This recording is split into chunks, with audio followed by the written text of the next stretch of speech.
School bus tuna kamlakpaga kakhali jengli sanaso. Hanagi matokum Anjali na phamni dugi manakta jangsilei. Class 11 gi mairoi su yaudabani bus to ikumkum na tongbani. Nupa mari dusu handakti maningi sit paring duda phamdi. Mama nabina manay yoksilakpaga hari Anjali na.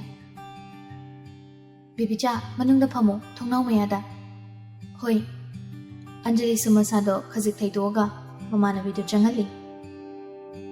Nupisina hek phamthakibaga nakangi sittuda moigi mapa chapchana na phamliba chingsangan bana nupisibu kaurduna hari. Sana kenjang charake. Chingi sana so pakhum pigena machin khazik lengak padangari. Anjali na thabathachile. Bibicha khumbayar tumile. Nupasigi pakhum pige tawrambado mama nabigi wasida ingang aduna mama nabisida yengduna lei. Anjali di madugu usuludri.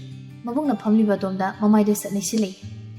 Mabung simaso pisumani samjina dawba makai mangoni yengduna leirami. Mabunggi masakse ubada nongning loi adubu nokti. Nongning mado khangzillaga saka ihau hautana hari. Aina bibizada kauba yawro haiba natra yamung jana. Machal nupigi wasi dabada samjinaram pisumani do grong hekta thengai nakre. Thawa isa yeksada kai Anjali do mama nabisida onsilei. Bibicha nangonda akoy yamung jana care gallery do tasingna care lobanati lesin bigi mamangdane lenei ni khangbra. Mama nabigi wasi dabada jinglei sana nungai sadi adubu nungai tabado maithongdadi mami tahalakti. Anjali gi wasida nganbagi manakta phamliba yuhen bamadi tungda phamliba malcolm yaise makoi humdi nongningwa phawrabani. Hena nongning bise jingsangan bagi matau sidani. Konjel thongna noglubadi yadabani na. Matang jade khangi aduna mamai singu onthoklaga konjel thokanda noklibani humdo. Ngan lu sandakti tumin lesinde makutuna lamdana machal nupigi masamdo chinglaga hari. Oidaba asugam ngangi se kai yunjenbe. Mabungi makuto satkan thoga karigi oidabana ai ngangi se asengma natra. Jingsangan mado jenglei sana don silei. Sana akoi jinmina hari se thazarun ai sumai khalaga tokhiba leiti ko. Jenglei sana do wahai noina di pakhum pirakte chimbado khazik lengduna asema mino kamanok lami. Nupisi gi matau sida ngan mado khazik nungai side adubu masida hena lusinadi khaludre wakhaldunadi.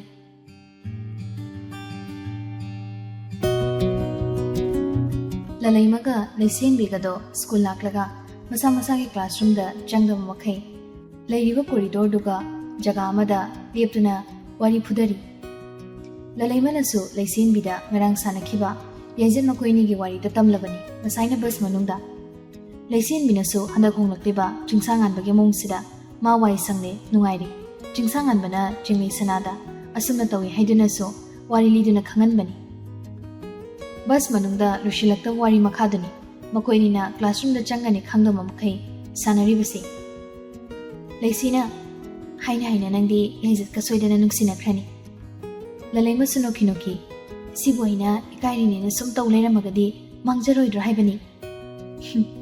Thangna yam leina nangsu suyen sana nungsi ari do masana phongdu onsidana manadi jinglei sana nungsiri dudi jinglei sana nadi jingsangan manungsi haidane nangna aduiwado mi tahan baya banate ko akanaba mioi luna dinaba khaktana khangmani aingonda ateide khangalakano yaya larakano jingsangan bagi manakong yaukhiba pamdrina jinglei na haibani suyen sana ga nangadi aina tangai phadabagi haibani hoi aisu kanamta da hairoida ado noi wari sam nungai nangna suyen nungsiba suyena jinglei nungsiba jinglei na jingsangan ba nungsiba jingsangna nanga nungsiba ase haraga lalai madu noglei leisien bisu noki hari lai sisune sinba langba okha khaikidri haitaba nate haiba gaurini si chumdoine madu punna nokmine mataro yani do nokpudo taptharaklaga hairi lalai mana jinglei sanana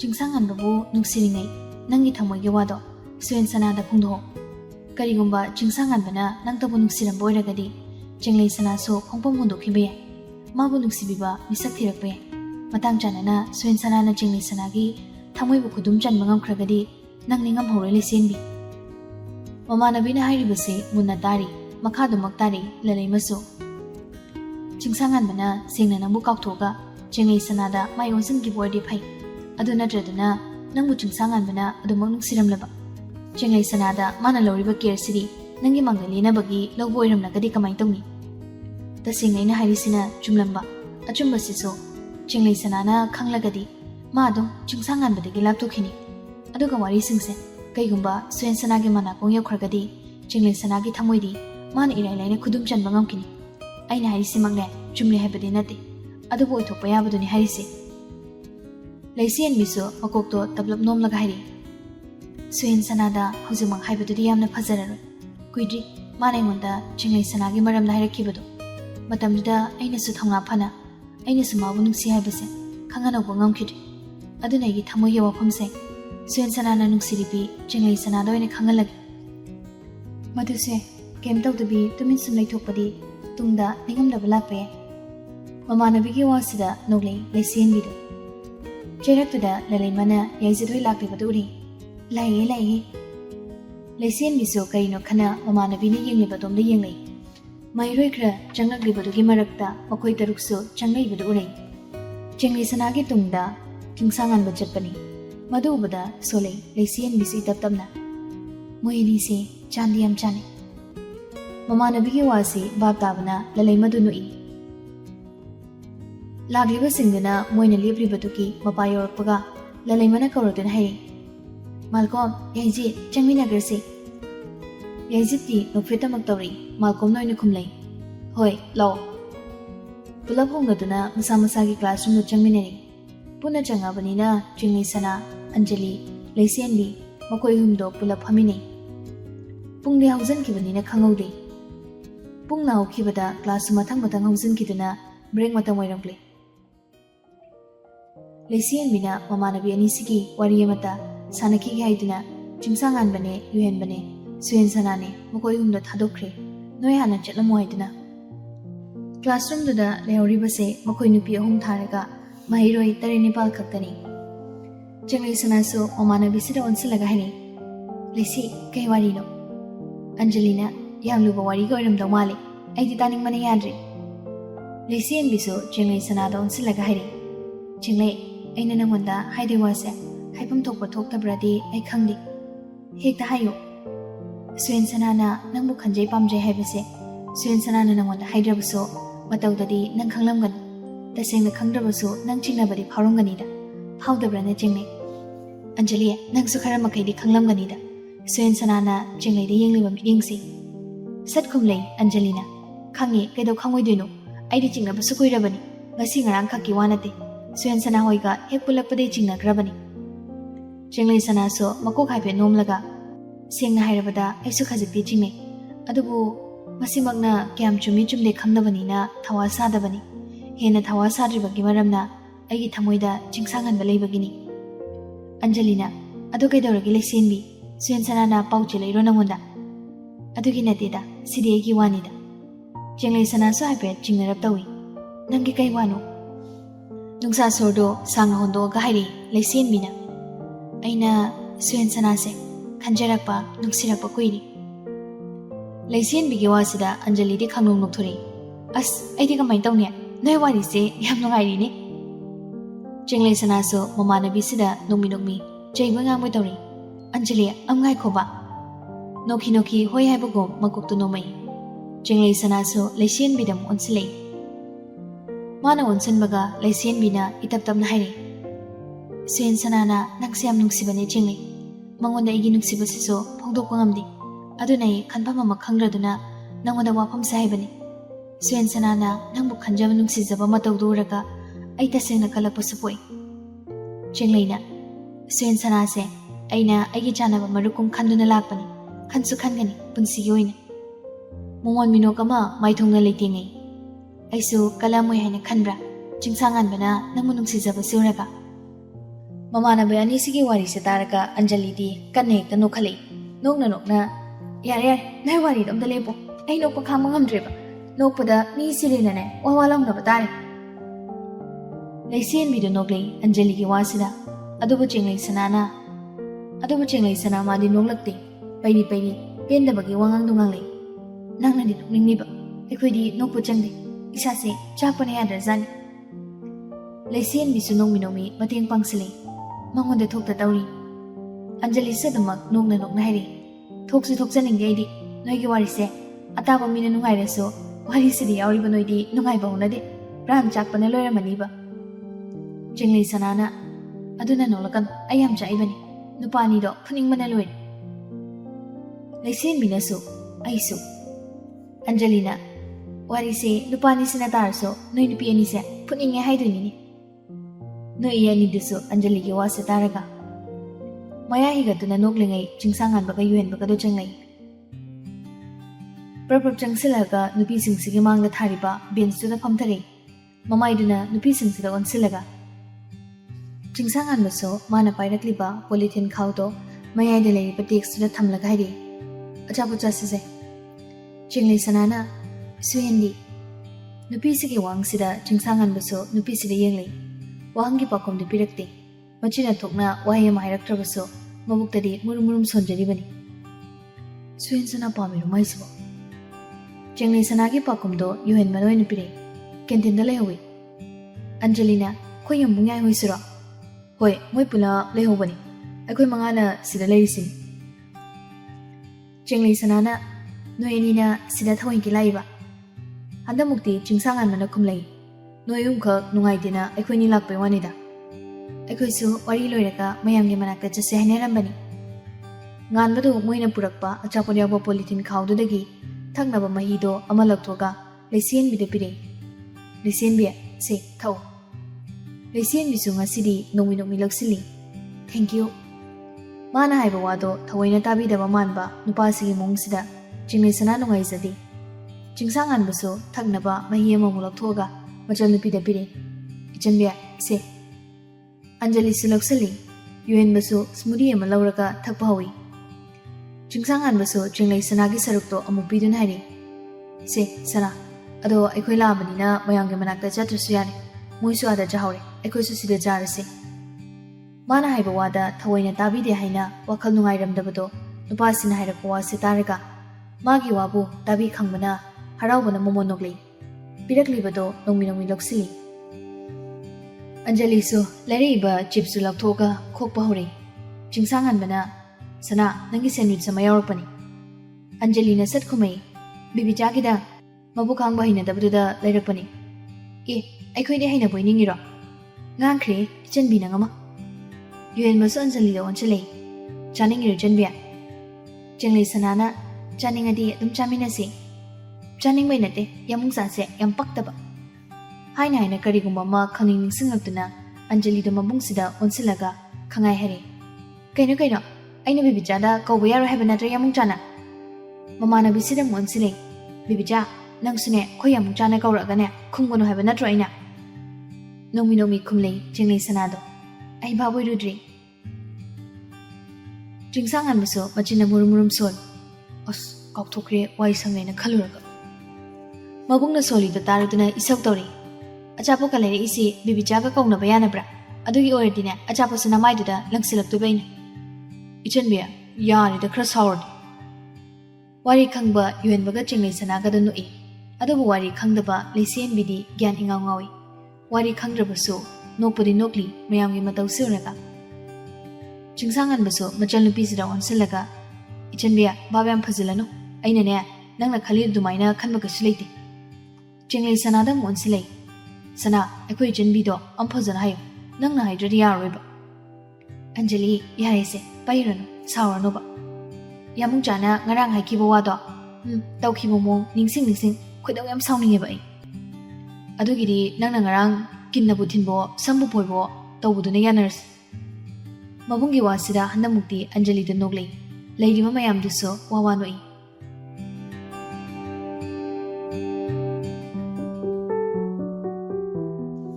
matam khra zawdimkhre 11 gi mairoi singsu school kanarakle senior gi mairoi nupana junior nupi singda asa tawba kayani junior nupa singnaso senior nupi singda asa tawjaribani handak 11 karakliba nupa mayam gi krasi Jinglei sanani makhoi loina Jinglei sanada crush thame haibadi nate adu ayamba junior nupa singna Jinglei sanabu ngaujabani nupa da gi hendoktana nupi singna sa hainabani sonabani aikhoi gi senior oiriba Section 8 tabi Jecheng ni sanagi kupa sa saydana. Tasing ngauba kuchu khazai gi timpal poktak to huya koiraw no bi mamit mayamna kalak na sona bani. Hena kalak na sona ribasina like so ibanani. Junior singi krasi jenglei sanani haibasi senior riba mayamna su khangba horagli. Chibon ngangna ba horabani. Junior nupa singsina jenglei sanada toina chocolate piba kindi piba su toirabani. Makha thaba singsigi matawuraga class 12 tamliba mairoi nupa singsina makhoi masen chibon ngangaribasina atai nate. Aikoi fa phongna jenglei sanada ngaujarakte. Tumin ngaujarakpani. Oiroi khangmanasu mathi phongdabani haina. School gi washroom manaktuda wari sanari makhoi khra. Nupa mana jenglei sanai sina masakse haigatna phajal. Larik phang hijal. Maduda khoi ga lamba chade khana ngaujarabusine mathi phongkhidabane. Aduga junior singsina kai makhela suyam langisibo. Amana mukhumlei. Lamba chaba chada bagi wasu ngak natida. Aikusu larik yam haitabadi nate kaino. Moi puli kangbudo marup ne haija baiwani. Nupa nupi singdo per loi mali duni. Amana mo suyen sana haibaduna su class 11 dagi yamlun tawre dudi. Achapot bibidana yamlun tawrpani. Adai handaksina jingsangan mana mo yamlun tawkhalai. Suyen sana do jingsangan maso lair loi nei. Masagare phajai. Piba murti phange nupa da nupa. Hiram khudingda ekhuding moi loi heli. Kaino athiba nupa na phajabu nupi lawai ade leibro. Lairi haitaba nupa na lairi haiba nupi lawai ade haibagi wayel ga leibro. As adugi wana teme. Ekhoi senior singsina su jenglei sanado adum ngawna khibagi jenglei sana hoina nupa na bi pulaga pulap laibutuda mathi phongkhidaba wani. Tan chardi moi singdo jura boiram doi. School dadi marup saraga loina boiram basu yari pon.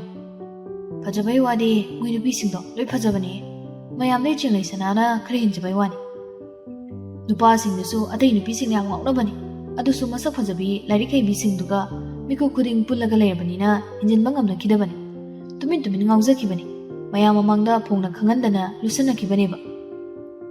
Nupa singdo wari nungairingai manakta kana lakpa kana changsilakpa khangde. Jingsangan buso matomda washroom duda lakpani.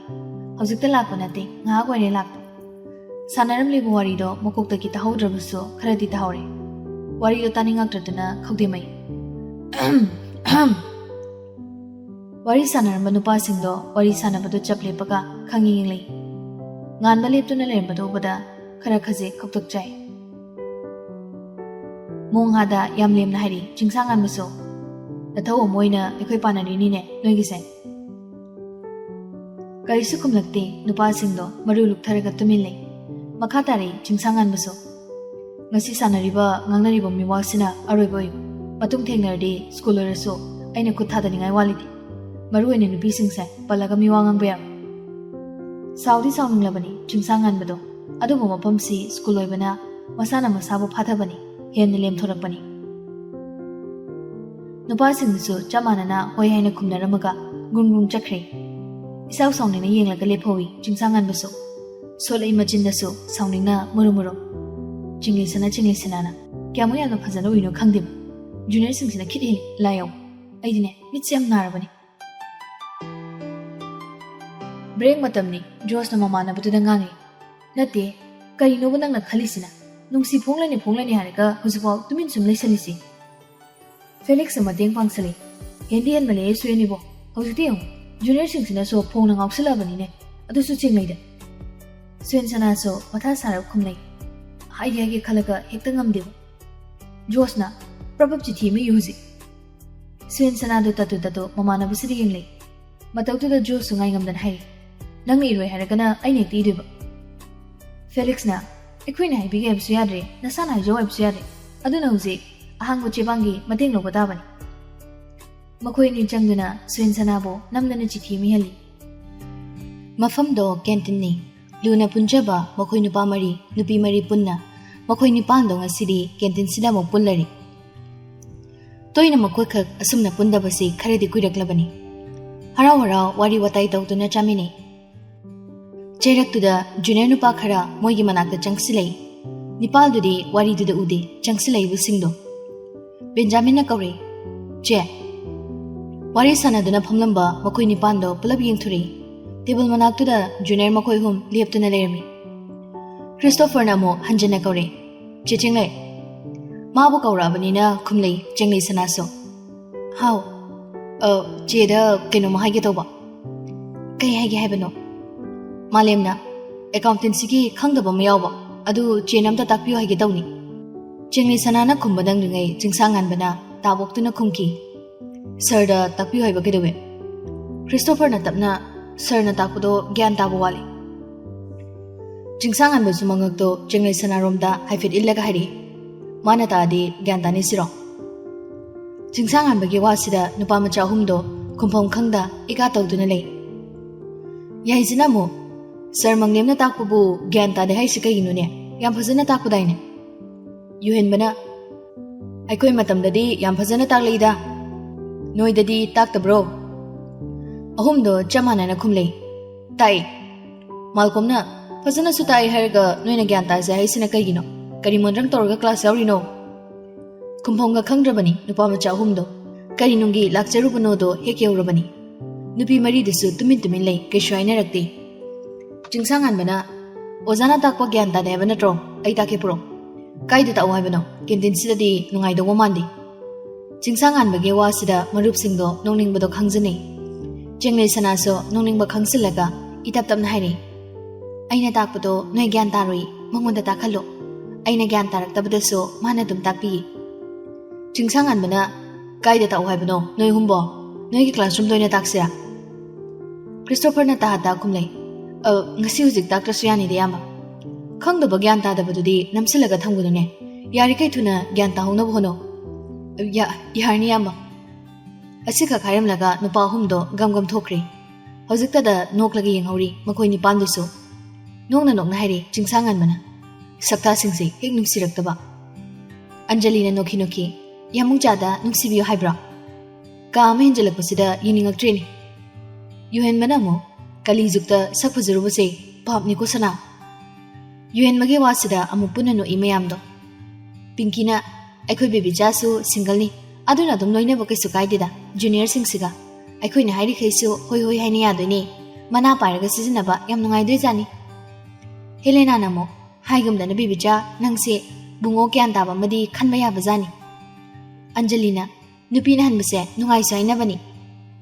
Mama nabi ahum sige wasida nong minukmi hari. Adudi bungo maparisira. Yaisi sunoglay. Nang naparu derso mi masana pabiro na la imayam sidi. Yaisi ki wasida no imayam do. Jingsangan baso nupi sing sida unsilaga nong na hari. Nupagi warida sane no sinema ronama. Angelina sat kumay. Chaira. Aidi kiduk chaktiba. Chakrati wangalakan. Junior ahum duso wari sana dana thulay. Malim na matung manaw toruya ba nate ko.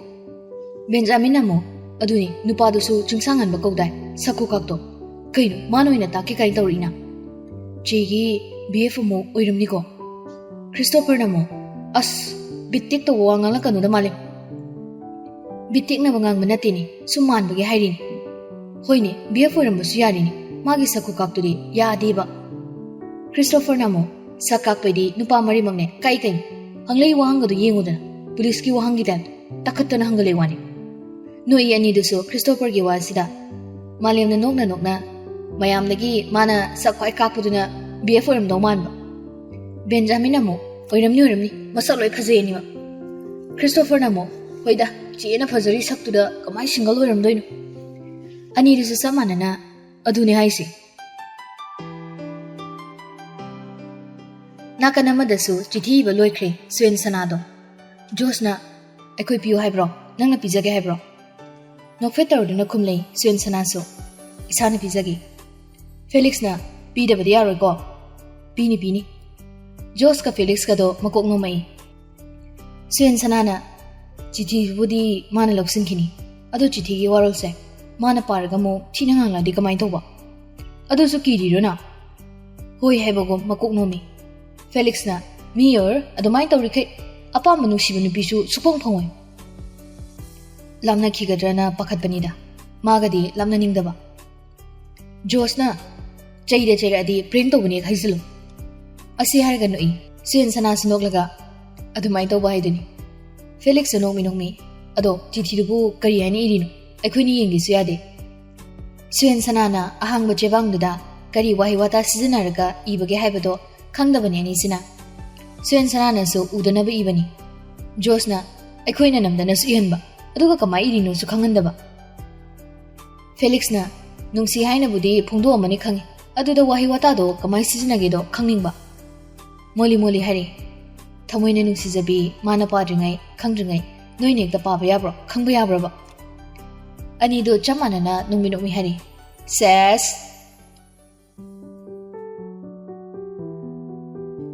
ꯃꯈꯣꯏ ꯅꯤꯄꯥꯜꯗꯨꯁꯨ ꯀꯦꯟꯇꯤꯟꯗꯒꯤ ꯍꯧꯅꯗꯨꯅ ꯊꯣꯛꯂꯛꯏ ꯊꯣꯛꯂꯛꯄ ꯉꯥꯏꯔꯝꯕꯒꯨꯝ ꯀꯦꯟꯇꯤꯟꯒꯤ ꯊꯣꯡꯖꯤꯟꯗꯣ ꯍꯦꯛ ꯀꯥꯟꯊꯣꯔꯛꯄꯒ ꯀꯧꯔꯛꯏ junior ꯅꯨꯄꯥ ꯑꯃꯅ ꯆꯦ ꯆꯦꯡꯂꯩꯁꯅꯥ ꯊꯥꯡꯂꯝꯕ ꯈꯣꯡꯊꯥꯡꯗꯣ ꯇꯞꯊꯔꯒ ꯈꯨꯝꯃꯤ ꯆꯦꯡꯂꯩꯁꯅꯥꯁꯨ ꯀꯩ ꯍꯥꯏꯒꯦ chocolate ꯑꯃ ꯁꯠ ꯄꯤꯁꯜꯂꯛꯏ ꯆꯦꯡꯂꯩꯁꯅꯥꯁꯨ ꯁꯠ ꯂꯧꯁꯤꯟꯗꯦ ꯀꯩꯒꯤ ꯆꯣꯀ꯭ꯂꯦꯠꯅꯣ ꯌꯥꯔꯅꯤꯌꯦ ꯆꯦ ꯄꯤꯖꯅꯤꯡꯕꯩ ꯄꯤꯕꯅꯤ ꯃꯈꯥ ꯊꯥꯕ ꯑꯉꯥꯡꯗꯣ ꯏꯀꯥꯏꯈ꯭ꯔꯅꯤ ꯈꯟꯗꯨꯅ ꯆꯦꯡꯂꯩꯁꯅꯥꯁꯨ ꯍꯟꯗꯛꯇꯤ ꯆꯣꯀ꯭ꯂꯦꯠꯇꯣ ꯇꯞꯅ ꯂꯧꯁꯤꯜꯂꯤ ꯊꯦꯡꯛ ꯌꯨ ꯃꯣꯃꯣ ꯅꯣꯛꯂꯛꯏ ꯅꯨꯄꯥꯗꯨꯁꯨ ꯃꯇꯧꯁꯤꯡꯁꯤ ꯎꯔꯒ ꯃꯄꯨꯛꯅꯤꯡꯗ ꯃꯨꯔꯨꯝ ꯁꯣꯜꯂꯤꯕꯅꯤ ꯆꯤꯡꯁꯥꯡꯍꯟꯕ ꯍꯥꯏꯕ ꯅꯨꯄꯥꯁꯤꯗꯤ ꯃꯤꯅ ꯄꯤꯔꯛꯄ ꯈꯨꯗꯤꯡꯒꯤ ꯑꯗꯨꯝ ꯂꯧꯁꯤꯟꯅꯤꯕ ꯃꯤꯅ ꯍꯨ ꯄꯤꯔꯛꯑꯁꯨ ꯃꯣꯃꯣ ꯅꯣꯛꯑꯒ ꯂꯧꯁꯤꯟꯅꯕ ꯅꯨꯄꯤꯅꯤ ꯃꯁꯤ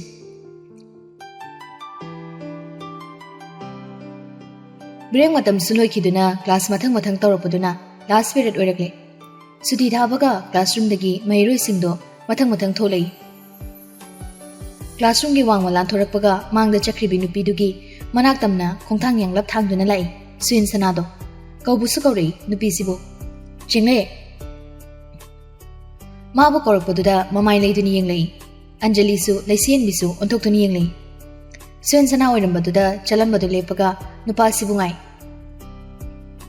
ꯁꯨꯌꯦꯟ ꯁꯅꯥꯁꯨ ꯅꯨꯄꯤꯁꯤꯡꯁꯤꯒꯤ ꯃꯅꯥꯛꯇ ꯆꯪꯁꯤꯜꯂꯛꯏ ꯃꯤꯠꯌꯦꯡꯗꯨꯅ ꯆꯦꯡꯂꯩ ꯁꯅꯥꯗ ꯊꯝꯂꯒ ꯍꯥꯏꯔꯦ ꯀꯩꯅꯣꯃ ꯁꯨꯝ ꯄꯤꯒꯦ ꯇꯧꯕꯅꯤ ꯁꯨꯌꯦꯟ ꯁꯅꯥꯒꯤ ꯃꯇꯧꯁꯤꯗ ꯌꯨꯑꯦꯟꯕꯅ ꯅꯥꯀꯟꯗ ꯆꯠꯂꯤꯕ ꯃꯔꯨꯞꯁꯤꯗ ꯑꯣꯟꯁꯤꯜꯂꯒ ꯍꯥꯏꯔꯤ ꯀꯔꯤꯅꯣ ꯁꯨꯌꯦꯟꯁꯤꯅ ꯅꯪꯉꯔꯣꯏ ꯃꯇꯥꯒꯨꯝ ꯄ꯭ꯔꯞ ꯁꯅꯥꯒꯤ ꯃꯅꯥꯛꯇ ꯆꯠꯈ꯭ꯔꯤꯁꯤꯅ ꯆꯤꯡꯁꯥꯡꯍꯟꯕꯅ ꯅꯪꯁꯨ ꯑꯁꯤꯐꯥꯎ ꯌꯦꯡꯁꯤꯜꯂꯤ ꯑꯣꯏꯕ ꯃꯃꯤꯠꯇꯣ ꯄꯩꯔꯞ ꯌꯦꯡꯂꯛꯏ ꯌꯨꯑꯦꯟꯕꯗꯣ ꯃꯥꯒꯤ ꯃꯔꯨꯞꯁꯤꯗ ꯌꯥꯔꯛꯇꯁꯨ ꯉꯨꯔꯨꯡ ꯑꯗꯨꯝ ꯉꯪꯖꯔꯤꯕꯅꯤ ꯁꯨꯌꯦꯟꯅ ꯁꯅꯥꯁꯦ ꯉꯔꯥꯛꯄꯤꯅ ꯉꯥ ꯂꯥꯛꯄꯒꯨꯝ ꯂꯥꯛꯈ꯭ꯔꯗꯤ ꯍꯌꯦꯡꯋꯥꯏ ꯀꯐꯧꯅꯤ ꯈꯪꯗ꯭ꯔꯤꯃ ꯀꯩꯅꯣ ꯉꯨꯔꯨꯡ ꯉꯪꯉꯤꯗꯨꯅ ꯀꯩꯁꯨ ꯅꯠꯇꯦ ꯌꯥꯔꯛꯇ ꯉꯨꯔꯨꯡ ꯉꯪꯉꯁꯨ ꯑꯩ ꯇꯥꯏꯀꯣ ꯐꯔꯦ ꯇꯥꯔꯗꯤ ꯀꯩꯅꯣ ꯉꯥꯡꯅ ꯂꯥꯛꯄꯗꯨꯅ ꯁꯨꯌꯦꯟ ꯁꯅꯥ ꯍꯣꯏꯅ ꯂꯦꯞꯂꯤꯕ ꯖꯒꯥꯗꯨ ꯌꯧꯁꯤꯜꯂꯛꯀꯗꯣꯔꯦ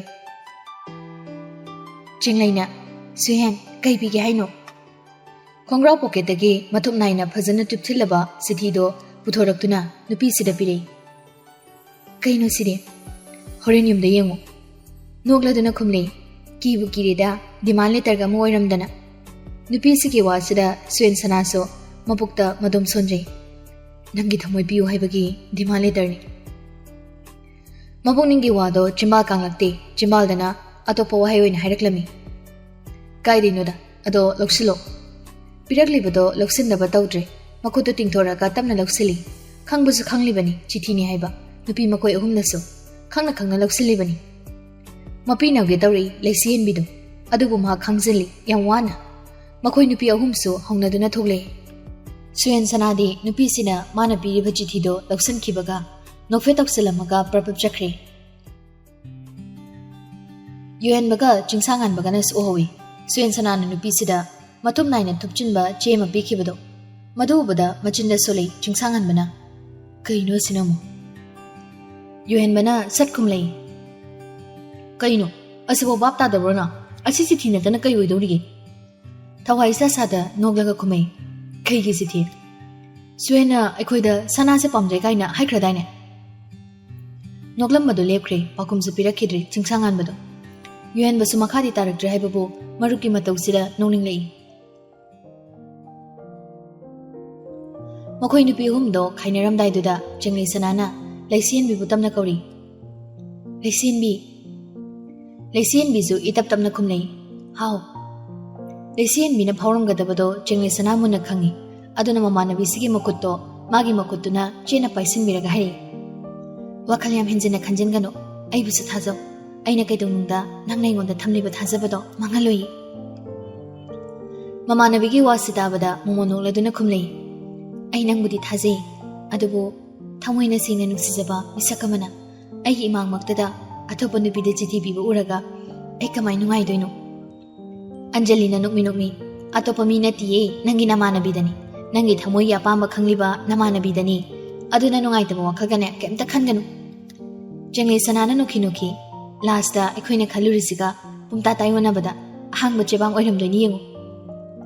Leisen bisu nungai tabado losilaga ahangba chebang di kaisu oiramaroida oiramdrasu kaisu pakhatkanu aina mabo maruboina duma khangani.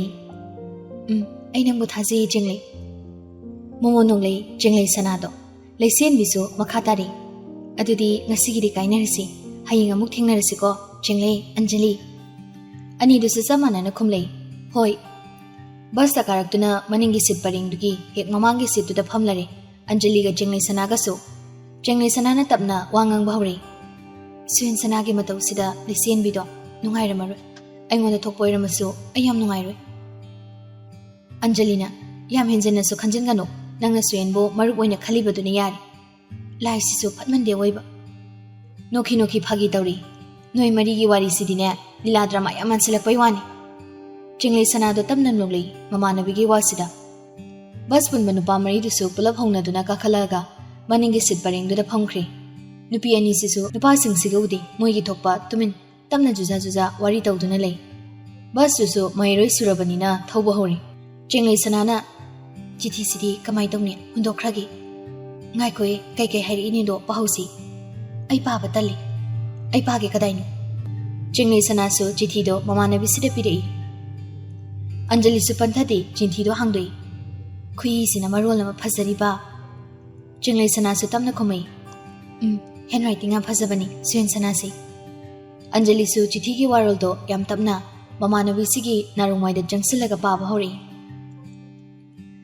Kari haina iba hogodabno haibasu aidi khangdi kabisu nate aidi adubu matam kuina dagi lusunduna thamlakpa thamoigi wasimadi nafamda khangalage khali thauna phana namangda leblaga haijabasu aingamdi aduna hangba chebang sigi mating lobani. Jengle sana aibu nangna uijaba thiba misakni hainadi khangani marub ama oiraga asiguma wakase khalami haidunasu aibu hainadaba tukuchaba phawbe adubu thamoisina nangu nungsibasidi asengmani thamoigi asengma nungsibani amakpa yawda aina nangmu nungsijabani aigi nungsibase. Anjali na makha tarakjingaida jengle sanana nokhi mara thachilei yari Anjali makha taranu ai nokningbana yadri haina mamanabigi makhutagi chithi do loksili phaba sidadi loisinsidana manga khairi loisalagum saiduna Anjali do mo inung nungaitana hairi ado suin sanage khalaga sunuaiti hek haurakpadagi hauna mana nangmu nungsijarakpani. Jengle sanasu wa makha tarakti noklamba minok tumusu maithongdagi hanjinkhre mabuningdadi tumin sonjari suin sanana aibu nungsibako aina su jingsangan babu nungsijabani. Jengle sanana mayum yorokduna busdagi kumthaubaga jingsangan mana machalnupi bu korduna hari ichenbe kaino suina sanada pirido. Anjali su chepthaduna mabungsidi yengli mana pakhum piba nangdringaida yuhen bana ngasani na chithi ni haikraba natro jingsangan musu satkhumlei adu chithi ni di asengwa khangridana sanari bawari duda yaizit kamal gomgado inga punga bani adu bawari duda di marak thachilakti ngangnari bado munata duna lei. Jingsangan musu yuhen badagi mamai do leithoraga machal nupi dam onsilei kaino haibado jeru yuhen bana haise chumme chithi ni kai gi chithi adu khanglaga kaidoge habano yamucha sum maruba moina khangning wan adu oiradi aidi kedo haiduba asi haramlaga jepthaduna yenglambado chumnangmu phamkhre. Jingsangan musu machal nupi gi matau sida isukek sukna phamli yaizika malkomga su khangle suin sanana jenglai sanada chithi pikre habado madu khanglabana yaizina manau nupa sida onsilaga hari pakhang machana esabi machada chithi pibabu kai chithi nongli sibu nakokto santhiya labro yuhen manamu aduni ngawro kaino malkom namu nungsi chithi ne haibase adum bab taba yabani jingsang nungsu ngan su khumlei nupana chithi birabane sadana ikhat khachinei ne rizaba mojari chithi ga do loksilini.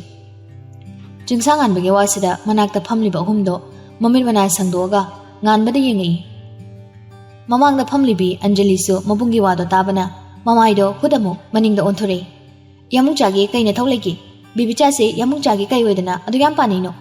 Adu ka bibi cha bu reserve ojade kay na swai da ne budu budu phuna na kani he ai ga yamung chaga yam horokan. Tumin lay sende ngan muso. Ojade bu ojade habini kay no. Mina pira ko khudi nofe nofe loilok solido reserve oida bagini. Is kari lower da ngang sa sai no. Lowry dudi junior na pira ko chocolate ay candy day adum lowry dudi. Kari na bagi mino ka man no khairega Anjali na khumle. Is yamung chadi yam chakcha le mi jani ne. Ai diga dubi chak ba. Bibi chada yam kalak pa mali yamung chagi se. Ai diga gi kalak ba. Mana tawrido ying da bagi mina bagi hairi ne ina haise. Yeng no kai no do idea yamung chada ying bi da ya de haibra. Min mang da tawrubani na uri dana loina yeng dros uri. Ado oiraga na bibi cha leiba mafam daga leibirano. Leisen bigi manakta suru suru hek nairaga leicho. Ase haram lega Anjali do mamai unthokre. Awai takai mabung majal sina awai ukum tawhusida noglabani nupa uhumdo. Moida nati manang nakpada phamliba singdusu tabana noglabani. Yuen basu noki noki mamana busida onsilei. Singsangi bo nangi se sanada khamun ba mansileda. Makomna sunoklega khamba manatradi kai boiruni hagi. Ngan mana sumo marup ani sida onsilaga isau sawning nairi. Aidi kai gi khamandoi ba ha. Ani dudi noi marup ki matau sida. Yaijaso noning ba khangzalaga manaw nupa sida onsilei. Ho yare nangidi lesin binise. Mabungi wasira noglei chingsangan bado. Yaijaso makatare yarbusi horia. Thamoigi wadi khangde adubu ngahaktugi wakhalda phawrpa pakhumda pire. Yare. Mabung atombagi wasi taraga Anjali so sauningna machinda tumina murum soli. Machinbanse hek sugai. Numidangi matamni chaising toknaraba matung Anjali do magi study table tuda lairik pari. Adubu Anjali wakhalamada sumluplaga leibina lairik tuda mapungni ingchang yadri.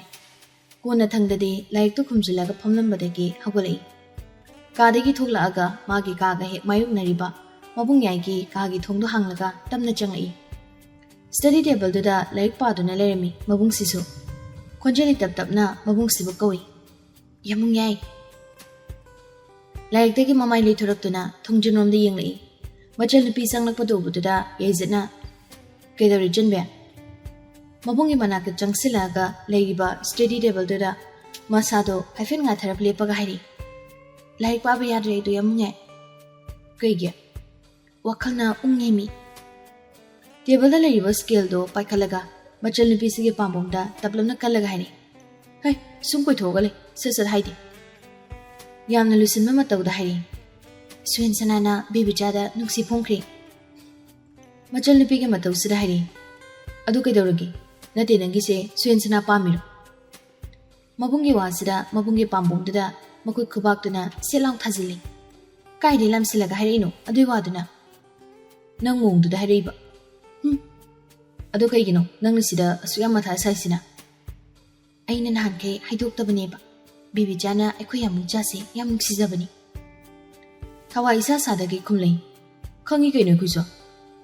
Mame mana lakthoga kamai khangi ba.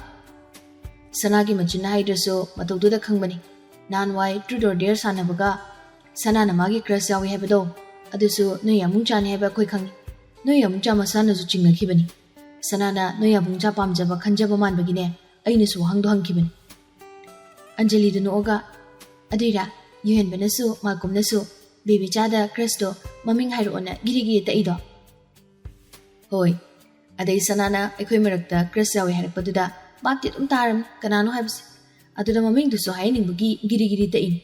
No yamung chagi mataw magne haini hairoi khangdabadu tawra adina sanado ikai kranina ainasu aina tranangi kresto da haijan kibani. Asengbo sunatana hoi haina khumjin kibido masu. Machal nupigini haizabagi wani masung mamanabi gumloinarabanina haining manganing bado dong tawrabani.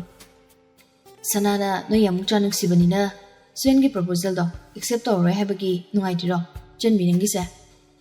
Anjali siwa kumjagena machindo khazikling adubu mana kumbanang ringai mabung sina makhamukta silei. Suengi khanbiraga nungaitaboiragadi suengi kairaba thamoido nangnai themjinbiro. As nungai khidrede yamung yai. Anjali samuk taptharaga suensi lesen bina yam nuksizabani. Inga munga aga khumlei. Kariya. Hai nani yajito tik tik nokhali. Wada sunok na nokna makhadu maktari. Balo he, wari sam nuwadi ne. Amta nokhino, nokpale paba. Machal nupi na hari badu illi yajisu. Adubu ma nokning dabadi nati, nokning libani. Anjali suwadu makhatari. Koya muksa sina kaino khalisi. Lesien bibu singna nungsiribra natraga nungsidriya. Bibi chada su kerga lobidana khotana yamnu na tawi. Kaino mai wakhalsina. Lesien bido no yamungchana nungsibadi mal. Nungsi su dum hairidun. Masai du su haikridu. Isaw sawning na isaw tori.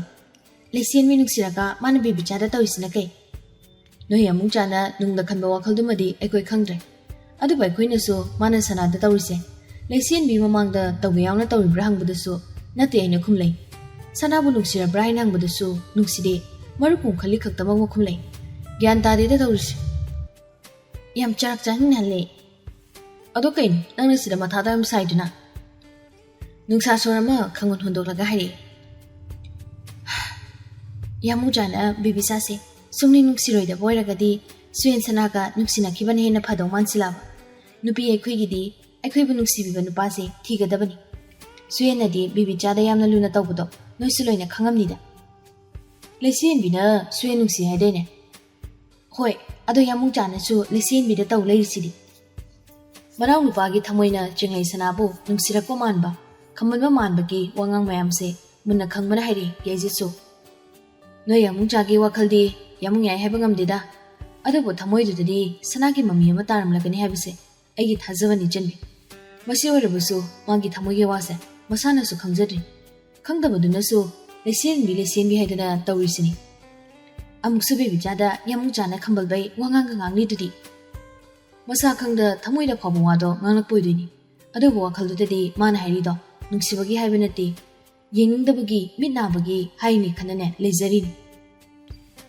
Phateda aikoi yamungchase mana haurakpade hauna bibi chase nungsiramabadi suyen sune tumi leizaramdau. O yare nupi aniduna moi nungsiraba nupaduda hek nungsi phungdohalo lalai manengona tawri sumaina.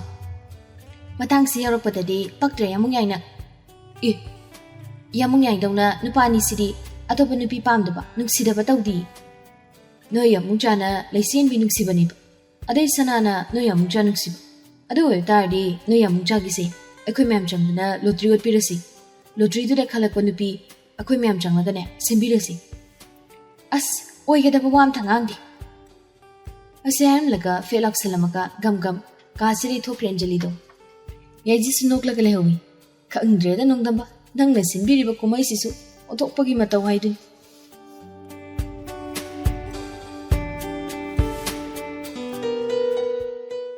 Mathangi numitni break matamdo ngasidi jenglei sanaso mayam marakta yaudri. Suyen sanaka wari sanagani haiduna. Atai mayamdadi canteen loina chatnakhre. Atopa jagadadi chatuna sanadre. Classroom duda adum wari do sanagadabai tawri. Dawyaba haibetare ngasidi classroom duda so makoini nataba atopa mairoi amata leite. Mi phamnadaba last bench da laptana phami jenglei sanato. Suyen sanasu sangsilai. Nupi sina karibo hairakadagi khanbada khajik pakhatba pokpani nupa madi.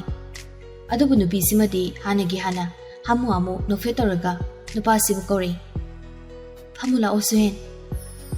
Nupi sigi matau sida pakhatba khara phai. Bench da phamtharakpadi tawdre. Lairiba desk da oina phami. Mamaiduna nupi sida onsle. Jenglei sanaso wado karidagi haugadabano khangde. Nupa si sungai. Wari haupama ma khangde. Adubu mana nupa ni khan. Ikaiba khangzilaga mong hada haire. Ngarangi aina pibudo parbu jenglei.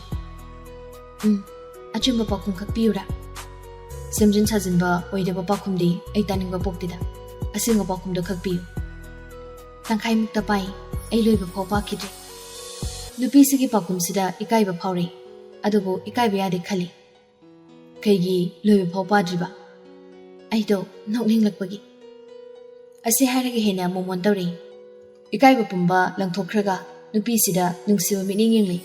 Irum lumtharaba khontokta nungminoi hari asumnasu. Nangse yam cute. I mean, like, just not your looks are cute, but your personality too. The things you say are very cute. Your voice is so cute. Your smile is so cute. Even Nupasina hainingli bawasipo mapung phana hayenre. Noki marak fatachilei. Ihari lepopa. Ai hena sum noning naktauri. Kaigi nokning lino. Noning bado khangzilaga sor khangon hondori. Adudagi serious ta na hairi.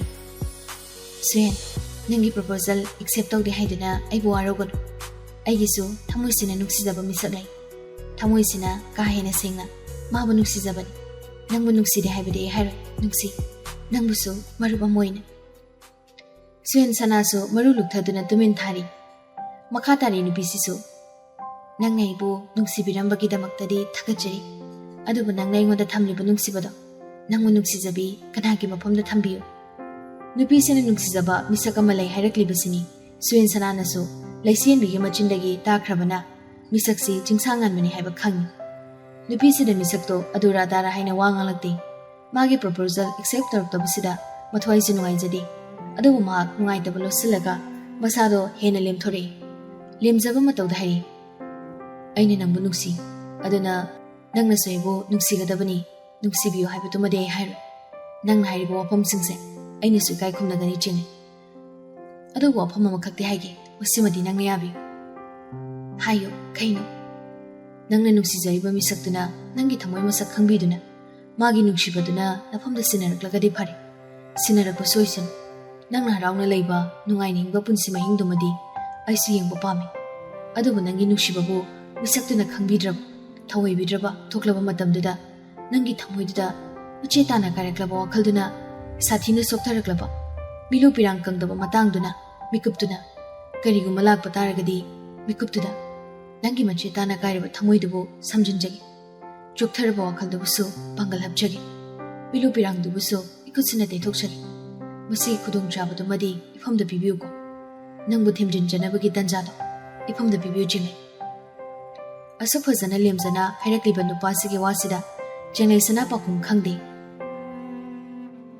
Mana pakum pipam khangda leringai nupasina makhata sili. Adubu nangna thamoi kaibade pamde. Yengningusu phaude. Nangna thamoi kana wana lengadabe mohot ayoina kaijage thamoise. Jenglai sana subab tai hairakliba waisida hojik nupase samoi sathina kaire wakhal nungai traibado ma khangi.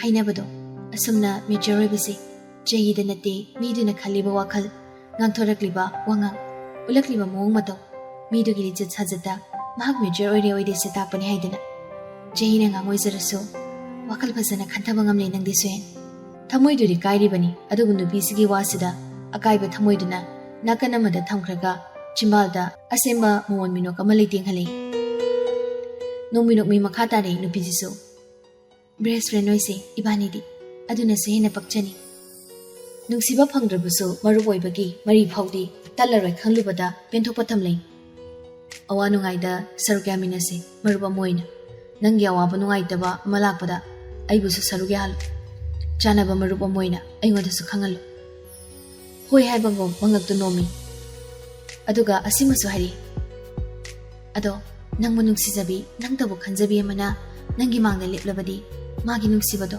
nang lekai khumnabiyu ko suhen Kumlakte pakom pirakte nupasidi. Ko suen nupidubusu nungsibiyo. Suen sanamaso machinda nupisibo marupum khanbagi wangang dangang zarabuso thamoidunadi marupum khanba leitri. Nungsiba mayeng tadri aduna pakomdu sarekta piba ngamdabani. Suen aina hairisi hanindabro. Huzumaki oinadi ai pakom piba ngamde. Huzuma pakom pidusi aida.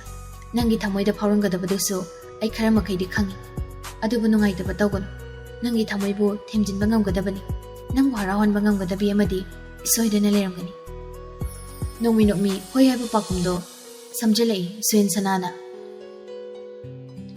tanjaduda moigi marup singduso classroom duda mari jangsilai janglaklibadude makoi taret khaktani haibadi jinglai sanaga lungna hena nangna punjaba makoi khara khaktaduni mayam janglapaki khunjalduda suen sanana mamai leiduna Tungjanom da yingthori mari changle ibduda nupi sidam onsilaga hari aisu josoi manakta chalukhigi nomi kumlei jenglai sanaso hoi suen sanado dex mathaktu de kumtharaga tholakpa hui changlakli basingdo thainabaduda yuhan mana kauri suen hau yaijana noki ꯑꯩꯈꯣꯏ ꯂꯥꯛꯄꯒ ꯊꯣꯛꯏꯁꯤ ꯀꯩꯒꯤꯅꯣ?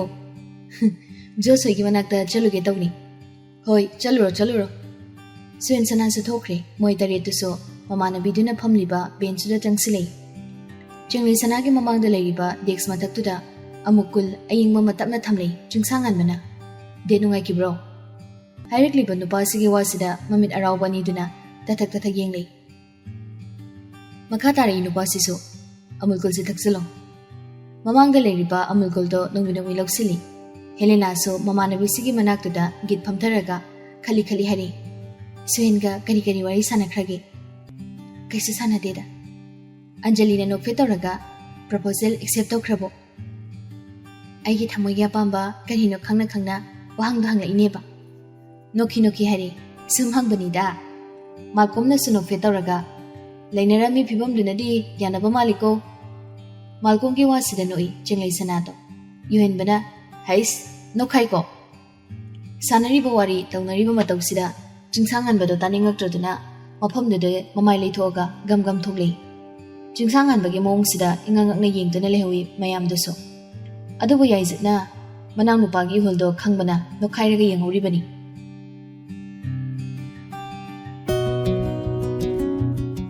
ꯁꯦꯛꯁꯟꯁꯤꯒꯤ ꯀ꯭ꯂꯥꯁꯔꯨꯝꯗꯨꯗꯁꯨ ꯁꯨꯌꯦꯟ ꯁꯅꯥ ꯍꯣꯏ ꯀꯥꯡꯕꯨꯅꯦ, ꯂꯩꯁꯤꯌꯦꯟꯕꯤ ꯍꯣꯏ ꯀꯥꯡꯕꯨꯅꯦ ꯄꯨꯂꯞ ꯄꯨꯜꯂꯤꯕꯅꯤ꯫ ꯖꯣꯁꯀ ꯐꯦꯂꯤꯛꯁꯀꯅ ꯁꯨꯌꯦꯟ ꯁꯅꯥꯗ ꯋꯥꯍꯪ ꯍꯪꯂꯤ꯫ ꯆꯤꯡꯂꯩꯅ ꯀꯩꯕꯨ ꯍꯥꯏꯔꯛꯀꯦ? ꯐꯦꯂꯤꯛꯁꯅ ꯑꯃꯨꯛ ꯄ꯭ꯔꯄꯣꯖꯦꯜ ꯑꯦꯛꯁꯦꯞ ꯇꯧꯔꯛꯄ꯭ꯔꯣ? ꯋꯥꯈꯜ ꯏꯅꯨꯡ ꯅꯨꯡꯉꯥꯏꯇꯅ ꯃꯉꯛ ꯍꯥꯏꯔꯤ ꯇꯧꯔꯛꯇꯦ ꯍꯥꯏꯕꯒꯨꯝ꯫ ꯄ꯭ꯔꯄꯣꯖꯦꯜ ꯑꯦꯛꯁꯦꯞ ꯇꯧꯔꯛꯇꯦ ꯈꯪꯕꯅ ꯂꯩꯁꯤꯌꯦꯟꯕꯤꯗꯣ ꯍꯔꯥꯎꯖꯩ꯫ ꯑꯗꯨꯕꯨ ꯃꯥꯅ ꯍꯔꯥꯎꯔꯤꯕ ꯅꯨꯡꯉꯥꯏꯔꯤꯕꯗꯣ ꯃꯥꯏꯊꯣꯡꯅ ꯃꯃꯤ ꯈꯖꯤꯛꯐꯥꯎ ꯇꯥꯍꯜꯂꯛꯇꯦ꯫ ꯃꯃꯥꯟꯅꯕꯒꯤ ꯃꯇꯧꯁꯤꯗ ꯖꯣꯁꯅ ꯍꯥꯏꯔꯤ, ꯀꯩꯁꯨ ꯍꯦꯟꯅ ꯅꯨꯡꯉꯥꯏꯇꯕ ꯈꯟꯖꯤꯜꯂꯨꯅꯨꯗ꯫ ꯐꯦꯂꯤꯛꯁꯅ ꯇꯊꯤ ꯉꯥꯡꯂꯛꯄ꯭ꯔꯣ? ꯑꯣꯐꯦꯂꯤꯌꯥꯅ ꯑꯃꯨꯛ ꯅꯨꯄꯤꯕꯨ ꯅꯊꯟꯇꯔꯣ? ꯃꯉꯣꯟꯗꯒꯤ ꯍꯦꯟꯕꯤ ꯃꯌꯥꯝ ꯑꯃ ꯌꯦꯡꯉ ꯂꯣꯏꯔꯦ꯫ ꯂꯂꯩꯃꯅ ꯑꯗꯨꯅꯤ꯫ ꯃꯃꯥꯟꯅꯕꯤ ꯑꯅꯤꯁꯤꯒꯤ ꯋꯥꯔꯤꯁꯤꯗ ꯂꯩꯁꯤꯌꯦꯟꯕꯤꯅ ꯍꯥꯏꯔꯤ, ꯆꯤꯡꯂꯩꯅ ꯌꯥꯔꯛꯇ꯭ꯔꯦꯅ ꯑꯗꯨꯃꯥꯏꯅ ꯍꯦꯛꯇ ꯍꯥꯏꯒꯅꯨ꯫ ꯃꯥꯒꯤꯁꯨ ꯃꯥꯅ ꯈꯟꯖꯕ ꯅꯨꯡꯁꯤꯖꯕ ꯃꯤꯁꯛ ꯑꯃ ꯂꯩꯗꯅ ꯇꯧꯔꯤꯕꯅꯤ꯫ ꯃꯔꯨꯞꯁꯤꯡꯁꯤꯅ ꯉꯥꯡꯅꯔꯤꯕꯁꯤ ꯇꯥꯔꯒ ꯅꯨꯡꯉꯥꯏꯇꯕ ꯄꯨꯝꯕ ꯂꯣꯠꯁꯤꯜꯂꯒ ꯅꯣꯛꯃꯤ ꯍꯥꯏꯔꯤ꯫ ꯆꯤꯡꯂꯩꯅ ꯑꯩꯉꯣꯟꯗ ꯇꯥꯊꯤ ꯆꯩꯔꯛꯇꯦꯗ꯫ ꯑꯀꯟꯕ ꯋꯥꯍꯩ ꯑꯃꯠꯇꯁꯨ ꯁꯤꯖꯤꯟꯅꯔꯛꯇꯦ꯫ ꯍꯔꯥꯎ ꯑꯩꯒ ꯋꯥꯔꯤ ꯁꯥꯟꯅꯩ꯫ ꯃꯥꯅ ꯑꯩꯒꯤ ꯄ꯭ꯔꯄꯣꯖꯦꯜ ꯑꯦꯛꯁꯦꯞ ꯇꯧꯔꯛꯇ꯭ꯔꯤꯕꯁꯤꯁꯨ ꯃꯥꯒꯤ ꯊꯃꯣꯏꯗ ꯃꯤꯁꯛ ꯑꯃ ꯂꯥꯠꯇꯨꯅ ꯊꯝꯕꯅꯅꯤ꯫ ꯃꯁꯤꯃꯛꯁꯨ ꯍꯥꯏꯔꯛꯏ ꯃꯥꯅ꯫ ꯃꯥꯒꯤ ꯋꯥꯐꯝꯁꯤꯃꯁꯨ ꯑꯩꯅ ꯏꯀꯥꯏ ꯈꯨꯝꯅꯩ꯫ ꯃꯁꯥꯅꯁꯨ ꯒ꯭ꯌꯥꯟ ꯇꯥꯅ ꯏꯪꯅ ꯑꯩꯉꯣꯟꯗ ꯃꯥꯅ ꯈꯟꯖꯕ ꯃꯤꯁꯛ ꯂꯩ ꯍꯥꯏꯔꯛꯂꯤꯕ ꯅꯨꯄꯤꯁꯤꯗ ꯑꯩꯅ ꯑꯉꯝ ꯇꯥꯟꯗꯨꯅ ꯑꯩꯒꯤ ꯅꯨꯡꯁꯤꯕ ꯐꯪꯗꯕ ꯌꯥꯗꯦ꯫ ꯑꯩꯕꯨ ꯅꯨꯡꯁꯤꯗꯕ ꯌꯥꯔꯣꯏ ꯍꯥꯏꯗꯅ ꯁꯨꯔꯨ ꯅꯩꯔꯒ ꯅꯨꯡꯁꯤꯕ ꯐꯪꯅꯕꯗ ꯑꯩ ꯍꯣꯠꯅꯔꯣꯏ꯫ ꯑꯩꯅ ꯃꯔꯝ ꯑꯣꯏꯔꯒ ꯃꯥꯒꯤ ꯅꯨꯡꯉꯥꯏꯕꯗ ꯑꯌꯦꯠꯄ ꯄꯤꯕ ꯑꯣꯏꯅ ꯊꯣꯛꯄꯗꯣ ꯑꯩ ꯄꯥꯝꯗꯦ꯫ ꯑꯩꯒꯤ ꯃꯔꯝꯒꯤ ꯃꯉꯣꯟꯗ ꯃꯊꯥ ꯁꯥꯅꯤꯡꯗꯦ꯫ ꯑꯗꯨꯅ ꯑꯩ ꯂꯦꯝꯊꯣꯛꯄꯅꯤ꯫ ꯃꯐꯝꯗ ꯏꯀꯥꯏ ꯈꯪꯗꯕꯒꯤ ꯁꯛꯂꯣꯟ ꯂꯧꯗꯨꯅ ꯁꯨꯔꯨ ꯅꯩꯗꯕꯅꯤ꯫ ꯑꯗꯨꯕꯨ ꯅꯨꯡꯁꯤꯕ ꯍꯥꯏꯕꯁꯤꯗꯤ ꯅꯨꯡꯁꯤꯕꯅꯤ꯫ ꯑꯩꯒꯤ ꯊꯃꯣꯏꯁꯤꯅꯁꯨ ꯃꯥꯕꯨ ꯑꯃꯨꯛꯄ ꯌꯥꯎꯗ ꯁꯦꯡꯅ ꯅꯨꯡꯁꯤꯖꯕꯅꯤ꯫ ꯅꯨꯡꯁꯤꯃꯟꯕꯗꯨꯅꯁꯨ ꯃꯥꯒꯤ ꯋꯥꯗ ꯑꯩꯅ ꯌꯥꯗꯕ ꯉꯝꯗꯕꯅꯤ꯫ ꯃꯥꯒꯤꯗꯃꯛꯇꯗꯤ ꯑꯩ ꯑꯗꯨꯝ ꯂꯦꯞꯈꯤꯒꯅꯤ꯫ ꯃꯥꯕꯨꯁꯨ ꯑꯗꯨꯃꯛ ꯅꯨꯡꯁꯤꯈꯤꯒꯅꯤ꯫ ꯅꯨꯡꯁꯤꯕꯗꯤ ꯃꯥꯡꯍꯟꯕ ꯑꯩ ꯉꯝꯒꯗꯕ ꯃꯥꯟꯗꯦ꯫ ꯉꯝꯐꯝꯁꯨ ꯊꯣꯛꯇꯦ꯫ ꯂꯩꯁꯦꯟꯕꯤ ꯊꯃꯣꯏꯗꯣ ꯇꯅꯤꯛ ꯂꯥꯎꯖꯩ, ꯀꯜꯂꯛꯄꯁꯨ ꯄꯣꯛꯏ꯫ ꯆꯤꯡꯂꯩ ꯁꯅꯥꯁꯨ ꯅꯨꯄꯥꯁꯤꯅ ꯑꯁꯤ ꯌꯧꯅ ꯅꯨꯡꯁꯤꯕꯁꯤ ꯎꯔꯒ ꯑꯣꯐꯦꯂꯤꯌꯥꯅ ꯅꯣꯛꯃꯤ ꯍꯥꯏꯔꯤ, ꯆꯤꯡꯂꯩꯁꯤ ꯅꯪꯅ ꯑꯁꯤ ꯌꯧꯅ ꯍꯦꯛ ꯅꯨꯡꯁꯤꯕꯁꯨ ꯍꯦ꯫ ꯅꯨꯡꯁꯤꯕꯒꯤ ꯆꯥꯡ ꯃꯥꯟꯅꯕ ꯈꯨꯠꯂꯥꯏ ꯑꯃ ꯂꯩꯔꯝꯂꯒꯗꯤ ꯑꯩꯅ ꯆꯤꯡꯂꯩꯕꯨ ꯀꯌꯥꯃꯨꯛ ꯅꯨꯡꯁꯤꯕꯒꯦ ꯍꯥꯏꯕꯁꯦ ꯈꯪꯂꯝꯒꯗꯕꯅꯤ ꯅꯣꯏꯅ꯫ ꯁꯨꯌꯦꯟ ꯁꯅꯥꯒꯤ ꯋꯥꯁꯤꯗ ꯅꯣꯛꯂꯩ ꯃꯔꯨꯞꯁꯤꯡꯗꯣ꯫ ꯂꯩꯁꯦꯟꯕꯤꯗꯣ ꯅꯣꯛꯄꯗꯤ ꯅꯣꯛꯂꯩ ꯅꯣꯛꯅꯤꯡꯗꯅ꯫ ꯅꯣꯛꯄꯅ ꯍꯟꯅꯔꯛꯄꯩ ꯇꯟꯖꯥꯗꯨꯗ ꯁꯨꯌꯦꯟ ꯁꯅꯥꯅ ꯆꯤꯡꯂꯩꯅ ꯕꯦꯁ ꯐ꯭ꯔꯦꯟ ꯑꯣꯏꯁꯦ ꯍꯥꯏꯔꯤ꯫ ꯐꯦꯂꯤꯛꯁꯅ ꯂꯥꯞꯊꯣꯛꯅꯈꯤꯗꯣꯏ ꯁꯔꯨꯛ ꯕꯦꯁ ꯐ꯭ꯔꯦꯟ ꯑꯣꯏꯅ ꯂꯣꯏꯅꯕꯒꯤ ꯈꯨꯗꯣꯡꯆꯥꯕ ꯄꯤꯔꯛꯂꯤꯁꯦ ꯌꯥꯝ ꯐꯩ꯫ ꯑꯩꯗꯤꯅꯦ ꯃꯔꯨꯞ ꯑꯣꯏꯔꯒ ꯁꯤꯒꯨꯝꯕ ꯋꯥꯈꯜ ꯈꯟꯕ ꯇꯨꯀꯠꯆꯩ꯫ ꯃꯔꯨꯞ ꯑꯣꯏꯅ ꯂꯣꯏꯅꯕꯁꯤꯐꯥꯎ ꯇꯣꯛꯂꯁꯤ ꯍꯥꯏꯔꯛꯀꯗ꯭ꯔꯅ ꯄꯥꯈꯠꯄꯅꯤ꯫ ꯑꯗꯨꯕꯨ ꯃꯥꯗꯤ ꯍꯥꯏꯔꯛꯇ꯭ꯔꯦ꯫ ꯕꯦꯁ ꯐ꯭ꯔꯦꯟ ꯑꯣꯏꯁꯦ ꯍꯥꯏꯔꯛꯂꯤꯕꯁꯤꯅ ꯑꯩ ꯄꯦꯟꯊꯣꯛꯑꯒꯦ꯫ ꯖꯣꯁꯅ ꯂꯥꯏꯕꯛꯄꯨ ꯆꯨꯝꯂꯗꯤ ꯍꯌꯦꯡꯋꯥꯏ ꯕꯦꯁ ꯐ꯭ꯔꯦꯟꯗꯒꯤ ꯀꯩꯅꯣ ꯑꯣꯜꯂꯛꯄꯁꯨ ꯌꯥꯔꯤ ꯄꯣꯠꯅꯤꯗ꯫ ꯖꯣꯁꯀꯤ ꯋꯥꯍꯩꯁꯤꯗ ꯀꯔꯤꯕꯨ ꯈꯟꯕꯅꯣ ꯈꯪꯗꯦ꯫ ꯁꯨꯌꯦꯟ ꯁꯅꯥꯗꯣ ꯃꯉꯣꯟ ꯃꯤꯅꯣꯛ ꯑꯃ ꯅꯣꯛꯂꯝꯃꯤ꯫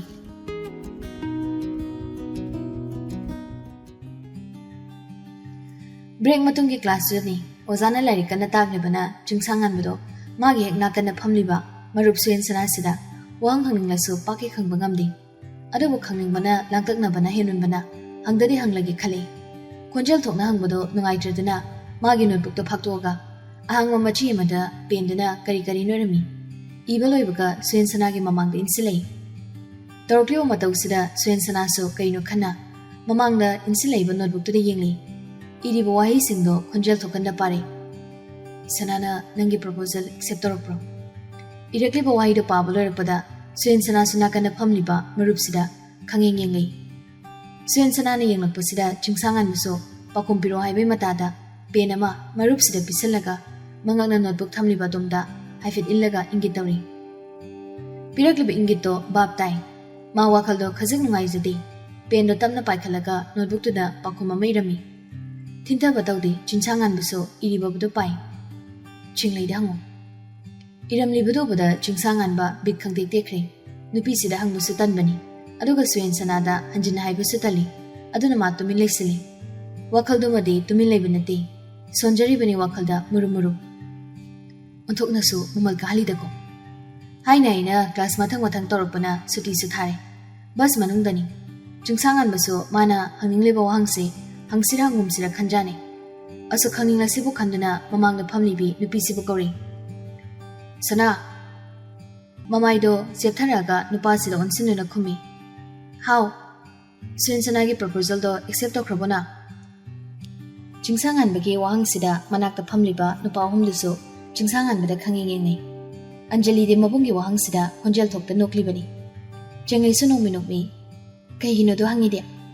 ꯃꯔꯨꯞ ꯑꯃ ꯑꯣꯏꯅ ꯁꯨꯝ ꯈꯪꯅꯤꯡꯉꯤꯗꯅ꯫ ꯇꯞꯅ ꯇꯞꯅ ꯑꯁꯦꯡꯕ ꯑꯗꯨꯝ ꯈꯪꯂꯛꯀꯅꯤꯗ꯫ ꯑꯁꯤ ꯍꯥꯏꯔꯝꯂꯒ ꯃꯃꯥꯏ ꯑꯣꯟꯊꯣꯛꯈꯤꯗꯨꯅ ꯆꯨꯝꯅ ꯐꯝꯈ꯭ꯔꯦ꯫ ꯆꯦꯡꯂꯩ ꯁꯅꯥꯒꯤ ꯄꯥꯎꯈꯨꯝꯁꯤꯗ ꯆꯤꯡꯁꯥꯡꯉꯥꯟꯕꯒꯤ ꯃꯅꯥꯛꯇ ꯐꯝꯂꯤꯕ ꯅꯨꯄꯥ ꯑꯍꯨꯝꯗꯨ ꯅꯣꯛꯂꯛꯏ꯫ ꯆꯤꯡꯁꯥꯡꯉꯥꯟꯕꯁꯨ ꯃꯆꯤꯟꯗ ꯃꯨꯔꯨꯝ ꯃꯨꯔꯨꯝ ꯁꯣꯜꯂꯤ꯫ ꯁꯨꯌꯦꯟꯒ ꯃꯥꯒ ꯌꯥꯝ ꯃꯥꯟꯅꯖꯩ꯫ ꯁꯛ ꯑꯅꯤꯁꯦ ꯀꯣꯏꯗ ꯀꯣꯏꯅꯔꯝꯃꯤ꯫ ꯃꯅꯥꯛꯇ ꯐꯝꯂꯤꯕ ꯃꯃꯥꯟꯅꯕꯁꯤꯅ ꯁꯣꯜꯂꯤꯕꯁꯤ ꯇꯥꯔꯗꯨꯅ ꯌꯨꯍꯦꯟꯕꯁꯨ ꯃꯃꯥꯟꯅꯕꯁꯤꯒꯤ ꯅꯥꯔꯨꯝꯗ ꯆꯪꯁꯤꯟꯗꯨꯅ ꯇꯞꯅ ꯍꯥꯏꯔꯤ꯫ ꯄꯥꯈꯠꯀꯅꯨ ꯄꯥꯈꯠꯀꯅꯨ, ꯁꯅꯥꯅ ꯑꯦꯛꯁꯦꯞ ꯇꯧꯈꯤꯗꯦ, ꯔꯤꯖꯦꯛ ꯇꯧꯈꯤꯕꯅꯤ꯫ ꯀꯃꯥꯏ ꯈꯪꯉꯤꯕ ꯅꯪꯗꯤ? ꯉꯁꯥꯏ ꯁꯅꯥꯅ ꯍꯥꯏꯌꯦ꯫ ꯀꯔꯝ ꯀꯥꯟꯗ? ꯅꯪꯅ ꯅꯇꯣꯝꯇ ꯊꯣꯛꯈꯤꯕꯗꯣ ꯑꯗꯨꯗ ꯍꯥꯏꯔꯤꯕ꯫ ꯆꯤꯡꯁꯥꯡꯉꯥꯟꯕꯗꯣ ꯋꯥ ꯃꯈꯥ ꯇꯥꯔꯛꯇ꯭ꯔꯦ꯫ ꯃꯥꯅ ꯋꯥ ꯃꯈꯥ ꯇꯥꯗ꯭ꯔꯕꯁꯨ ꯃꯃꯥꯟꯅꯕꯁꯤꯅ ꯇꯥꯔꯤ꯫ ꯁꯅꯥꯁꯦ ꯅꯨꯡꯁꯤꯔꯕꯣ? ꯍꯣꯏ, ꯃꯔꯨꯞ ꯑꯃ ꯑꯣꯏꯅ꯫ ꯃꯥꯟꯗꯦꯗ꯫ ꯊꯥꯖꯅꯤꯡꯗ꯭ꯔꯤ꯫ ꯑꯁꯦꯡꯕ ꯉꯥꯡꯕꯒꯦ? ꯃꯃꯤꯠꯇꯣ ꯄꯩꯔꯞ ꯌꯦꯡꯂꯛꯏ ꯆꯤꯡꯁꯥꯡꯉꯥꯟꯕꯗꯣ꯫ ꯌꯨꯍꯦꯟꯕꯁꯨ ꯃꯤꯠꯌꯦꯡꯁꯤꯗ ꯋꯥ ꯃꯈꯥꯗꯤ ꯇꯥꯔꯛꯇ꯭ꯔꯦ ꯍꯥꯏꯕꯕꯨ ꯃꯌꯥ ꯍꯤꯒꯠꯇꯨꯅ ꯅꯣꯛꯂꯤ꯫ ꯕ꯭ꯔꯦꯛ ꯃꯇꯝꯗꯅꯤ꯫ ꯄꯨꯜ ꯂꯩꯔꯦ ꯍꯥꯟꯅꯒꯨꯝ ꯀꯦꯟꯇꯤꯟꯗ ꯃꯈꯣꯏ ꯅꯤꯄꯥꯟꯗꯣ ꯆꯥꯅ ꯋꯥ ꯉꯥꯡꯂꯛꯏ ꯆꯦꯡꯂꯩ ꯁꯅꯥꯅ꯫ ꯃꯇꯝꯁꯤ ꯈꯪꯉꯔꯣꯏ꯫ ꯑꯦꯛꯖꯥꯝꯅ ꯊꯨꯡꯖꯤꯟꯅ ꯉꯥꯏꯗꯨꯅ ꯂꯩꯔꯕꯅꯤ꯫ ꯑꯗꯨꯅ ꯕ꯭ꯔꯦꯛ ꯃꯇꯝꯁꯤꯗ ꯒ꯭ꯔꯨꯞ ꯁ꯭ꯇꯗꯤ ꯇꯧꯕ ꯌꯥꯕꯅꯦ ꯑꯩꯈꯣꯏꯁꯦ꯫ ꯍꯦꯂꯦꯅꯥꯅ ꯃꯗꯨ ꯌꯥꯏ, ꯑꯦꯛꯖꯥꯝꯗ ꯃꯥꯔꯛ ꯐꯖꯅꯕ ꯍꯣꯠꯅꯗꯧꯅꯤ꯫ ꯆꯤꯡꯁꯥꯡꯉꯥꯟꯕꯅ ꯌꯥꯏ, ꯒ꯭ꯔꯨꯞ ꯁ꯭ꯇꯗꯤ ꯇꯧꯕ ꯀꯩꯁꯨ ꯀꯥꯏꯗꯦ꯫ ꯌꯥꯏꯖꯤꯠꯅ ꯂꯥꯏꯔꯤꯛ ꯄꯥꯅꯤꯡꯗꯕ ꯑꯩꯈꯣꯏꯁꯨ ꯑꯍꯩꯕ ꯃꯌꯥꯝꯒ ꯄꯨꯟꯅ ꯄꯥꯃꯤꯟꯅꯔꯒ ꯍꯦꯟꯅ ꯄꯥꯅꯤꯡꯉꯛꯄ꯭ꯔꯥꯗꯣ ꯌꯦꯡꯕ ꯇꯥꯔꯦ꯫ ꯌꯨꯍꯦꯟꯕꯅ ꯍꯌꯦꯡꯗ ꯍꯦꯛꯇ ꯄꯥꯔꯁꯤ꯫ ꯑꯟꯖꯂꯤꯅ ꯁꯣꯏꯅꯗꯕꯤ꯫ ꯃꯌꯥꯝꯗꯨꯁꯨ ꯍꯣꯏ ꯍꯣꯏ ꯍꯥꯏꯗꯨꯅ ꯌꯥꯅꯔꯦ꯫ ꯍꯦꯂꯦꯅꯥꯅ ꯂꯨꯅ ꯇꯤꯟꯅꯕ ꯃꯔꯨꯞꯅ ꯑꯦꯛꯖꯥꯝꯗ ꯃꯥꯔꯛ ꯍꯦꯟꯈꯤꯕꯁꯦ ꯊꯋꯥꯏ ꯅꯨꯡꯉꯥꯏꯇꯕꯅꯤ꯫ ꯃꯔꯨꯞꯇ ꯅꯨꯡꯁꯤꯅꯩ ꯍꯥꯏꯕꯒꯤ ꯅꯠꯇꯕ, ꯃꯥꯅ ꯉꯝꯂꯒ ꯑꯩꯅ ꯍꯣꯠꯅꯕ ꯉꯝꯗ꯭ꯔꯤꯁꯦ ꯀꯩꯒꯤꯅꯣꯅ ꯏꯁꯥ ꯏꯇꯣꯝꯇ ꯊꯋꯥꯏ ꯅꯨꯡꯉꯥꯏꯇꯕꯅꯤ꯫ ꯍꯦꯂꯦꯅꯥꯒꯤ ꯋꯥꯁꯤꯗ ꯅꯣꯛꯏ ꯃꯔꯨꯞꯁꯤꯡꯗꯣ꯫ ꯌꯥꯏꯖꯤꯠꯅ ꯅꯣꯛꯈꯤ꯫ ꯅꯪ ꯇꯧꯔꯝꯅꯤ ꯈꯪꯉꯤ꯫ ꯅꯣꯛꯐꯦꯠ ꯇꯧꯔꯛꯇꯨꯅ ꯈꯨꯝꯂꯛꯏ ꯍꯦꯂꯦꯅꯥꯁꯨ꯫ ꯇꯧꯕꯒꯤꯅꯦ ꯑꯩꯅ ꯍꯥꯏꯁꯦ꯫ ꯑꯩꯈꯣꯏꯗꯤ ꯅꯨꯡꯉꯥꯏꯇꯕ ꯀꯩꯁꯨ ꯐꯥꯎꯕꯤꯗꯦ꯫ ꯃꯗꯨ ꯐꯥꯎꯔꯀꯥꯟꯗꯅꯤ ꯍꯦꯟꯅ ꯍꯣꯠꯅꯅꯤꯡꯕ ꯐꯥꯎꯗꯣꯏꯁꯦ꯫ ꯃꯔꯨꯞ ꯃꯌꯥꯝ ꯇꯤꯟꯅꯕꯗ ꯑꯩ ꯏꯁꯥꯗꯒꯤ ꯍꯦꯟꯅ ꯃꯥꯔꯛ ꯋꯥꯡꯅ ꯐꯪꯂꯤꯕ ꯃꯔꯨꯞꯇꯨꯒ ꯃꯥꯟꯅꯅ ꯆꯠꯀꯦ ꯍꯥꯏꯕꯒꯤ ꯋꯥꯈꯜꯁꯦ ꯈꯟꯗꯧꯅꯤ꯫ ꯑꯩꯉꯣꯟꯗꯒꯤ ꯃꯥꯔꯛ ꯅꯦꯝꯕ ꯌꯥꯝ ꯌꯥꯎꯔꯤ ꯍꯥꯏꯅ ꯂꯥꯏꯊꯣꯛꯅ ꯈꯟꯕꯒꯤ ꯃꯍꯨꯠꯇ꯫ ꯌꯨꯍꯦꯟꯕꯅ ꯀꯨꯛꯇꯥꯗꯁꯨ ꯂꯩꯔꯦꯗꯨꯅꯤ꯫ ꯆꯦꯡꯂꯩ ꯁꯅꯥꯁꯨ ꯑꯣꯏꯅ ꯈꯨꯝꯂꯛꯏ꯫ ꯍꯦꯂꯦꯅꯥꯅ ꯍꯥꯏꯁꯦ ꯍꯣꯠꯅꯧ ꯍꯥꯏꯕꯅꯤ꯫ ꯑꯩ ꯀꯣꯛ ꯐꯠꯇ꯭ꯔꯦꯅ ꯂꯥꯏꯊꯣꯛꯄꯩ ꯃꯍꯨꯠ ꯍꯣꯠꯅꯁꯤ ꯍꯥꯏꯕꯅꯤ꯫ ꯃꯥꯜꯀꯣꯝꯅ ꯑꯃꯨꯛ ꯆꯨꯝꯃꯤ ꯃꯥꯏꯁꯦ꯫ ꯋꯥꯔꯤ ꯅꯨꯡꯉꯥꯏꯔꯤ꯫ ꯁꯨꯌꯦꯟ ꯁꯅꯥ, ꯖꯣꯁ, ꯐꯦꯂꯤꯛꯁꯁꯨ ꯆꯪꯁꯤꯜꯂꯛꯏ꯫ ꯖꯣꯁꯅ ꯃꯌꯥꯝ ꯋꯥꯔꯤ ꯅꯨꯡꯉꯥꯏꯔꯝꯃꯤ꯫ ꯖꯣꯁꯀꯤ ꯋꯥꯁꯤꯗ ꯂꯩꯔꯝꯂꯤꯕ ꯃꯌꯥꯝꯗꯣ ꯃꯣꯃꯣ ꯅꯣꯛꯏ꯫ ꯁꯨꯌꯦꯟ ꯁꯅꯥꯁꯨ ꯄꯣꯂꯤꯊꯤꯟ ꯈꯥꯎ ꯑꯃ ꯆꯦꯡꯂꯩ ꯁꯅꯥꯗ ꯄꯤꯔꯛꯏ꯫ ꯆꯤꯞꯁꯅꯤ, ꯄꯨꯟꯅ ꯆꯥꯃꯤꯟꯅꯔꯣ꯫ ꯆꯦꯡꯂꯩ ꯁꯅꯥꯗꯣ ꯄꯥꯛ ꯍꯦꯛ ꯂꯧꯁꯤꯟꯗꯦ꯫ ꯂꯧꯁꯤꯟꯕꯁꯨ ꯃꯥ ꯄꯥꯝꯗꯦ꯫ ꯆꯤꯡꯁꯥꯡꯉꯥꯟꯕꯁꯨ ꯁꯨꯌꯦꯟ ꯁꯅꯥꯒꯤ ꯃꯑꯣꯡꯁꯤꯗ ꯀꯔꯤꯅꯣ ꯈꯟꯅ ꯆꯃꯝꯅꯕ ꯃꯤꯠꯌꯦꯡꯅ ꯌꯦꯡꯂꯤ꯫ ꯁꯨꯌꯦꯟ ꯁꯅꯥꯁꯨ ꯏꯇꯞ ꯇꯞꯅ ꯃꯈꯥ ꯇꯥꯔꯤ꯫ ꯁꯨꯝ ꯂꯩꯈꯤꯕꯩ ꯂꯩꯗ꯭ꯔꯗꯤ ꯅꯨꯡꯉꯥꯏꯇꯕ ꯑꯗꯨꯒꯤ ꯂꯩꯔꯛꯄꯅꯤ꯫ ꯑꯟꯖꯂꯤꯅ ꯂꯧꯁꯤꯜꯂꯣ ꯍꯥꯏꯕꯒꯨꯝ ꯃꯃꯥꯟꯅꯕꯤꯁꯤꯒꯤ ꯃꯈꯣꯡꯗ ꯃꯥꯒꯤ ꯃꯈꯣꯡꯗꯨꯅ ꯇꯞꯅ ꯀꯥꯎꯏ꯫ ꯍꯟꯗꯛꯇꯤ ꯆꯦꯡꯂꯩ ꯁꯅꯥꯁꯨ ꯄꯤꯔꯛꯂꯤꯕꯗꯨ ꯂꯧꯁꯤꯜꯂꯒ ꯍꯥꯏꯔꯤ꯫ ꯁꯨꯃꯥꯏ ꯇꯧꯒꯅꯨ, ꯄꯩꯁꯥꯗꯣ ꯇꯨꯡꯁꯤꯜꯂꯣꯕ꯫ ꯑꯁꯤ ꯍꯥꯏꯔꯒ ꯅꯣꯛꯐꯦꯠ ꯇꯧꯔꯤ꯫ ꯁꯨꯌꯦꯟ ꯁꯅꯥꯁꯨ ꯋꯥꯗꯤ ꯉꯥꯡꯗ ꯃꯣꯃꯣ ꯅꯣꯛꯂꯛꯏ꯫ ꯐꯦꯂꯤꯛꯁꯅ ꯑꯗꯨꯗꯤ ꯍꯥꯏꯗꯣꯛꯈ꯭ꯔꯒꯦ ꯑꯩꯈꯣꯏ ꯑꯃꯨꯛ꯫ ꯍꯣꯏ ꯍꯥꯏꯅ ꯈꯨꯝꯅꯔꯛꯏ ꯃꯌꯥꯝꯗꯨꯁꯨ꯫ ahumduna chatkibaga chingsanganbana sanadongna leisen bisu tawri phadawni leisen bidi reserve yamoi matangi chachada hairakliba waduda mayamdo chingsanganbada khanging yengnare mamanaba ani amadi yaizid yauna makoi humdi mamito paina chingsanganbada yengni Anjali sungai mabungi wasida khoidau thili sauningna yengni ngasidi chenglei sanaso sauning lure nupasigi wasida ikai bisu phawbani masung mamanabi singsigi mamangda aduna maso tumi leisilarogi khali khonjel di kan kanda asawbagi khontokta tamna hairi nangna haise aisi reserve oidi sinina asi haraga suen sanana piramba chip zawo polythene khawdo chingsangan bada langsilei mamaiduda bok launa pali thawai isa sada waga makhata ramda phamlambadagi fugawot khiduna prabab chakri chingei sanado ngasi uriba nupisi ge mongsida tingal yengduna lewi chingsangan biso pinki ka helena ga so phamlibudagi pupu hawalaga chakribi mamana bidugi matungina ki Anjali su mabung sida yenglaga sauning hari yam pharoi dawri yamung jana asi haram laga masu inakre mamana bigi matungda chingsangan biso dumak tingal phamawri Manau nupagi matau sida sauning laba yaijitna matang asu yam khangrise kayino nangna malkumna sanasu ikairamani ni tawrisi yuhen manamu ka I wakhaldagi lesin biyum pusalei haibani da mong iha hada tapna hai aina isida kay sobi yaukhrage suen gi proposal accept tawkhididi haraga nupasina pirapor chapot kalawrise reserve obi oramadi lawkhidro lesidi engonda pho ningthi nungai no audition bidabani yaijitna ngai khoi Nangi si suena piba chapusi sana lawbugi sauningiro edi kaygi saudeba saudradi nang nai waduna kari leisen bisu sana dongna reserve oramdradi aigi am nakna harawaro loinarumgani habani yuhen bana ado nangi wado wakai kawe wakai kari da wakai kawriba ha malkomna leisen bigido reserve oibanati igoni go yuhen bana mo sana dunwaiti mana saubuse ngasina hanbani uba Masana so sawbata bani kain nangai oiramaso soiden sawramni yaijina pharabani sawkhriduna andakti itap tap thana hari chingsangan bana asengbai yam sawramadro yuhen bana mo kyam sawramni sawramoise namai dira chapo yawa polythene khangdo madu langsilami do madu khangjar chingsangan bado bit itek tekna sole as mihul di bamaso tanjadu da bring matam loibagi bel tarakpaduda Makoi mariso bilpitho amaga classroom tamna gam lai classroom ga changlakpaga chingsangan biso nupi sina phamliba bench tugi manakta jangsilaga hairi sana se asi haiduna suena piramba achapor yawa khawdo nupi sigi mamangda thamli kauribatu tadabago michina phaw hegeng lakte chenglei sana so nupa asiso wa makha taramre magi bench ta jangsin duna phamkre Anjalina mamana bisida onsilaga Bibicha, si, laksilo chapot si.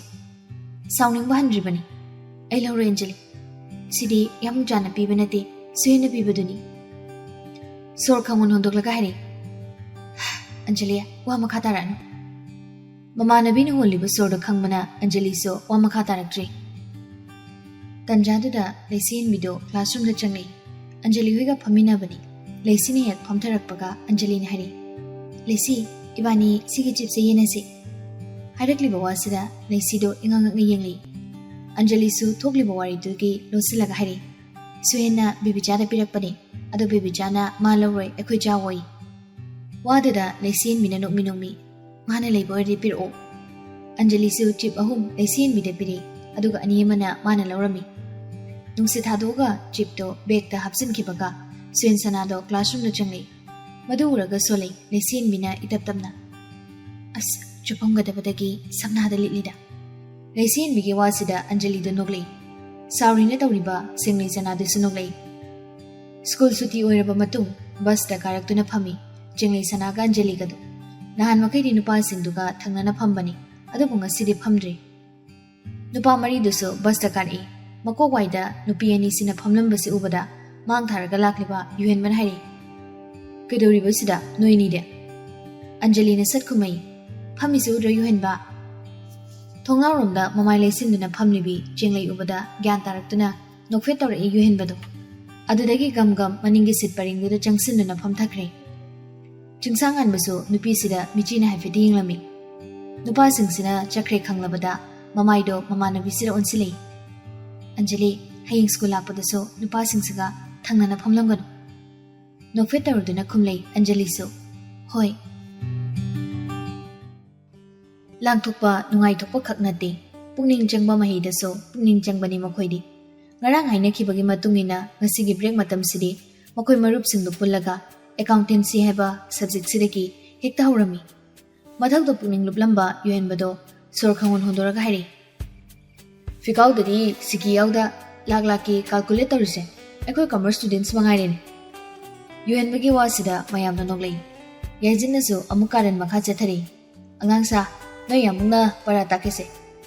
ꯃꯔꯨꯞꯁꯤꯡꯗꯨꯁꯨ ꯀꯩꯅꯣ ꯈꯟꯅ ꯌꯥꯏꯖꯗ ꯇꯤꯡꯉꯛ ꯌꯦꯡꯉꯛꯏ. Balance seat of life ꯑꯁꯤ ꯍꯥꯏꯔꯒ ꯌꯥꯏꯖꯤꯠꯇ ꯅꯣꯛꯈꯤ ꯋꯥꯗꯣ ꯃꯈꯥ ꯇꯥꯔꯗꯨꯅ ꯑꯍꯜꯅ ꯃꯈꯥ ꯊꯥꯕ ꯑꯉꯥꯡꯗ ꯄꯔꯥ ꯇꯥꯛꯄ ꯀꯨꯝꯍꯩ. Bird is your opening stock. What comes to you is credit. What goes from you is debit. That is your closing stock. Your ideas are your asset. Your bad habits are your liabilities. Your happiness is your profit. Your sorrow is your loss. Your soul is your goodwill. Your heart is your fixed asset. Your character is your capital. Your knowledge is your investment. Your S is your depreciation. Sordo mukhangon hondoga yamna gyan tabagi matauda wado makha tarake torokpani. Adubu makha taba nangringai pen ama mongonda khangpai paisalaktuna thabakta pali. Matausida mayamdo wawanoi. Yaijitsu aping apai oina penduna paisaleba maikaidiri yenglei. Manau nupana suktuna yengnaga lerami Yaijit mongonda. Mani pendo chingsanganbana langakpani karantai haiduna langaibani. Hairi machindunasu. Larik tausi haraga karan tau lere yamuk nai nang.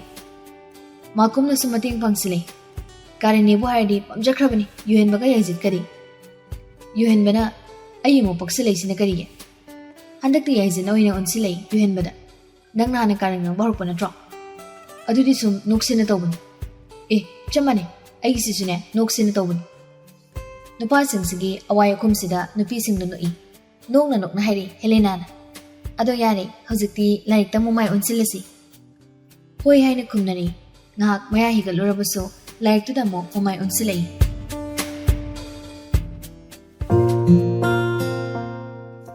Lalaima Laisenbi Ophelia makoi humso kentinda lairi.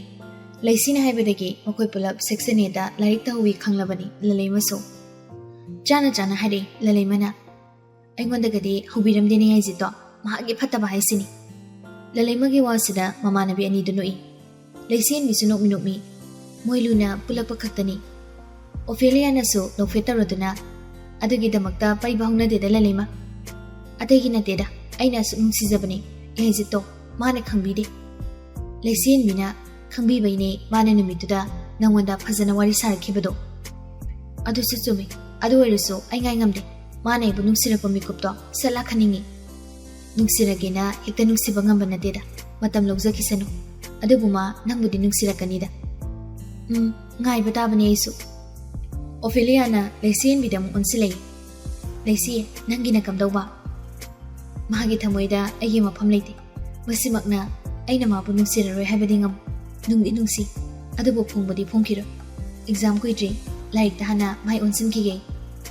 Hoida isabu matik charadi nupagi nupa ngaktani. Suyendagi henba mayam amuso thengnarakhiganida. Ado nungsibadi ama khaktani. Aina suyenbu nungsibase thamoida thamge. Mana yabiraktaba aibu nungsibidabana nakanamada thamkhraga hengwai matang chana aisu aigi thamoigi warotse mafamda haigani. Losinana thamadi thamoi.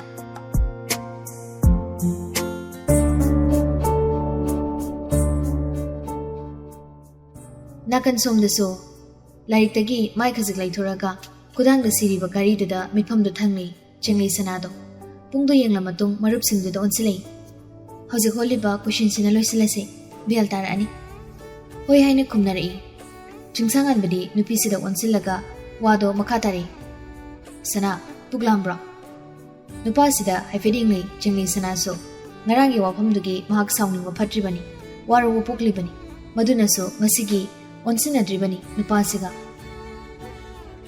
ꯅꯨꯄꯤꯁꯦ ꯁꯥꯎꯈ꯭ꯔꯦ ꯈꯪꯕꯅ ꯊꯦꯝꯒꯦ ꯈꯟꯕꯅꯤ ꯅꯨꯄꯥ ꯃꯥꯅꯁꯨ ꯑꯗꯨꯕꯨ ꯇꯟꯖꯥ ꯄꯤꯕꯤꯗꯦ ꯃꯉꯣꯟꯗ ꯊꯣꯏꯅ ꯑꯣꯟꯁꯤꯜꯂꯛꯇꯦ ꯍꯧꯖꯤꯛꯃꯛꯁꯨ ꯇꯧꯔꯤꯕꯅꯤ ꯃꯥꯅ ꯍꯪꯂꯤꯕ ꯋꯥꯍꯪꯗꯨꯒꯤ ꯄꯥꯎꯈꯨꯝꯒ ꯄꯤꯔꯛꯇꯦ ꯍꯥꯏꯐꯦꯠ ꯌꯦꯡꯂꯝꯕ ꯑꯗꯨꯁꯨ ꯃꯤꯠꯐꯝ ꯍꯣꯡꯈ꯭ꯔꯦ ꯂꯥꯏꯔꯤꯛꯇ ꯊꯝꯈ꯭ꯔꯦ ꯃꯤꯠꯐꯝꯗꯣ ꯇꯧꯅꯔꯤꯕꯁꯤꯡꯁꯤ ꯃꯔꯨꯞꯁꯤꯡꯗꯨꯅꯁꯨ ꯚꯥꯞ ꯇꯥꯏ ꯃꯈꯣꯏꯗꯤ ꯅꯣꯛꯄꯨ ꯅꯣꯛꯅꯤꯡꯂꯕꯅꯤ ꯆꯤꯡꯁꯥꯡꯍꯟꯕꯒꯤ ꯃꯑꯣꯡꯁꯤꯗ ꯑꯗꯨꯕꯨ ꯆꯦꯡꯂꯩꯁꯅꯥ ꯁꯥꯎꯔꯤ ꯈꯪꯕꯅ ꯅꯣꯛꯊꯣꯛꯅꯔꯛꯇꯦ ꯈꯪꯁꯅꯤ ꯅꯣꯛꯅꯤꯡꯕꯗꯣ ꯆꯤꯡꯁꯥꯡꯍꯟꯕꯁꯨ ꯅꯨꯄꯤꯁꯤꯕꯨ ꯍꯟꯖꯤꯟꯅ ꯀꯧꯔꯒ ꯍꯥꯏꯔꯤ ꯁꯅꯥ ꯄꯨꯛ ꯂꯥꯝꯕ꯭ꯔꯥ ꯍꯥꯏꯕꯅꯤ ꯍꯟꯅꯃꯨꯛꯇꯤ ꯈꯨꯝꯂꯩꯅꯦ ꯇꯧꯔꯤꯗꯨꯁꯨ ꯅꯨꯄꯥꯁꯤꯗ ꯌꯦꯡꯗꯕꯤ ꯃꯊꯧꯗꯣ ꯇꯧꯅ ꯏꯁꯥꯎ ꯁꯥꯎꯅꯤꯡꯕ ꯃꯥꯅ ꯈꯨꯝꯂꯛꯄꯅꯤ ꯂꯥꯝꯗꯦ ꯄꯥꯎꯈꯨꯝꯗꯣ ꯇꯥꯕꯗ ꯅꯨꯄꯥꯁꯤꯅ ꯃꯗꯣꯝ ꯌꯥꯔꯛꯇ ꯉꯨꯔꯨ ꯉꯪꯖꯩ ꯆꯥꯕꯗ ꯉꯥꯎꯖꯕꯤ ꯃꯥꯅ ꯂꯥꯝꯗꯦ ꯀꯥꯏꯅ ꯁꯣꯅ ꯃꯥꯒꯤ ꯈꯣꯡꯒ꯭ꯔꯥꯎ ꯄꯣꯀꯦꯠꯇꯒꯤ ꯆꯣꯀ꯭ꯂꯦꯠ ꯑꯃ ꯂꯧꯊꯣꯛꯑꯒ ꯅꯨꯄꯤꯁꯤꯗ ꯄꯤꯔꯛꯏ ꯆꯣꯀ꯭ꯂꯦꯠ ꯆꯥꯎ ꯃꯅꯤꯡꯋꯥꯏꯒꯤ ꯕꯦꯟꯁ ꯑꯍꯥꯡꯕꯗꯨꯗ ꯏꯀꯣꯏ ꯀꯣꯏꯅ ꯐꯝꯂꯒ ꯂꯥꯏꯔꯤꯛꯇꯣ ꯇꯧꯔꯝꯕꯅꯤ ꯃꯈꯣꯏꯗꯣ ꯆꯦꯡꯂꯩꯁꯅꯥꯗꯣ ꯅꯨꯄꯥꯁꯤꯅ ꯄꯤꯔꯛꯂꯤꯕꯁꯤ ꯂꯧꯁꯤꯟꯗꯦ ꯑꯗꯨꯒꯤ ꯃꯍꯨꯠ ꯃꯥꯒꯤ ꯂꯥꯏꯔꯤꯛ ꯕꯣꯏ ꯀꯣꯂꯣꯝꯗꯣ ꯁꯠ ꯂꯣꯏꯁꯤꯜꯂꯒ ꯐꯝꯂꯝꯕꯗꯩ ꯍꯧꯒꯠꯂꯛꯏ ꯑꯃꯨꯛꯁꯨ ꯍꯟꯖꯤꯟ ꯍꯥꯏꯔꯤ ꯆꯣꯀ꯭ꯂꯦꯠꯁꯦ ꯆꯥꯎ ꯍꯥꯏꯕꯅꯤ ꯁꯅꯥ ꯄꯨꯛ ꯂꯥꯝꯃꯒꯕꯨ ꯆꯣꯀ꯭ꯂꯦꯠꯁꯤ ꯈꯛ ꯆꯥꯔꯒ ꯄꯨꯛ ꯊꯟꯕ꯭ꯔꯥ ꯑꯁꯤ ꯍꯥꯏꯔꯒ ꯗꯦꯛꯁꯇꯒꯤ ꯃꯥꯒꯤ ꯂꯥꯏꯔꯤꯛ ꯕꯣꯏ ꯀꯣꯂꯣꯝꯁꯤꯡꯗꯣ ꯄꯨꯂꯞ ꯄꯥꯏꯈꯠꯂꯒ ꯒꯝ ꯆꯠꯈ꯭ꯔꯦ ꯆꯦꯡꯂꯩꯁꯅꯥꯗꯣ ꯅꯨꯄꯤꯁꯤꯒꯤ ꯃꯇꯧꯁꯤꯗ ꯃꯔꯨꯞꯁꯤꯡꯁꯤꯗ ꯑꯣꯟꯁꯤꯜꯂꯒ ꯍꯥꯏꯔꯤ ꯆꯤꯡꯁꯥꯡꯍꯟꯕꯅ ꯄꯨꯛ ꯂꯥꯝꯗꯦ ꯍꯥꯏꯈꯤꯗꯥꯏꯅꯦ ꯃꯥꯕꯨ ꯃꯔꯨꯞꯁꯤꯡꯗꯣ ꯈꯨꯝꯂꯛꯇꯦ ꯄꯥꯎꯈꯨꯝ ꯄꯤꯔꯛꯄꯒꯤ ꯃꯍꯨꯠ ꯊꯤꯛ ꯅꯣꯛꯂꯩ ꯌꯨꯍꯦꯟꯕꯗꯤ ꯅꯣꯛꯅ ꯋꯥꯐꯝ ꯈꯔꯗꯤ ꯍꯥꯏꯔꯤ ꯅꯣꯡꯃ ꯁꯅꯥꯅ ꯄꯨꯛ ꯂꯥꯝꯃꯦ ꯍꯥꯏꯕꯗ ꯁꯣꯏꯅ ꯆꯣꯀ꯭ꯂꯦꯠ ꯆꯥꯎ ꯍꯥꯏꯅ ꯄꯤꯕꯗ ꯅꯪꯅ ꯆꯣꯀ꯭ꯂꯦꯠꯅꯕꯨ ꯅꯕꯨꯛ ꯊꯟꯕ꯭ꯔꯣ ꯍꯥꯏꯔꯒ ꯁꯦꯟꯋꯤꯆꯀ ꯑꯃꯨꯜꯀꯨꯜꯒ ꯂꯩꯔꯒ ꯄꯤꯖꯈꯤꯕꯗꯣ ꯅꯤꯡꯁꯤꯡꯂꯛꯏꯗꯩꯗꯦ ꯌꯨꯍꯦꯟꯕꯒꯤ ꯋꯥꯁꯤ ꯃꯌꯥꯝꯁꯨ ꯅꯤꯡꯁꯤꯡꯂꯛꯇꯨꯅ ꯍꯦꯟꯅ ꯅꯣꯛꯂꯩ ꯆꯤꯡꯁꯥꯡꯍꯟꯕꯁꯨ ꯅꯣꯛꯃꯤ ꯅꯪꯗꯤ ꯌꯥꯝ ꯅꯤꯡꯁꯤꯡꯉꯝꯃꯤꯅ ꯀꯣꯛꯁꯦ ꯈꯔ ꯂꯤꯡꯕ ꯍꯥꯏꯇꯥꯔꯦ ꯑꯟꯖꯂꯤꯁꯨ ꯅꯣꯛꯈꯤ ꯁꯨꯍꯦꯟꯅ ꯑꯃꯨꯜꯀꯨꯜ ꯄꯤꯈꯤꯗꯧꯔꯦ ꯕꯤꯕꯤꯆꯥꯗ ꯑꯟꯖꯂꯤꯒꯤ ꯋꯥꯁꯤꯗ ꯃꯅꯤꯡ ꯑꯣꯟꯁꯤꯟꯗꯨꯅ ꯐꯝꯂꯝꯕ ꯆꯤꯡꯁꯥꯡꯍꯟꯕꯗꯣ ꯃꯃꯥꯡꯂꯣꯝꯗ ꯈꯪꯉꯤ ꯃꯔꯨꯞ ꯑꯇꯩꯗꯨꯁꯨ ꯂꯣꯏꯅ ꯌꯦꯡꯅꯔꯤ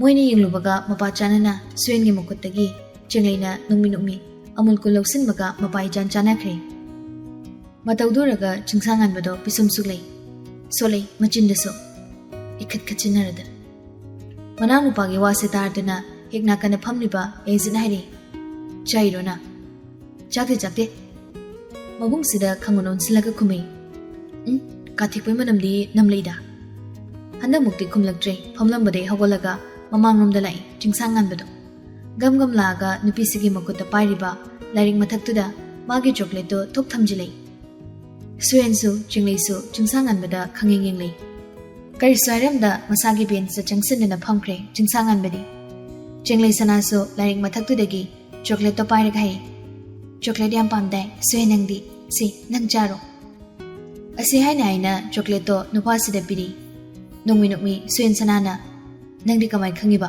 ꯑꯩ ꯆꯣꯀ꯭ꯂꯦꯠ ꯄꯥꯝꯃꯤꯁꯦ ꯄꯣꯀꯦꯠꯇ ꯆꯣꯀ꯭ꯂꯦꯠ ꯑꯗꯨꯝ ꯍꯥꯞꯄ ꯆꯠꯂꯤꯗꯨꯗꯤ ꯅꯪꯗꯤ ꯅꯨꯄꯤꯁꯤꯒꯤ ꯋꯥꯁꯤꯗ ꯅꯣꯛꯂꯩ ꯁꯤ ꯁꯨꯍꯦꯟ ꯅꯪ ꯆꯥꯔꯣ ꯅꯪꯅ ꯄꯤꯕ ꯑꯃꯨꯜꯀꯨꯜꯁꯤꯅ ꯑꯩ ꯊꯛꯑꯒꯦ ꯆꯣꯀ꯭ꯂꯦꯠꯇꯣ ꯑꯗꯨꯃꯛ ꯂꯧꯁꯤꯜꯂꯤ ꯁꯨꯍꯦꯟ ꯁꯅꯥꯁꯨ ꯆꯦꯡꯂꯩꯁꯨ ꯃꯁꯥꯒꯤ ꯕꯦꯟꯁꯇ ꯆꯪꯁꯤꯟꯗꯨꯅ ꯐꯝꯈ꯭ꯔꯦ ꯁꯨꯍꯦꯟ ꯁꯅꯥꯁꯨ ꯆꯣꯀ꯭ꯂꯦꯠꯇꯣ ꯈꯣꯛꯑꯒ ꯆꯥꯅ ꯀ꯭ꯂꯥꯁꯔꯨꯝꯗꯨꯗꯩ ꯊꯣꯛꯈ꯭ꯔꯦ ꯑꯅꯤꯁꯤꯒꯤ ꯃꯇꯧꯁꯤ ꯄꯤꯁꯨꯝ ꯑꯅꯤꯗꯣ ꯒ꯭ꯔꯣꯡ ꯍꯦꯛ ꯊꯦꯡꯒꯥꯏꯅꯕ ꯃꯈꯩ ꯌꯦꯡꯂꯤꯕꯅꯤ ꯆꯤꯡꯁꯥꯡꯍꯟꯕꯅ ꯑꯍꯨꯝꯁꯤꯒꯤ ꯀꯨꯝꯍꯩꯁꯤꯅ ꯃꯅꯤꯡꯗ ꯐꯝꯍꯧꯔꯤꯕ ꯃꯔꯨꯞꯁꯤꯡꯁꯤꯅ ꯌꯦꯡꯂꯤꯕꯅꯤ ꯆꯦꯡꯂꯩꯁꯅꯥꯁꯨ ꯁꯨꯍꯦꯟꯅ ꯄꯤꯔꯝꯕ ꯑꯃꯨꯜꯀꯨꯜꯗꯣ ꯃꯈꯨꯝ ꯍꯥꯡꯗꯣꯛꯑꯒ ꯊꯛꯄ ꯍꯧꯏ ꯃꯥꯅ ꯄꯤꯕ ꯆꯣꯀ꯭ꯂꯦꯠ ꯄꯨꯟꯅ ꯅꯨꯄꯥꯗꯨꯗ ꯄꯤꯊꯣꯛꯈ꯭ꯔꯒ ꯅꯨꯄꯥꯁꯤꯅ ꯄꯤꯔꯝꯕ ꯑꯃꯨꯜꯀꯨꯜꯁꯤꯅ ꯊꯛꯄꯁꯤ ꯎꯕꯗ ꯍꯦꯟꯅ ꯏ ꯀꯥꯈꯠꯂꯛꯏ ꯅꯨꯄꯤꯁꯤꯃꯗꯤ ꯃꯉꯣꯟꯗ ꯈꯖꯤꯛꯐꯥꯎ ꯍꯦꯛ ꯑꯣꯟꯁꯤꯟꯗꯨꯅ ꯌꯦꯡꯂꯛꯇꯦ ꯉꯥꯟꯕꯒꯤ ꯃꯑꯣꯡꯁꯦ ꯈꯪꯕꯅ ꯃꯅꯤꯡꯗ ꯐꯝꯂꯤꯕ ꯃꯔꯨꯞꯁꯤꯡꯗꯨ ꯅꯣꯛꯏ ꯌꯨꯍꯦꯟꯕꯗꯤ ꯗꯦꯛꯁ ꯃꯊꯛꯇ ꯃꯣꯏꯅ ꯊꯛꯄꯒꯤ ꯂꯩꯔꯤꯕ ꯏꯁꯤꯡ ꯕꯣꯇꯜꯗꯣ ꯇꯥ ꯄꯥꯏꯈꯠꯂꯒ ꯐꯝꯂꯝꯕꯗꯩ ꯍꯧꯒꯠꯈꯤꯗꯨꯅ ꯒꯝ ꯃꯃꯥꯡꯂꯣꯝꯗ ꯆꯠꯈ꯭ꯔꯤ ꯑꯗꯨ ꯄꯤꯡꯅ ꯆꯠꯈꯤꯕ ꯃꯇꯧꯗꯨꯗ ꯇꯤꯡꯉꯛ ꯌꯦꯡꯗꯨꯅ ꯂꯩꯍꯧꯏ ꯃꯈꯣꯏ ꯑꯇꯩꯗꯨꯁꯨ ꯇꯐꯤꯡ ꯃꯃꯥꯟꯅꯕꯅ ꯐꯝꯂꯤꯕ ꯃꯅꯥꯛꯇꯨꯗ ꯆꯪꯁꯤꯜꯂꯒ ꯍꯥꯏꯔꯤ ꯌꯨꯍꯦꯟꯕꯅ ꯃꯩ ꯍꯧꯔꯦ ꯏꯁꯤꯡ ꯈꯔ ꯊꯛꯆꯤꯜꯂꯣ ꯑꯁꯤ ꯍꯥꯏꯔꯒ ꯃꯈꯨꯠꯅ ꯄꯥꯏꯔꯤꯕ ꯏꯁꯤꯡ ꯕꯣꯇꯜꯗꯣ ꯃꯃꯥꯟꯅꯕꯁꯤꯗ ꯄꯤꯔꯛꯂꯤꯗꯨ ꯂꯧꯁꯤꯜꯂꯒ ꯏꯁꯤꯡꯗꯣ ꯈꯔ ꯊꯛꯆꯜꯂꯤ ꯉꯥꯟꯕꯁꯨ ꯃꯃꯥꯟꯅꯕꯁꯤꯅ ꯏꯁꯤꯡꯗꯣ ꯊꯛꯄ ꯂꯣꯏꯈ꯭ꯔꯒ ꯅꯣꯛꯈꯤ ꯍꯥꯏꯔꯤ ꯌꯨꯍꯦꯟꯕꯅ ꯀꯥꯊꯦꯛꯄꯩ ꯃꯅꯝꯅ ꯃꯅꯤꯡꯗ ꯐꯝꯕ ꯉꯝꯃꯨꯗ꯭ꯔꯦꯗꯤ ꯁꯠ ꯈꯨꯝꯂꯩ ꯆꯤꯡꯁꯥꯡꯍꯟꯕꯁꯨ ꯑꯩ ꯆꯥꯛꯇꯦ ꯀꯩꯁꯨ ꯑꯩ ꯅꯪ ꯆꯥꯛꯑꯦ ꯍꯥꯏꯈ꯭ꯔꯕꯣ ꯌꯦꯡꯅꯤꯡꯗꯦ ꯅꯁꯛꯀꯗꯣ ꯆꯠꯂꯣ ꯑꯥꯗ yuenbasu wa makha tadi noki noki maningda phamoriba marup singdugi manakta makhongda thangba hokre.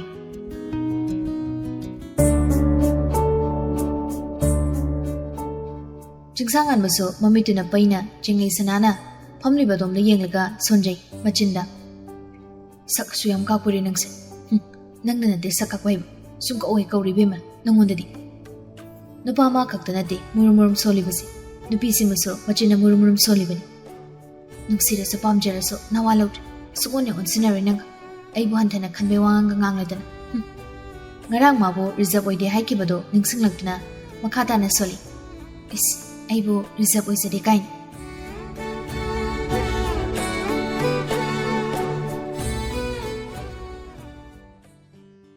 Numidangi matamni chagi sing toklaba matung mabung machaldo hongnaraga chingsangan bagi mayumda lai hoi mai haida gorong chingsangan bagi kada changli bedroom da layram da study room da layram ni khangbana adom da mung changli layrami study room da chingsangan bado Angelina mabung atom basibu khangka kawi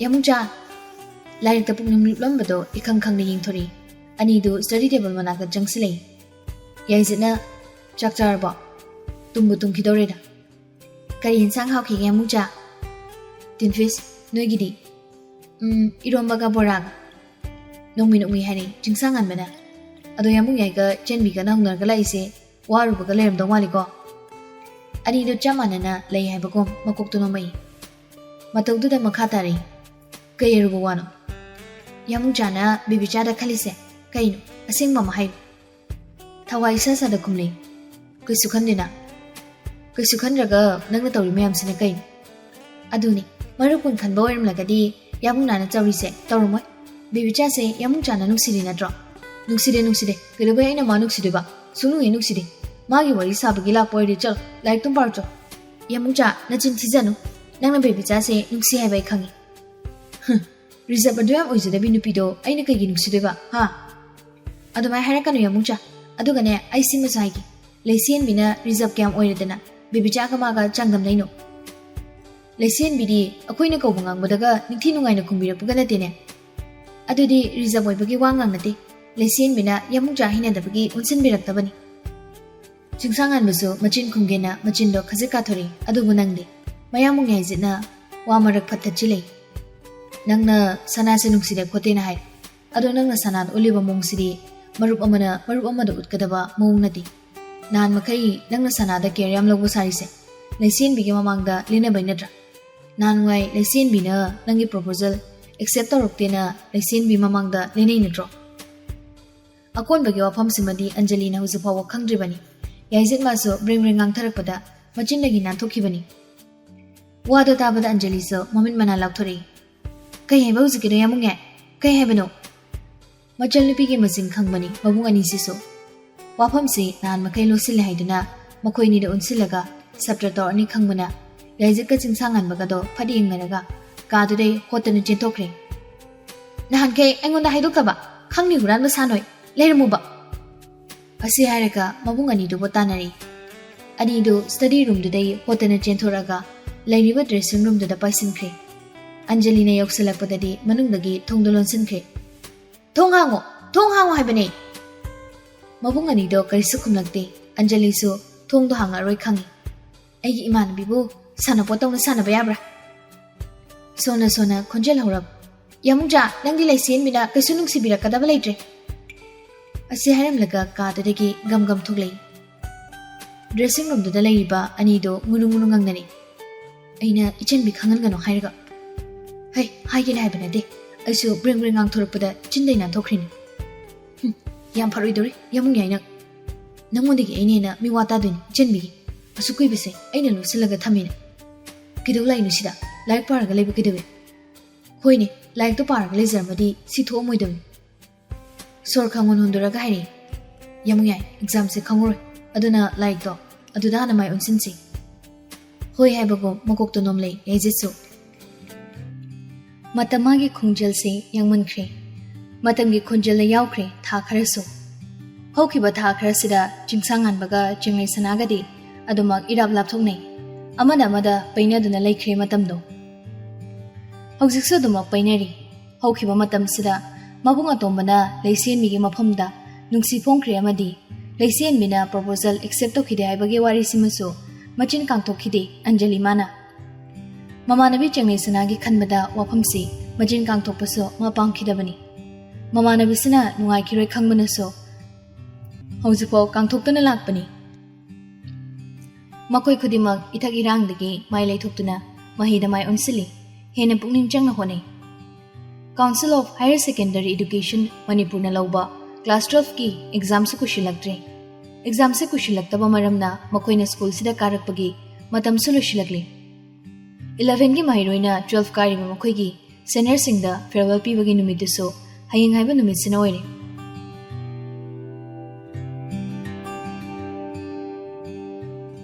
ꯅꯨꯃꯤꯗꯥꯡꯒꯤ ꯃꯇꯝꯅꯤ ꯄꯪꯊꯦꯡ ꯊꯦꯡꯅ ꯂꯥꯏꯔꯤꯛ ꯄꯥꯕꯒꯤ ꯍꯩꯅꯕꯤꯁꯤ ꯆꯤꯡꯁꯥꯡꯉꯟꯕ ꯃꯥꯗꯤ ꯂꯩꯇꯦ ꯃꯥꯒꯤ ꯍꯥꯏꯕꯕꯨ ꯑꯌꯨꯛ ꯉꯟꯅ ꯍꯧꯒꯠꯂꯒ ꯃꯤꯆꯤꯛ ꯃꯤꯔꯥꯎꯈꯣꯜ ꯇꯥꯗ꯭ꯔꯤꯉꯩ ꯄꯥꯍꯧꯕꯁꯤꯅ ꯍꯩꯅꯕꯤ ꯑꯣꯏꯕꯅꯤ ꯅꯨꯃꯤꯗꯥꯡ ꯄꯨꯡ 10 ꯔꯣꯝ ꯇꯥꯒꯗꯧꯔꯦ ꯃꯥꯅ ꯂꯥꯏꯔꯤꯛ ꯄꯥꯕ ꯂꯣꯏꯁꯤꯜꯂꯒ ꯁ꯭ꯇꯗꯤ ꯔꯨꯝꯗꯒꯤ ꯊꯣꯛꯂꯛꯄꯗꯣ ꯇꯨꯝꯅꯤꯡꯕꯅꯁꯨ ꯃꯃꯤꯠꯇꯣ ꯄꯥꯡꯕ ꯉꯝꯗ꯭ꯔꯕꯅꯤ ꯇꯨꯝꯅꯤꯡꯂꯁꯨ ꯇꯨꯝꯅꯤꯡꯅ ꯕꯥꯠꯔꯨꯝ ꯇꯝꯅ ꯆꯪꯗꯨꯅ ꯂꯥꯛꯑꯒ ꯃꯥꯒꯤ ꯇꯨꯠꯕ꯭ꯔꯁꯇꯣ ꯄꯥꯏꯈꯠꯂꯤ ꯑꯗꯨꯒ ꯕ꯭ꯔꯁꯇꯨꯗ ꯇꯨꯠꯄꯦꯁꯇꯣ ꯑꯃꯨꯛ ꯃꯦꯠꯁꯤꯜꯂꯤ ꯑꯗꯨꯗꯒꯤ ꯇꯨꯠꯕ꯭ꯔꯁꯇꯣ ꯌꯥꯅꯨꯡꯗ ꯍꯥꯞꯆꯤꯜꯂꯒ ꯃꯌꯥ ꯁꯦꯡꯕ ꯍꯧꯏ ꯃꯌꯥꯗꯨ ꯁꯦꯡꯅ ꯃꯃꯤꯠꯇꯣ ꯎꯏꯔꯨꯝ ꯃꯤꯡꯁꯦꯜꯗꯨꯗ ꯌꯦꯡꯖꯩ ꯀꯗꯣꯝꯗꯒꯤꯅꯣ ꯃꯤꯡꯁꯦꯜꯗꯨꯗ ꯆꯦꯡꯂꯩꯁꯅꯥ ꯍꯥꯏꯕ ꯅꯨꯄꯤꯁꯤ ꯎꯔꯛꯂꯤꯕꯅꯣ ꯍꯥꯏꯕ ꯈꯪꯗꯦ ꯃꯤꯡꯁꯦꯜ ꯃꯅꯨꯡꯗꯒꯤ ꯄꯩꯔꯤ ꯃꯥꯕꯨ ꯌꯦꯡꯂꯛꯂꯤꯕ ꯅꯨꯄꯤꯁꯤꯒꯤ ꯃꯇꯧꯁꯤꯗ ꯆꯤꯡꯁꯥꯡꯉꯟꯕ ꯃꯃꯤꯠ ꯃꯅꯥ ꯈꯪꯁꯤꯡ ꯁꯤꯡꯏ ꯃꯆꯤꯟꯗꯣ ꯁꯠ ꯇꯦꯡꯊꯣꯛꯂꯒ ꯃꯃꯥꯏꯗꯨꯁꯨ ꯄ꯭ꯔꯄꯛ ꯇꯥꯊꯣꯛꯏ ꯃꯈꯨꯠꯇꯨꯅ ꯃꯃꯥꯏꯗꯣ ꯄꯨꯂꯞ ꯅꯥꯟꯊꯔꯒ ꯃꯤꯡꯁꯦꯜꯗ ꯑꯃꯨꯛ ꯌꯦꯡꯂꯛꯏ ꯍꯟꯗꯛꯃꯨꯛꯇꯤ ꯅꯨꯄꯤꯗꯣ ꯃꯤꯡꯁꯦꯜ ꯃꯅꯨꯡꯁꯤꯗ ꯂꯩꯔꯝꯗ꯭ꯔꯦ ꯁꯣꯔ ꯈꯪꯍꯣꯟ ꯍꯣꯟꯗꯩ ꯁꯣꯜꯂꯛꯏ ꯃꯆꯤꯟꯁꯤꯗꯁꯨ ꯏꯇꯞ ꯇꯝꯅꯔꯥꯏ ꯍꯥꯏꯁꯤꯅꯤ ꯃꯤꯡꯁꯦꯜꯁꯤꯗꯁꯨ ꯃꯥꯅ ꯄꯩꯕꯒꯤ ꯃꯁꯛ ꯎꯈꯠꯂꯤ ꯄꯨꯔꯥ ꯕꯤꯔꯥꯅꯤꯀꯣ ꯃꯁꯤ ꯅꯨꯄꯤꯁꯦ ꯁꯣꯅ ꯇꯥꯋꯦꯜꯗꯨꯅ ꯃꯃꯥꯏꯗꯣ ꯁꯦꯡꯅ ꯇꯩꯊꯣꯛꯑꯝꯃꯤ ꯇꯧꯒꯗꯕ ꯃꯊꯧꯗꯣ ꯂꯣꯏꯔꯒ ꯐꯃꯨꯡꯗ ꯀꯥꯈꯠꯂꯒ ꯂꯣꯡꯅ ꯍꯤꯞꯊꯔꯛꯏ ꯃꯃꯤꯠꯇꯨꯁꯨ ꯇꯞꯅ ꯎꯏꯁꯤꯜꯂꯤ ꯃꯃꯤꯠ ꯎꯏꯁꯤꯟꯖꯔꯦ ꯍꯥꯏꯕꯒꯤ ꯋꯥꯅꯤ ꯃꯍꯥꯛ ꯇꯨꯝꯕꯗꯤ ꯇꯨꯝꯗ꯭ꯔꯤ ꯋꯥꯈꯜꯗꯨꯗ ꯃꯗꯣ ꯃꯔꯣ ꯂꯣꯟꯖꯔꯤꯕꯅꯤ ꯍꯌꯦꯡ ꯎꯅꯕꯗꯩꯗꯤ ꯐꯅ ꯀꯨꯏꯅ ꯎꯅꯔꯣꯏ ꯑꯦꯛꯖꯥꯝꯗ ꯎꯅꯕ ꯅꯠꯇ꯭ꯔꯗꯤ ꯐꯪꯉꯔꯣই ꯑꯩꯕꯨ ꯍꯌꯦꯡ ꯁꯅꯥꯗ ꯂꯥꯟꯈ꯭ꯔꯦ ꯍꯥꯏꯖꯁꯤꯔ ꯑꯩꯅ ꯃꯥꯕꯨ ꯔꯤꯖꯔꯚ ꯑꯣꯏꯗꯦ ꯍꯥꯏꯔꯨꯕꯒꯤ ꯍꯤꯞꯅ ꯃꯀꯣꯛꯇꯣ ꯑꯃꯨꯛ ꯐꯠꯐꯠ ꯍꯥꯏꯖꯩ ꯃꯃꯤꯠꯇꯨꯁꯨ ꯁꯠ ꯄꯥꯡꯊꯣꯔꯛꯑꯒ ꯃꯆꯤꯟꯅ ꯊꯣꯛꯅ ꯁꯣꯜꯂꯛꯏ ꯑꯩꯅ ꯐꯅꯌꯥꯝꯗꯤ ꯍꯣꯠꯅꯈꯤꯕꯅꯤ ꯃꯥꯒ ꯍꯥꯟꯅꯒꯨꯝ ꯅꯛꯅ ꯂꯣꯏꯅꯅꯕꯅ ꯑꯗꯨꯕꯨ ꯃꯥꯅ ꯑꯗꯨꯃꯛ ꯄꯩꯔꯒ ꯂꯩꯖꯈꯤꯕꯅꯤ ꯀꯩꯁꯨ ꯅꯠꯇꯕ ꯋꯥ ꯑꯃꯒꯤ ꯑꯁꯨꯛ ꯀꯨꯏꯅ ꯄꯩꯕ ꯍꯧꯅꯕ꯭ꯔꯥ ꯑꯩꯅ ꯑꯃꯨꯛ ꯀꯧꯁꯤꯜꯂꯨꯔꯒ ꯈꯨꯝꯕꯤꯔꯛꯇ꯭ꯔꯗꯤ ꯀꯝꯗꯧꯅꯤ ꯃꯌꯥꯝ ꯃꯃꯥꯡꯗ ꯏꯀꯥꯏꯕ ꯅꯪꯕꯒꯗꯤ ꯉꯝꯃꯔꯣꯏ ꯅꯨꯄꯤꯅꯤ ꯀꯥꯏꯅ ꯁꯛꯅ ꯁꯛ ꯀꯥꯛꯂꯤꯕ ꯁꯨꯀꯧ ꯀꯧꯔꯣꯏꯗꯩ ꯑꯗꯨꯗꯒꯤ ꯂꯩꯁꯦꯟꯕꯤꯕꯨ ꯑꯃꯨꯛ ꯅꯤꯡꯁꯤꯡꯂꯛꯄꯗꯨꯅ ꯁꯣꯜꯂꯛꯏ ꯃꯆꯤꯟꯗ ꯏꯍꯥꯟ ꯊꯦꯡꯅꯈꯤꯕꯗ ꯀꯥꯈꯤꯕ ꯁꯛꯇꯨꯒ ꯍꯥꯏꯔꯗꯤ ꯍꯧꯖꯤꯛꯇꯤ ꯌꯥꯝ ꯐꯔꯦꯗ ꯀꯥ ꯍꯦꯟꯅ ꯅꯪꯅ ꯂꯣꯏꯅ ꯇꯤꯟꯅꯕ ꯅꯠꯇ꯭ꯔꯁꯨ ꯅꯪꯒ ꯄꯨꯟꯕ ꯐꯪꯂꯤꯕꯁꯤꯁꯨ ꯑꯩ ꯅꯨꯡꯉꯥꯏ ꯑꯩꯒꯤꯗꯃꯛ ꯅꯪꯒꯤ ꯋꯥꯈꯜꯗꯨꯅ ꯀꯔꯤꯒꯨꯝꯕ ꯈꯔꯗꯪ ꯑꯣꯏꯔꯒꯁꯨ ꯈꯟꯕꯤꯔꯝꯃꯒꯗꯤ ꯑꯩ ꯍꯦꯟꯅ ꯅꯨꯡꯉꯥꯏꯕ ꯐꯥꯎꯒꯗꯕ ꯅꯪꯒꯤ ꯅꯑꯣꯡꯗꯨꯅ ꯑꯩꯅ ꯄꯥꯛ ꯍꯦꯟꯖꯤꯟꯕꯁꯨ ꯉꯝꯗꯦ ꯅꯪꯅ ꯑꯩꯁꯦ ꯁꯨꯛ ꯅꯨꯡꯁꯤꯕ ꯐꯥꯎꯔꯣꯏꯗ꯭ꯔꯥ ꯆꯦꯡꯂꯩꯁꯅꯥꯁꯨ ꯂꯥꯏꯔꯤꯛ ꯇꯧꯔꯝꯕꯅꯤ ꯍꯌꯦꯡ ꯐꯦꯌꯔꯋꯦꯜ ꯅꯨꯃꯤꯠꯅꯤ ꯈꯜꯂꯨꯕꯗ ꯉꯁꯤꯗꯤ ꯂꯥꯏꯔꯤꯛꯇ ꯄꯨꯛꯅꯤꯡ ꯏꯆꯪ ꯆꯪꯉꯨ ꯌꯥꯗꯦ ꯋꯥꯈꯜꯗꯨꯁꯨ ꯏꯅꯨꯡ ꯅꯨꯡꯉꯥꯏꯇꯦ ꯃꯥꯡꯗ ꯂꯩꯔꯤꯕ ꯂꯥꯏꯔꯤꯛ ꯑꯗꯨꯗꯒꯤ ꯅꯥꯊꯩꯔꯛꯑꯒ ꯋꯥꯈꯜ ꯑꯃꯗ ꯇꯥꯎꯊꯔꯛꯂꯦ ꯃꯥ ꯊꯃꯣꯏꯒꯤ ꯅꯨꯡꯁꯤꯕꯁꯦ ꯅꯐꯝꯗ ꯐꯣꯡꯕ ꯉꯝꯗ ꯑꯗꯨꯃꯛ ꯇꯣꯛꯈꯗ꯭ꯔꯥ ꯍꯥꯏꯁꯦ ꯅꯨꯡꯗꯤ ꯅꯨꯡꯁꯤꯖꯕꯅꯤ ꯑꯩꯅ ꯅꯪꯁꯦ ꯀꯥ ꯍꯦꯟꯅ ꯁꯥꯊꯤꯅ ꯅꯨꯡꯁꯤꯖꯕꯅꯤ ꯅꯨꯡꯁꯤꯔꯦ ꯍꯥꯏꯗꯨꯅꯁꯨ ꯅꯪꯒꯤ ꯅꯑꯣꯡꯁꯤꯗ ꯑꯩꯒꯤ ꯅꯨꯡꯁꯤꯕꯁꯦ ꯅꯐꯝ ꯂꯣꯠꯄꯗ ꯑꯩ ꯀꯤꯕ ꯄꯣꯛꯑꯦ ꯇꯁꯦꯡꯅ ꯑꯩ ꯀꯤꯕꯅꯤ ꯆꯤꯡꯁꯥꯡꯍꯟꯕ ꯅꯨꯄꯥꯁꯤꯅ ꯃꯥꯒ ꯂꯩꯁꯦꯟꯕꯤꯒ ꯑꯗꯨꯃꯛ ꯆꯥꯡꯗꯝꯅꯕꯗꯣ ꯅꯤꯡꯁꯤꯡꯂꯛꯄꯗ ꯏꯁꯥꯎ ꯑꯃꯨꯛ ꯁꯥꯎꯅꯤꯡꯉꯤ ꯏꯁꯥꯎꯑꯣꯏ ꯀꯩꯑꯣꯏ ꯄꯦꯔꯤ ꯁꯣꯜꯂꯛꯑꯝꯃꯤ ꯏꯁ ꯂꯩꯁꯦꯟꯕꯤꯁꯨ ꯁꯅꯥꯗꯧꯅ ꯔꯤꯖꯔꯚ ꯑꯣꯏꯔꯝꯗ꯭ꯔꯗꯤ ꯐꯗꯧꯅꯤ ꯀꯥꯏꯅ ꯃꯁꯤꯒꯤ ꯋꯥꯍꯩꯁꯦ ꯍꯦꯛ ꯅꯤꯡꯁꯤꯡꯂꯛꯄꯗ ꯑꯩꯗꯤꯅꯦ ꯈꯣꯏꯗꯧꯁꯦ ꯄꯛꯁꯥꯎꯗ ꯁꯥꯎꯅꯤꯡꯉꯦꯕ ꯑꯩꯕꯨ ꯌꯥꯝꯅ ꯔꯤꯖꯔꯚ ꯑꯣꯏꯗꯕꯩ ꯃꯑꯣꯡꯗꯒ ꯉꯥꯡꯁꯩ ꯃꯥꯅꯁꯨ ꯑꯩꯈ꯭ꯔꯦ ꯍꯥꯏꯔꯛꯇ꯭ꯔꯤꯕꯣ ꯑꯩꯗꯤ ꯄꯩꯈꯤꯅꯤ ꯍꯥꯏꯁꯤꯅꯤ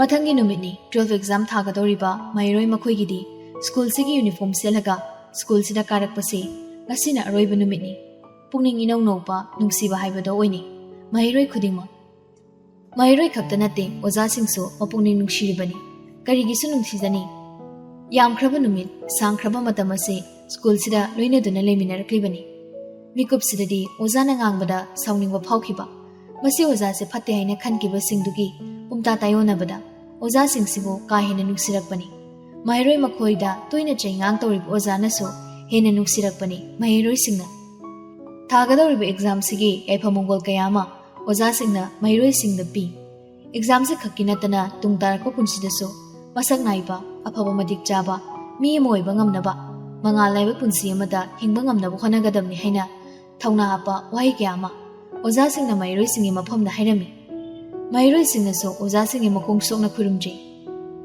ꯑꯣꯖꯥꯁꯤꯡꯅ ꯍꯥꯏꯔꯛꯄ ꯋꯥꯍꯩꯗ ꯃꯍꯩꯔꯣꯏꯁꯤꯡꯅ ꯃꯄꯤ ꯇꯥꯔꯛꯂꯤꯕꯁꯤꯅ ꯑꯇꯩꯗ ꯅꯠꯇꯦ, ꯑꯣꯖꯥꯅ ꯁꯨꯝꯅ ꯍꯥꯏꯔꯛꯄ ꯋꯥꯍꯩꯁꯤꯗꯅꯤ꯫ ꯀ꯭ꯂꯥꯁꯇ ꯑꯣꯖꯥ ꯑꯩꯈꯣꯏꯅ ꯃꯍꯩꯔꯣꯏ ꯅꯈꯣꯏꯗ ꯉꯥꯡꯈꯤꯕ, ꯁꯛꯈꯤꯕ, ꯐꯨꯈꯤꯕ, ꯆꯩꯈꯤꯕꯁꯤꯡꯗꯣ ꯅꯈꯣꯏꯕꯨ ꯐꯍꯟꯅꯤꯡꯕꯗꯒꯤ ꯐꯨꯈꯤꯕꯅꯤ, ꯆꯩꯕꯩ, ꯉꯥꯡꯈꯤꯕꯅꯤ꯫ ꯅꯈꯣꯏꯕꯨ ꯅꯨꯡꯁꯤꯗꯕꯒꯤ ꯐꯨꯈꯤꯕ, ꯆꯩꯈꯤꯕ ꯅꯠꯇꯦ, ꯅꯣꯏꯕꯨ ꯅꯨꯡꯁꯤꯕꯒꯤ ꯑꯐꯕ ꯃꯤꯁꯛ ꯑꯃ ꯑꯣꯏꯔꯛꯄ ꯉꯝꯅꯕ ꯆꯩ ꯉꯥꯡꯈꯤꯕꯅꯤ꯫ ꯑꯣꯖꯥ ꯑꯩꯈꯣꯏꯅ ꯃꯍꯩꯔꯣꯏ ꯈꯨꯗꯤꯡꯃꯛꯄꯨ ꯆꯞ ꯃꯥꯟꯅꯕ ꯃꯤꯠꯌꯦꯡꯅ ꯌꯦꯡꯂꯤꯕꯅꯤ꯫ ꯀ꯭ꯂꯥꯁꯀꯤ ꯇꯣꯄꯔꯁꯨ, ꯕꯦꯛ ꯕꯦꯟꯆꯔꯁꯨ, ꯃꯍꯩꯔꯣꯏ ꯅꯈꯣꯏ ꯃꯌꯥꯝꯒꯤ ꯃꯤꯡꯁꯦ ꯑꯣꯖꯥ ꯈꯨꯗꯤꯡꯃꯛꯀꯤ ꯊꯃꯣꯏꯗ ꯇꯦꯇꯨꯒꯨꯝꯅꯅꯦ ꯍꯛꯈ꯭ꯔꯕꯅꯤ꯫ ꯑꯣꯖꯥꯒꯤ ꯋꯥꯍꯩꯁꯤꯡꯁꯦ ꯇꯥꯕꯗ ꯃꯍꯩꯔꯣꯏ ꯃꯌꯥꯝꯗꯣ ꯃꯄꯤ ꯇꯥꯔꯛꯄꯅꯤ꯫ ꯀ꯭ꯂꯥꯁ 11ꯒꯤ ꯃꯍꯩꯔꯣꯏꯅꯁꯨ ꯃꯈꯣꯏꯒꯤ ꯁꯦꯅꯤꯌꯔꯁꯤꯡꯁꯤꯗ ꯄꯦꯟ, ꯄꯦꯟꯁꯤꯜ, ꯁ꯭ꯀꯦꯜ, ꯏꯔꯦꯖꯔꯅꯆꯤꯡꯕꯗꯣ ꯈꯨꯗꯣꯜ ꯇꯝꯃꯤ, ꯋꯤꯁꯁꯨ ꯄꯤ꯫ ꯑꯗꯨꯗꯒꯤ ꯁꯦꯝꯂꯤꯕ ꯆꯥꯅ ꯊꯛꯅꯕ ꯃꯌꯥꯝꯗꯣ ꯑꯃꯨꯛ ꯍꯔꯥꯎ ꯍꯔꯥꯎ ꯆꯥꯃꯤꯟꯅꯩ꯫ ꯗꯨꯝ ꯗꯥꯝꯗ ꯁꯤꯟꯕ ꯐꯦꯌꯔꯋꯦꯜ ꯅꯠꯇꯦ, ꯄꯤꯛꯇꯛꯅ ꯆꯝꯅ ꯌꯥꯝꯅ ꯃꯁꯥ ꯅꯥꯟꯅ ꯁꯤꯟꯕꯅꯤ꯫ ꯑꯦꯛꯖꯥꯝꯁꯤ ꯊꯥꯃꯤꯟꯅꯒꯗꯧꯔꯤꯕ ꯃꯈꯣꯏ ꯃꯁꯦꯟꯁꯨ ꯑꯃꯅ ꯑꯃꯗ ꯑꯦꯛꯖꯥꯝꯒꯤ ꯋꯤꯁ ꯄꯤꯅꯩ꯫ ꯄꯨꯜꯂꯞ ꯄꯨꯜꯂꯤ ꯃꯈꯣꯏ ꯂꯨꯅ ꯄꯨꯟꯖꯕ ꯅꯤꯄꯥꯜꯗꯨꯁꯨ꯫ ꯌꯥꯏꯖꯅ ꯃꯥꯛ ꯋꯥꯡꯅ ꯄꯥꯁ ꯇꯧꯔꯛꯄ ꯂꯣꯏ ꯑꯣꯏꯁꯤꯀꯣ ꯃꯌꯥꯏ꯫ ꯀꯨꯝꯂꯩ ꯃꯌꯥꯝꯗꯨꯁꯨ ꯆꯞ ꯃꯥꯟꯅꯅ ꯑꯣꯏꯁꯦ ꯑꯣꯏꯁꯦ꯫ ꯄꯤꯡꯀꯤꯅ ꯁꯤꯗꯩꯗꯤ ꯑꯦꯛꯖꯥꯝ ꯌꯧꯗ꯭ꯔꯤꯐꯥꯎ ꯎꯅꯔꯣꯏꯅꯦꯀꯣ꯫ ꯆꯦꯡꯂꯩ ꯁꯅꯥꯅ ꯑꯦꯛꯖꯥꯝ ꯂꯣꯏꯈ꯭ꯔ ꯃꯇꯨꯡꯗꯁꯨ ꯄꯥꯛꯅ ꯎꯅꯔꯔꯣꯏ, ꯃꯥꯒꯤ ꯑꯄꯥꯝꯕ ꯃꯥꯏꯀꯩꯗ ꯆꯠꯅꯔꯗꯕꯅꯤꯅ꯫ ꯍꯦꯂꯦꯅꯥꯅ ꯑꯁꯦꯡꯕ ꯑꯗꯨꯒꯤ ꯈꯜꯂꯨꯔꯗꯤ ꯌꯥꯝ ꯅꯨꯡꯉꯥꯏꯇꯦ꯫ ꯑꯟꯖꯂꯤꯅ ꯅꯨꯡꯁꯤꯀꯣ ꯃꯇꯝꯁꯦ, ꯍꯧꯈꯤꯕꯁꯨ ꯈꯪꯍꯧꯗꯦ꯫ ꯄꯤꯡꯀꯤꯅ ꯑꯃꯨꯛ ꯈꯟꯖꯤꯜꯂꯨꯔꯗꯤ ꯀꯞꯅꯤꯡꯉꯤ꯫ ꯌꯨꯍꯦꯟꯕꯅꯁꯨ ꯍꯥꯏꯔꯛꯏ, ꯑꯩꯈꯣꯏꯁꯦ ꯁꯨꯃꯥꯏꯅ ꯄꯨꯜꯂꯛꯀꯅꯤ, ꯇꯤꯟꯅꯔꯛꯀꯅꯤ ꯍꯥꯏꯕꯁꯨ ꯊꯥꯖꯔꯨꯗꯦ, ꯑꯗꯨꯕꯨ ꯌꯥꯝ ꯂꯨꯅ ꯇꯤꯟꯅꯕ ꯃꯔꯨꯞ ꯍꯥꯏꯕꯗꯨ ꯑꯣꯏꯈ꯭ꯔꯦꯀꯣ꯫ ꯃꯥꯜꯀꯣꯝꯅ ꯀꯣꯂꯦꯖꯇꯗꯤ ꯑꯩꯈꯣꯏ ꯄꯨꯜꯂꯞ ꯄꯨꯟꯕ ꯍꯥꯏꯁꯦ ꯑꯣꯏꯊꯣꯛꯑꯔꯣꯏ, ꯃꯅꯤꯄꯨꯔꯒꯤ ꯃꯄꯥꯟꯗ ꯃꯈꯥ ꯇꯥꯕ ꯁ꯭ꯇꯗꯤ ꯇꯧꯊꯅꯤ ꯍꯥꯏꯅꯕꯁꯨ ꯑꯗꯨꯝ ꯌꯥꯎꯔꯤꯁꯤꯅꯤ꯫ ꯑꯗꯣ ꯀꯦꯟꯇꯤꯟꯗ ꯄꯨꯟꯅ ꯑꯆꯥꯄꯣꯠ ꯆꯥꯃꯤꯟꯅꯕ, ꯕ꯭ꯔꯦꯛ ꯃꯇꯝꯗ ꯄꯨꯜꯂꯒ ꯋꯥꯊꯤ ꯇꯧꯕ ꯃꯌꯥꯝꯁꯦ ꯑꯝ ꯐꯪꯉꯔꯣꯏꯀꯣ꯫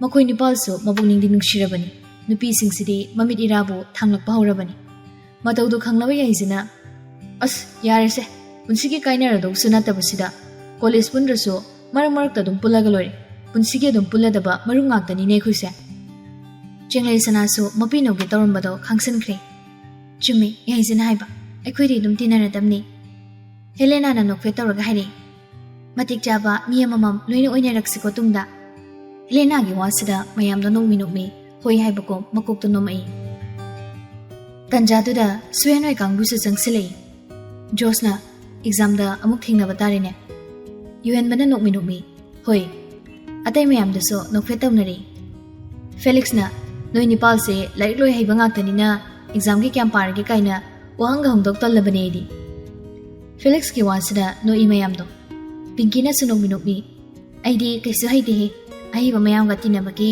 ꯍꯩꯕ ꯃꯥꯜꯂꯕꯩ ꯋꯥꯅꯤ, ꯍꯥꯏꯗꯤ ꯃꯀꯨ ꯐꯖꯔꯒ ꯃꯅꯨꯡ ꯐꯖꯗꯕꯗꯣ꯫ ꯖꯣꯁꯅ ꯅꯣꯛꯈꯤ ꯍꯦꯔꯥ ꯄꯤꯡꯀꯤ, ꯅꯪꯒꯤ ꯋꯥꯗꯣ ꯑꯩꯉꯣꯟꯗ ꯌꯦꯡꯂꯒ ꯍꯥꯏꯔꯛꯄ ꯃꯥꯜꯂꯤ꯫ ꯄꯥꯟꯕ꯭ꯔꯥ ꯅꯪꯉꯣꯟꯗꯁꯨ?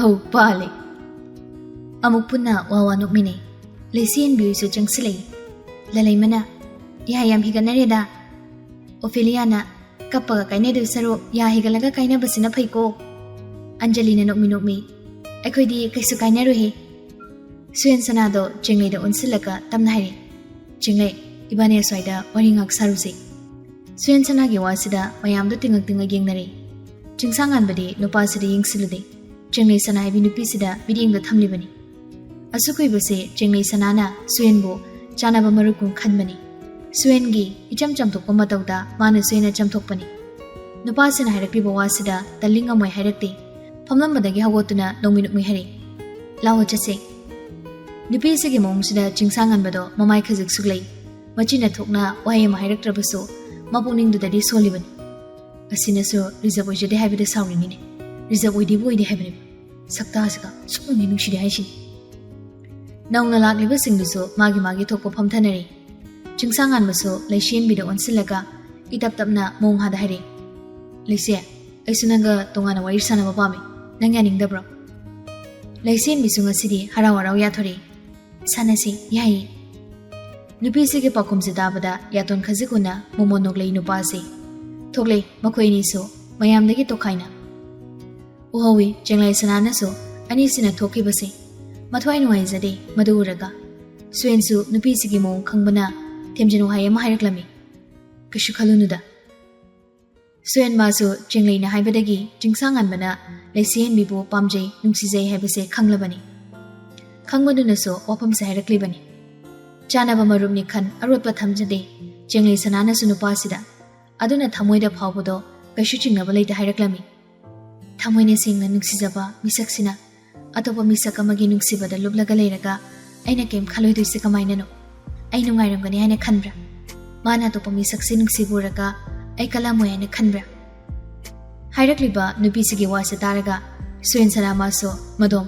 ꯃꯊꯃꯣꯏꯗ ꯇꯨꯃꯤꯟ ꯁꯣꯟꯖꯩ ꯅꯪꯅ ꯆꯤꯡꯁꯥꯡꯉꯥꯟꯕꯕꯨ ꯅꯨꯡꯁꯤꯕꯁꯤ ꯎꯔꯒ ꯑꯩꯗꯤ ꯅꯨꯡꯉꯥꯏꯔꯝꯒꯅꯤ ꯍꯥꯏꯅ ꯈꯟꯕ꯭ꯔꯥ ꯀꯜꯂꯝꯃꯣꯏ ꯍꯥꯏꯅ ꯅꯤꯡꯕ꯭ꯔꯥ ꯃꯊꯃꯣꯏꯒꯤ ꯋꯥꯁꯦ ꯆꯤꯝꯕꯥꯜ ꯌꯧꯍꯟꯕ ꯉꯝꯖꯗꯦ ꯅꯨꯄꯥ ꯃꯥꯗꯤ ꯀꯔꯤꯒꯤ ꯉꯝꯗ꯭ꯔꯤꯕ ꯄꯥꯈꯠꯄꯗꯤ ꯃꯥꯗꯤ ꯁꯦꯡꯅ ꯀꯤꯖꯕꯁꯨ ꯄꯣꯛꯄꯅꯤ ꯃꯥꯅ ꯋꯥꯐꯝꯁꯦ ꯍꯥꯏꯔꯨꯔꯒ ꯅꯨꯄꯤꯁꯤꯅ ꯃꯥꯕꯨ ꯂꯥꯟꯅ ꯂꯧꯈꯤꯗ꯭ꯔꯥ ꯅꯪꯅ ꯂꯣꯏꯅꯔꯤꯕꯁꯦ ꯐꯪꯉꯣꯏꯗ꯭ꯔꯥ ꯃꯉꯣꯟꯗ ꯅꯨꯄꯤꯁꯤꯅ ꯊꯝꯂꯤꯕ ꯊꯥꯖꯕꯁꯦ ꯃꯥꯡꯈꯤꯒꯗ꯭ꯔꯥ ꯃꯌꯥꯝꯁꯦ ꯀꯤꯖꯕꯅ ꯊꯃꯣꯏꯒꯤ ꯋꯥꯗꯣ ꯆꯤꯝꯕꯥꯜ ꯌꯧꯕ ꯉꯝꯗꯕꯅꯤ ꯁꯥꯟꯅꯔꯝꯂꯤꯕ ꯋꯥꯔꯤꯗꯣ ꯃꯌꯣꯜ ꯑꯃꯗ ꯄꯨꯊꯣꯔꯛꯏ ꯅꯨꯄꯥ ꯃꯥꯅ ꯂꯥꯏꯔꯤꯛ ꯋꯥꯔꯤꯅꯤꯅ ꯂꯥꯏꯔꯤꯛꯇ ꯁꯨꯝ ꯄꯥꯔꯒ ꯂꯩꯒꯅꯨ ꯉꯥꯏꯍꯥꯛ ꯉꯥꯏꯍꯥꯛꯁꯨ ꯄꯣꯊꯥꯎ ꯑꯗꯣ ꯄꯣꯊꯥꯔꯤꯅꯤꯅ ꯐꯣꯟ ꯌꯦꯡꯂꯒꯗꯤ ꯄꯣꯊꯥꯒꯅꯨ ꯑꯁꯤ ꯍꯥꯏꯔꯒ ꯃꯣꯃꯣꯟ ꯅꯣꯛꯂꯩ ꯅꯣꯛꯃꯤ ꯅꯣꯛꯃꯤ ꯈꯨꯝꯂꯩ ꯆꯦꯡꯂꯩ ꯁꯅꯥꯁꯨ ꯑꯩꯗꯤ ꯏꯁꯥꯒꯤ ꯐꯣꯟꯁꯨ ꯄꯥꯏꯗꯅ ꯍꯩꯃ ꯑꯩꯗꯤ ꯀꯥꯎꯊꯣꯛꯎꯔꯦ ꯀꯥꯎꯅꯤ ꯅꯪꯗꯤ ꯑꯦꯛꯖꯥꯝ ꯅꯛꯁꯜꯂꯛꯑꯒ ꯅꯀꯣꯛꯁꯨ ꯆꯥꯕ꯭ꯔꯥ ꯀꯩꯅꯣꯝ ꯇꯧꯔꯦ ꯅꯨꯄꯤꯁꯤꯒꯤ ꯋꯥꯁꯤꯗ ꯅꯣꯛꯂꯩ ꯅꯣꯛꯅ ꯅꯣꯛꯅ ꯈꯣꯡꯒ꯭ꯔꯥꯎꯗꯒꯤ ꯄꯣꯀꯦꯠꯇꯒꯤ ꯄꯦꯟ ꯑꯃ ꯂꯧꯊꯣꯔꯒ ꯅꯨꯄꯤꯁꯤꯗ ꯄꯤꯔꯛꯏ ꯁꯦ ꯑꯦꯛꯖꯥꯝꯗ ꯁꯤꯟꯅꯤꯌꯨ ꯄꯤꯔꯛꯂꯤꯕ ꯄꯦꯟꯗꯣ ꯇꯞꯅ ꯂꯧꯁꯤꯜꯂꯤ ꯊꯦꯡꯛ ꯌꯨ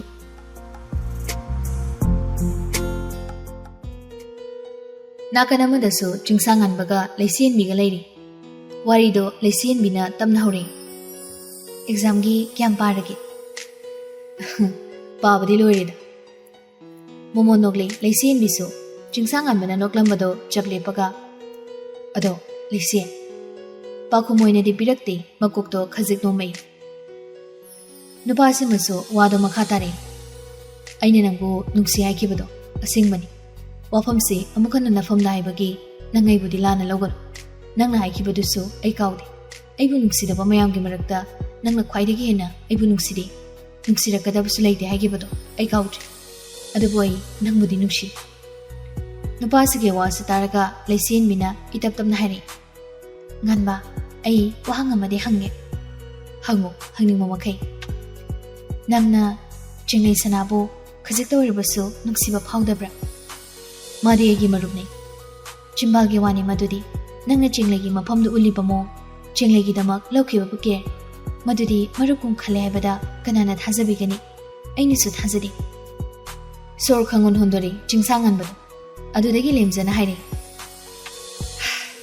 ꯅꯨꯄꯤꯒ ꯅꯨꯄꯥꯒꯁꯦ ꯕꯦꯁ ꯐ꯭ꯔꯦꯟ ꯑꯣꯏꯕ ꯌꯥꯗꯕ꯭ꯔꯣ ꯌꯥꯏ ꯀꯩꯒꯤ ꯌꯥꯔꯣꯏꯗꯣꯏꯅꯣ ꯁꯅꯥꯁꯦ ꯑꯩꯒꯤ ꯕꯦꯁ ꯐ꯭ꯔꯦꯟꯅꯤ ꯉꯥꯟꯕ ꯅꯪ ꯋꯥꯈꯜ ꯈꯟꯗꯕ ꯈꯖꯤꯛ ꯋꯥꯠꯂꯤ ꯊꯃꯣꯏꯒ ꯆꯤꯟꯒ ꯃꯥꯟꯅꯗ꯭ꯔꯤ ꯋꯥꯈꯜꯒ ꯆꯤꯟꯒꯗꯤ ꯃꯥꯟꯅꯗꯨꯅ ꯂꯩꯔꯤ ꯑꯗꯨꯕꯨ ꯋꯥꯈꯜꯗ ꯉꯥꯏꯍꯥꯛꯀꯤ ꯈꯟꯕꯗꯣ ꯆꯤꯟꯗ ꯍꯥꯏꯕꯗꯨꯅꯗꯤ ꯇꯨꯡꯗ ꯌꯥꯝꯅ ꯅꯤꯡꯉꯝꯗꯕ ꯂꯥꯛꯀꯅꯤ ꯊꯃꯣꯏꯒꯤ ꯑꯄꯥꯝꯕꯗꯣ ꯋꯥꯈꯜꯅꯁꯨ ꯈꯪꯕꯤꯌꯨ ꯑꯗꯨꯒ ꯆꯤꯝꯕꯥꯜ ꯌꯧꯍꯜꯂꯨ ꯂꯩꯁꯦ ꯑꯩ ꯅꯪꯕꯨ ꯋꯥꯗꯣ ꯃꯈꯥ ꯇꯥꯔꯛꯇ꯭ꯔꯤꯉꯩꯗ ꯂꯩꯁꯦꯟꯕꯤꯅ ꯃꯔꯛ ꯊꯠꯆꯤꯜꯂꯛꯏ ꯑꯩꯁꯨ ꯑꯩꯒꯤ ꯊꯃꯣꯏꯁꯤꯅ ꯅꯨꯡꯁꯤꯖꯕ ꯃꯤꯁꯛ ꯂꯩ ꯅꯪꯕꯨꯗꯤ ꯃꯔꯨꯞ ꯑꯃ ꯑꯣꯏꯅ ꯆꯝꯅ ꯈꯜꯂꯤꯕꯁꯤꯗꯒꯤ ꯑꯍꯦꯟꯕ ꯑꯩ ꯑꯇꯣꯞꯄ ꯋꯥꯈꯜ ꯈꯟꯕ ꯉꯝꯂꯣꯏ ꯑꯗꯨꯒ ꯉꯥꯟꯕ ꯑꯩꯈꯣꯏꯁꯦ ꯑꯉꯥꯡ ꯑꯣꯏꯔꯤꯕꯅꯤ ꯁꯤꯒꯨꯝꯕ ꯏꯊꯛ ꯏꯔꯥꯡꯁꯤꯗ ꯀꯌꯥꯁꯨ ꯌꯥꯎꯁꯤꯟꯒꯨꯝꯁꯤ ꯍꯣꯏ ꯊꯃꯣꯏꯅ ꯅꯨꯡꯁꯤꯕ ꯐꯥꯎꯔꯛꯄꯁꯤꯗꯤ ꯏꯔꯥꯜ ꯅꯠꯇꯦ ꯑꯩꯈꯣꯏꯒꯤ ꯅꯨꯡꯁꯤꯕ ꯌꯥꯏ ꯃꯤꯁꯛꯇꯨꯕꯨ ꯑꯗꯨꯕꯨ ꯅꯨꯡꯁꯤꯕ ꯃꯤꯁꯛꯁꯨ ꯂꯩꯔꯦ ꯍꯥꯏꯗꯅ ꯀꯥ ꯍꯦꯟꯕ ꯏꯊꯛ ꯏꯔꯥꯡꯗ ꯌꯥꯎꯁꯤꯟꯒꯨꯝꯁꯤ ꯃꯍꯩ ꯇꯝꯂꯤꯕ ꯃꯍꯩꯔꯣꯏꯅꯤ ꯑꯩꯈꯣꯏꯁꯤ ꯏꯍꯩꯅ ꯃꯥꯡꯗ ꯊꯝꯂꯒ ꯑꯩ ꯏꯁꯥꯅ ꯃꯤꯑꯣꯏꯕ ꯉꯝꯅꯕ ꯍꯣꯠꯅꯁꯤ ꯅꯨꯄꯤꯁꯤꯒꯤ ꯋꯥꯁꯤꯗ ꯃꯀꯣꯛꯇꯣ ꯇꯝꯂꯞꯅ ꯅꯣꯝꯂꯩ ꯅꯨꯄꯥ ꯃꯥꯁꯨ ꯆꯤꯝꯕꯥꯜꯅ ꯊꯣꯛꯅ ꯋꯥꯍꯩ ꯑꯃꯇꯗꯤ ꯍꯥꯏꯔꯛꯇꯦ ꯑꯗꯨꯕꯨ ꯋꯥꯈꯜꯗꯨꯗꯗꯤ ꯁꯣꯜꯂꯤꯕꯅꯤ ꯑꯩ ꯏꯁꯥ ꯃꯇꯤꯛ ꯆꯥꯔꯕ ꯏꯔꯣꯝꯗꯣꯝ ꯂꯦꯞꯆꯕ ꯉꯝꯂꯕ ꯃꯇꯝꯗ ꯑꯔꯣꯏꯕ ꯑꯣꯏꯅ ꯅꯐꯝꯗ ꯑꯃꯨꯛꯇꯪꯒꯗꯤ ꯍꯩꯖꯈꯤꯅꯤ ꯁꯣꯝꯗꯁꯨ ꯃꯌꯥꯝ ꯄꯨꯂꯞ ꯄꯨꯜꯂꯤꯉꯩꯗꯨꯗ ꯂꯂꯩꯃꯅ ꯌꯥꯏꯖꯦꯠ ꯍꯥꯏꯔꯛꯏ ꯌꯥꯏꯖꯦꯠ ꯃꯤꯗꯤ ꯄꯦꯔ ꯄꯦꯔ ꯂꯣꯏ ꯊꯣꯛꯅꯈ꯭ꯔꯦ ꯂꯂꯩꯃꯒꯤ ꯋꯥꯁꯤꯗ ꯃꯔꯨꯞ ꯃꯌꯥꯝꯅ ꯅꯣꯛꯂꯩ ꯌꯥꯏꯖꯦꯠꯁꯨ ꯅꯣꯛꯂꯩ ꯅꯨꯄꯤꯁꯤꯅ ꯍꯥꯏꯅꯤꯡꯂꯤꯁꯦ ꯀꯔꯤꯅꯣ ꯈꯪꯕꯅ ꯅꯣꯛꯈꯤ ꯑꯗꯨꯃꯛ ꯐꯝꯂꯝꯕꯗꯩ ꯍꯧꯒꯠꯂꯛꯏ꯫ ꯚꯥꯞꯀ ꯄꯨꯗꯧ ꯃꯥꯜꯂꯤ, ꯂꯥꯛꯑꯣ꯫ ꯌꯥꯏꯖꯠꯀꯤ ꯋꯥꯁꯤꯗꯅ ꯍꯦꯟꯅ ꯅꯣꯛꯈ꯭ꯔꯦ ꯃꯔꯨꯞꯁꯤꯡꯗꯣ꯫ ꯂꯂꯩꯃꯁꯨ ꯍꯧꯒꯠꯂꯛꯏ, ꯍꯥꯏꯔꯦ ꯅꯣꯛꯃꯤ꯫ ꯏꯀꯥꯏꯕ ꯈꯪꯗꯕꯅ ꯄꯨꯛ ꯊꯜꯂꯤꯗꯨꯅꯤ ꯑꯩꯅ ꯇꯧꯔꯤꯁꯦ꯫ ꯖꯣꯁꯅ ꯅꯣꯏ ꯃꯌꯥꯝꯒꯤ ꯀꯨꯝꯍꯩꯁꯦ ꯑꯩꯈꯣꯏ ꯑꯗꯨꯝ ꯌꯦꯡꯖꯒꯦꯍꯦ꯫ ꯑꯅꯤꯗꯨꯁꯨ ꯅꯣꯛꯃꯤ ꯊꯣꯛꯈ꯭ꯔꯦ꯫ ꯃꯥꯜꯀꯣꯝꯅꯁꯨ ꯃꯥꯌꯣꯛꯅꯕꯗ ꯐꯝꯂꯤꯕꯤ ꯅꯨꯄꯤꯁꯤꯗ ꯃꯤꯆꯤ ꯊꯛꯇ ꯈꯠꯆꯤꯜꯂꯩ꯫ ꯅꯨꯄꯥꯁꯤꯒꯤ ꯃꯇꯧꯁꯤꯗ ꯁꯨꯒꯠꯂꯩ ꯄꯤꯡꯀꯤꯁꯨ꯫ ꯌꯥꯏꯖꯠꯀ ꯂꯂꯩꯃꯒꯁꯨ ꯀꯣꯔꯤꯗꯣꯔꯗ ꯂꯦꯞꯇꯨꯅ ꯋꯥꯔꯤ ꯁꯥꯟꯅꯔꯤ꯫ ꯂꯂꯩꯃꯅ ꯅꯪꯅꯅꯦ ꯑꯩꯁꯦ 이까이 강급이 아둠 다할라바니 노키 하이리 예지나 낭부 이까이부 강부 강브라 누바시기 와스다 맘미또 빠이라비앙레이 아두마이가리 양락가노 키니베마 ꯌꯥꯝ ꯄꯛꯇ꯭ꯔꯦ ꯕꯨꯡꯉꯣ ꯅꯪ ꯑꯩꯅ ꯈꯔ ꯅꯨꯡꯁꯤꯕꯤꯔꯦꯅ ꯌꯥꯝ ꯆꯥꯛꯊꯣꯛꯄ ꯑꯃ ꯌꯥꯎꯔꯤ ꯀꯔꯤꯌꯥ ꯁꯛꯊꯤꯕꯤ ꯅꯪꯅ ꯅꯨꯡꯁꯤꯕꯤꯕꯒꯤ ꯑꯩꯅ ꯆꯥꯛꯊꯣꯛꯇꯣꯏꯕ ꯃꯗꯨꯃ ꯑꯣꯏꯗ꯭ꯔ ꯋꯥꯅꯤ ꯍꯣꯏ ꯅꯁꯛꯇꯨꯅ ꯈꯔ ꯐꯖꯔꯝꯃꯗꯤ ꯑꯩꯁꯨ ꯈꯖꯩ ꯆꯥꯛꯊꯣꯛꯑꯝꯕꯗꯤ ꯌꯥꯕꯅꯤ ꯅꯨꯄꯥꯁꯤꯒꯤ ꯄꯥꯝꯕꯣꯝꯁꯤꯗ ꯁꯦꯠ ꯂꯥꯎꯅ ꯃꯈꯨꯠꯇꯨꯅ ꯊꯥꯖꯤꯜꯂꯩ ꯌꯥꯏꯖꯠꯁꯨ ꯅꯣꯛꯂꯩ ꯅꯨꯄꯥꯁꯤꯅ ꯍꯥꯏꯔꯤꯕ ꯋꯥꯁꯤꯡꯁꯤꯗ ꯂꯂꯩꯃ ꯁꯥꯎꯗꯦ ꯊꯃꯣꯏꯗꯒꯤ ꯍꯥꯏꯔꯛꯄ ꯋꯥ ꯅꯠꯇꯦ ꯃꯆꯤꯟꯅ ꯉꯥꯏꯍꯥꯛ ꯐꯥꯒꯤ ꯇꯧꯔꯤꯕꯅꯤ ꯈꯪꯕꯅꯁꯨ ꯁꯥꯎꯗ꯭ꯔꯤꯕꯅꯤ ꯅꯣꯛꯐꯦꯠ ꯇꯧꯔꯒ ꯈꯣꯟꯖꯦꯜꯗꯣ ꯏꯅꯨꯡ ꯅꯨꯡꯁꯤꯅ ꯅꯨꯄꯥꯁꯤꯕꯨ ꯀꯧꯔꯒ ꯍꯥꯏꯔꯦ ꯌꯥꯏꯖꯠ ꯅꯪꯅ ꯑꯩꯕꯨ ꯅꯨꯡꯁꯤꯕꯤꯔꯛꯄ ꯃꯤꯀꯨꯞꯇꯣ ꯑꯩ ꯉꯥꯏꯔꯤꯀꯣ ꯋꯥꯍꯩꯁꯦ ꯍꯥꯏꯔꯝꯂꯒ ꯇꯞꯐꯤꯡ ꯀ꯭ꯂꯥꯁꯔꯨꯝ ꯇꯝꯅ ꯆꯠꯈ꯭ꯔꯦ ꯂꯂꯩꯃꯗꯣ ꯅꯨꯄꯤꯁꯤꯒꯤ ꯃꯇꯧꯁꯤꯗ ꯌꯥꯏꯖꯠꯁꯨ ꯅꯣꯛꯃꯤ ꯃꯊꯕꯥꯛꯇ ꯃꯈꯨꯠꯅ ꯄꯥꯏꯁꯤꯟꯖꯔꯒ ꯁꯣꯜꯂꯤ ꯑꯁꯨꯝꯅ ꯂꯩꯔꯤꯉꯩ ꯇꯥꯟꯖꯥꯗꯨꯗꯅꯦ ꯂꯩꯁꯦꯟꯕꯤꯒ ꯆꯤꯡꯁꯥꯡꯉꯥꯟꯕꯒꯁꯨ ꯂꯥꯛꯏ ꯃꯌꯥꯝꯕꯒꯤ ꯃꯇꯧꯗ ꯆꯤꯡꯁꯥꯡꯉꯥꯟꯕ ꯈꯖꯤꯛ ꯅꯣꯏ ꯈꯣꯟꯖꯦꯜ ꯊꯣꯛꯍꯟꯗ ꯑꯅꯤꯗꯣ ꯂꯥꯛꯄ ꯎꯕꯗ ꯌꯥꯏꯖꯠꯁꯨ ꯃꯊꯕꯥꯛꯇ ꯊꯝꯂꯝꯕ ꯃꯈꯨꯠꯇꯣ ꯁꯠ ꯊꯥꯡꯊꯩ ꯂꯩꯁꯦꯟꯕꯤꯁꯨ ꯌꯥꯏꯖꯠꯇ ꯅꯣꯛꯁꯤꯜꯂꯝꯃꯒ ꯀ꯭ꯂꯥꯁꯔꯨꯝ ꯇꯝꯅ ꯆꯪꯈ꯭ꯔꯦ ꯆꯤꯡꯁꯥꯡꯉꯥꯟꯕꯗꯤ ꯂꯩꯊꯗꯨꯅ ꯂꯩꯍꯧꯏ ꯃꯌꯥꯝꯕꯅ ꯂꯦꯞꯂꯤꯕ ꯃꯅꯥꯛꯇꯨꯗ ꯆꯪꯁꯤꯜꯂꯒ ꯅꯣꯛꯃꯤ ꯍꯥꯏꯔꯦ ꯂꯂꯩꯃꯅ ꯀꯩ ꯍꯥꯏꯔꯝꯕꯅꯣ ꯌꯥꯝ ꯌꯥꯏꯅ ꯑꯁꯨꯛ ꯌꯥꯝ ꯍꯔꯥꯎ ꯂꯩꯔꯝꯃꯤꯁꯤꯕꯣ ꯃꯅꯥꯎ ꯅꯨꯄꯥꯁꯤꯗ ꯀꯔꯦꯝꯅꯕꯣꯏ ꯀꯩꯕꯣꯏ ꯍꯥꯏꯔꯤ ꯁꯤꯒꯨꯝꯕꯁꯤꯗꯤ ꯅꯪꯅꯗꯤ ꯐꯪꯉꯔꯣꯏ ꯍꯥꯏꯔꯤꯕ ꯃꯌꯥꯝꯕꯁꯤꯗꯒꯤ ꯇꯥꯕ ꯅꯠꯇꯦ ꯃꯥꯅꯕꯨ ꯍꯦꯟꯖꯤꯜꯂꯛꯏ ꯀꯂꯛꯅꯕ ꯍꯥꯏꯔꯤꯗꯣ ꯍꯣ ꯑꯩꯁꯨ ꯀꯩꯁꯨ ꯀꯂꯛꯄꯤꯗꯤꯌꯦ ꯄꯥꯎꯈꯨꯝꯁꯤ ꯇꯥꯕꯗ ꯅꯣꯛꯂꯒ ꯍꯥꯏꯔꯦ ꯄꯥꯎꯈꯨꯝꯗꯤ ꯑꯅꯩꯕꯤꯅꯤ ꯍꯥ ꯅꯣꯡꯂꯩ ꯆꯤꯡꯁꯥꯡꯉꯥꯟꯕꯁꯨ ꯅꯣꯛꯄꯗꯣ ꯈꯔ ꯇꯞꯊꯔꯒ ꯍꯥꯏꯔꯦ ꯁꯅꯥꯒ ꯐꯖꯅ ꯋꯥꯔꯤ ꯑꯃ ꯁꯥꯎꯅ ꯌꯥꯗ꯭ꯔꯣ ꯅꯪꯕꯣ ꯁꯥꯟꯅꯒꯦ ꯈꯟꯕꯅꯦ ꯑꯗꯨ ꯃꯁꯛꯁꯤ ꯎꯔꯒ ꯏ ꯍꯦꯛꯇ ꯀꯥꯔꯦ ꯀꯔꯤꯒꯤ ꯔꯤꯖꯔꯕ ꯑꯣꯏꯖꯗꯦꯃꯤ ꯍꯩ ꯅꯪꯒꯤ ꯑꯗꯨꯒꯤ ꯋꯥꯍꯩꯗꯨꯗꯒꯤꯅꯤꯀꯣ ꯁꯅꯥꯒ ꯅꯪꯒ ꯂꯥꯞꯅꯩꯁꯦ ꯃꯌꯥꯝꯕꯅ ꯍꯥꯏꯔꯤꯕꯁꯦ ꯑꯆꯨꯝꯕꯅꯤ ꯆꯨꯝꯃꯤ ꯍꯥꯏꯕꯁꯨ ꯆꯤꯡꯁꯥꯡꯉꯥꯟꯕ ꯃꯥꯅ ꯈꯪꯖꯩ ꯅꯪꯒꯤ ꯋꯥꯍꯩꯗꯨꯗꯗꯤ ꯁꯅꯥꯅ ꯑꯗꯨꯝ ꯁꯥꯎꯐꯝ ꯊꯣꯛꯄꯅꯤ ꯈ꯭ꯋꯥꯏ ꯃꯔꯨ ꯑꯣꯏꯅ ꯅꯪꯅ ꯂꯩꯁꯦꯟꯕꯤꯒ ꯆꯥꯡꯗꯝꯅꯕꯗꯨꯗꯅꯤ ꯍꯦꯟꯅ ꯁꯥꯎꯅꯤꯡꯗꯣꯏꯁꯤ ꯆꯨꯝꯅ ꯁꯅꯥꯗ ꯈꯛ ꯔꯤꯖꯔꯕ ꯑꯣꯏꯗꯦ ꯍꯥꯏꯅ ꯍꯥꯏꯔꯝꯕ ꯑꯣꯏꯔꯗꯤ ꯁꯅꯥꯅꯁꯨꯅꯦ ꯑꯁꯤ ꯌꯧꯅ ꯁꯥꯎꯔꯝꯗꯕ ꯌꯥꯏꯕ ꯑꯗꯨꯕꯨ ꯅꯪꯅ ꯑꯇꯣꯞꯄ ꯃꯤꯁꯛ ꯑꯃꯒ ꯃꯥꯒ ꯆꯥꯡꯗꯝꯅꯕꯗꯨꯗꯅꯦ ꯃꯥ ꯁꯥꯎꯅꯤꯡꯕꯅꯤ ꯑꯩꯅ ꯍꯥꯏꯔꯤ ꯋꯥꯗꯨꯗ ꯀꯌꯥꯃꯨꯛ ꯌꯥꯝꯅ ꯑꯁꯣꯏꯕ ꯌꯥꯎꯈ꯭ꯔꯒꯦ ꯃꯥ ꯔꯤꯖꯔꯕ ꯑꯣꯏꯖꯗꯦꯕꯨ ꯑꯣꯏꯗꯦ ꯍꯥꯏꯕꯅꯤ ꯉꯁꯤꯃꯛꯇꯁꯨ ꯁꯨꯌꯦꯟ ꯁꯅꯥꯅ ꯋꯥꯔꯤ ꯁꯥꯟꯅꯁꯦ ꯍꯥꯏꯕꯗ ꯃꯌꯥ ꯍꯤꯒꯠꯂꯒ ꯆꯠꯈ꯭ꯔꯤꯗꯨꯅꯤ ꯁꯨꯌꯦꯟꯒꯤ ꯄ꯭ꯔꯣꯄꯣꯖꯦꯜꯗꯣ ꯑꯦꯛꯁꯦꯞ ꯇꯧꯕ ꯑꯣꯏꯔꯗꯤ ꯐꯩ ꯃꯗꯨꯁꯨ ꯇꯧꯗꯦ ꯑꯗꯨꯒ ꯁꯨꯌꯦꯟꯒ ꯁꯨꯝ ꯃꯌꯥ ꯍꯤꯒꯠꯂꯒ ꯂꯣꯏꯅꯔꯤꯁꯦ ꯔꯤꯖꯔꯕ ꯑꯣꯏꯔꯝꯃꯗꯤ ꯑꯁꯤ ꯌꯧꯅꯗꯣ ꯅꯪꯅ ꯂꯣꯏꯅꯔꯝꯈꯤꯗ꯭ꯔꯣ ꯉꯥꯏꯈꯣ ꯅꯪꯒꯤꯁꯦ ꯁꯅꯥꯒ ꯁꯨꯌꯦꯟꯒ ꯂꯣꯏꯅꯕꯗ ꯀꯂꯛꯄ ꯃꯥꯟꯕ ꯑꯃ ꯌꯥꯎꯔꯤ ꯑꯗꯩꯗꯤ ꯏ ꯀꯥꯔꯛꯑꯅꯤ ꯁꯨꯌꯦꯟꯒ ꯁꯅꯥꯒ ꯋꯥꯔꯤ ꯁꯥꯟꯅꯕꯒꯤ ꯁꯅꯥꯁꯦ ꯅꯪꯅ ꯔꯤꯖꯔꯕ ꯑꯣꯏꯗꯦ ꯍꯥꯏꯔꯗꯤ ꯂꯩꯁꯦꯟꯕꯤꯁꯨ ꯅꯪꯒ ꯋꯥꯔꯤ ꯁꯥꯟꯅꯩꯁꯤꯗꯤ ꯃꯥꯁꯨ ꯔꯤꯖꯔꯕ ꯑꯣꯏꯗꯦ ꯅꯠꯇ꯭ꯔꯣ ꯌꯦꯡꯕꯗ ꯑꯃꯨꯛ ꯌꯦꯡꯂꯩ ꯃꯌꯥꯝꯕꯁꯤꯗ ꯋꯥꯍꯩꯅ ꯄꯥꯎꯈꯨꯝꯗꯤ ꯄꯤꯔꯛꯇꯦ ꯍꯧꯈꯤꯕ ꯊꯥ ꯈꯔꯁꯤꯗꯅꯦ ꯁꯅꯥꯒ ꯅꯪꯒꯅ ꯏꯔꯥꯞ ꯂꯥꯞꯊꯣꯛꯅꯕ ꯄꯩꯅꯔꯒ ꯂꯩꯈꯤꯕꯁꯦ ꯑꯩꯈꯣꯏ ꯅꯨꯡꯉꯥꯏꯇꯦꯅꯦ ꯑꯩ ꯈꯪꯉꯤ ꯃꯁꯤꯒꯤ ꯏꯔꯥꯞ ꯂꯥꯞꯊꯣꯛꯅꯕꯁꯦ ꯅꯪꯅꯁꯨ ꯄꯥꯝꯗꯦ ꯍꯥꯏꯕ ꯉꯥꯟꯕ ꯏꯒꯣ ꯈꯔ ꯊꯥꯗꯣꯛꯁꯤ ꯑꯁꯤ ꯍꯥꯏꯔꯒ ꯃꯅꯥꯎ ꯅꯨꯄꯥꯒꯤ ꯂꯤꯝꯖꯨꯝꯗ ꯄꯣꯞ ꯊꯥꯔꯝꯃꯤ ꯅꯨꯡꯁꯥ ꯁꯣꯔ ꯑꯁꯥꯡꯕ ꯑꯃ ꯈꯪꯍꯣꯟ ꯍꯣꯟꯗꯣꯔꯦ ꯆꯤꯡꯁꯥꯡꯉꯥꯟꯕꯁꯨ ꯃꯆꯤꯟ ꯃꯅꯥꯎꯗ ꯍꯧꯅꯔꯒ ꯃꯌꯥꯝ ꯄꯨꯟꯅ ꯂꯩꯔꯤꯕ ꯀ꯭ꯂꯥꯁꯔꯨꯝꯗꯨꯗ ꯆꯪꯂꯩ ꯁꯨꯌꯦꯟꯒ ꯆꯤꯡꯂꯩꯒꯁꯨ ꯀ꯭ꯂꯥꯁꯔꯨꯝꯗꯨꯒꯤ ꯂꯥꯁ ꯕꯦꯟꯁꯀꯤ ꯀꯥꯆꯤꯟ ꯃꯥꯏꯗꯨꯗ ꯐꯝꯂꯒ ꯂꯩꯕꯅꯤ ꯌꯥꯏꯖꯠꯇꯤ ꯃꯣꯏ ꯀꯥꯡꯕꯨꯅ ꯐꯝꯂꯤꯕ ꯑꯗꯣꯝꯗ ꯆꯪꯁꯤꯟꯈ꯭ꯔꯦ ꯆꯤꯡꯁꯥꯡꯉꯥꯟꯕꯗꯤ ꯂꯥꯁ ꯕꯦꯟ ꯇꯝꯅ ꯆꯨꯝꯗ꯭ꯔꯤꯡ ꯂꯥꯛꯏ ꯁꯨꯌꯦꯟꯒ ꯆꯤꯡꯂꯩꯒꯅ ꯐꯝꯂꯤꯕ ꯖꯒꯥꯗꯨ ꯌꯧꯔꯛꯄꯗ ꯆꯞ ꯂꯦꯞꯄꯒ ꯅꯨꯄꯤꯁꯤꯕꯨ ꯀꯧꯔꯦ ꯁꯅꯥ ꯋꯥꯔꯤ ꯁꯥꯟꯅꯔꯝꯕ ꯑꯅꯤꯗꯨꯁꯨ ꯆꯤꯡꯁꯥꯡꯉꯥꯟꯕꯗ ꯈꯪꯉꯤ ꯌꯦꯡꯂꯩ ꯆꯤꯡꯂꯩ ꯁꯅꯥꯗꯤ ꯅꯨꯄꯥꯁꯤꯗ ꯀꯨꯏꯅ ꯌꯦꯡꯂꯝꯗꯦ ꯃꯤꯐꯝꯗꯣ ꯁꯠ ꯍꯣꯡꯈꯤ ꯁꯨꯌꯦꯟ ꯁꯅꯥꯅ ꯂꯦꯝꯊꯣꯛꯅ ꯍꯥꯏꯔꯦ ꯉꯥꯟꯕ ꯅꯪꯁꯨ ꯆꯤꯡꯂꯩꯒ ꯋꯥꯔꯤ ꯁꯥꯟꯅꯒꯦ ꯍꯥꯏꯔꯣ ꯍꯣꯏ ꯍꯥꯏꯕꯒꯨꯝ ꯃꯀꯣꯛ ꯅꯣꯝꯃꯛꯏ ꯁꯨꯌꯦꯟ ꯁꯅꯥꯁꯨ ꯐꯝꯂꯝꯕꯗꯩ ꯍꯧꯒꯠꯂꯛꯏ ꯑꯗꯨꯒ ꯅꯨꯄꯤꯁꯤꯗ ꯑꯣꯟꯁꯤꯜꯂꯒ ꯃꯣꯃꯣꯟ ꯃꯤꯅꯣꯛ ꯑꯃ ꯅꯣꯛꯁꯤꯜꯂꯝꯃꯒ ꯃꯐꯝꯗꯨꯗꯩ ꯆꯠꯈ꯭ꯔꯦ ꯆꯤꯡꯁꯥꯡꯉꯥꯟꯕꯁꯨ ꯕꯦꯟꯁꯇꯨꯗ ꯐꯝꯊꯔꯛꯏ ꯁꯅꯥ ꯆꯤꯡꯂꯩ ꯁꯅꯥ ꯅꯨꯄꯥꯁꯤꯗ ꯐꯂꯞ ꯌꯦꯡꯂꯩ ꯃꯤꯠꯌꯦꯡꯗꯣ ꯈꯖꯤꯛ ꯅꯣꯛꯂꯩ ꯅꯨꯄꯥꯁꯤꯁꯨ ꯅꯨꯄꯥꯁꯤꯒꯤ ꯃꯇꯧꯁꯤꯗ ꯏꯁꯥꯎ ꯁꯥꯎꯅꯤꯡꯅ ꯏꯁꯧ ꯂꯥꯡꯂꯞ ꯍꯥꯏꯔꯤ ꯀꯩꯅꯣ ꯃꯤꯠꯌꯦꯡꯗꯨꯒꯤ ꯋꯥꯅꯤꯗ ꯍꯟꯗꯛꯃꯨꯛꯇꯤ ꯈꯨꯝꯂꯛꯇꯦ ꯃꯣꯡ ꯍꯥꯗ ꯇꯞꯅ ꯃꯈꯥ ꯇꯥꯔꯛꯏ ꯁꯥꯎꯔꯅꯨ ꯄꯩꯔꯅꯨ ꯀꯣꯆꯤ ꯈꯣꯠꯇꯨꯅ ꯍꯥꯏꯔꯤ ꯅꯨꯄꯤꯁꯤꯅ ꯔꯤꯖꯔꯚ ꯑꯣꯏꯗꯕꯤ ꯑꯩꯒ ꯑꯣꯟꯁꯤꯟꯅꯕ ꯑꯩꯒꯤ ꯅꯥꯛꯇ ꯐꯝꯂꯤꯕꯁꯤꯕꯨ ꯏꯀꯥꯏꯕꯤꯗꯕ꯭ꯔꯣ ꯅꯨꯄꯤꯁꯤꯒꯤ ꯋꯥꯁꯤꯗ ꯅꯣꯡꯅꯤꯡꯂꯩ ꯅꯨꯄꯥ ꯑꯃꯁꯨ ꯑꯗꯨꯕꯨ ꯅꯣꯛꯄꯗꯤ ꯅꯣꯛꯂꯛꯇꯦ ꯑꯁ ꯁꯅꯥ ꯅꯪ ꯁꯤꯗꯤꯕ ꯑꯣꯟꯊꯣꯛꯅ ꯋꯥꯔꯧ ꯄꯨꯛꯂꯧ ꯆꯥꯎꯈ꯭ꯔꯦꯗ ꯑꯁꯨꯛ ꯀꯨꯏꯕ ꯃꯇꯝꯁꯤꯕꯨ ꯄꯩꯔꯒ ꯂꯩꯕ ꯉꯝꯃꯦꯃꯤ ꯃꯈꯥ ꯑꯗꯨꯝ ꯇꯥꯔꯛꯏ ꯅꯨꯄꯥꯁꯤꯁꯨ ꯀꯨꯏꯃꯟꯈ꯭ꯔꯦ ꯁꯅꯥ ꯅꯪꯅ ꯄꯩꯔꯤꯁꯤ ꯄꯩꯕ ꯐꯔꯣ ꯁꯤꯗꯩꯗꯤ ꯑꯩꯈꯣꯏ ꯃꯌꯥꯝ ꯄꯨꯟꯕ ꯍꯥꯏꯁꯦ ꯃꯔꯛ ꯃꯔꯛꯇ ꯅꯠꯇ꯭ꯔꯗꯤ ꯑꯣꯏꯊꯣꯛꯔꯣꯏꯕ ꯑꯦꯛꯖꯥꯝꯗꯗꯤ ꯎꯅꯕ ꯈꯛꯇꯅꯤ ꯁ꯭ꯀꯨꯜꯗ ꯇꯧꯔꯤ ꯁꯨꯃꯥꯏꯅ ꯌꯥꯌꯥ ꯂꯥꯡꯂꯒ ꯄꯨꯟꯒꯗꯕ ꯂꯩꯇ꯭ꯔꯤ ꯑꯗꯨꯅ ꯄꯩꯔꯅꯨ ꯀꯣꯂꯦꯖꯇ ꯑꯩꯈꯣꯏ ꯃꯌꯥꯝꯁꯦ ꯄꯨꯟꯅꯤ ꯍꯥꯏꯕꯁꯨ ꯊꯥꯖꯗꯦ ꯃꯥꯒꯤ ꯃꯥꯒꯤ ꯑꯄꯥꯝꯕ ꯀꯣꯂꯦꯖꯇ ꯂꯣꯏ ꯇꯝꯅꯈꯤꯗꯣꯏꯅꯤ ꯍꯟꯗꯛꯇꯤ ꯇꯞꯅ ꯋꯥꯍꯪ ꯇꯧꯔꯛꯏ ꯅꯪ ꯀꯥꯏꯗ ꯇꯝꯒꯦ ꯈꯜꯂꯤꯅꯣ ꯑꯩꯗꯤ ꯃꯅꯤꯄꯨꯔꯗ ꯇꯝꯃꯣꯏ ꯀꯃꯔꯁꯀꯤꯗꯤ ꯃꯅꯤꯄꯨꯔꯁꯦ ꯈꯔ ꯁꯣꯟꯕ꯭ꯔꯥ ꯍꯥꯏꯗꯅ ꯈꯜꯂꯤ ꯃꯁꯤꯗꯤ ꯑꯩꯒꯤ ꯋꯥꯈꯜꯅꯤꯀꯣ ꯑꯗꯨ ꯅꯪꯗꯤ ꯀꯥꯏꯗ ꯇꯝꯒꯦ ꯈꯜꯂꯤꯅꯣ ꯃꯅꯤꯄꯨꯔꯗ ꯑꯗꯨꯝ ꯇꯝꯊꯗꯣꯏꯔꯥ ꯕꯕꯥꯅ ꯃꯄꯥꯟꯗ ꯇꯝꯅꯕ ꯍꯥꯏꯌꯦ ꯑꯗꯣ ꯏꯃꯥꯅ ꯑꯩꯁꯦ ꯂꯥꯞꯅ ꯂꯩꯍꯟꯅꯤꯡꯗꯕ ꯑꯗꯨꯒ ꯑꯩꯅꯁꯨ ꯌꯨꯝ ꯊꯥꯗꯣꯛꯑꯒ ꯆꯠꯅꯤꯡꯗꯦ ꯑꯗꯨꯅ ꯗꯦꯝ ꯀꯣꯂꯦꯖꯇ ꯕꯤꯀꯣꯝ ꯇꯝꯊꯔꯒꯦ ꯍꯥꯏꯗꯅ ꯈꯜꯂꯤ ꯃꯍꯩ ꯍꯥꯏꯁꯤꯗꯤ ꯇꯝꯕ ꯌꯥꯔꯤꯉꯩ ꯇꯝꯍꯧꯒꯗꯕꯅꯤ ꯑꯐꯕ ꯂꯧꯁꯤꯟꯕ ꯌꯥꯕ ꯒ꯭ꯌꯥꯟ ꯂꯧꯁꯤꯡ ꯈꯨꯗꯤꯡ ꯂꯧꯁꯤꯜꯍꯧꯒꯗꯕꯅꯤ ꯆꯨꯝꯃꯦ ꯅꯪ ꯍꯥꯏꯁꯤꯁꯨ ꯕꯕꯥꯅ ꯃꯄꯥꯟꯗ ꯇꯝꯅꯕ ꯍꯥꯏꯔꯤꯗꯣ ꯐꯩ ꯑꯩꯗꯤ ꯐꯩ ꯍꯥꯏꯅ ꯈꯜꯂꯤ ꯑꯩꯒꯤ ꯃꯣꯠꯇꯗꯤ ꯃꯅꯤꯄꯨꯔꯗ ꯇꯝꯂꯒꯁꯨ ꯑꯩꯅ ꯄꯥꯝꯂꯤꯕꯁꯤꯗꯤ ꯌꯧꯒꯅꯤ ꯍꯥꯏꯅ ꯈꯜꯂꯤꯗ ꯑꯣꯖꯥꯁꯤꯡꯅ ꯀ꯭ꯂꯥꯁ ꯑꯗꯨꯝ ꯐꯖꯅ ꯂꯧꯔꯝꯒꯅꯤ ꯅꯨꯄꯤꯁꯤꯒꯤ ꯋꯥꯁꯤꯗ ꯅꯣꯛꯐꯦꯠ ꯇꯧꯔꯤ ꯑꯩꯒꯤ ꯐꯨꯔꯤꯠꯁꯤꯗ ꯑꯦꯛꯖꯥꯝꯒꯤ ꯋꯤꯁ ꯑꯃꯗꯤ ꯏꯕꯤꯌꯨꯅ ꯍꯁꯅꯥ ꯑꯦꯛꯖꯥꯝꯗꯗꯤ ꯀꯩ ꯂꯩꯗꯣꯏꯕ ꯁ꯭ꯀꯨꯜꯒꯤ ꯇꯤ ꯁꯔꯠ ꯂꯩꯔꯤꯗꯨꯗꯤ ꯑꯣ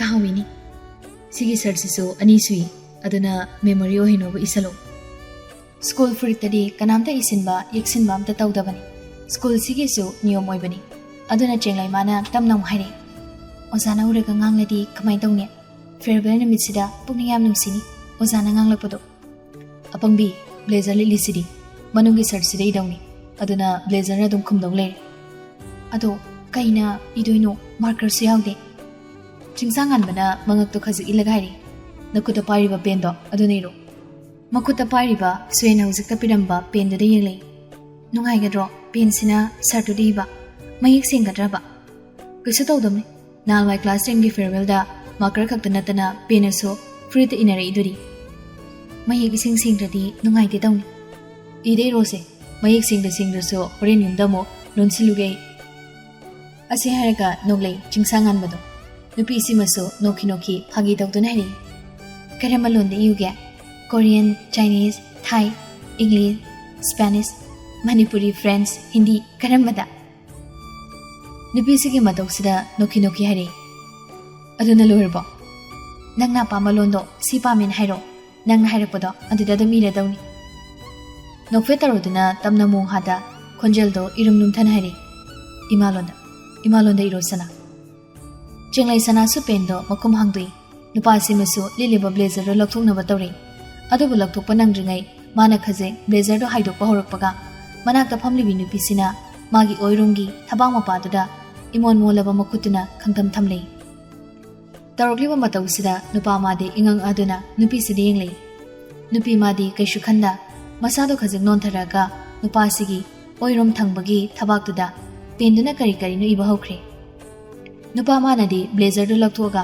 ꯃꯅꯒꯟꯗꯏꯍꯟꯒꯦ ꯈꯟꯕꯅꯤ ꯑꯗꯨꯕꯨ ꯃꯥꯅ ꯉꯧꯗ꯭ꯔꯦ ꯃꯥꯒꯤ ꯊꯕꯥꯛ ꯃꯌꯥꯗ ꯆꯪꯁꯤꯟꯗꯨꯅ ꯂꯩꯔꯤꯕꯤ ꯅꯨꯄꯤꯁꯤꯗ ꯃꯤꯠꯌꯦꯡꯗ ꯊꯝꯂꯩ ꯊꯋꯥꯏ ꯌꯥꯎꯅ ꯇꯧꯔꯤꯕ ꯃꯇꯧꯗꯨ ꯎꯔꯒ ꯅꯨꯄꯥ ꯃꯥꯒꯤ ꯆꯤꯝꯕꯥꯜꯗꯣ ꯈꯖꯤꯛ ꯂꯦꯡꯗꯨꯅ ꯃꯣꯃꯣꯟ ꯅꯣꯛꯂꯩ ꯅꯨꯄꯤꯁꯤꯃꯁꯨ ꯏꯔꯤꯕꯗꯨ ꯂꯣꯏꯁꯤꯜꯂꯒ ꯃꯁꯥꯗꯣ ꯍꯟꯗꯣꯛꯈ꯭ꯔꯦ ꯍꯧꯖꯤꯛꯇꯗ ꯅꯣꯛꯃꯤ ꯅꯨꯄꯤꯗꯨꯅ ꯃꯁꯥ ꯅꯥꯟꯅ ꯏꯔꯝꯂꯤꯕꯗꯣ ꯈꯣꯟꯖꯦꯜ ꯊꯣꯛꯇ ꯄꯥꯖꯔꯤ ꯆꯤꯡꯁꯥꯡꯉꯥꯟꯕ ꯃꯥꯅ ꯄꯨꯛꯅꯤꯡ ꯂꯩꯇꯥꯅ ꯄꯔꯤꯈ꯭ꯌꯥꯒꯤꯗꯃꯛꯇ ꯍꯣꯠꯅꯧ ꯃꯊꯥ ꯍꯦꯟꯅ ꯁꯥꯖꯤꯟꯒꯅꯨ ꯑꯗꯨꯕꯨ ꯅꯪꯒꯤ ꯑꯃꯝꯕ ꯊꯥꯛꯇꯗꯤ ꯂꯥꯏꯔꯤꯛ ꯄꯥꯗꯨꯅ ꯍꯣꯠꯅꯧ ꯍꯣꯠꯅꯖꯃꯜꯗꯤ ꯀꯩꯗꯧꯅꯨꯡꯗ ꯂꯦꯝꯅ ꯃꯥꯡꯂꯣꯏ ꯅꯪꯒꯤ ꯍꯣꯠꯅꯖꯃꯜꯒꯤ ꯃꯍꯩ ꯑꯣꯏꯅ ꯁꯨꯡꯁꯣꯏ ꯁꯣꯏꯗꯅ ꯃꯥꯏ ꯄꯥꯛꯄꯒꯤ ꯂꯨꯍꯨꯞꯇꯣ ꯅꯪꯅ ꯁꯣꯏꯗꯅ ꯅꯣꯛꯀꯅꯤ ꯌꯥꯝꯅ ꯆꯥꯎꯅ ꯃꯥꯏ ꯄꯥꯛꯄ ꯄꯔꯤꯈ꯭ꯌꯥ ꯑꯃ ꯑꯣꯏꯔꯁꯤ ꯋꯥꯍꯩꯁꯤꯡꯁꯦ ꯄꯥꯕ ꯂꯣꯏꯔꯛꯄꯗ ꯍꯦꯟꯅ ꯃꯀꯥ ꯂꯥꯝꯅ ꯃꯣꯃꯣꯟ ꯅꯣꯛꯂꯩ ꯅꯨꯄꯥꯁꯤꯒꯤ ꯃꯇꯧꯁꯤ ꯎꯔꯒ ꯆꯦꯡꯂꯩ ꯁꯅꯥꯁꯨ ꯅꯣꯛꯃꯤ ꯏꯅꯨꯡ ꯅꯨꯡꯁꯤꯕ ꯈꯣꯟꯖꯦꯜꯗꯨꯅ ꯍꯥꯏꯔꯤ ꯄꯥꯝꯖꯔꯕ ꯄꯥꯝꯖꯔꯦ ꯐꯨꯔꯤꯠꯁꯤꯒꯤ ꯃꯒꯨꯜ ꯈꯪꯍꯦꯟ ꯍꯦꯟꯒꯠꯄ ꯑꯣꯏꯅꯤꯡꯉꯤ ꯅꯨꯄꯥꯁꯤꯒꯤ ꯋꯥꯁꯤ ꯇꯥꯕꯗ ꯍꯔꯥꯎꯖꯩ. ꯑꯁꯤꯒꯨꯝꯕ ꯇꯥꯟꯖꯥ ꯑꯃ ꯐꯪꯖꯕꯁꯤꯁꯨ ꯃꯥ ꯀꯥ ꯍꯦꯟꯅ ꯍꯔꯥꯎꯖꯕꯅꯤ. ꯄꯔꯤꯈ꯭ꯌꯥꯁꯦ ꯑꯩꯈꯣꯏ ꯈꯨꯗꯤꯡꯃꯛꯀꯤ ꯍꯣꯠꯅꯖꯃꯜꯅ ꯃꯥ ꯋꯥꯡꯅ ꯐꯪꯂꯒ ꯃꯥꯏ ꯄꯥꯛꯑꯁꯤꯀꯣ. ꯍꯣꯏ, ꯃꯥꯏ ꯄꯥꯛꯑꯁꯤ. ꯑꯗꯣ ꯄꯩꯔꯅꯨꯀꯣ, ꯄꯩꯗ꯭ꯔꯤꯕꯨꯗꯤ ꯈꯪꯉꯤ. ꯅꯨꯄꯥꯁꯤꯒꯤ ꯋꯥꯁꯤ ꯇꯥꯕꯗ ꯃꯆꯤꯟꯗꯣ ꯈꯪꯕꯩ ꯐꯩꯈ꯭ꯔꯦ.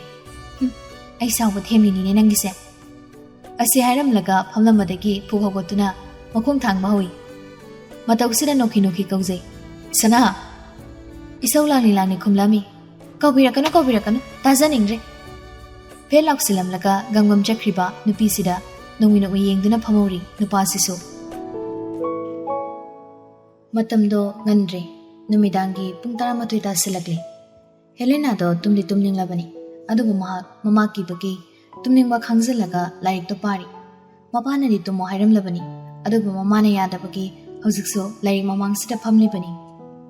ꯁꯣꯝꯗꯅ ꯆꯤꯡꯂꯩ ꯁꯅꯥꯗꯣ ꯂꯥꯏꯔꯤꯛ ꯃꯃꯥꯡꯗꯨꯗ ꯇꯨꯝꯅꯤꯡꯕꯒꯤ ꯃꯃꯤꯠꯇ ꯎꯏꯔꯨꯝ ꯈꯞ ꯆꯤꯡꯕ ꯍꯧꯔꯛꯏ. ꯂꯨꯋꯥꯡꯂꯦꯝꯕꯁꯨ ꯁꯨꯅꯟꯗꯥꯒꯁꯨ ꯃꯆꯥꯅꯨꯄꯤꯅ ꯂꯥꯏꯔꯤꯛ ꯄꯥꯔꯤꯗꯨ ꯁꯪꯂꯝꯕꯅꯤ. ꯈꯞ ꯆꯤꯡꯕ ꯃꯈꯩ ꯎꯏꯔꯤꯕ ꯃꯆꯥꯅꯨꯄꯤꯒꯤ ꯃꯇꯧꯁꯤꯗ ꯅꯨꯡꯁꯤꯔꯗꯨꯅ ꯃꯣꯃꯣꯟ ꯇꯧꯖꯩ. ꯃꯃꯥ ꯃꯄꯥ ꯑꯣꯏꯕ ꯑꯅꯤꯁꯤ ꯃꯤꯀꯨꯞ ꯈꯔ ꯃꯆꯥꯅꯨꯄꯤꯒꯤ ꯃꯇꯧ ꯌꯦꯡꯂꯕ ꯃꯇꯨꯡ ꯃꯃꯥ ꯏꯕꯦꯝꯃ ꯁꯨꯅꯟꯗꯥꯅ ꯃꯆꯥꯕꯨ ꯅꯨꯡꯁꯤꯅ ꯀꯧꯔꯛꯏ. ꯕꯦꯕꯤꯆꯥ. ꯃꯃꯥꯅ ꯀꯧꯔꯛꯄꯗꯨꯗ ꯏꯈꯪ ꯈꯪꯉꯤ. ꯍꯥꯎ.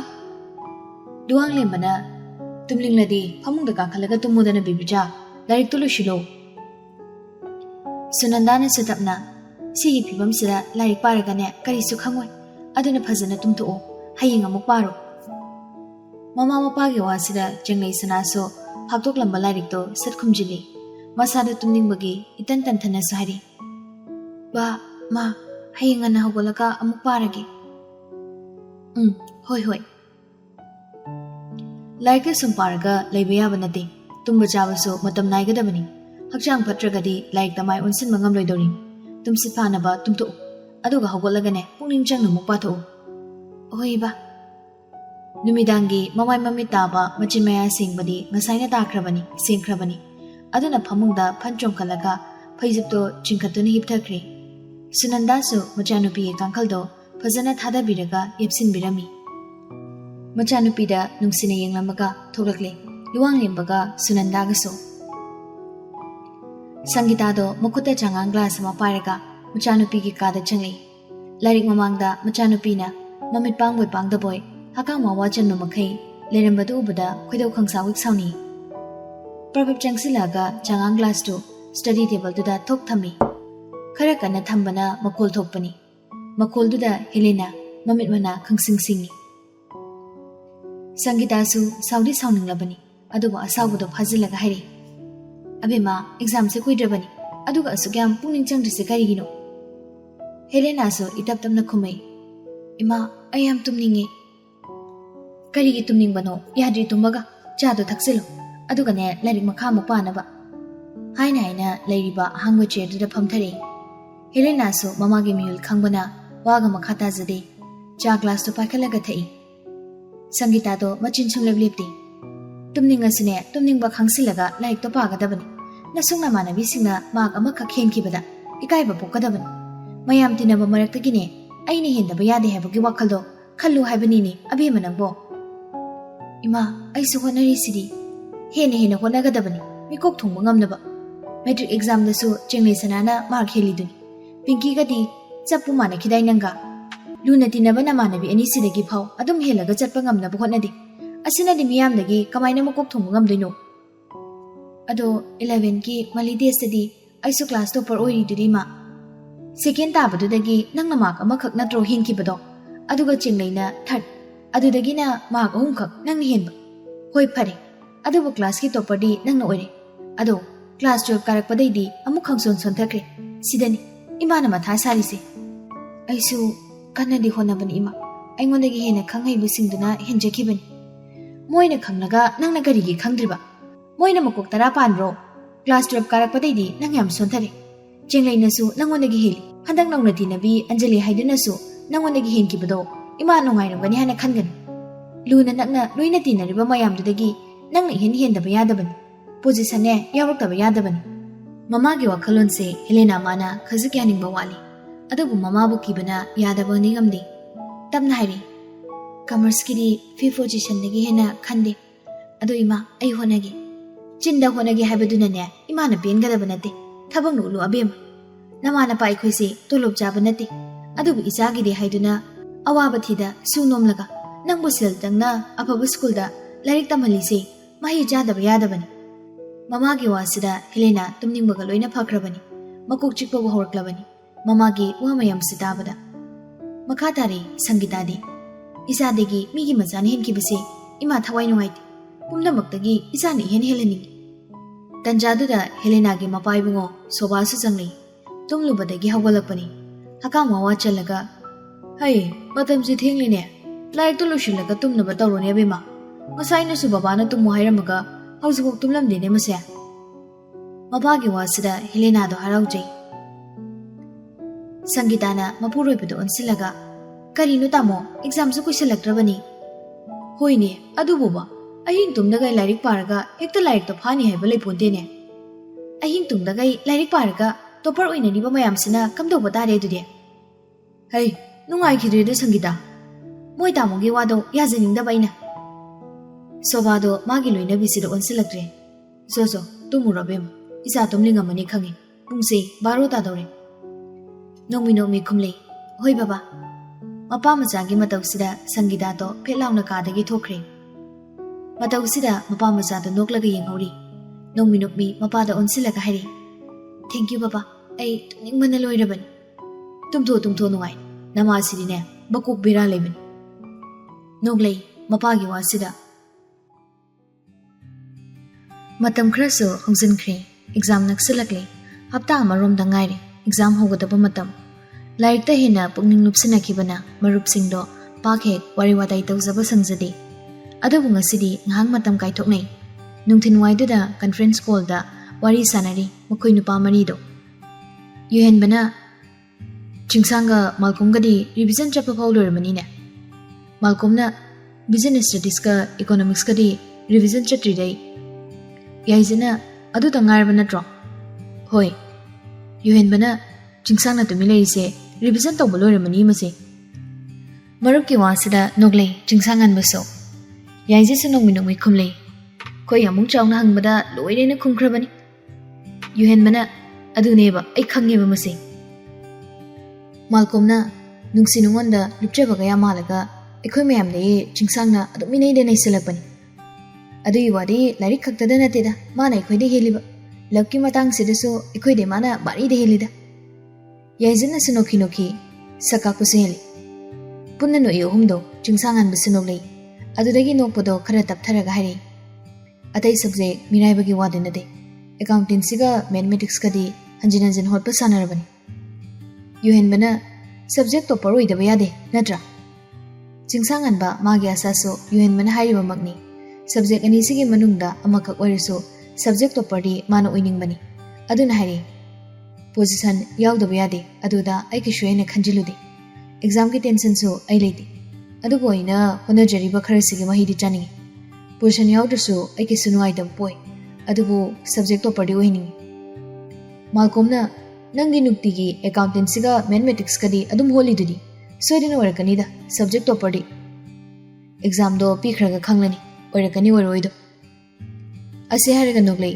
ꯆꯤꯡꯁꯥꯡꯍꯟꯕꯗꯣ ꯌꯨꯍꯦꯟꯕꯅ ꯑꯣꯖꯥꯅ ꯑꯁꯥ ꯌꯥꯝ ꯇꯧꯕ ꯁꯥꯇ꯭ꯔꯅꯤꯅꯦ ꯅꯈꯣꯏꯁꯦ ꯌꯥꯏꯖꯅ ꯃꯍꯥ ꯏꯍꯤ ꯍꯤꯒꯠꯂꯒ ꯍꯥꯏꯔꯛꯏ ꯁꯤꯗ ꯅꯨꯄꯤꯒꯤ ꯋꯥꯈꯜꯗ ꯉꯥꯎꯔꯤꯁꯤꯗꯤ ꯈꯪꯖꯄꯣꯠ ꯅꯠꯇꯦꯗꯣ ꯑꯣꯖꯥꯁꯤꯡꯁꯤꯅ ꯆꯤꯡꯁꯥꯡꯍꯟꯕꯁꯨ ꯅꯣꯡꯃꯤ ꯍꯥꯏꯔꯛꯏ ꯅꯨꯡꯁꯤ ꯅꯨꯡꯉꯣꯟꯒꯤ ꯋꯥꯈꯜꯗ ꯉꯥꯎꯔꯤꯁꯤꯒꯨꯝ ꯂꯥꯏꯔꯤꯛꯇꯁꯨ ꯉꯥꯎꯖꯩꯀꯣ ꯑꯩ ꯏꯊꯛ ꯏꯔꯥꯡ ꯈꯔ ꯌꯥꯎꯖꯔꯁꯨ ꯂꯥꯏꯔꯤꯛꯇꯗꯤ ꯁꯣꯏꯔꯝꯃꯣꯏꯗ ꯑꯩ ꯃꯥꯜꯀꯣꯝꯅ ꯆꯤꯡꯁꯥꯡꯒꯤ ꯁꯤꯒꯤ ꯃꯒꯨꯟꯁꯤꯗꯅꯤꯅꯦ ꯑꯩꯅ ꯀꯠꯂꯛꯆꯩꯁꯤ ꯑꯄꯥꯝ ꯅꯨꯡꯁꯤ ꯐꯥꯎꯔꯛꯀꯅꯣꯗꯤ ꯌꯥꯕ ꯅꯠꯇꯦ ꯏꯟꯈꯠꯂꯛꯄ ꯃꯇꯝꯅꯤ ꯃꯁꯥꯅ ꯐꯥꯎꯔꯛꯄ ꯇꯥꯕꯅꯤ ꯑꯗꯨꯕꯨ ꯏꯍꯩ ꯏꯁꯤꯡ ꯇꯝꯕꯗꯁꯨ ꯁꯣꯏꯍꯜꯂꯣꯏꯗꯕꯅꯤ ꯃꯥꯏ ꯄꯥꯛꯄ ꯄꯨꯟꯁꯤ ꯑꯃꯗ ꯍꯤꯡꯅꯕ ꯍꯣꯠꯅꯒꯗꯕꯅꯤ ꯌꯨꯍꯦꯟꯕꯅ ꯏꯁꯥꯕꯨ ꯃꯇꯤꯛ ꯆꯥꯔꯗꯤ ꯅꯨꯄꯤꯒꯤ ꯅꯨꯄꯤ ꯉꯥꯛꯇꯅꯤ ꯂꯩꯖꯒꯦꯅ ꯏꯇꯨꯡ ꯀꯣꯏꯅ ꯏꯟꯅꯗꯣꯏꯅꯤ ꯌꯥꯏꯖꯅ ꯑꯃꯨꯛ ꯑꯍꯜ ꯂꯃꯟꯅꯁꯨ ꯃꯆꯥꯅꯨꯄꯤ ꯄꯤꯖꯒꯦꯅ ꯑꯃꯨꯛ ꯇꯣꯏꯕ ꯂꯣꯏꯗꯣꯏꯅꯤ ꯍꯥ ꯑꯁꯤ ꯍꯥꯏꯔꯒ ꯅꯣꯛꯂꯩ ꯑꯍꯨꯝꯗꯨꯁꯨ ꯊꯤꯛ ꯅꯣꯛꯅꯔꯛꯏ ꯃꯈꯣꯏ ꯅꯨꯄꯥ ꯃꯔꯤꯅ ꯑꯁꯨꯝꯅ ꯋꯥꯔꯤ ꯁꯥꯟꯅꯕꯒꯨꯝ ꯃꯈꯣꯏ ꯂꯨꯅ ꯄꯨꯟꯕ ꯅꯨꯄꯤ ꯃꯔꯤꯗꯨꯁꯨ ꯅꯨꯃꯤꯗꯥꯡꯒꯤ ꯆꯥꯛ ꯇꯣꯛꯄꯒ ꯐꯣꯟꯗ ꯉꯥꯏꯍꯥꯛ ꯋꯥꯔꯤ ꯇꯧꯏ ꯍꯦꯂꯦꯅꯥꯅ ꯀꯌꯥꯝ ꯄꯥꯅꯔꯕ ꯈꯪꯅꯔꯕꯣ ꯑꯦꯛꯖꯥꯝꯒꯤ ꯄꯤꯡꯀꯤꯅ ꯑꯩꯒꯤꯗꯤ ꯍꯥꯏꯗ꯭ꯔꯁꯨ ꯈꯪꯂꯝꯃꯅꯤꯗ ꯑꯟꯖꯂꯤꯁꯨ ꯅꯣꯛꯃꯤ ꯄꯥꯕ ꯌꯥꯕ ꯈꯔ ꯑꯗꯨꯝ ꯄꯥꯔꯦ ꯑꯩꯗꯤ ꯆꯤꯡꯂꯩ ꯁꯅꯥꯅ ꯑꯩꯅ ꯉꯝꯖꯕ ꯆꯥꯡꯗ ꯑꯗꯨꯝ ꯍꯣꯠꯅꯔꯤ ꯑꯩꯁꯨ ꯍꯦꯂꯦꯅꯥꯅ ꯕꯤꯠ ꯏꯇꯦꯛ ꯇꯦꯛꯅ ꯈꯨꯝꯃꯩ ꯑꯁ ꯑꯩꯗꯤꯅꯦ ꯇꯨꯝꯁꯤꯠ ꯀꯝ ꯐꯥꯗꯦ ꯂꯥꯏꯔꯤꯛ ꯄꯥꯅꯕ ꯍꯣꯠꯅꯕꯗ ꯅꯨꯃꯤꯗꯥꯡꯁꯨ ꯍꯀꯥꯝ ꯋꯥ ꯆꯜꯂꯒ ꯇꯨꯝꯅꯤꯡꯕ ꯈꯥꯡꯂꯒ ꯄꯥꯔꯤꯅꯤ ꯃꯃꯥꯟꯅꯕꯤꯒꯤ ꯋꯥꯁꯤꯗ ꯆꯤꯡꯂꯩ ꯁꯅꯥꯅ ꯍꯥꯏꯔꯤ ꯑꯗꯨꯗꯤ ꯐꯠꯇꯦꯗꯅ ꯅꯪꯁꯨ ꯇꯨꯝꯅꯤꯡꯂꯗꯤ ꯁꯠ ꯇꯨꯝꯊꯣꯛꯇꯧꯅꯤ ꯑꯗꯨꯒ ꯍꯧꯒꯠꯂꯒ ꯑꯃꯨꯛ ꯄꯥꯕ ꯑꯗꯨ ꯅꯠꯇꯕꯤꯗ ꯍꯀꯥꯝ ꯆꯟꯕ ꯃꯈꯩ ꯂꯥꯏꯔꯤꯛ ꯄꯥꯔꯤꯅꯦꯅ ꯄꯥꯔꯗꯤ ꯀꯩꯁꯨ ꯀꯥꯟꯅꯔꯣꯏ ꯍꯛꯆꯥꯡꯁꯨ ꯁꯣꯛꯀꯅꯤ ꯑꯗꯩ ꯅꯣꯡꯉꯥꯟꯕꯒꯁꯨ ꯄꯥꯈꯤꯕꯁꯤꯡꯗꯣ ꯀꯥꯎꯊꯣꯛꯀꯅꯤ ꯑꯟꯖꯂꯤꯅ ꯕꯤꯕꯤꯆꯥꯅ ꯍꯥꯏꯁꯦ ꯆꯨꯝꯃꯤꯅꯦ ꯍꯦꯂꯤꯅꯥ ꯑꯩꯁꯨ ꯅꯍꯥꯟꯋꯥꯏ ꯃꯔꯛꯇ ꯀꯣ ꯇꯧꯔꯝꯃꯦ ꯃꯁꯤ ꯐꯥꯗꯕ ꯌꯥꯗꯦꯅ ꯎꯏꯔꯨꯝ ꯄꯥꯕꯅꯤ ꯅꯣꯡꯉꯥꯜꯂꯛꯄꯗ ꯀꯔꯤꯝ ꯍꯦꯛ ꯈꯪꯉꯝꯗꯦ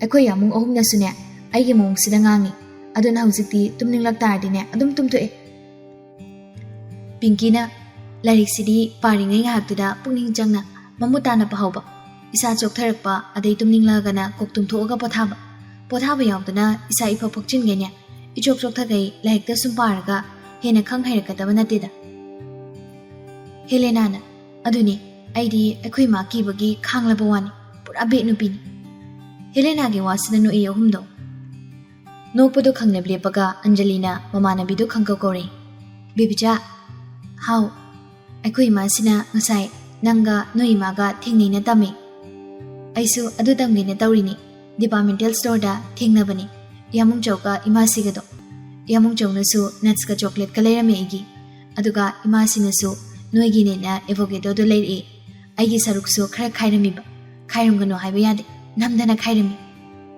ꯄꯤꯡꯀꯤꯅ ꯐꯥꯒꯤ ꯇꯧꯗꯨꯅ ꯂꯛꯅꯔꯦ ꯕꯤꯕꯤꯆꯥ ꯍꯣꯏꯒꯤ ꯗꯥꯎꯁꯤꯗꯤ ꯌꯥꯈ꯭ꯔꯕ ꯆꯤꯡꯂꯩ ꯁꯅꯥꯅ ꯇꯝꯂꯤꯕ ꯄꯥꯎꯁꯦ ꯇꯥꯕꯗ ꯍꯦꯂꯦꯅꯥꯗꯣ ꯈꯖꯤꯛ ꯀꯂꯛꯆꯕ ꯄꯣꯛꯏ ꯁꯛꯈꯣꯡꯒꯗꯣ ꯈꯪꯋꯣꯟ ꯍꯦꯛ ꯑꯣꯜꯂꯤ ꯋꯥꯗꯣ ꯃꯔꯛ ꯐꯠ ꯊꯠꯆꯤꯜꯂꯤ ꯑꯗꯣ ꯂꯥꯏꯔꯤꯛ ꯑꯃꯨꯛ ꯄꯥꯅꯔꯁꯤ ꯑꯟꯖꯂꯤꯒ ꯄꯤꯡꯀꯤꯒꯗꯣ ꯆꯞ ꯃꯥꯟꯅꯅ ꯍꯣꯏ ꯍꯥꯏꯅ ꯈꯨꯝꯂꯛꯏ ꯆꯤꯡꯂꯩ ꯁꯅꯥꯁꯨ ꯅꯣꯛꯃꯤ ꯍꯥꯏꯔꯤ ꯍꯣꯏ ꯄꯥꯅꯔꯁꯤ ꯍꯌꯦꯡ ꯑꯦꯛꯖꯥꯝ ꯔꯤꯖꯜ ꯎꯕꯗꯅꯦ ꯃꯣꯃꯣ ꯅꯣꯛꯅꯕ ꯑꯁꯨꯝ ꯇꯧꯗꯨꯅ ꯀꯣꯜꯗꯣ ꯊꯝꯅꯔꯦ ꯃꯈꯣꯏꯁꯨ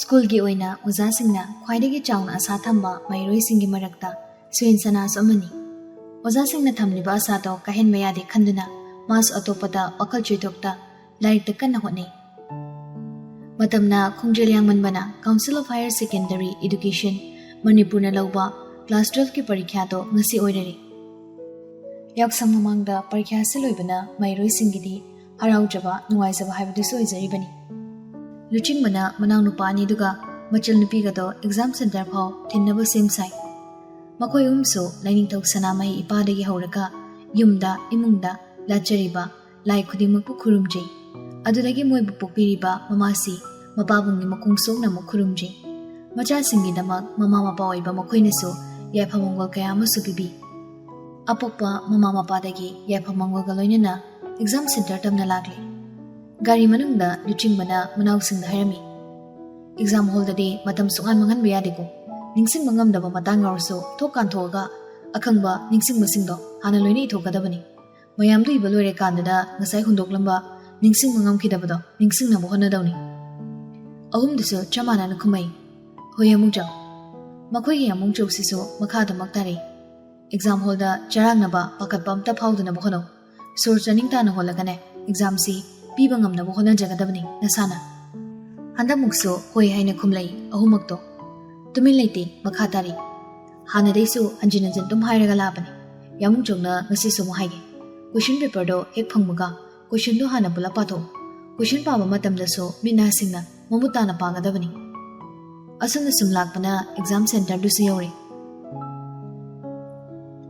ꯃꯍꯩꯔꯣꯏ ꯑꯌꯥꯝꯕ ꯂꯥꯛꯅꯔꯝꯃꯤ ꯒꯥꯔꯤꯗꯣ ꯃꯐꯝ ꯆꯥꯅ ꯈꯥꯝꯃꯤ ꯂꯨꯆꯤꯡꯕꯅ ꯐꯖꯅ ꯇꯧꯔꯝꯃꯣꯀꯣ ꯑꯈꯪꯕ ꯉꯥꯛꯇꯁꯨ ꯍꯪꯂꯛꯄ ꯑꯣꯏꯔꯁꯅꯨ ꯑꯁꯤ ꯍꯥꯏꯔꯒ ꯃꯣꯃꯣ ꯅꯣꯛꯂꯩ ꯑꯍꯨꯝꯗꯨꯁꯨ ꯅꯣꯛꯃꯤ ꯍꯣꯏ ꯍꯥꯏꯅ ꯈꯨꯝꯅꯔꯛꯂꯝꯃꯤ ꯒꯥꯔꯤꯗꯒꯤ ꯃꯊꯪ ꯀꯨꯝꯊꯔꯦ ꯌꯥꯏꯖꯅ ꯃꯌꯥꯝꯕꯗ ꯑꯣꯟꯁꯤꯜꯂꯒ ꯌꯥꯃꯨꯡꯆꯧ ꯍꯟꯒꯦꯁꯨ ꯍꯟꯈ꯭ꯔꯣ ꯑꯩꯈꯣꯏ ꯑꯗꯨꯝ ꯆꯪꯈ꯭ꯔꯒꯦ ꯑꯦꯛꯖꯥꯝ ꯍꯣꯜꯗ ꯆꯪꯈꯤꯕꯗꯨꯐꯥꯎ ꯉꯥꯏꯒꯦ ꯇꯧꯅꯤ ꯅꯣꯏꯕꯨ ꯌꯥꯔꯗ꯭ꯔꯣ ꯆꯠꯈꯤꯕ ꯑꯟꯖꯂꯤꯅ ꯌꯥꯔꯅꯤ ꯌꯥꯃꯨꯡꯆꯧ ꯃꯔꯨꯞ ꯑꯇꯩꯁꯨ ꯂꯩꯔꯤ ꯃꯌꯥꯝꯁꯤꯗꯤ ꯆꯤꯡꯁꯥꯡꯉꯥꯟꯕꯁꯨ ꯃꯈꯨꯗꯥꯡꯅ ꯁꯤꯔꯤꯕ ꯒꯥꯔꯤꯗꯨꯗ ꯌꯦꯡꯂꯒ ꯍꯥꯏꯔꯦ ꯄꯨꯡꯁꯤꯒ ꯍꯥꯏꯔꯗꯤ ꯑꯦꯛꯖꯥꯝ ꯍꯣꯜꯗ ꯊꯥꯖꯤꯟꯕ ꯍꯧꯔꯛꯑꯅꯤ ꯌꯥꯃꯨꯡꯆꯧ ꯃꯈꯥ ꯊꯥꯕ ꯃꯅꯥꯎꯁꯤꯡꯒꯤ ꯋꯥꯁꯤ ꯇꯥꯔꯒ luchingmana nungmi fare adudi yamung chok chalage horin matam chana lobo mulage manang nupa ani do hoi haibagom makuk numai Anjali no ina machina thokna pakum pire hoi yamung chok luchingba su pantha duna leiramdre aduma khankhre makhoi luina punjaba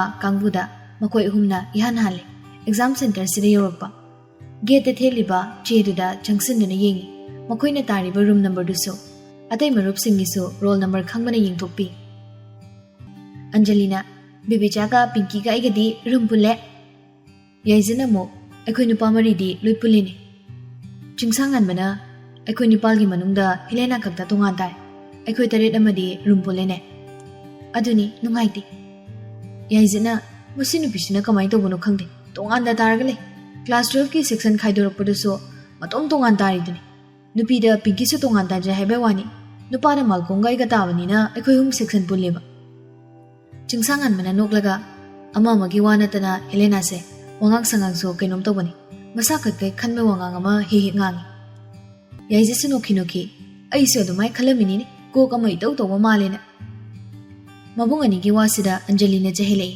taning de ko yam exam laira mi wangang balaira as chumnu sum haibani chenmi nang sin marom yaiji na mo mi wa yam nganing bai na ti he ado nan kai haide bai wani aidi Helena gi masakse ubudada mabuk khara lurum dong male khalin lui haiba nataba sakto yam lurum dong man ba haidare lumangi masam gado khuiraga mayam gi wasida chingsangan bado tik noklei yamung yai pari se mata angdi jadri Anjali su isok tori noi din han kai nabuk ta wayam thamlamina pharoi dori ba ngaktani sakna mi gi magule pa hongna bra angaw ba singsidi ibung ne haibadane ikai je machal nupi gi wasida ani dunu e kuidi atai marup singduso mathang yoksinai exam hall duso mairoi singdo thajin bahurakle makhoi gi marakta huzu phawba lakta ba haragadi chenglei sanaga Helena ga dangai adubu mapal da ngai rudri moiso dumak manungda changlakle mana taba room singduda changnarakpaga masa gi roll number thetpa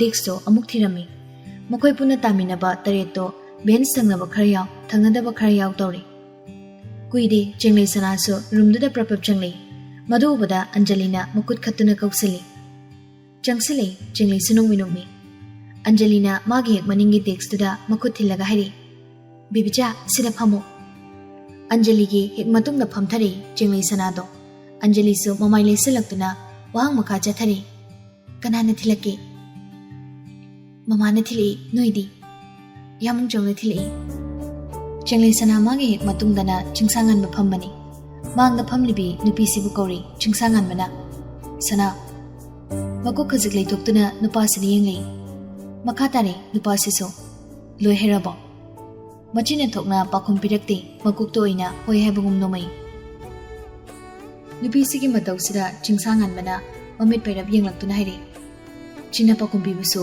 wabra handa mukti khumlei itap tamna ai reserve oi betami asika khaim laga mamai du leithokiduna chumna phongkhre nupi sigi pakhum sida bada chingsangan mana ingangak na hairi kaino aise nangju pho paibu phatriba mamai du sungai leithorak ta khumlei paining da trokan haima sana handa mukti khumlaktre Anjali doin unsinkhre Anjali aiga phamina de mi se kanano khangbra huju phawgalak trisibo nupi sigi mong sida sor khangon hondoi chingsangan bado adudagi solei matang ginupin Anjali su mamane bisigi wang sida pakumpi khangdi kanano nupi hoi zalo nupa hoi zalo Anjali le noklaga adu su khangde pakum sida chenglei sana so khonjal thokna noklei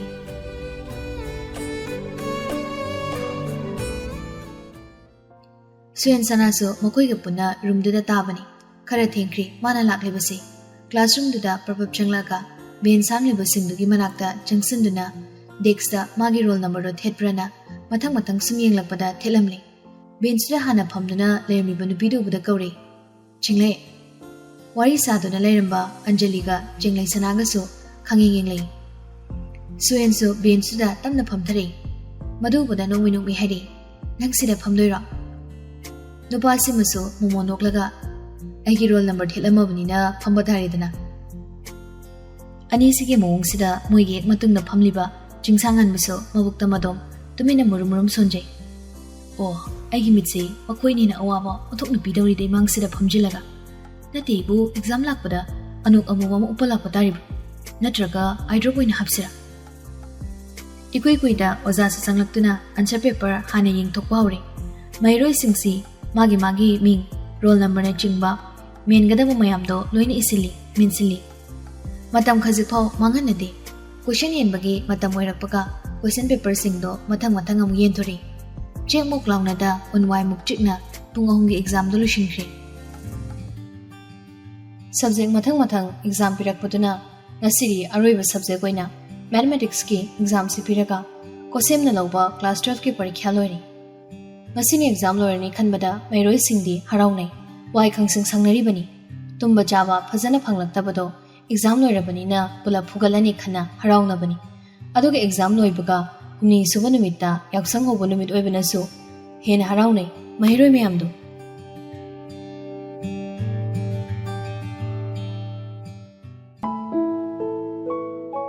Adobe Helena magi madauni yadabana masai ngam ding asiri ngarang di haurabani ngamdaba mako ngawi haidina guli da silaga exam simadi thanaba semsai machanupi gi matoksida sangita nungai sidi ngasi gi subject simadi ma khra nemani haibaso mama obi mana khangi masa ngamde mako ngawi haibanina exam chatpasi gari machada chatpada pharakta maramna auto mane ami Helena so mama ga punna exam la ami exam center riyo baga auto dagi kumtha dringai machanupi da hari abima nasadu ga sitawdr bro ima khitang di nungaiti ngarang gi dongna di tawdri mitchu omasu yaise thunane yingthokna batawsi hoima law kumasi tamna masabu haibe sambiraga auto dagi kumali mama gi mataksida Helena na nokmi ima sidi samdr suyabasida nako ngauri tawraga nungaiti ni na tong kumbado Helena handakti khumlaktre Sangita di makhatari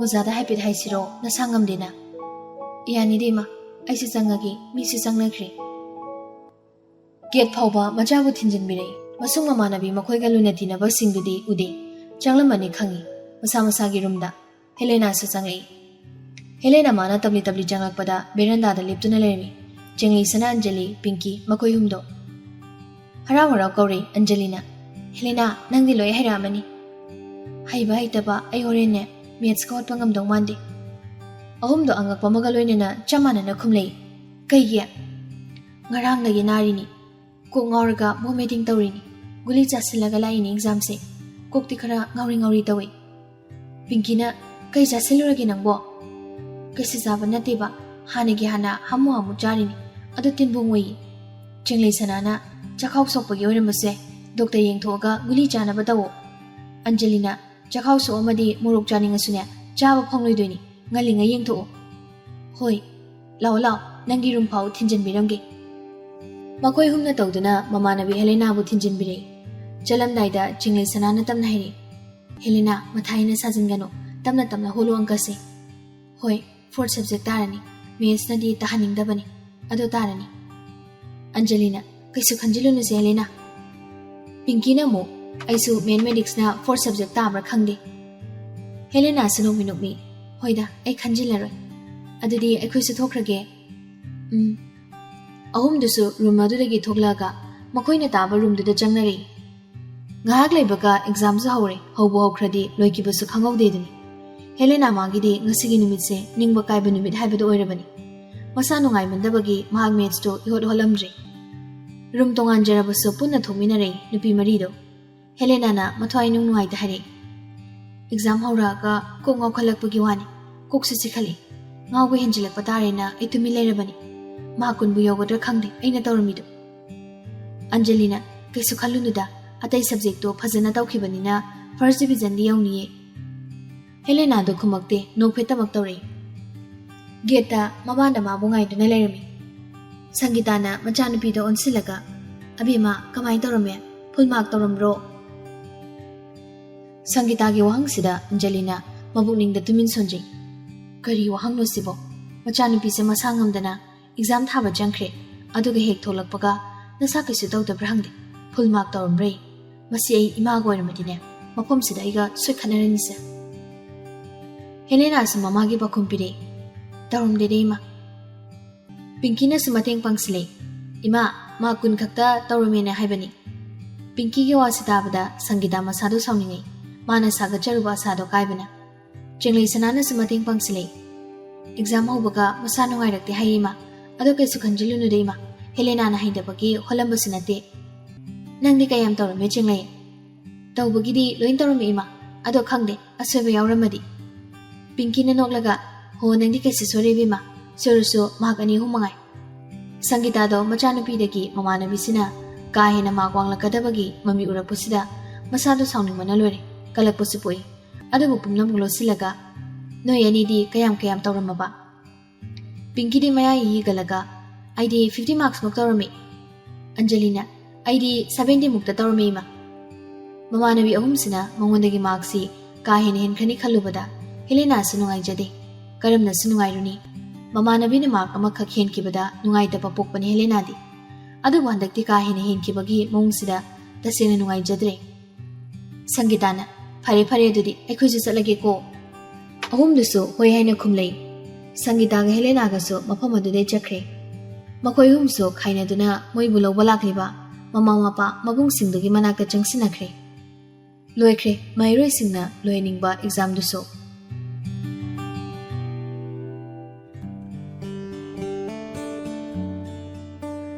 ꯌꯥꯎꯁꯪ ꯍꯧꯕ ꯅꯨꯃꯤꯠꯅꯤ꯫ ꯃꯈꯣꯏ ꯂꯨꯅ ꯇꯤꯟꯅꯖꯕ ꯃꯔꯨꯞ ꯃꯔꯤꯗꯣ ꯄꯨꯂꯞ ꯍꯧꯅꯗꯨꯅ ꯊꯥꯡꯃꯩꯕꯟꯗ ꯂꯩꯕ ꯐꯣꯔꯑꯦꯚꯔ 21ꯗ shopping ꯇꯧꯔꯒ ꯍꯜꯂꯛꯏ꯫ ꯒꯥꯔꯤ ꯃꯆꯥꯗ ꯆꯠꯇꯦ ꯉꯁꯤꯗꯤ, ꯑꯆꯧꯕꯗ ꯑꯣꯏꯅ ꯆꯠꯂꯤ꯫ ꯀꯩꯁꯥꯝꯊꯣꯡ ꯌꯧꯔꯛꯄꯗ ꯇꯥꯟ ꯆꯥꯅꯅ ꯆꯦꯡꯂꯩꯁꯅꯥꯅ ꯗꯨꯀꯥꯟ ꯑꯃꯗꯒꯤ ꯊꯣꯔꯛꯄꯗꯣ ꯃꯅꯤꯡꯗ ꯇꯣꯡꯂꯤꯕ ꯌꯨꯍꯦꯟꯕꯅ ꯍꯦꯛ ꯎꯔꯨꯔꯦ꯫ ꯃꯗꯨ ꯎꯕꯗ ꯈꯪꯉꯩ ꯍꯩꯔꯦ꯫ ꯁꯅꯥꯁꯤꯗ ꯂꯩꯔꯦ, ꯈꯥꯝꯃꯨ꯫ ꯑꯍꯨꯝꯗꯨꯁꯨ ꯈꯪꯌꯦꯡ ꯌꯦꯡꯂꯩ꯫ ꯅꯨꯄꯤꯁꯤꯕꯨ ꯎꯕꯗ ꯒꯥꯔꯤ ꯊꯧꯔꯤꯕ ꯆꯤꯡꯁꯥꯡꯉꯥꯟꯕꯁꯨ ꯒꯥꯔꯤꯗꯣ ꯃꯇꯥꯏꯗ ꯊꯩꯖꯤꯟꯗꯨꯅ ꯈꯥꯝꯃꯤ꯫ ꯒꯥꯔꯤ ꯍꯦꯛ ꯈꯥꯝꯕꯒ ꯌꯨꯍꯦꯟꯕꯅ ꯈꯪꯀꯧ ꯀꯧꯏ, ꯁꯅꯥ! ꯍꯥꯏꯅ ꯃꯈꯣꯏ ꯅꯨꯄꯥꯁꯤꯡꯗꯣ ꯒꯥꯔꯤꯗꯒꯤ ꯃꯊꯪ ꯀꯨꯝꯊꯔꯛꯏ꯫ ꯆꯠꯂꯝꯕꯗꯣ ꯖꯞ ꯂꯦꯞꯄꯒ ꯌꯦꯡꯂꯩ ꯆꯦꯡꯂꯩꯁꯅꯥꯁꯨ꯫ ꯅꯨꯄꯥꯁꯤꯡꯁꯤ ꯎꯕꯗ ꯃꯣꯃꯣꯟ ꯅꯣꯡꯂꯩ꯫ ꯀꯥꯏ ꯆꯠꯂꯨꯏꯕ ꯅꯣꯏ ꯃꯔꯤꯗꯤ? ꯌꯥꯏꯖꯟꯅ ꯁꯣꯄꯤꯡ ꯆꯠꯂꯨꯕꯅꯤ꯫ ꯃꯥꯜꯀꯣꯝꯅ ꯑꯃꯨꯛ, ꯅꯁꯛ ꯏꯐ ꯐꯖꯈꯩ ꯂꯝꯕꯤꯗꯒ ꯅꯇꯣꯝ ꯆꯠꯅꯨꯅꯦ ꯁꯅꯥ ꯅꯪꯕꯣ꯫ ꯃꯥꯜꯀꯣꯝꯒꯤ ꯋꯥꯁꯤꯗ ꯅꯣꯛꯂꯩ ꯆꯦꯡꯂꯩꯁꯅꯥꯗꯣ꯫ ꯌꯨꯍꯦꯟꯕꯅ, ꯀꯩ ꯂꯩꯔꯝꯃꯤꯅꯣ? ꯍꯣꯔꯦꯟ ꯅꯥꯀꯗꯦꯡ ꯂꯥꯛꯄ ꯑꯉꯥꯡꯁꯤꯡꯅ ꯄꯤꯖꯒꯦꯅ ꯆꯣꯀ꯭ꯂꯦꯠꯀ ꯀꯦꯟꯗꯤꯒ ꯂꯩꯔꯝꯕꯅꯤ꯫ ꯇꯨꯃꯤꯟꯅ ꯂꯦꯞꯇꯨꯅ ꯂꯩꯔꯝꯕ ꯆꯤꯡꯁꯥꯡꯉꯥꯟꯕꯁꯨ ꯈꯣꯡꯒ꯭ꯔꯥꯎ ꯄꯣꯀꯦꯠꯇꯒꯤ ꯃꯥꯒꯤ ꯋꯥꯂꯦꯠꯇꯣ ꯂꯧꯊꯣꯔꯛꯏ꯫ ꯑꯗꯨꯗꯒꯤ ꯋꯥꯂꯦꯠꯇꯒꯤ 500 ꯆꯞꯄꯤ ꯑꯃ ꯂꯧꯊꯣꯔꯒ ꯍꯥꯏꯔꯤ, ꯁꯅꯥ, ꯅꯥꯀꯗꯦꯡ ꯍꯥꯞꯂꯝꯒꯦ꯫ ꯅꯣꯡꯃꯤ ꯇꯧꯔꯝꯕꯗꯣ ꯄꯩꯔꯤ ꯅꯨꯄꯥꯁꯤꯗ ꯑꯣꯟꯁꯤꯜꯂꯒ ꯍꯥꯏꯔꯛꯏ, ꯅꯪꯉꯣꯟꯗ ꯑꯩꯅ ꯅꯥꯀꯗꯦꯡ ꯍꯥꯞꯄꯤꯌꯣ ꯍꯥꯏꯈꯤꯕ꯭ꯔꯣ?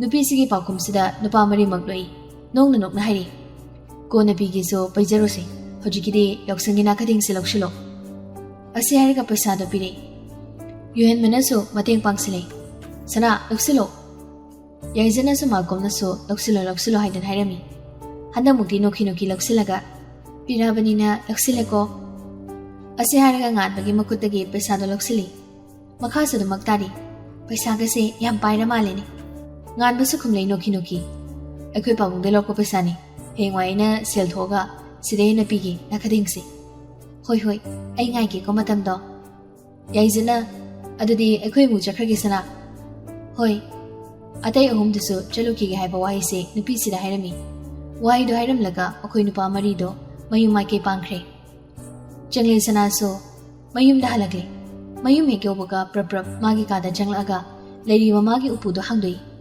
ꯎꯄꯨꯗꯒꯤ ꯕꯣꯛꯁ ꯑꯃ ꯂꯧꯊꯣꯔꯛꯏ꯫ ꯕꯣꯛꯁꯇꯨꯗ ꯅꯍꯥꯟꯋꯥꯏ ꯆꯤꯡꯁꯥꯡꯉꯥꯟꯕꯅ ꯄꯤꯔꯛꯈꯤꯕ ꯍꯦꯡꯀꯔꯆꯤꯐ, ꯂꯣꯂꯤꯄꯣꯞ, ꯑꯗꯒꯤ ꯅꯨꯄꯥ ꯃꯥꯅ ꯍꯦꯛ ꯄꯤꯈꯤꯕ ꯊꯝꯕꯥꯜꯗꯨꯁꯨ ꯏꯀꯪ ꯀꯪꯅ ꯂꯩꯅꯥ ꯑꯃ ꯐꯥꯎꯀꯦꯟꯗ ꯕꯣꯛꯁꯇꯨꯗ ꯌꯥꯎꯔꯤ꯫ ꯊꯝꯆꯦꯠꯇꯨꯁꯨ ꯏꯀꯪ ꯀꯪꯁꯤꯅ ꯌꯥꯎꯔꯤ꯫ ꯃꯌꯥꯝ ꯃꯔꯛꯇꯨꯗ ꯍꯧꯖꯤꯛꯇ ꯅꯥꯀꯗꯦꯡꯅꯤ ꯍꯥꯏꯅ ꯄꯤꯔꯝꯕ ꯄꯩꯁꯥꯗꯨꯁꯨ ꯅꯣꯡꯃꯤ ꯍꯥꯞꯆꯤꯜꯂꯤ꯫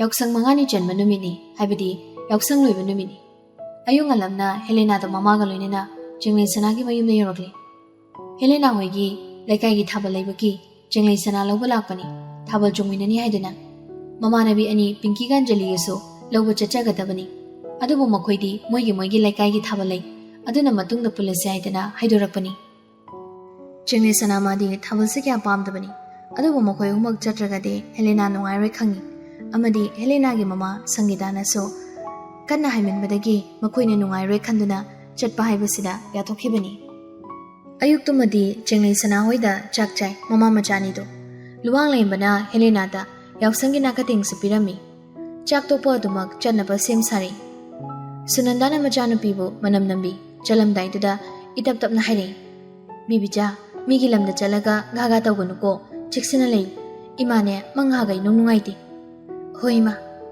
ꯃꯥꯒꯤ ꯂꯣꯏꯅꯕꯤꯒꯤ ꯋꯥꯁꯤꯗ ꯂꯨꯋꯥꯡ ꯂꯦꯝꯕꯅ ꯍꯥꯏꯔꯛꯏ ꯀꯔꯤꯅꯣ ꯃꯃꯥ ꯏꯆꯥ ꯆꯠꯂꯝꯗꯥꯏꯁꯤꯗ ꯃꯪꯍꯥꯒꯤ ꯋꯥ ꯑꯃꯨꯛ ꯄꯨꯊꯣꯔꯛꯏꯁꯤꯅ ꯐꯠꯇꯦꯅꯦ ꯑꯗꯨꯝꯅ ꯇꯧꯒꯅꯨ ꯁꯪꯒꯤꯇꯥꯁꯨ ꯅꯣꯡꯃꯤ ꯅꯣꯡꯃꯤ ꯍꯥꯏꯔꯛꯏ ꯁꯨꯅꯟ ꯅꯪꯕꯨ ꯀꯔꯤꯁꯨ ꯄꯥꯈꯠꯀꯅꯣ ꯆꯠꯀꯗꯧꯔꯤꯕꯁꯤ ꯑꯩꯒꯤ ꯌꯨꯝꯗꯅꯤ ꯏꯆꯥ ꯆꯦꯡꯂꯩꯒꯤꯁꯨ ꯃꯌꯨꯝꯒꯨꯝꯕꯅꯤ ꯅꯪꯅ ꯂꯣꯏꯅ ꯇꯤꯟꯅꯔꯨꯗ꯭ꯔꯕꯁꯨ ꯃꯆꯥꯁꯤꯡꯒꯤ ꯍꯥꯛꯇꯛꯇꯒꯤ ꯁꯛꯈꯪ ꯃꯥꯏꯈꯪꯅꯕꯅꯤ ꯑꯍꯜꯁꯤꯡꯁꯤ ꯉꯁꯤ ꯉꯔꯥꯡꯈꯛ ꯁꯛꯈꯪ ꯃꯥꯏꯈꯪꯅꯕꯁꯨ ꯅꯠꯇꯦ ꯆꯍꯤ ꯈꯔꯗꯤ ꯌꯥꯝꯂꯕꯅꯤ ꯅꯪꯅ ꯂꯣꯟꯗꯤꯟꯅꯗꯦ ꯍꯥꯏꯕ ꯈꯛꯇꯅꯤ ꯍꯟꯗꯛꯇꯤ ꯁꯨꯅꯟꯗꯥꯁꯨ ꯁꯣꯔ ꯈꯪꯍꯣꯟ ꯍꯣꯟꯗꯣꯛꯑꯒ ꯍꯥꯏꯔꯛꯏ ꯁꯨꯝ ꯆꯦꯛꯁꯤꯟꯅꯕ ꯍꯥꯏꯕꯅꯤꯗ ꯍꯣꯏꯅꯦ ꯍꯣꯏꯅꯦ ꯑꯗꯨꯁꯨ ꯍꯥꯏꯐꯝ ꯊꯣꯛꯄꯅꯤ ꯉꯥꯏꯍꯥꯛ ꯋꯥꯔꯤ ꯋꯥꯇꯥꯏ ꯇꯧꯔꯝꯂꯒ ꯌꯨꯝꯗꯨꯗꯒꯤ ꯊꯣꯛꯂꯛꯏ ꯁꯪꯒꯤꯇꯥꯅ ꯒꯥꯔꯤ ꯃꯆꯥꯗꯣ ꯊꯧꯔꯒ ꯅꯨꯄꯤ ꯃꯆꯥ ꯑꯅꯤꯗꯨꯅ ꯃꯅꯤꯡꯗ ꯇꯣꯡꯕꯅꯤ ꯌꯨꯝ ꯍꯦꯛ ꯌꯧꯕꯒ ꯍꯦꯂꯦꯅꯥꯒ ꯆꯦꯡꯂꯩ ꯁꯅꯥꯒꯗꯤ ꯆꯨꯝꯗ꯭ꯔꯤꯡ ꯍꯦꯂꯦꯅꯥꯒꯤ ꯀꯥ ꯇꯝꯅ ꯆꯪꯂꯛꯏ ꯁꯪꯒꯤꯇꯥꯗꯤ ꯗꯨꯀꯥꯟꯗ ꯑꯃꯨꯛ ꯊꯣꯛꯈ꯭ꯔꯦ ꯃꯈꯣꯏꯒꯤ ꯂꯩꯔꯛ ꯃꯆꯤꯟꯗꯨꯗ ꯗꯨꯀꯥꯟ ꯐꯝꯕꯅꯤ ꯍꯦꯂꯦꯅꯥꯒꯤ ꯃꯄꯥꯒ ꯃꯃꯥꯒꯁꯤ ꯀꯥ ꯃꯅꯨꯡ ꯌꯧꯔꯛꯄꯒ ꯐꯃꯨꯡꯗꯨꯗ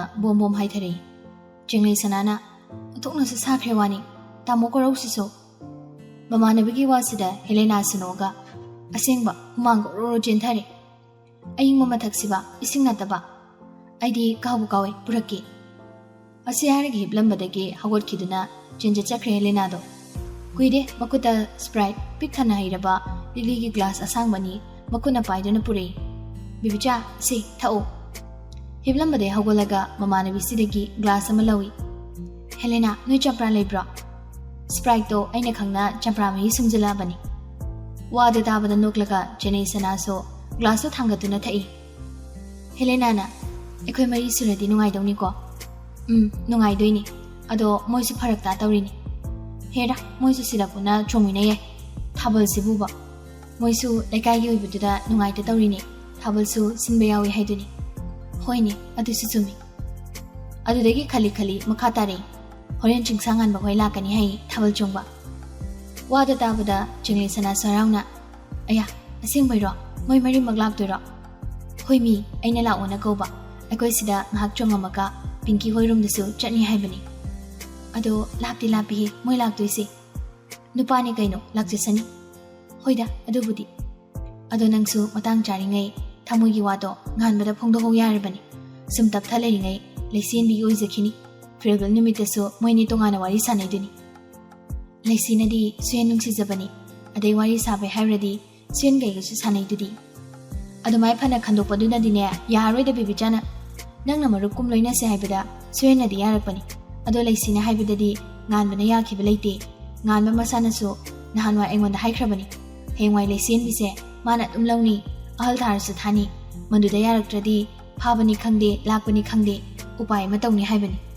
ꯍꯦꯂꯦꯅꯥ ꯃꯥꯅ ꯍꯥꯏꯔꯤꯕ ꯋꯥꯐꯝꯁꯦ ꯀꯌꯥꯝ ꯆꯨꯝꯕꯅꯣ ꯍꯥꯏꯕꯗꯨꯗꯤ ꯆꯦꯡꯂꯩ ꯁꯅꯥ ꯃꯥꯅ ꯈꯪꯗꯦ ꯑꯗꯨꯕꯨ ꯋꯥꯐꯝꯁꯦ ꯇꯥꯕꯗ ꯃꯥ ꯈꯖꯤꯛꯇꯤ ꯄꯥꯈꯠꯆꯕ ꯅꯨꯡꯉꯥꯏꯖꯗꯕ ꯄꯣꯛꯏ ꯑꯇꯩ ꯂꯣꯏ ꯇꯣꯛꯈ꯭ꯔꯒ ꯅꯪꯒꯤ ꯊꯃꯣꯏꯒꯤ ꯋꯥꯗꯨꯗꯤ ꯃꯇꯥꯡ ꯆꯥꯔꯤꯉꯩ ꯐꯣꯡꯗꯣꯛꯎ ꯁꯤꯗꯩꯗꯤ ꯑꯩꯈꯣꯏ ꯄꯥꯛꯅ ꯊꯦꯡꯅꯔꯔꯣꯏ ꯀꯣꯂꯦꯖꯁꯨ ꯄꯨꯟꯅꯔꯔꯣꯏ ꯑꯗꯨꯅ ꯏꯔꯥꯞ ꯂꯥꯞꯊꯣꯛꯅꯕ ꯍꯥꯏꯗꯨ ꯑꯣꯏꯔꯅꯤ ꯅꯪꯒꯤ ꯊꯃꯣꯏꯒꯤ ꯋꯥꯗꯣ ꯃꯥꯅ ꯏꯀꯥꯏ ꯈꯨꯝꯅꯕꯤꯔꯛꯇ꯭ꯔꯁꯨ ꯃꯐꯝꯗ ꯈꯪꯍꯟꯈꯤꯕꯅꯗꯤ ꯈ꯭ꯋꯥꯏꯗꯒꯤ ꯐꯒꯅꯤ ꯍꯥꯏꯅ ꯈꯜꯂꯤ ꯃꯇꯥꯡ ꯆꯥꯕ ꯍꯥꯏꯕꯁꯦ ꯄꯥꯛꯅ ꯂꯥꯛꯇꯕꯅꯤꯀꯣ ꯆꯦꯡꯂꯩ ꯁꯅꯥꯁꯨ ꯃꯃꯥꯟꯅꯕꯤꯅ ꯍꯥꯏꯔꯤꯁꯤ ꯆꯨꯝꯃꯤ ꯈꯜꯂꯤ ꯑꯗꯨꯅ ꯃꯑꯣꯡ ꯍꯥꯗ ꯏꯇꯞ ꯇꯞꯅ ꯍꯥꯏꯔꯛꯏ ꯊꯥꯕꯜ ꯃꯈꯣꯜ ꯃꯔꯛꯇꯨꯗ ꯋꯥꯔꯤ ꯁꯥꯟꯅꯕ ꯅꯨꯡꯉꯥꯏꯒꯗ꯭ꯔꯣ ꯀꯩꯁꯨ ꯇꯧꯔꯣꯏ ꯑꯗꯣ ꯅꯪꯅ ꯅꯨꯡꯉꯥꯏꯗꯧ ꯃꯥꯟꯗꯦ ꯍꯥꯏꯔꯁꯨ ꯑꯩꯈꯣই ꯌꯨꯝꯗ ꯁꯥꯟꯅꯒꯦꯁꯨ ꯁꯥꯟꯅꯧ ꯍꯣꯔꯦꯟ ꯀꯅꯥꯝ ꯂꯩꯔꯣꯏ ꯑꯩꯈꯣꯏ ꯃꯃꯥꯁꯨ ꯕꯕꯥꯁꯨ ꯊꯥꯕꯜ ꯃꯐꯝꯗ ꯄꯣꯠ ꯌꯣꯟꯗꯣꯏꯅꯤ ꯍꯣꯔꯦꯟ ꯃꯑꯣꯡ ꯌꯦꯡꯂꯁꯤ ꯀꯔꯤꯅ ꯐꯒꯗꯒꯦꯗꯣ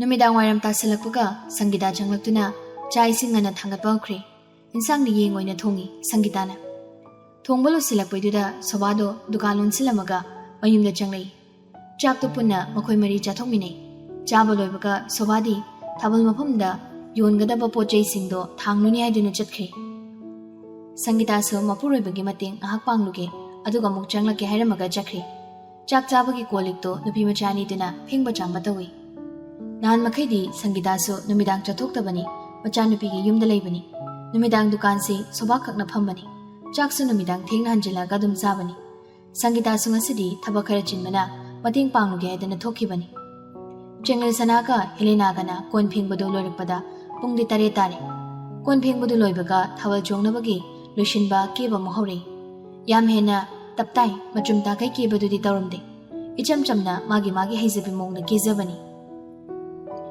ꯀꯦꯕ ꯂꯣꯏꯁꯤꯜꯂꯛꯄꯩꯗ ꯁꯪꯒꯤꯇꯥꯁꯨ ꯂꯥꯛꯂꯦ꯫ ꯃꯆꯥꯁꯤꯡꯅ ꯃꯐꯤ ꯁꯦꯠꯄ ꯃꯇꯦꯡ ꯄꯥꯡꯕꯤ꯫ ꯁꯥꯔꯤ ꯑꯣꯏꯅ ꯁꯦꯠꯂꯤ꯫ ꯍꯦꯂꯦꯅꯥꯗꯤ ꯌꯦꯜꯂꯣ ꯃꯆꯨ ꯁꯨꯠ ꯇꯧꯏ꯫ ꯆꯦꯡꯂꯩ ꯁꯅꯥꯗꯤ ꯐꯅꯦꯛ ꯃꯌꯦꯛ ꯅꯥꯏꯕꯤꯒ ꯕ꯭ꯂꯥꯎꯁꯀꯗꯨꯅ ꯑꯉꯧꯕ ꯑꯣꯏꯔꯒ ꯑꯃꯨꯕ ꯃꯆꯨꯒꯤ ꯔꯥꯅꯤ ꯐꯤꯗꯨꯅ ꯁꯥꯔꯤ ꯁꯦꯠꯂꯤ꯫ ꯈꯣꯡꯎꯞꯇꯨꯃꯁꯨ ꯀꯥ ꯍꯦꯟꯅ ꯋꯥꯡꯕ ꯇꯣꯡꯗꯦ, ꯈꯨꯅꯤꯡ ꯈꯖꯤꯛ ꯌꯥꯎꯕ ꯑꯣꯏꯅ ꯇꯧꯏ꯫ ꯍꯦꯂꯦꯅꯥꯗꯤ ꯂꯤꯞꯁꯇꯤꯛꯁꯨ ꯑꯉꯥꯡꯕ ꯁꯪꯉꯤ, ꯑꯗꯨꯅ ꯁꯦꯠꯂꯤꯕ ꯐꯤꯖꯣꯜ ꯃꯆꯨꯗꯨꯒ ꯀꯩꯒ ꯂꯝ ꯄꯨꯡꯉꯥꯟ ꯉꯥꯜꯂꯤ꯫ ꯆꯦꯡꯂꯩ ꯁꯅꯥꯗꯤ ꯑꯉꯥꯡꯕ ꯃꯆꯨ ꯁꯪꯕ ꯇꯜꯂꯤ ꯍꯥꯏꯗꯨꯅ ꯅ꯭ꯌꯨꯠ ꯂꯤꯞꯁꯇꯤꯛ ꯑꯣꯏꯅ ꯁꯪꯉꯤ꯫ ꯁꯦꯠꯂꯤꯕ ꯐꯤꯖꯣꯜ ꯃꯆꯨꯗꯨꯒ ꯏꯆꯝ ꯆꯝꯅ ꯏꯪꯅ ꯐꯖꯩ꯫ ꯊꯥꯕꯜꯁꯨ ꯆꯣꯡꯕ ꯍꯧꯅꯈ꯭ꯔꯦ꯫ ꯂꯣꯏꯁꯤꯟꯕ ꯂꯣꯏꯔꯕꯗ ꯁꯪꯒꯤꯇꯥꯅ ꯃꯆꯥꯅꯨꯄꯤ ꯑꯅꯤꯗꯨ ꯄꯨꯔꯒ ꯃꯌꯨꯝꯗꯒꯤ ꯊꯣꯛꯂꯛꯏ꯫ ꯆꯠꯅ ꯃꯆꯥꯅꯨꯄꯤꯗ ꯑꯣꯟꯁꯤꯜꯂꯒ ꯍꯥꯏꯔꯛꯏ, ꯅꯣꯏ ꯅꯃꯥꯟꯅꯕꯁꯤꯡꯁꯨ ꯂꯥꯛꯀꯅꯤ ꯍꯥꯏꯗꯥꯏꯅꯦ ꯕꯦꯝꯃ?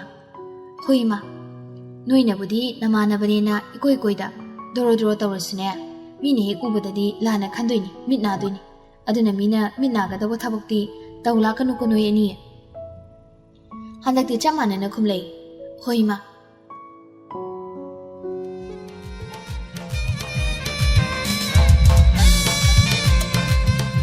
ꯏꯔꯥꯞ ꯂꯥꯞꯇꯕꯅꯤ ꯊꯥꯕꯜ ꯃꯐꯝꯗꯣ, ꯑꯗꯨꯅ ꯊꯨꯅ ꯌꯧꯏ꯫ ꯊꯥꯕꯜ ꯃꯐꯝꯗꯣ ꯌꯧꯕꯒ ꯍꯦꯂꯦꯅꯥꯅ ꯆꯤꯡꯁꯥꯡꯉꯥꯟꯕꯗ ꯀꯣꯜ ꯇꯧꯏ꯫ ꯔꯤꯡ ꯉꯥꯏꯍꯥꯛ ꯆꯠꯂꯒ, ꯍꯜꯂꯣ, ꯂꯥꯛꯑꯕꯣ ꯅꯣꯏ? ꯃꯟꯇ꯭ꯔꯤꯄꯨꯈ꯭ꯔꯤ ꯌꯧꯔꯛꯑꯦ, ꯆꯣꯡꯕ ꯍꯧꯔꯝꯃꯒꯦ, ꯅꯣꯏ ꯑꯗꯨꯝ ꯑꯩꯈꯣꯏ ꯊꯤꯔꯒ ꯆꯪꯉꯛꯑꯣ꯫ ꯍꯣꯏ, ꯑꯗꯣ ꯋꯥꯆꯞꯇ ꯂꯣꯀꯦꯁꯟꯗꯣ ꯊꯥꯔꯛꯑꯣ, ꯊꯥꯕꯜ ꯃꯐꯝꯒꯤ ꯂꯝꯕꯤ ꯊꯤꯕꯗ ꯋꯥꯗꯅꯕ꯫ ꯍꯣꯏ ꯊꯥꯔꯝꯃꯒꯦ꯫ ꯀꯣꯜꯗꯣ ꯊꯝꯅꯔꯕ ꯃꯇꯨꯡ ꯍꯦꯂꯦꯅꯥꯁꯨ ꯋꯥꯆꯞꯇ ꯂꯣꯀꯦꯁꯟ ꯊꯥꯔꯝꯃꯤ, ꯑꯗꯨꯒ ꯐꯣꯟꯗꯣ ꯃꯃꯥꯗ ꯄꯤꯁꯜꯂꯝꯃꯒ ꯆꯦꯡꯂꯩꯒ ꯃꯈꯣꯏ ꯑꯅꯤꯁꯨ ꯊꯥꯕꯜ ꯆꯣꯡꯕ ꯆꯪꯂꯛꯏ꯫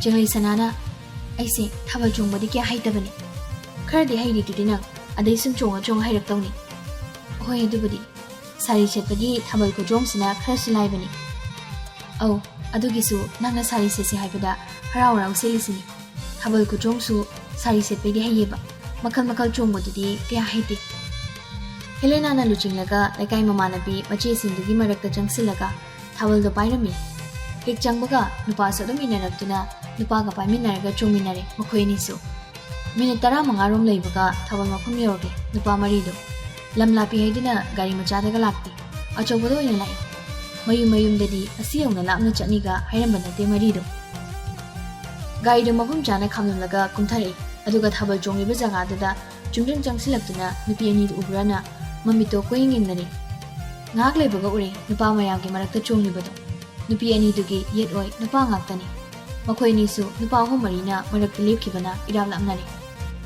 ꯅꯨꯄꯤ ꯑꯅꯤꯗꯨ ꯎꯔꯕꯗ ꯅꯨꯄా ꯃꯔꯤꯗꯨꯁꯨ ꯃꯤꯠꯌꯦꯡ ꯑꯃ ꯌꯦꯡꯅꯔꯒ ꯒꯝ ꯆꯪꯁꯤꯟꯅꯔꯦ꯫ ꯃꯥꯜꯈꯣꯝꯒ ꯌꯥꯏꯖꯤꯠꯀꯅ ꯍꯦꯂꯦꯅꯥꯒꯤ ꯅꯥꯀꯟꯗ ꯆꯪꯁꯤꯟꯗꯨꯅ ꯄꯥꯏꯈ꯭ꯔꯦ꯫ ꯌꯨꯍꯦꯟꯕꯒ ꯆꯤꯡꯁꯥꯡꯉꯥꯟꯕꯒꯁꯨ ꯆꯦꯡꯂꯩ ꯁꯅꯥꯒꯤ ꯃꯅꯥꯛꯇ ꯆꯪꯁꯤꯜꯂꯛꯏ꯫ ꯌꯨꯍꯦꯟꯕꯗꯤ ꯍꯥꯟꯅ ꯄꯥꯏꯔꯝꯕ ꯅꯨꯄꯥꯗꯣ ꯐꯠ ꯊꯗꯠꯂꯒ ꯄꯥꯏꯈ꯭ꯔꯦ꯫ ꯆꯦꯡꯂꯩ ꯁꯅꯥꯁꯨ ꯌꯨꯍꯦꯟꯕ ꯎꯕꯗ ꯃꯃꯣꯟ ꯅꯣꯛꯂꯛꯏ꯫ ꯆꯤꯡꯁꯥꯡꯉꯥꯟꯕ ꯃꯥꯁꯨ ꯅꯨꯄꯤꯁꯤꯒꯤ ꯃꯈꯨꯠꯇꯣ ꯄꯥꯏꯖꯒꯦꯅ ꯃꯔꯛ ꯊꯠꯀꯦ ꯇꯧꯕꯅꯤ, ꯑꯗꯨꯕꯨ ꯍꯥꯟꯅ ꯄꯥꯏꯔꯝꯕ ꯅꯨꯄꯥꯗꯨꯅ ꯄꯥꯏꯕ ꯌꯥꯔꯣꯏ ꯍꯥꯏꯕꯒꯤ ꯃꯇꯥꯗ ꯅꯨꯄꯤꯁꯤꯒꯤ ꯃꯈꯨꯠꯁꯤ ꯆꯦꯅ ꯄꯥꯏꯁꯤꯜꯂꯤ꯫ ꯅꯨꯄꯥꯁꯤꯒꯤ ꯃꯑꯣꯡꯁꯤꯗ ꯏ ꯈꯪꯀꯥ ꯀꯥꯔꯛꯏ ꯉꯥꯟꯕꯗꯣ꯫ ꯆꯦꯅ ꯈꯪꯄꯥꯏ ꯄꯥꯏꯁꯜꯂꯛꯄꯗꯨꯗ ꯆꯩꯅꯥ ꯈꯖꯤꯛ ꯐꯥꯎꯔꯗꯨꯅ ꯆꯦꯡꯂꯩ ꯁꯅꯥꯁꯨ ꯌꯨꯍꯦꯟꯕꯗ ꯌꯦꯡꯂꯝꯕꯗꯨꯗꯒꯤ ꯅꯥꯊꯩꯔꯛꯑꯒ ꯌꯦꯡꯂꯛꯏ꯫ ꯅꯥꯀꯟꯗꯨꯗ ꯎꯖꯅꯤꯡꯕ ꯁꯛꯇꯝꯗꯣ ꯂꯩꯔꯝꯕꯗꯨꯗ ꯆꯩꯅꯥꯒ ꯐꯥꯎꯈꯤꯗ꯭ꯔꯦ, ꯃꯣꯃꯣꯟ ꯇꯧꯔꯛꯏ꯫ ꯆꯤꯡꯁꯥꯡꯉꯥꯟꯕꯁꯨ ꯃꯣꯃꯣꯟ ꯇꯧꯁꯤꯜꯂꯛꯏ, ꯑꯗꯨꯒ ꯍꯥꯟꯅ ꯅꯨꯄꯤꯁꯤꯒ ꯊꯥꯕꯜ ꯆꯣꯡꯃꯤꯟꯅꯗꯨꯅ ꯂꯩꯔꯝꯕ ꯅꯨꯄꯥꯁꯤꯗ ꯑꯣꯟꯁꯤꯜꯂꯛꯏ꯫ ꯏꯔꯦꯝ ꯍꯦꯛꯂꯦꯝꯖꯅ, ꯏꯌꯥꯝꯕ, ꯁꯤ ꯈꯨꯗꯥꯡꯁꯤ ꯑꯩꯒꯤ ꯔꯤꯖꯥꯕꯅꯤ꯫ ꯋꯥ ꯑꯁꯤ ꯇꯥꯕꯗ ꯆꯦꯡꯂꯩ ꯁꯅꯥꯁꯨ ꯃꯃꯥꯏꯗ ꯑꯣꯟꯊꯣꯛꯑꯒ ꯅꯣꯛꯅꯤꯡꯕ ꯈꯥꯡꯉꯤ꯫ ꯅꯨꯄꯥꯗꯨꯁꯨ ꯎꯄꯥꯏ ꯂꯩꯇꯦ, ꯆꯤꯡꯁꯥꯡꯉꯥꯟꯕꯒꯤ ꯋꯥ ꯑꯁꯤ ꯇꯥꯕꯗ ꯊꯥꯗꯣꯛꯅꯤꯡꯗ ꯅꯨꯄꯤꯁꯤꯒꯤ ꯃꯈꯨꯠꯇꯣ ꯊꯥꯗꯣꯛꯑꯝꯃꯒ ꯊꯣꯛꯈ꯭ꯔꯦ꯫ ꯍꯧꯖꯤꯛꯇꯗ ꯉꯥꯟꯕꯁꯨ ꯅꯨꯄꯤꯁꯤꯒꯤ ꯃꯈꯨꯠꯇꯣ ꯁꯝꯂꯩ꯫ ꯍꯔꯥꯎ ꯅꯨꯄꯤꯁꯤꯗ ꯍꯥꯏꯔꯛꯏ, ꯂꯩꯁꯥꯕꯤ ꯃꯥꯜꯂꯤ ꯉꯁꯤꯗꯤ ꯁꯅꯥ, ꯁꯥꯔꯤ ꯁꯦꯠꯄꯩ ꯑꯣꯏꯔꯝꯅꯤ꯫ ꯑꯣꯏꯔꯝꯕ ꯇꯥꯔꯦꯗꯅ꯫ ꯄꯨꯟꯅ ꯍꯔꯥꯎ ꯊꯥꯕꯜꯗꯣ ꯆꯣꯡꯃꯤꯟꯅꯩ꯫ ꯁꯨꯝ ꯆꯣꯡꯂꯪꯕꯗꯒꯤ ꯆꯣꯡꯕ ꯂꯦꯞꯄꯒ ꯆꯦꯡꯂꯩꯗꯣ ꯌꯨꯍꯦꯟꯕꯗ ꯑꯣꯟꯁꯤꯜꯂꯛꯏ꯫ ꯄꯤꯡꯀꯤ ꯍꯣꯏꯔꯣꯝꯗꯁꯨ ꯆꯠꯅꯤ ꯍꯥꯏꯗꯥꯏꯅꯦ? ꯆꯠꯇꯣꯏꯅꯦ ꯍꯣꯔꯦꯟ ꯊꯥꯕꯜ ꯂꯣꯏꯔꯝꯗꯥꯏꯗ꯫ ꯄꯤꯡꯀꯤꯅ ꯂꯣꯏꯔꯝꯗꯥꯏꯗ ꯑꯣꯏꯅ ꯂꯥꯛꯑꯣ, ꯂꯣꯏꯁꯤꯜꯂꯛꯄꯒꯤ ꯃꯤ ꯈꯔ ꯀꯣꯝꯂꯒ nungairako matangduda punna chungse hairi. Hoida, sidaidi irab labdre, minute 10 pharoi Pinky hoi yobada. Aduni. Tanjaduda Helena do prabhab changsilaga, mamanabi sibu kautui. Bibicha, am tholo lao. Kaigino, lakta lao mi. Helena na nupani sido onsilaga, nahaktani noini dum chungamuko. Nupani disu hoi haina kumnai. Helena na mamanabi su haba chungi baduda ibuthuri. Kaidawrage Helena. Mamanabigi manakongda changsilaga, nganbada hairaro hairo. Kazitang haibada babtai jinglai sanaso, aduna maso, mamanabigi manakongda changsilaga hairi. Magaigasu pangnasu unararoi. Phone-da wari watai tawbusu pangnoi daw mandi. Ai isagi phone sa paidi. Phone pairamagasu thamoigi wasimadi hekta phone gi matingda haibadusu ipamdi. Mana yarakpa yaraktaba, cheraktaba. Isa unaraga haibinadi pame. Adai madi Manipurda makhata muisu hai. Adu eredi hujik hairasu kaidre haiurodana. Hoida, mana tati ngangamlagana mamangda amukana lepidra lore. Moi uhumdasu hairamse haifet haibin chongamoina. Aduga nganba kauthoga tholasi. Waridi kadai sanani. Mayam langma marksida sanabadi nungaidau mandi. Thabal makul sisu yam hawi. Sanadoi warisiga kon hauna ngangnaraga sanadi yam phajadri. Chumine diso thabal makulda tahaudadana. Kai hari no mohana hairoga hairidi nokningmana lorani haiba. Aduni mi. Se nganba kai khoyum da chalasi. Ado kara mi let palambida sanabadi tanbra. Talli edudi mina uraga kainom khani lana khankini. Ayauri ado hoi nangna nungai jagadi imdoine sanaro warido. Hoi ekoi mate ai phone lor khigi aduga ngan bisi kauthu ase. Wafam sida yana duna Helena gi phone do mama dai lawri. Aduga ngan musu wari amta sana sane kauthui. Helena na yaizit ke mana kongda chirol tawrambani. Yuen baga malkom ga disu hairo bibicha ga ngan baga asai fauda thoga wari sana hangena. Jenglai sanana manaw nupa sibu pamjai khangbana yaisi su harau hoi hana ya thui.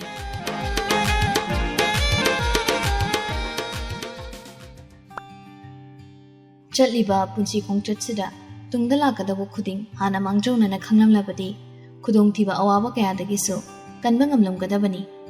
Ngasi haiba numitsida hujik haiba mikupsida asoiba ranba kongtang amatasu thangnaramoi. Ngasi haibase hayeng yaukhibada ngarang wahubani. Hayeng na ngasi orakani. Aduna ngasi sida afaba ngakta tawragadi ngarang suphani hayeng suphani. Pumnamak khudongthiba awaba yawda harau nungai ni hingnaramgani. Pendabasu lainaramoi. Adubu pendaba lairambana honaningwa phawanbani. Tung tarakpada penjaba phawnaba. Awaba khudongthiba lairambana nungaibasu lairambani. Nungaiba lairambana awaba khudongthibasu lairambani. Awaba masak khangda nungaiba masak karamna khangani. Awa nungai loina duna chatpa taibang khongchatni. Masinasu hingbagi mahau khanganbani. Punsigi mangun hingathanbani. Thawal mafamdagi thoglakle chingsanganba jinglai sana Helena makoi ahumdo. Chana hari nupasina. Kari wari nomi noini na sanasina ai tumda kauthorese. Helena na oina khumlei. Wari dudi sanaraga khangadongna tronganba. Adu waredi sanarasida na wari do. Hana mukti jenglai sana noina khumlei. Thabal makun sida sapam khangoi dawbani. Wari se yam luram daw maliko. Handakti khumlaktre nokpadamak noglei. Helena na kasisu hairakti. Thabal mapumga Helena hoigi mayumga se irab lapte adum naknarabani. Lerang machin yorokle Helena hoigi. Chingsangan bana wari se soide sanabadi yarena. Thabal mapum deso lapthore.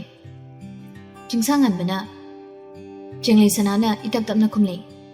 Soide sanabado mina goragadi lana khaloidro. Hoine adu susumi. Mina gadaba thabuni ni numidang sire koi dawrise. Noisu wari se hujimanga tradi sanada yadrabo. Nupasigi wasida khazigi kaijai jenglaido adogi kaiba khangsilaga khumlei. Yabudi yaba aduda ngasi sana hobana phadau manba ekoi paknasu unaroidabnina. Phone da sanabadi adu sum rungaitaba. As ado kai warino noini ga sana jaisibo haifiti hayabani huji. Handa mukti Helena na oina khumlei. Baby chaga noini sana ga dabani waridi. Ado ekoi yumsida leire yumdoina sanarasi. Chingsangan bado hainazade adabu luna dinaba marupni khan yumduda punna changminari. Sumang Europada Hari. Kaide Sanane, living room doing a Sanagira. Da Mukumley. Yarni, Mapaloin Sanagi. Yuma Wang was in Sidigi, Mina Ukradi, Hazakadrasini. Helena Hoigi, Nagin, Akoibado, Yumdo, Matol Higatuna Sabangatani. Helena Hoidani, Icham Jamna Saba. Ningol Nungda, Makoyi Mungna, Karakazik Sontabani. Helena Giwada, Bakum Sat Pirapani, Nan Madamo. Imungjan Kibado, Uhoragadi, Madunina Pazaroida. Helena, Atisumini, Pari, Mangoldara, Sumangsidara Sanaro, Sanada Warido, Adomatam de Queen Lagunuko, Imahoina, Ecoyum Jackie Kangudabani, Aina Tabajomaware, Napataga Zelaga, Ponsilor Paneva. Ado Helena, Isin Kazik the Ditaki, Tabajong by Wari. Helena so Hoi Haiduna, Yungi so Tambam Dudagi, so the Lauraga, Lonsili Batung do Hangdui, Aduga Imungda Purple Jankri.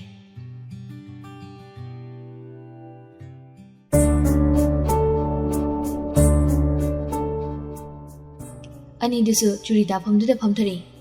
Singly Sanadi Pumtarapaka, Makung the Tongli Bakum to Lotui. As see in Avan, Tupana Sloy. Hainaina, Makundo, I fit Tangalagi. Mongol may Tanbanina, Inganganui, Makundo, Kunguptongbagi, Jata Libido. Morong over Mokungda, Ingangi Gangna, Togli Doribadobada, Nandusulunga Jade. Hana, Beneragano, Manapsilaga, Tongyadro. Adusuna Powdry.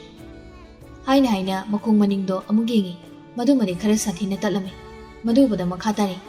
As Hambukarani, Tan Credon Togna. Nangnasada comfortable Loibama, Tongyadro, Sumaito Dunaba. Ahan Buso, Oidarini. Yam Kiningadi, Pazaningadi, Nazadari. Tanjaduda, Helena so, Isim glass of Puturaga Tole. Aniduna Jurita from the Pomnagalayamba to the Hari. Kaino, Pompomire later down Jurita from the Pomlamisibo. Haina, Isim glass do, Nan with a piri. Nan Busul of Silly, Aduga, Guru Takchili. Jengli Sanana, Wamandana Pamlavane, Kubumsi, Nabahori, Matibung Tony Hayindi. Sana de Warido, Sanaro, Quireno, Ipakaleba, in Kolungi Minago Credina. Helena Sugam Jakraga, Moyawang Sangoidugi, Dari to the Pomtakri, Mani in Siladi, Ikai Crani Kanduna, Ani to the Onsildi, Mamaido phone Putu Oga, Facebook Olagali.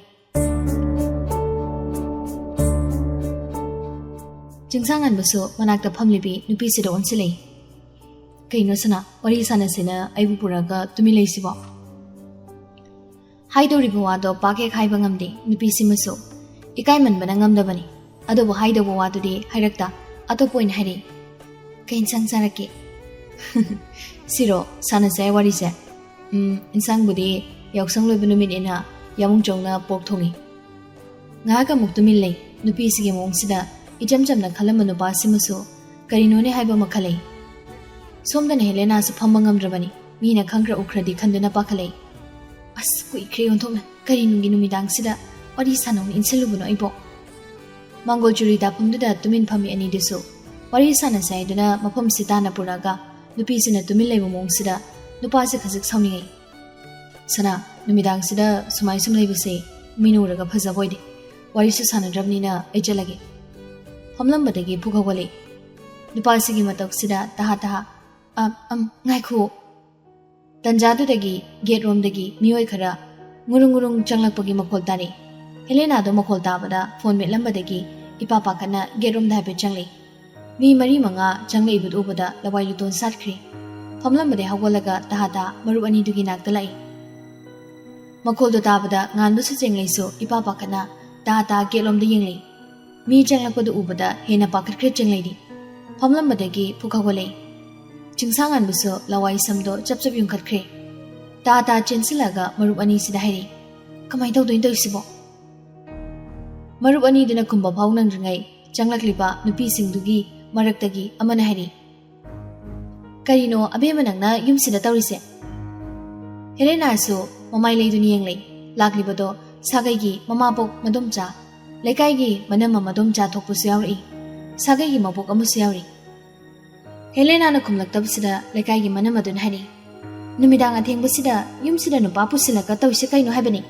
Kakagi num Jagaso, Yumsida Labanati. Tabal Mapunda, put your low Badine. ꯑꯣꯏꯔꯛꯂꯤꯕ ꯃꯇꯧꯁꯤꯗ ꯄꯥꯈꯠꯃꯟꯕꯅ ꯆꯤꯡꯂꯩ ꯁꯅꯥꯗꯤ ꯃꯃꯤꯠ ꯏꯔꯥꯕ ꯍꯧꯔꯛꯂꯕꯅꯤ꯫ ꯍꯦꯂꯦꯅꯥꯁꯨ ꯆꯪꯂꯛꯂꯤꯕꯁꯤꯡꯁꯤꯗ ꯑꯣꯟꯁꯤꯜꯂꯒ ꯇꯍꯥ ꯍꯥꯏꯔꯦ, ꯑꯩꯒꯤ ꯃꯔꯨꯞ ꯉꯥꯛꯇꯅꯤ, ꯃꯔꯨꯞꯅꯦ ꯍꯥꯏꯔꯒ ꯍꯦꯛꯇ ꯌꯥꯔꯗ꯭ꯔꯣ? ꯅꯨꯄꯤ ꯉꯥꯛꯇꯁꯨ ꯅꯠꯇꯕ, ꯅꯨꯄꯥ ꯅꯨꯄꯤ ꯑꯅꯤꯁꯦ ꯄꯨꯟꯁꯤꯜꯂꯒ ꯀꯔꯤ ꯂꯤꯂꯥꯅꯣꯃꯤ ꯅꯪꯅ ꯁꯥꯟꯅꯍꯜꯂꯤꯁꯦ? ꯁꯥꯒꯩꯒꯤ ꯃꯕꯣꯛꯇꯨꯅ ꯑꯃꯨꯛ ꯍꯥꯏꯔꯤ, ꯁꯥꯒꯩ ꯆꯦꯟꯊꯅꯕ ꯊꯕꯛ ꯑꯁꯨꯛ ꯌꯥꯝꯅ ꯇꯧꯔꯤꯁꯦ ꯀꯔꯤꯒꯤꯅꯣ? ꯇꯨꯃꯤꯟ ꯂꯩꯁꯤꯟꯗꯦ ꯍꯟꯗꯛꯇꯤ ꯆꯤꯡꯁꯥꯡꯉꯥꯟꯕꯁꯨ ꯍꯥꯏꯔꯤ, ꯏꯅꯦ ꯃꯕꯣꯛ ꯑꯩꯈꯣꯏ ꯃꯔꯨꯞ ꯉꯥꯛꯇꯅꯤ, ꯂꯥꯟꯅ ꯈꯟꯕꯤꯒꯅꯨ꯫ ꯆꯤꯡꯂꯩ ꯁꯅꯥꯁꯨ ꯍꯥꯏꯔꯤ, ꯑꯩꯈꯣꯏ ꯑꯀꯥꯏꯕ ꯀꯩꯁꯨ ꯇꯧꯈꯤꯗꯤꯌꯦ꯫ ꯍꯦꯂꯦꯅꯥ ꯍꯣꯏꯒ ꯌꯨꯝꯊꯪꯅꯕ ꯁꯥꯒꯩꯒꯤ ꯃꯃꯥꯕꯣꯛ ꯃꯤꯅꯥ ꯀꯨꯃꯥꯔꯤꯅ ꯍꯥꯏꯔꯤ, ꯀꯔꯤꯒꯤ ꯇꯧꯗꯕꯅꯣ? ꯑꯩꯅꯅꯦ ꯗꯣꯂꯥꯟꯁꯤꯗꯒꯤ ꯂꯣꯏꯅ ꯎꯔꯤꯕꯅꯤ꯫ ꯅꯨꯄꯤ ꯅꯪꯅ ꯅꯨꯄꯥꯁꯤꯗ ꯅꯈꯣꯡꯒ ꯊꯥꯡꯒꯠꯂꯒ ꯌꯦꯡꯍꯟꯗꯅ ꯇꯧꯕꯒꯗꯣ ꯑꯩ ꯌꯦꯡꯒꯦꯅ ꯌꯦꯡꯕꯅꯤ꯫ ꯃꯤꯠ ナꯕ ꯌꯥꯝ ꯇꯧꯏ꯫ ꯃꯌꯥꯝ ꯊꯥꯕꯜ ꯆꯣꯡꯂꯤꯕ ꯁꯤꯗ ꯆꯣꯡꯗꯈꯩ ꯅꯣꯏꯅ ꯁꯤꯗ ꯑꯆꯤꯛꯄ ꯊꯤꯕ꯫ ꯍꯩ ꯁꯪꯒꯤꯇꯥ ꯀꯧꯗꯕ ꯌꯥꯔꯣꯏ ꯁꯤꯗꯤ꯫ ꯑꯃꯅ ꯑꯃꯨꯛ ꯀꯥꯡꯁꯤ ꯍꯦꯛꯇ ꯈꯤꯡꯒꯗꯕꯅꯤ꯫ ꯁꯥꯒꯩꯒꯤ ꯃꯕꯣꯛꯇꯨꯅ ꯃꯗꯨ ꯌꯥꯕ ꯅꯠꯇꯦꯅꯦ, ꯁꯥꯒꯩ ꯆꯦꯟꯊꯕ ꯌꯥꯔꯣꯏ꯫ ꯃꯧ ꯁꯪꯒꯤꯇꯥꯗꯣ ꯄ꯭ꯔꯞ ꯀꯧ꯫ ꯃꯃꯥ ꯀꯧꯅꯤ ꯍꯥꯏꯔꯛꯄꯗꯨꯗ ꯍꯦꯂꯦꯅꯥꯗꯣ ꯀꯞꯂꯤ ꯍꯥꯏꯔꯛꯏ, ꯏꯃꯥꯕꯣꯛ ꯑꯕꯣꯛ ꯏꯃꯥꯗꯗꯤ ꯀꯧꯕꯤꯅꯣ꯫ ꯃꯃꯥꯕꯣꯛꯇꯣ ꯇꯥꯗꯦ ꯐꯣꯟꯗꯣ ꯄꯨꯊꯣꯛꯑꯒ ꯁꯪꯒꯤꯇꯥꯗ ꯀꯣꯜ ꯇꯧꯏ꯫ ꯍꯦꯂꯦꯅꯥꯁꯨ ꯀꯞꯂꯒ ꯍꯥꯏꯖꯩ, ꯏꯃꯥ ꯀꯧꯕꯤꯅꯣ ꯃꯕꯣꯛ꯫ ꯇꯥꯗꯦ ꯍꯦꯂꯦꯅꯥ ꯃꯥꯅ ꯍꯥꯏꯖꯔꯤꯕꯗꯣ꯫ ꯆꯤꯡꯁꯥꯡꯉꯥꯟꯕꯁꯨ ꯃꯐꯝꯁꯤꯗꯒꯤ ꯆꯦꯟꯈ꯭ꯔꯁꯤ ꯀꯗꯥꯏ, ꯁꯨꯝ ꯂꯩꯁꯤ ꯀꯗꯥꯏ ꯈꯨꯝꯐꯝ ꯑꯃ ꯈꯪꯗ꯭ꯔꯤ꯫ ꯑꯔꯥꯟꯕ ꯃꯤꯁꯛꯀꯨꯝ ꯃꯐꯝꯁꯤꯗꯒꯤ ꯆꯦꯟꯈꯤꯕꯁꯨ ꯃꯥ ꯄꯥꯝꯗꯦ꯫ ꯑꯗꯨꯕꯨ ꯑꯉꯥꯡꯃꯛꯇꯤ ꯅꯠꯇꯕꯅꯤꯅ ꯃꯈꯣꯏꯅ ꯑꯔꯥꯟꯕ ꯐꯅ ꯇꯧꯔꯨꯗ꯭ꯔꯒꯁꯨ ꯅꯨꯃꯤꯗꯥꯡꯁꯤꯗ ꯑꯁꯨꯝꯅ ꯂꯩꯔꯤꯕ ꯃꯣꯏꯅ ꯂꯥꯟꯕ ꯇꯥꯔꯅꯤ ꯍꯥꯏꯕꯁꯨ ꯃꯥ ꯈꯪꯏ꯫ ꯆꯤꯡꯂꯩ ꯁꯅꯥꯗꯤ ꯃꯤꯍꯨꯜꯒ ꯃꯊꯣꯡ ꯈꯪꯈꯤꯗ꯭ꯔꯦ ꯄꯥꯈꯠꯃꯟꯕꯅ꯫ ꯑꯣꯏꯔꯛꯀꯅꯤ ꯊꯥꯖꯗꯕ ꯊꯧꯗꯣꯛ ꯑꯃꯅ ꯑꯣꯏꯔꯛꯂꯕꯗ ꯃꯍꯥꯛ ꯀꯞꯇꯕꯁꯨ ꯉꯝꯗ꯭ꯔꯦ, ꯀꯞꯂꯤ꯫ ꯃꯤꯅꯥ ꯀꯨꯃꯥꯔꯤꯅ ꯁꯪꯒꯤꯇꯥꯗ ꯐꯣꯟ ꯇꯧꯔꯒ ꯍꯧꯖꯤꯛ ꯊꯣꯛꯂꯤꯕ ꯊꯧꯗꯣꯛꯁꯤꯒꯤ ꯃꯔꯝꯗ ꯁꯝꯂꯞꯅ ꯍꯥꯏꯈꯤ꯫ ꯍꯦꯟꯅ ꯄꯥꯈꯠꯈꯤꯅꯤ ꯍꯥꯏꯗꯨꯅ ꯋꯥꯍꯦꯟꯕꯗꯤ ꯀꯩꯁꯨ ꯇꯝꯂꯝꯗꯦ꯫ ꯂꯩꯀꯥꯏꯒꯤ ꯃꯧ ꯅꯍꯥꯗꯨꯅ ꯏꯃꯥꯏꯕꯦꯝꯃ ꯑꯣꯟꯊꯣꯛꯅ ꯉꯝꯈ꯭ꯔꯦꯅꯦ ꯍꯧꯖꯤꯛꯀꯥꯟ ꯑꯉꯥꯡꯁꯤꯡꯁꯦ꯫ ꯍꯧꯖꯤꯛ ꯚꯤꯗꯤꯑꯣ ꯅꯝꯂꯒ ꯑꯣꯛꯇꯕꯤ ꯐꯥꯔꯦꯅ ꯁꯣꯁꯤꯌꯦꯜ ꯃꯤꯗꯤꯌꯥꯗ ꯊꯥꯒꯠꯂꯗꯤ ꯚꯥꯏꯔꯦꯜ ꯑꯣꯏꯅꯤꯗꯣ꯫ ꯍꯥꯏꯔꯛꯂꯤꯕ ꯋꯥꯗꯨꯗ ꯆꯤꯡꯁꯥꯡꯉꯥꯟꯕꯗꯣ ꯄꯤꯡ ꯍꯦꯛ ꯂꯥꯎꯏ, ꯃꯆꯤꯟ ꯈꯨꯝꯂꯩ꯫ ꯑꯩꯈꯣꯏꯅ ꯀꯩ ꯑꯣꯛꯇꯕ ꯊꯕꯛ ꯇꯧꯈ꯭ꯔꯒꯦ? ꯏꯇꯩꯃꯅ ꯍꯥꯏꯕꯤꯔꯤꯕꯗꯨꯕꯣ ꯏꯇꯩꯃ ꯎꯕꯤꯍꯧꯕ꯭ꯔꯣ? ꯑꯩꯈꯣꯏꯅ ꯐꯠꯇꯕ ꯇꯧꯕꯗꯣ? ꯆꯤꯟ ꯑꯃ ꯄꯥꯜꯂꯤꯅ ꯄꯉꯥꯡꯗ ꯉꯥꯡꯕꯗꯨꯗꯤ ꯇꯧꯕꯤꯔꯛꯀꯅꯨꯗ꯫ ꯅꯨꯄꯤꯗꯣ ꯃꯊꯕꯥꯛꯇ ꯃꯈꯨꯠꯇꯨꯅꯒ ꯌꯩ, ꯃꯊꯛꯀꯤ ꯑꯍꯜꯗ ꯃꯆꯤꯟ ꯈꯨꯝꯗꯅꯒ ꯇꯧ ꯁꯥꯏꯅꯦ꯫ ꯁꯤꯅꯕꯨꯗꯤ ꯀꯌꯥ ꯃꯊꯣꯡ ꯆꯥꯕ ꯊꯕꯛ ꯇꯧꯔꯛꯀꯅꯤ ꯍꯥꯏꯒꯦ, ꯅꯃꯥꯟꯅꯕ ꯁꯥꯒꯩꯖꯥ ꯆꯦꯟꯊꯅꯕ ꯄꯣꯛꯄ ꯃꯆꯥꯁꯤꯡꯁꯤꯗꯤ꯫ ꯍꯟꯗꯦ ꯆꯤꯡꯁꯥꯡꯉꯥꯟꯕꯁꯨ ꯑꯗꯨꯃꯛ ꯈꯨꯝꯂꯩ꯫ ꯑꯆꯨꯝ ꯑꯔꯥꯟꯁꯨ ꯈꯪꯗꯅ ꯉꯥꯡꯂꯩꯗꯨꯅꯕꯨ ꯄꯉꯥꯡ ꯉꯥꯡꯂꯤꯕ ꯏꯇꯩꯃꯗꯤ ꯀꯌꯥ ꯃꯊꯣꯡ ꯃꯔꯝ ꯈꯪꯕ ꯃꯤꯅꯣ? ꯃꯅꯥꯛꯄꯗ ꯂꯦꯞꯂꯤꯕ ꯅꯨꯄꯤꯁꯤꯗ ꯑꯣꯟꯁꯤꯜꯂꯩ, ꯅꯆꯤꯟ ꯄꯥꯟꯗ꯭ꯔꯣ ꯁꯅꯥ ꯅꯪꯗꯤ? ꯀꯩꯒꯤꯅꯣ ꯇꯨꯃꯤꯟ ꯂꯩꯔꯤꯁꯦ? ꯆꯤꯡꯂꯩ ꯁꯅꯥ ꯈꯨꯝꯂꯛꯇꯦ, ꯀꯞꯇꯨꯅ ꯂꯩ꯫ ꯃꯇꯧꯁꯤꯗ ꯃꯈꯥ ꯇꯥꯔꯤ ꯅꯨꯄꯥꯁꯤꯁꯨ, ꯀꯩꯒꯤꯅꯣ ꯅꯪ ꯀꯞꯄꯤꯗꯣ? ꯑꯩꯈꯣꯏ ꯀꯩ ꯑꯔꯥꯟꯕ ꯇꯧꯔꯒꯦ? ꯅꯔꯥ ꯂꯩꯕꯒꯨꯝ ꯀꯞꯂꯛꯀꯅꯨ ꯁꯅꯥ꯫ ꯃꯄꯤꯗꯨ ꯁꯠ ꯇꯩꯊꯣꯔꯒ ꯃꯌꯥꯝꯗ ꯑꯣꯟꯁꯤꯜꯂꯩ, ꯃꯌꯥꯝ ꯑꯩꯈꯣꯏ ꯀꯩꯁꯨ ꯐꯠꯇꯕ ꯊꯕꯛ ꯇꯧꯗꯦ, ꯂꯨꯅ ꯇꯤꯟꯅꯕ ꯃꯔꯨꯞ ꯉꯥꯛꯇꯅꯤ꯫ ꯍꯦꯂꯦꯅꯥꯅꯁꯨ ꯍꯟꯖꯤꯟ ꯍꯥꯏꯖꯩ, ꯑꯗꯨꯕꯨ ꯇꯥꯕꯤꯗꯦ ꯂꯥꯛꯂꯤꯕꯁꯤꯡꯗꯨꯅ꯫ ꯃꯧ ꯅꯍꯥꯛ ꯃꯆꯤꯟ ꯀꯟꯕꯤ ꯑꯃ ꯌꯥꯎꯔꯤꯗꯣ ꯏꯁꯥꯎ ꯁꯥꯎꯅ ꯍꯥꯏꯔꯤ, ꯑꯁꯨꯛ ꯌꯥꯝꯅ ꯑꯣꯏꯗꯕ ꯉꯥꯡꯕ ꯃꯆꯤꯟ ꯀꯟꯕ ꯑꯉꯥꯡꯁꯤꯗꯤꯅꯦ ꯚꯤꯗꯤꯑꯣ ꯅꯝꯂꯒ ꯁꯣꯁꯤꯌꯦꯜ ꯃꯤꯗꯤꯌꯥꯗ ꯊꯥꯒꯠꯀꯦꯗ ꯑꯩ꯫ ꯉꯥꯡꯂꯤꯕ ꯋꯥꯉꯥꯡ ꯁꯉꯥꯡꯁꯤ ꯇꯥꯕꯗ ꯆꯤꯡꯁꯥꯡꯉꯥꯟꯕ ꯁꯥꯎꯗꯤ ꯁꯥꯎꯅꯤꯡꯂꯦ, ꯑꯗꯨꯕꯨ ꯃꯍꯥꯛ ꯐꯥꯊꯩ꯫ ꯑꯁꯦꯡꯕ ꯑꯆꯨꯝꯕꯗꯣ ꯍꯥꯏꯔꯨꯕꯗ ꯊꯥꯖꯕꯤꯔꯣꯏ, ꯃꯣꯏꯕꯨ ꯑꯣꯏꯗꯕ ꯉꯥꯡꯉꯦ ꯍꯥꯏꯗꯨꯅ ꯍꯦꯟꯅ ꯂꯥꯟꯅ ꯎꯈ꯭ꯔꯅꯤ ꯈꯪꯉꯤ, ꯑꯗꯨꯅ ꯇꯨꯃꯤꯟ ꯂꯩꯁꯤꯜꯂꯤ꯫ ꯁꯣꯚꯥꯁꯨ ꯂꯥꯛꯂꯦ, ꯃꯁꯥꯒꯤ ꯈꯔ ꯇꯞꯆꯕꯒ ꯀꯩꯒ ꯋꯥ ꯀꯟꯅ ꯉꯥꯡꯕꯁꯨ ꯉꯝꯗꯦ ꯃꯆꯥꯁꯤꯡꯗ꯫ ꯉꯥꯡꯐꯝ ꯊꯣꯛꯄ ꯈꯔꯗꯣ ꯉꯥꯡꯂꯒ ꯇꯨꯃꯤꯟ ꯂꯩ꯫ ꯊꯣꯛꯂꯤꯕ ꯊꯧꯗꯣꯛꯁꯤꯗ ꯏꯀꯥꯏꯕꯅꯁꯨ ꯂꯣꯏꯔꯕꯅꯤ ꯃꯥꯗꯤ꯫ ꯃꯤꯅꯥ ꯀꯨꯃꯥꯔꯤꯅ, ꯂꯩꯀꯥꯏ ꯃꯤꯌꯥꯝ ꯍꯧꯔꯒꯅꯦ ꯀꯩꯅꯥ ꯀꯠꯄꯗꯤ ꯂꯩꯀꯥꯏꯁꯤꯒꯤ ꯃꯥꯡꯗ ꯁꯥꯒꯩꯁꯤꯒꯤ ꯏꯖꯠ ꯇꯥꯒꯅꯤ꯫ ꯏꯃꯨꯡꯁꯤꯗꯒꯤ ꯂꯝꯆꯠ ꯆꯨꯝꯗꯕꯤ ꯐꯥꯔꯦ ꯍꯥꯏꯕꯕꯨ ꯏꯃꯨꯡꯁꯤꯒꯤ ꯏꯖꯠ ꯁꯣꯛꯄꯗ ꯅꯠꯇꯅ ꯁꯥꯒꯩꯁꯤꯒꯤꯁꯨꯅꯦ ꯏꯖꯠ ꯌꯥꯝ ꯁꯣꯛꯏ꯫ ꯑꯗꯨꯅ ꯅꯨꯄꯥꯁꯤꯒꯤ ꯃꯃꯥ ꯃꯄꯥ ꯀꯧꯔꯒ ꯅꯨꯄꯥꯁꯨ ꯂꯧ ꯂꯥꯛꯑꯣ ꯍꯥꯏꯈꯤꯕꯅ ꯐꯩ꯫ ꯑꯉꯥꯡ ꯑꯅꯤꯁꯦ ꯁꯤꯟꯅꯈ꯭ꯔꯗꯤ ꯃꯣꯏꯅ ꯊꯣꯛꯄ ꯇꯧꯖꯔꯅꯤ, ꯍꯌꯦꯡ ꯄꯥꯎ ꯍꯟꯕ ꯃꯥꯏ ꯆꯠꯆꯔꯨꯅꯤ꯫ ꯃꯁꯤ ꯅꯠꯇꯕꯤꯗ ꯅꯨꯄꯤꯁꯨ ꯅꯨꯄꯥꯁꯨ ꯊꯥꯗꯣꯛꯈꯤꯕ ꯇꯥꯔꯗꯤ ꯇꯨꯡꯗꯁꯨ ꯑꯁꯨꯝꯅ ꯇꯧꯔꯛꯑꯣꯏ ꯍꯥꯏꯅꯤꯡꯉꯥꯏ ꯂꯩꯇꯦ꯫ ꯄꯔꯥ ꯑꯃꯗꯤ ꯇꯝꯕꯤꯕ ꯐꯩ, ꯂꯨꯍꯣꯡꯕ ꯌꯥꯝ ꯄꯥꯝꯂꯗꯤ ꯍꯣꯡꯕꯤꯒꯗꯕꯅꯤ꯫ ꯂꯩꯀꯥꯏꯒꯤ ꯃꯧ ꯑꯃꯅꯤ ꯌꯥꯎꯔꯤꯗꯣ ꯃꯤꯅꯥ ꯀꯨꯃꯥꯔꯤꯒꯤ ꯃꯆꯨꯝ ꯆꯥꯕꯅꯤ꯫ ꯃꯤꯅꯥ ꯀꯨꯃꯥꯔꯤꯒꯤ ꯃꯥꯌꯣꯛꯇ ꯋꯥ ꯉꯥꯡꯕ ꯉꯝꯖꯕ ꯅꯠꯇꯦ꯫ ꯑꯇꯩꯗꯤ ꯁꯥꯒꯩ ꯃꯁꯦꯟ ꯉꯥꯛꯇꯅꯤ, ꯑꯗꯨꯅ ꯁꯥꯒꯩꯁꯤꯕꯨ ꯂꯩꯀꯥꯏ ꯃꯃꯥꯡꯗ ꯏꯖꯠ ꯇꯥꯒꯗꯕ ꯁꯔꯨꯛ ꯃꯤꯅꯥ ꯀꯨꯃꯥꯔꯤꯒꯤ ꯋꯥꯐꯝꯁꯤꯅ ꯐꯔꯦ ꯈꯜꯂꯤ꯫ ꯂꯨꯍꯣꯡꯕ ꯀꯩꯅꯥ ꯀꯠꯄ ꯅꯨꯄꯤꯁꯤꯕꯨ ꯅꯨꯄꯥ ꯃꯥꯅ ꯄꯨꯈꯤꯅꯕ ꯉꯥꯡꯅꯔꯛꯄꯁꯤꯗꯗꯤ ꯆꯤꯡꯁꯥꯡꯉꯥꯟꯕ ꯀꯣꯛꯆꯥꯎꯕꯤ ꯀꯥꯏ꯫ ꯇꯧꯔꯛꯂꯤꯕ ꯑꯣꯏꯔꯛꯂꯤꯕ ꯃꯑꯣꯡꯁꯤꯗ ꯃꯥꯅ ꯃꯆꯤꯟ ꯈꯨꯝꯕꯁꯨ ꯌꯥꯝꯅ ꯐꯖꯔꯣꯏ ꯈꯪꯉꯤ, ꯅꯨꯄꯥ ꯏꯖꯠ ꯍꯦꯟꯅ ꯇꯥꯒꯗꯧꯔꯤ꯫ ꯃꯥꯅ ꯃꯃꯥ ꯃꯄꯥꯗ ꯀꯣꯜ ꯇꯧꯅꯤꯡꯗ꯭ꯔꯕꯁꯨ ꯃꯌꯥꯝ ꯆꯪꯗꯨꯅ ꯅꯝꯗꯅ ꯇꯧꯍꯜꯂꯤ꯫ ꯐꯣꯟꯗꯨꯗꯤ ꯃꯤꯅꯥ ꯀꯨꯃꯥꯔꯤꯅ ꯄꯥꯏꯔꯒ ꯊꯣꯛꯂꯤꯕ ꯊꯧꯗꯣꯛꯁꯤꯒꯤ ꯃꯇꯥꯡꯗ ꯋꯥꯔꯤ ꯄꯨꯝꯕ ꯇꯝꯃꯤ꯫ ꯆꯤꯡꯂꯩ ꯁꯅꯥꯗꯤ ꯀꯞꯄ ꯍꯦꯟꯃꯟꯕꯅ ꯁꯣꯔ ꯐꯥꯎꯕ ꯅꯤꯡꯊꯤꯅ ꯍꯣꯟꯕ ꯉꯝꯂꯛꯇ꯭ꯔꯦ꯫ ꯃꯇꯧꯗꯨ ꯈꯪꯂꯕꯗ ꯍꯦꯂꯦꯅꯥꯁꯨ ꯄ꯭ꯔꯞ ꯏꯃꯨꯡꯗ ꯆꯪꯁꯤꯜꯂꯒ ꯏꯁꯤꯡ ꯒ꯭ꯂꯥꯁ ꯑꯃ ꯄꯨꯗꯨꯅ ꯑꯃꯨꯛ ꯊꯣꯛꯂꯛꯏ, ꯑꯗꯨꯒ ꯃꯃꯥꯟꯅꯕꯤꯁꯤꯗ ꯄꯤꯔꯛꯏ꯫ Bibicha, say, ising kra thakchilo. Jinglisu ising the logduna thakchili. Ising the thakpaloiraga, sor kangon hondoklaga mukapahore. Bibicha, nangi buwarobro. Nangi the mokpana silubase, pata boykre. Helena ge wasida jingsangan busu kangingingli. Wakalduna kaziklamba pangli. Jingli sanana wari sana se haribatu kimaram do kangli. Hena kuidok soundingli. Adu mahak waye mata de hayrakti. Jingli su hikiklago makai kaplaga mamana visida onsinduna hari. Helena, kaini unda thoglisibo. Ay luhung mangam kiroi. Mina Kumarina sat kumlei. Luhung mangam kiroi da boirakadi luhung amatung da jakadaba sajato hojikari gi jatli. Miram gi jatnabido sida pusilakpa yaroine. Helena do mamagi manaka changsilaga. Ima, Bibicha gi babaga mamaga su kausi. Bibicha si luhung mangamoi hai. Maruk mayamna aibu soidana waruran ima. Sangitana mathasana phone tawraga karino aina haidorisibo. Aigi yumda leiraga macha mangali soidana hairen. Karinungi migi macha yumsida puraktuna lehelubunodo hek yawi ai. Adu oirakadi aina phone tawraga haige. Sagai gi maboktuna Helena da onsilaga chairi. Hai ibema haipa yamni sanuna nang haipa sa badagi thoibana tur thabdokse. Tumin leiramba sobana hari. Imabo ibema sigi imungdasu pau pibana chungani. Moigi di mazani moigi wa haiba masulei. Moigi wa tadana macha nupisibu nupa mayum dekta pithokibase aikoi langadra haina khali. Hai soba karigi lanbano. Lalidi macha sena bangamdaba makhoi ne. Khara khangangadawani. Nupa mayum thokpa hayang pau honba mai jacharuni. Namduna Jengli Sanagi mayumdasu pau pihandi. Jengli Sana upai lete kappanatana. Jingsangan basu sumkhanjaluraga mapi sinthari. Helena na yaizit hoidasu pau pikibana yorokli. Moina sumayamda marupni haina chamthokna buhone. Adubu mayungi mi kaukre khanglakpada makhoi kashu tawbu ngamjadi. Thokliba thawdoksida yaizit Malcolm yuenma makhoi umsu nungaijadi. Nupa natadawna mapi su tarabani. Pung muglaibaga jingsangan bagi mapabong mamasi Mama Jobi makhoi humlai. Mayamga wari watai tawi. Nupi sibu puduna chatpa haibada yane. Macha nupa sibu nganinglabusu mayam mamangsida ngangdre. Mayumda yokisanu haidana khajiga khangi Biswamitradu. Macha nupa bu thajadabagi nati. Asigumba thabaksi machana tawre haiba khangi. Adubu mayam mamangda ikaiba nangbusida pendabana ngangingbani chainingbani macha sida. Hemabati ga ningthilembi kana Jenglei Sanabu themjinbi.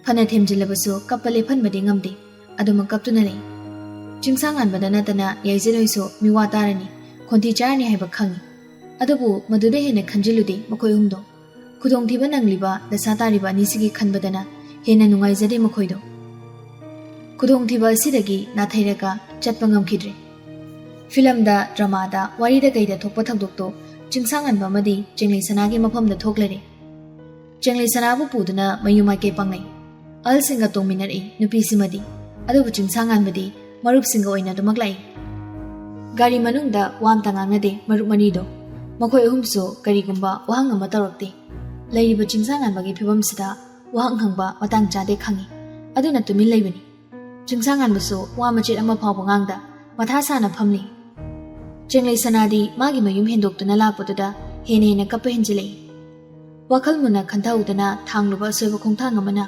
Amukhana semdokpa yaroidaba khongpam amada ma lebli punsigi koklaroidaba kali ama sate shinjani jingsangan bahoigi leirik machindo yorakpadadi Jenglei Sanado masanaga khara khajik sonbaga ngasadegi leptana kaptuna leikpaga kaiga kappa hinman khibagi masado lektharakli Hemabati amadi ningthilembi gi mayaida phambani Jenglei Sanado nupi macha sina gyan mangduna lektharakpasida ipa pakatkre mama oibi ani dusu Ningthilembi masanomdana kauri Bibicha Bibicha Hemabati supakana Jenglei gi makut masado noiduna kauri Bima si ima sina kauri sitabro Ningthilembi su gari da yauriba ising botol do lauraga gyan mangduna leiribi nupi macha sigi makupta ising do thabi tarokliba matausida Biswamitra supakhalabani gari do hana thoromba changdagi yangna khangthok thogali Yumyai kage sofaduda ningthini hipalaga makokta ising tharaga makut masado mamani changduna noibi imungi miyoi singsu kasida loina lei Biswamitra su machanupada nganinglabusu hojik oiriba phibamsida ngangba cheiba ngamdre Sauningma marakta nupi sina gyan mangkhibasida ꯈꯖꯤꯛꯇꯤ ꯄꯥꯈꯠꯄ ꯄꯣꯛꯏ ꯆꯤꯡꯁꯥꯡ ꯉꯥꯟꯕꯁꯨ ꯁꯣꯔ ꯐꯥꯎꯕ ꯍꯣꯟꯗꯣꯛꯄ ꯉꯝꯗ ꯊꯤꯡꯒꯠꯇꯨꯅ ꯂꯩꯔꯤ ꯑꯟꯖꯂꯤꯁꯨ ꯃꯁꯥꯗꯣ ꯏꯄꯥ ꯄꯥꯈꯠꯅ ꯃꯃꯥꯟꯅꯕꯤꯁꯤꯕꯨ ꯀꯧꯖꯩ ꯕꯦꯕꯤꯆꯥ ꯕꯦꯕꯤꯆꯥ ꯃꯄꯤꯁꯨ ꯇꯥꯔꯦ ꯑꯟꯖꯂꯤꯗꯣ ꯀꯞꯂꯤ ꯀꯞꯂꯤ ꯋꯥ ꯃꯈꯥ ꯇꯥꯔꯛꯏ ꯍꯣꯁꯄꯤꯇꯥꯜꯗ ꯄꯨꯕꯅ ꯐꯔꯣꯏꯗ꯭ꯔꯣ ꯕꯦꯕꯤꯆꯥꯁꯦ ꯅꯤꯡꯊꯤꯂꯦꯝꯕꯤꯅ ꯊꯦꯝꯖꯤꯜꯂꯤ ꯃꯆꯥꯕꯨ ꯏꯆꯟꯕꯤ ꯕꯦꯕꯤꯆꯥꯁꯦ ꯀꯩꯁꯨ ꯇꯧꯔꯣꯏ ꯀꯞꯄ ꯍꯦꯟꯃꯟꯕꯗꯩꯅꯦ ꯃꯁꯥ ꯁꯣꯟꯊꯔꯛꯇꯅ ꯇꯧꯔꯤ ꯍꯥꯏꯅꯔꯤꯉꯩ ꯇꯟꯖꯥꯗꯨꯗ ꯆꯤꯡꯂꯩ ꯁꯅꯥꯗꯣ ꯒ꯭ꯌꯥꯟ ꯇꯥꯔꯛꯂꯦ ꯍꯤꯞꯂꯝꯕꯗꯒꯤ ꯂꯣꯡꯅ ꯐꯨꯛ ꯍꯧꯒꯠꯂꯛꯏ ꯅꯤꯡꯊꯤꯂꯦꯝꯕꯤꯅ ꯃꯁꯥꯗꯣ ꯐꯥꯊꯕꯤꯔꯒ ꯅꯤꯡꯊꯤꯅ ꯐꯝꯍꯜꯂꯤ ꯅꯨꯡꯁꯥ ꯊꯤꯅꯔꯨꯔꯕ ꯃꯌꯥꯝꯗꯣ ꯁꯣꯔ ꯈꯪꯍꯣꯟ ꯍꯣꯟꯗꯣꯛꯅꯩ ꯆꯤꯡꯂꯩ ꯁꯅꯥꯗꯤ ꯒ꯭ꯌꯥꯟ ꯇꯥꯔꯛꯄꯒ ꯑꯃꯨꯛ ꯀꯞꯄ ꯍꯧꯔꯛꯂꯦ ꯊꯦꯝꯖꯤꯜꯂꯤ ꯃꯌꯥꯝ ꯆꯪꯗꯨꯅ ꯑꯟꯖꯂꯤꯅ ꯕꯦꯕꯤꯆꯥ ꯁꯤ ꯀꯞꯀꯅꯨ ꯅꯤꯡꯊꯤꯂꯦꯝꯕꯤꯅ ꯅꯁꯥꯗꯣ ꯍꯦꯟꯅ ꯆꯣꯛꯊꯔꯅꯤ ꯕꯦꯕꯤꯆꯥ ꯀꯞꯄ ꯇꯣꯛꯑꯣ ꯍꯦꯃꯥꯕꯇꯤꯅꯁꯨ ꯆꯤꯡꯂꯩꯒꯤ ꯃꯀꯣꯛꯇ ꯅꯨꯡꯁꯤꯅ ꯅꯥꯟꯊꯕꯤꯔꯒ ꯍꯥꯏꯔꯦ ꯕꯦꯃꯥ ꯁꯤ ꯀꯞꯀꯅꯨ ꯅꯪ ꯅꯁꯥ ꯍꯦꯟꯅ ꯋꯥꯔꯅꯤ ꯀꯞꯅ ꯀꯞꯅ ꯈꯣꯟꯖꯦꯜ ꯏꯁꯤꯁꯤꯅ ꯍꯥꯏꯔꯛꯏ ꯑꯩ ꯀꯃꯥꯏꯅ ꯇꯧꯗꯣꯏꯅꯣ ꯑꯁꯤꯒꯨꯝꯕ ꯄꯨꯟꯁꯤꯗꯤ ꯑꯩ ꯄꯥꯝꯗꯤꯌꯦ ꯅꯨꯄꯤꯁꯤꯒꯤ ꯋꯥꯁꯤ ꯇꯥꯕꯗ ꯍꯟꯗꯛꯇꯤ ꯆꯤꯡꯁꯥꯡ ꯉꯥꯟꯕꯅ ꯁꯥꯎꯅ ꯍꯥꯏꯔꯤ ꯅꯪ ꯈꯛꯇꯔꯣ ꯁꯤꯒꯨꯝꯕ ꯄꯨꯟꯁꯤꯗ ꯍꯤꯡꯕ ꯄꯥꯝꯗ꯭ꯔꯤꯁꯦ ꯉꯁꯤꯒꯤ ꯊꯧꯗꯣꯛꯁꯦ ꯅꯪꯅ ꯊꯣꯛꯍꯟꯕ ꯅꯠꯇ꯭ꯔꯣ ꯃꯅꯥꯎꯅꯨꯄꯥꯒꯤ ꯃꯇꯧꯁꯤꯗ ꯂꯨꯆꯤꯡꯕꯅ ꯀꯣꯟ ꯀꯂꯞ ꯀꯧꯔꯛꯏ ꯊꯣꯏꯕ ꯃꯌꯥꯝꯕꯁꯤꯗ ꯑꯣꯟꯁꯤꯜꯂꯦ ꯌꯦꯡꯉꯨꯖꯥꯎ ꯃꯁꯤ ꯄꯨꯝꯕꯁꯦ ꯏꯔꯥꯡ ꯄꯥꯝꯕꯤ ꯃꯥꯅ ꯊꯣꯛꯍꯟꯕ ꯉꯥꯛꯇꯅꯤ ꯍꯟꯗꯛꯃꯨꯛꯇꯤ ꯕꯤꯁ꯭ꯋꯥꯃꯤꯇ꯭ꯔꯗꯣ ꯐꯝꯂꯝꯕꯗꯒꯤ ꯐꯨꯛ ꯍꯧꯒꯠꯂꯒ ꯃꯆꯥꯅꯨꯄꯥꯒꯤ ꯃꯃꯥꯏꯗ ꯃꯈꯨꯠ ꯈꯨꯠꯆꯥꯎꯗꯨꯅ ꯊꯥꯖꯤꯜꯂꯤ ꯃꯤꯒꯤ ꯃꯆꯥꯗ ꯈꯛ ꯇꯥꯏꯁꯤꯟꯕ ꯌꯥꯕ꯭ꯔꯥ ꯆꯤꯡꯁꯥꯡ ꯉꯥꯟꯕꯒꯤ ꯃꯅꯥꯛꯇ ꯂꯩꯔꯤꯕ ꯃꯔꯨꯞꯁꯤꯡꯗꯨꯁꯨ ꯈꯪꯄ꯭ꯔꯦꯛ ꯍꯦꯛ ꯈꯪꯉꯤ ꯕꯤꯁ꯭ꯋꯥꯃꯤꯇ꯭ꯔꯒꯤ ꯁꯞꯇ꯭ꯔꯗꯨꯗ ꯆꯤꯡꯁꯥꯡ ꯉꯥꯟꯕꯁꯨ ꯆꯩꯅꯥꯗꯤ ꯐꯥꯎꯏ ꯑꯗꯨꯕꯨ ꯆꯩꯅꯥ ꯐꯥꯎꯗꯕꯒꯨꯝ ꯇꯨꯃꯤꯟ ꯂꯩ ꯇꯦꯖꯀꯤꯁꯣꯔꯅ ꯃꯅꯥꯎꯅꯨꯄꯥꯕꯨ ꯈꯥꯝꯖꯤꯜꯂꯤ ꯕꯤꯁ꯭ꯋꯥ ꯑꯗꯨꯝ ꯍꯦꯛꯇ ꯐꯤꯡꯒꯠꯀꯅꯨꯅꯦ ꯇꯞꯅ ꯏꯪꯅ ꯉꯥꯡꯅꯕ ꯌꯥꯕꯅꯤ ꯀꯔꯤꯒꯤ ꯐꯤꯡꯒꯠꯇꯕꯅꯣ ꯌꯥꯝꯃꯣ ꯃꯁꯥꯒꯤ ꯑꯁꯣꯏꯕꯗꯤ ꯌꯦꯡꯗꯦ ꯑꯗꯨꯒ ꯃꯤꯒꯤ ꯃꯆꯥꯁꯤꯗ ꯈꯛ ꯇꯥꯏꯁꯤꯟꯗꯅ ꯇꯧꯔꯤꯅꯦ ꯑꯗꯨꯕꯨꯕ ꯃꯦꯟ ꯇꯥꯅ ꯋꯥꯔꯤ ꯁꯥꯁꯤ ꯍꯥꯏꯕꯅꯤꯅꯦ ꯑꯉꯥꯡꯗ ꯈꯨꯠ ꯁꯥ ꯍꯦꯛꯇ ꯌꯥꯎꯕꯗꯣ ꯇꯧꯒꯅꯨ ꯕꯤꯁ꯭ꯋꯥꯃꯤꯇ꯭ꯔꯁꯨ ꯃꯁꯥꯒꯤ ꯃꯐꯝꯗꯨꯗ ꯑꯃꯨꯛ ꯐꯝꯊꯔꯒ ꯁꯣꯔꯗꯣ ꯁꯥꯎꯅꯤꯡꯕꯒꯤ ꯐꯨꯏꯅ ꯍꯣꯜꯂꯤ ꯇꯧꯅꯔꯤꯕ ꯃꯇꯧꯁꯤꯗ ꯆꯤꯡꯂꯩ ꯁꯅꯥ ꯄꯥꯈꯠꯂꯤ ꯑꯔꯥꯟꯕꯁꯦ ꯃꯥꯅ ꯇꯥꯔꯗ꯭ꯔꯥ ꯈꯜꯂꯨꯕꯗꯅ ꯍꯦꯟꯅ ꯄꯥꯈꯠꯂꯤ ꯀꯔꯝꯅꯁꯨ ꯄꯥꯈꯠꯇꯅꯤ ꯏꯃꯨꯡꯁꯤꯗ ꯃꯥꯗꯤ ꯃꯤꯇꯣꯞꯅꯤ ꯃꯤꯂꯨ ꯄꯤꯔꯥꯡꯗꯣ ꯂꯦꯞꯄꯨ ꯍꯥꯏꯕ ꯄꯥꯛ ꯍꯦꯛ ꯌꯥꯗꯦ ꯀꯞꯂꯤ ꯀꯞꯂꯤ ꯃꯅꯥꯛꯇ ꯐꯝꯂꯤꯕꯤ ꯍꯦꯃꯥꯕꯇꯤꯗ ꯑꯣꯟꯁꯤꯟꯗꯨꯅ ꯍꯥꯏꯖꯔꯛꯏ ꯏꯃꯥꯁꯤ ꯑꯩꯈꯣꯏ ꯑꯔꯥꯟꯕ ꯑꯝꯇ ꯇꯧꯈꯤꯕꯗꯤ ꯂꯩꯇꯦ ꯇꯧꯒꯦ ꯈꯟꯈꯤꯕꯁꯨ ꯂꯩꯇꯦ ꯑꯩꯈꯣꯏꯅ ꯇꯧꯗꯕ ꯊꯕꯛꯇꯣ ꯃꯣꯏꯅ ꯇꯧꯋꯦ ꯍꯥꯏꯕꯤ ꯑꯩꯈꯣꯏꯅ ꯇꯧꯔꯦ ꯍꯥꯏꯔꯁꯨ ꯊꯥꯖꯕꯤꯗꯦ ꯍꯦꯃꯥꯕꯇꯤꯁꯨ ꯊꯦꯝꯖꯤꯟꯕꯤꯔꯛꯏ ꯍꯣꯏꯅꯦ ꯑꯗꯣꯁꯦ ꯀꯞꯄꯁꯦ ꯍꯥꯟꯅ ꯇꯣꯛꯑꯣ ꯑꯁꯤ ꯍꯥꯏꯔꯒ ꯁꯤꯟꯊꯔꯤꯕ ꯃꯄꯤꯗꯣ ꯇꯩꯊꯣꯛꯄꯤ ꯍꯦꯃꯥꯕꯇꯤꯅ ꯆꯤꯡꯂꯩ ꯁꯅꯥꯒꯤ ꯃꯇꯧ ꯎꯕꯗꯁꯨ ꯈꯪꯉꯤ ꯑꯍꯜ ꯑꯣꯏꯕꯁꯤꯡꯁꯤꯅ ꯅꯨꯄꯤ ꯃꯆꯥꯁꯤ ꯂꯥꯟꯗꯦ ꯑꯔꯥꯟꯕ ꯇꯧꯗꯦ ꯍꯥꯏꯕꯗꯣ ꯑꯗꯨꯒ ꯃꯆꯥꯅꯨꯄꯥꯒꯤ ꯃꯒꯨꯟꯁꯨ ꯐꯖꯅ ꯈꯪꯕꯅ ꯐꯠꯇꯕ ꯂꯝꯕꯤꯁꯤꯗ ꯈꯣꯡ ꯊꯥꯡꯂꯣꯏ ꯍꯥꯏꯕ ꯈꯪꯉꯤ ꯅꯤꯡꯊꯤꯂꯦꯝꯕꯤꯅ ꯇꯞꯅ ꯑꯗꯣ ꯕꯦꯕꯤꯆꯥ ꯅꯪꯕꯨ ꯆꯥꯛꯇꯤ ꯆꯥꯔꯛꯄ ꯅꯠꯇ꯭ꯔꯣ ꯈꯨꯝꯂꯛꯏ ꯈꯣꯟꯖꯦꯜ ꯁꯤꯔꯤ ꯆꯥꯔꯦ ꯃꯥꯁꯤ ꯇꯦꯖꯀꯤꯁꯣꯔꯅ ꯆꯥꯔꯛꯑꯁꯨ ꯍꯧꯖꯤꯛꯁꯨ ꯀꯩꯒꯨꯝꯕ ꯈꯔ ꯆꯥꯁꯤꯟꯁꯤ ꯅꯁꯥ ꯁꯣꯛꯇꯅ ꯎꯔꯦꯅꯦ ꯕꯦꯃꯥ ꯕꯤꯁ꯭ꯋꯥꯃꯤꯇ꯭ꯔꯅ ꯑꯟꯖꯂꯤꯗ ꯑꯣꯟꯁꯤꯜꯂꯒ ꯏꯆꯟꯕꯤ ꯆꯥꯅꯕ ꯈꯔ ꯁꯦꯝꯕꯤꯔꯛꯎ ꯑꯟꯖꯂꯤꯁꯨ ꯍꯣꯏ ꯍꯥꯏꯔꯝꯂꯒ ꯆꯥꯛꯁꯪꯔꯣꯝꯗ ꯆꯪꯈ꯭ꯔꯦ ꯆꯤꯡꯂꯩ ꯁꯅꯥꯁꯨ ꯀꯞꯄꯗꯤ ꯇꯣꯛꯂꯦ ꯑꯗꯨꯕꯨ ꯃꯄꯨꯛꯅꯤꯡꯗꯤ ꯁꯥꯊꯤꯅ ꯅꯨꯡꯁꯤꯔꯤ ꯃꯍꯥꯛꯀꯤ ꯄꯥꯎꯁꯤ ꯇꯥꯔꯒ ꯃꯃꯥ ꯃꯄꯥꯅ ꯑꯣꯏꯒꯗꯕꯗꯨꯁꯨ ꯃꯍꯥꯛ ꯈꯪꯉꯤ ꯁꯥꯎꯔꯒ ꯃꯆꯤꯡ ꯐꯠꯇꯕ ꯃꯄꯥꯒꯤ ꯃꯤꯍꯨꯜꯗꯨꯁꯨ ꯃꯍꯥꯛ ꯃꯨꯟꯅ ꯈꯪꯉꯤ ꯀꯤꯖꯕꯁꯨ ꯄꯣꯛꯏ ꯀꯔꯤꯕꯨ ꯊꯣꯛꯂꯒꯕ ꯍꯥꯏꯅ ꯑꯗꯨꯕꯨ ꯃꯍꯥꯛ ꯂꯨꯍꯣꯡꯕꯁꯨ ꯄꯥꯝꯗ꯭ꯔꯤ ꯄꯨꯟꯁꯤꯒꯤ ꯄꯥꯟꯗꯝꯗꯣ ꯀꯥꯏꯍꯟꯅꯤꯡꯗꯦ ꯃꯄꯥꯅ ꯐꯨꯔꯕꯁꯨ ꯆꯩꯔꯕꯁꯨ ꯃꯍꯥꯛ ꯈꯥꯡꯂꯒꯦ ꯈꯜꯂꯤ ꯂꯩꯔꯤꯕ ꯑꯍꯜꯁꯤꯡ ꯑꯣꯟꯁꯤꯜꯂꯒ ꯇꯞꯅ ꯍꯥꯏꯔꯤ ꯄꯥꯕꯨꯡ ꯏꯃꯥꯁꯤ ꯑꯩꯕꯨ ꯌꯨꯝꯗ ꯊꯤꯟꯕꯤꯌꯨ ꯍꯦꯃꯥꯕꯇꯤꯅ ꯊꯤꯟꯒꯅꯤ ꯍꯌꯦꯡꯁꯦ ꯄꯥꯕꯨꯡ ꯑꯣꯏꯅ ꯄꯥꯎꯍꯟꯕ ꯑꯌꯨꯛꯇ ꯆꯠꯂꯨꯔꯒꯅꯦ ꯅꯨꯃꯤꯗꯥꯡꯋꯥꯏꯗ ꯅꯪꯕꯨ ꯊꯤꯟꯗꯣꯏꯅꯤ ꯍꯧꯖꯤꯛ ꯊꯤꯟꯕꯤꯌꯨ ꯏꯃꯥꯁꯤ ꯕꯤꯁ꯭ꯋꯥꯃꯤꯇ꯭ꯔꯅ ꯇꯞꯅ ꯃꯣꯡꯍꯥꯗ ꯈꯨꯝꯂꯩ ꯃꯗꯨ ꯌꯥꯔꯣꯏꯅꯦ ꯕꯦꯃꯥ ꯆꯠꯅꯕꯁꯨ ꯑꯣꯏꯗꯦ ꯑꯩꯈꯣꯏꯅ ꯅꯪꯕꯨ ꯍꯧꯖꯤꯛ ꯊꯤꯜꯂꯨꯔꯕꯗꯤ ꯌꯥꯝꯅ ꯂꯩꯕꯥꯛ ꯃꯆꯥ ꯇꯥꯗꯕ ꯍꯥꯏꯕꯗꯣ ꯑꯣꯏꯔꯅꯤ ꯅꯪꯒꯤ ꯕꯕꯥ ꯃꯃꯥ ꯏꯃꯨꯡ ꯃꯅꯨꯡ ꯁꯥꯒꯩ ꯅꯥꯇꯩꯗꯨꯕꯨ ꯑꯩꯈꯣꯏꯅ ꯀꯔꯤꯁꯨ ꯂꯩꯇꯅ ꯈꯟꯕ ꯎꯁꯤꯠꯇꯕ ꯑꯣꯏꯅ ꯊꯣꯛꯀꯅꯤ ꯃꯗꯨ ꯊꯣꯛꯍꯟꯕꯗꯣ ꯄꯥꯕꯨꯡꯅꯁꯨ ꯄꯥꯝꯗꯦꯅꯦ ꯇꯦꯖꯀꯤꯁꯣꯔꯅ ꯍꯧꯖꯤꯛ ꯃꯇꯝꯁꯤꯁꯨ ꯊꯦꯡꯂꯤ ꯑꯍꯤꯡ ꯂꯥꯟꯁꯤꯜꯂꯛꯑꯕꯅꯤ ꯄꯨꯡ 2 ꯇꯥꯁꯤꯜꯂꯦ ꯉꯥꯏꯍꯥꯛ ꯂꯩꯔꯗꯤ ꯅꯨꯃꯤꯠ ꯊꯣꯛꯂꯛꯑꯅꯤ ꯑꯗꯣ ꯊꯦꯡꯂꯁꯨ ꯊꯦꯡꯅ ꯆꯅꯩꯅꯔꯤꯕ ꯋꯥꯔꯤꯁꯤꯗꯤ ꯂꯣꯏꯁꯤꯟꯁꯤ ꯆꯤꯡꯁꯥꯡ ꯉꯥꯟꯕꯗ ꯑꯣꯟꯁꯤꯜꯂꯩ ꯅꯈꯣꯏ ꯑꯅꯤꯅ ꯑꯔꯥꯟꯕ ꯊꯕꯛ ꯇꯧꯗꯦ ꯍꯥꯏꯕꯗꯨꯃꯗꯤ ꯑꯩꯈꯣꯏ ꯑꯍꯜꯁꯤꯡꯁꯤꯅ ꯊꯥꯖꯔꯒꯦ ꯊꯥꯖꯕꯁꯨ ꯊꯥꯖꯩ ꯑꯗꯨꯕꯨ ꯊꯣꯏꯕ ꯅꯨꯃꯤꯗꯥꯡ ꯑꯊꯦꯡꯕꯗ ꯃꯤꯒꯤ ꯃꯌꯨꯝꯗꯨꯗ ꯀꯔꯤꯒꯤ ꯆꯪꯂꯤꯕꯅꯣ ꯃꯤꯀꯨꯞ ꯑꯃꯇ ꯄꯟꯊꯗ ꯑꯁꯦꯡꯕ ꯄꯥꯎꯈꯨꯝꯗꯨꯃꯛ ꯄꯤꯔꯛꯂꯝꯃꯤ ꯉꯥꯟꯕꯅꯁꯨ ꯍꯦꯂꯦꯅꯥꯒ ꯁꯅꯥꯒꯅ wari amta sanase haiduna thabal chongpamdagi aibu kauthorakpani. Thabal mafamdi langbanina wari sanabado nungairaroi khara chathoga sanase hai. Aisi jamjamna hoi haina yathokre. Lambida aina swaida sanarse haibadana mina uraga phajade yum sida leire yumda oina sanarasin hairi. Helena na warido madi sanaba yaroi sanaga igida sanagadabni su hari. Yumda changbadusu ai haina badi oikidabni. Adubu thazan tinaba marupnina fataba henba wakal khanda hainadasu hainada yumda changkibani. Helena na imungdo oina warido sanagera haibada sanaga igana yadabani. Jurita phamduda phambani sanaibanidi. Ahenba keshu tonglakiba leiti. Biswamitrana kaya mukluba wari oibaino noina tanjadoda sana udradi iya magyadabai mongda tawrise. Warido sanarakti pamo kari warino haiba aisu khangde. Ningthilembina manakta phamliba nupi maja sida hari. Bibicha kari warino nang nai koi thoibaga sanaba pamibo se sengna tam arotpa mata leita. Matang sida walot ke khandre jengni sana. Sorasang mama khangon hondoklaga wari pumba amada chithada tamle. Mana chingsangan babu nuksijaba matama sukuibase phongdokta thamlakpagi Helena na ngasi phongdogro haibana chingba ataya ko pawa singdo pulap tami. Nupi sina mabu nuksijai haiba wafam si tabada ngasi thokliba thawdok sine kaine koidok thili chingsangan ba.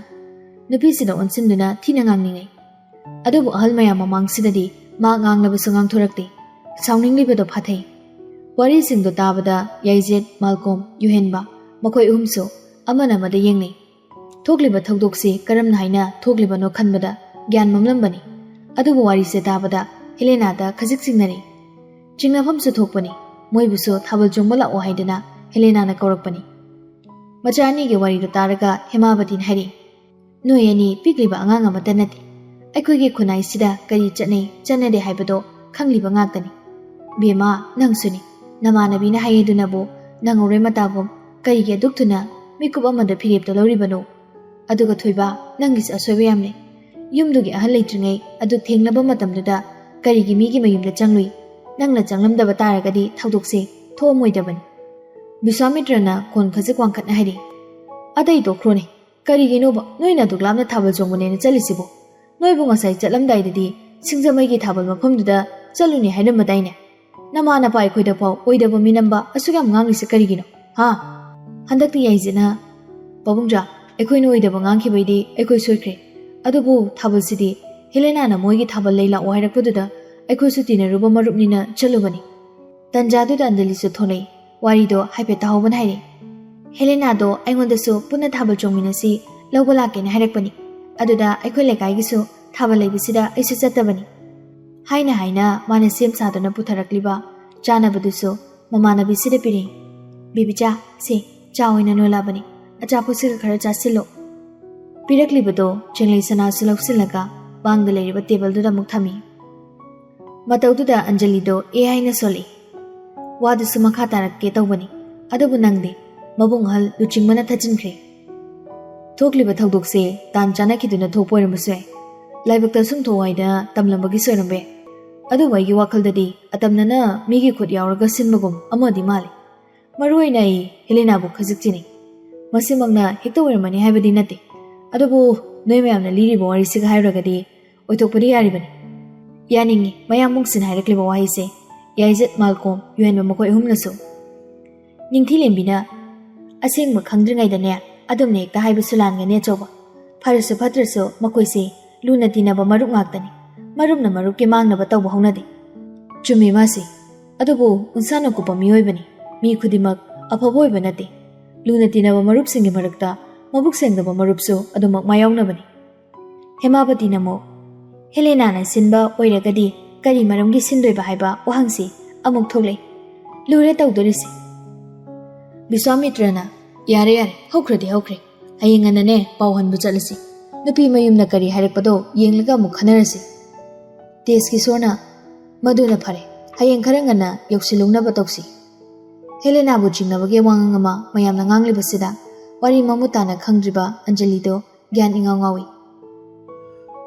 Hemabatina chengleidam onsilei. Bema isanbina semlibado sanabado jasilo aduga tumthoknaba. Wakhalna manglibana karisu janing thakningwa pokte chenglei sanado. Wa phabo he khumlakte. Nupi macasigi matawse khanglabana ningthilembina machanupida onsilei. Ichanbiya baby cha se puraka aikhoide chalo. Nanga tuminaro. Tumdringaine chanabase khara pijabiyu. Anjali su hoi haiduna mamanabidubu puraka mayum tamne chatkre. Nupi sin hek chatkibaga chingsanganbana mapabung mama sibu kauraga haire. Pawa imase ai sanaga luhungba ngamoi. Madi aina marukum khanbani. Ai mabu nungsibu su phaude. Maga Helenaga manaraga thaudukse sili boirungani. Ai luhungba ngamoi. Machagi watuda Biswamitra sagale. Karigi ngamdaba. Ha, hojikti nupi mayumna harakpadune tawdoribuse. Khudakto hongba pamle harisu hongadoribani. Tapthaba pame harisu taptharani. Nupi mayumna harakpado adum tawgani. Nang nasasu thauduksida yam lalibani asoiba lairabani. Nasana lande soide kaina khanjaribro. Ha, namana pai khoibu miyam mamangda yonba. Deski sorna mo. Nupi machasida hekta chingnabadi lali thoiba. Mana thauduksi thawaina thokan boiragadi magi phibamse asumna legadaba nati. Mayumda thinbiu hairkadaba nati. Machin khumlei chingsangan buso. Pumnamak malanba mandanaba ta tawri oiramni. Thoiba Biswamitrana khanglaw lauri. Chongsilaktuna machabu phuge tawri. Luchingmana khamdoi. Pawungcha se tapthabiu se. Manaw nupa singsida onsilaga makha tare. Chalo noisu noigi kada changnaro. Malkomga yuhenbagasu yaksangsi yumsida leiraga yawbani. Makhoi humna tawduna chingsanganbabu pusinkre. Angangsing jangkrabada ahal masensu maruoiba wa khara khanawi. Ahing tumda nongankre haibaduni. Ayungana pauhanba chatnaba semsai.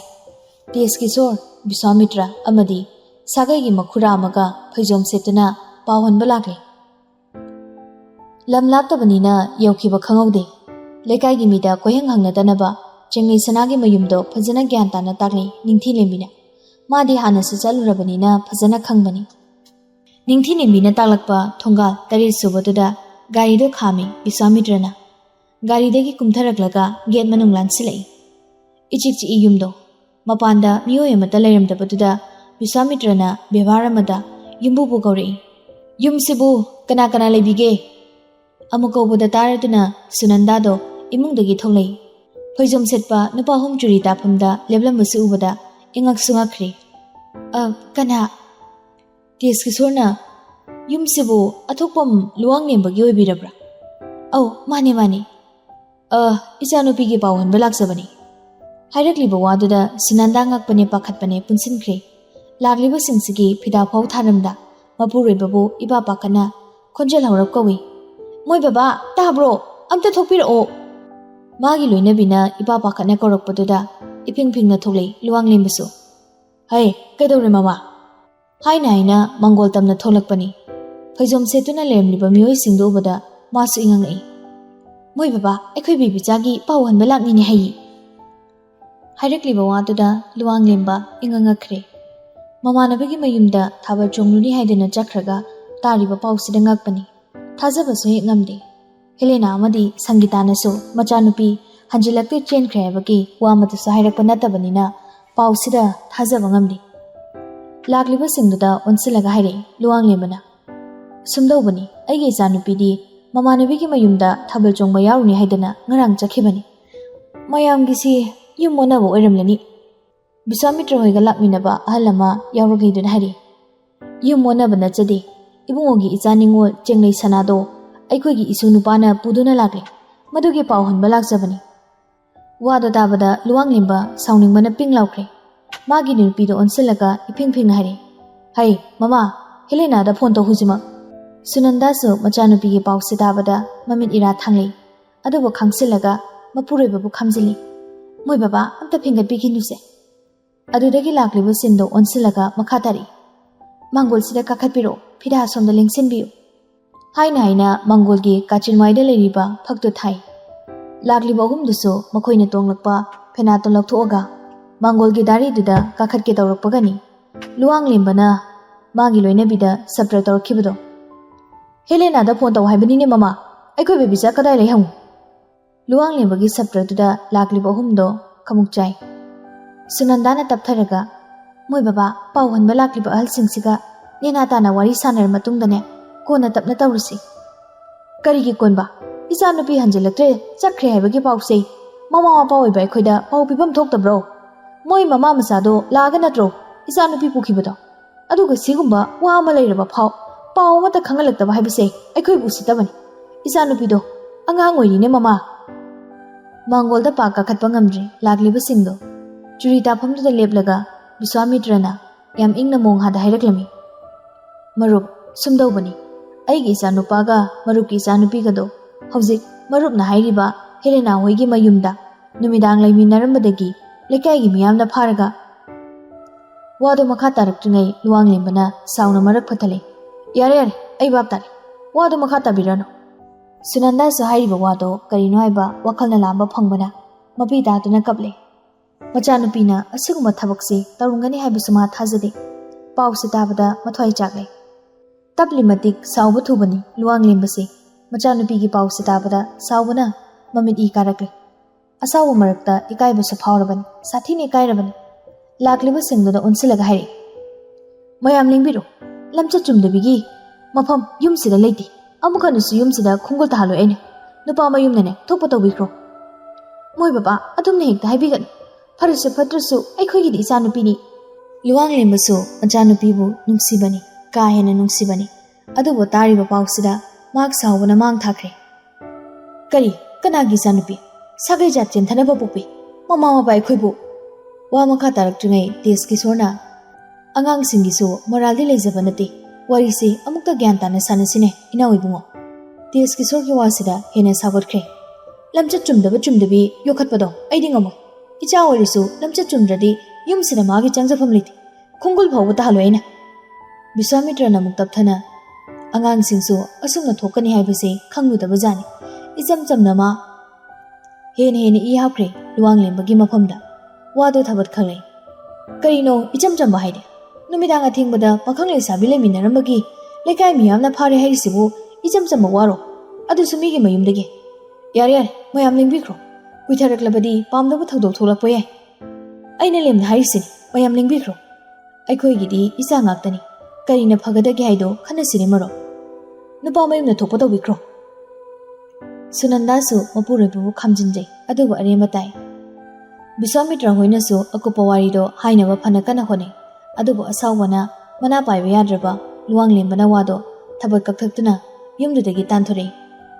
ꯄꯥꯎ ꯍꯟꯕ ꯂꯥꯛꯂꯤꯕꯁꯤꯡꯗꯨꯁꯨ ꯚꯛꯇꯤ ꯑꯃꯗꯤ ꯇꯧꯔꯝꯂꯒ ꯎꯄꯥꯏ ꯂꯩꯇ ꯌꯨꯝꯗꯨꯗꯒꯤ ꯊꯣꯔꯛꯂꯦ. ꯂꯥꯛꯃꯤꯟꯅꯕ ꯑꯍꯜ ꯑꯗꯨꯅ ꯍꯥꯏꯔꯛꯏ.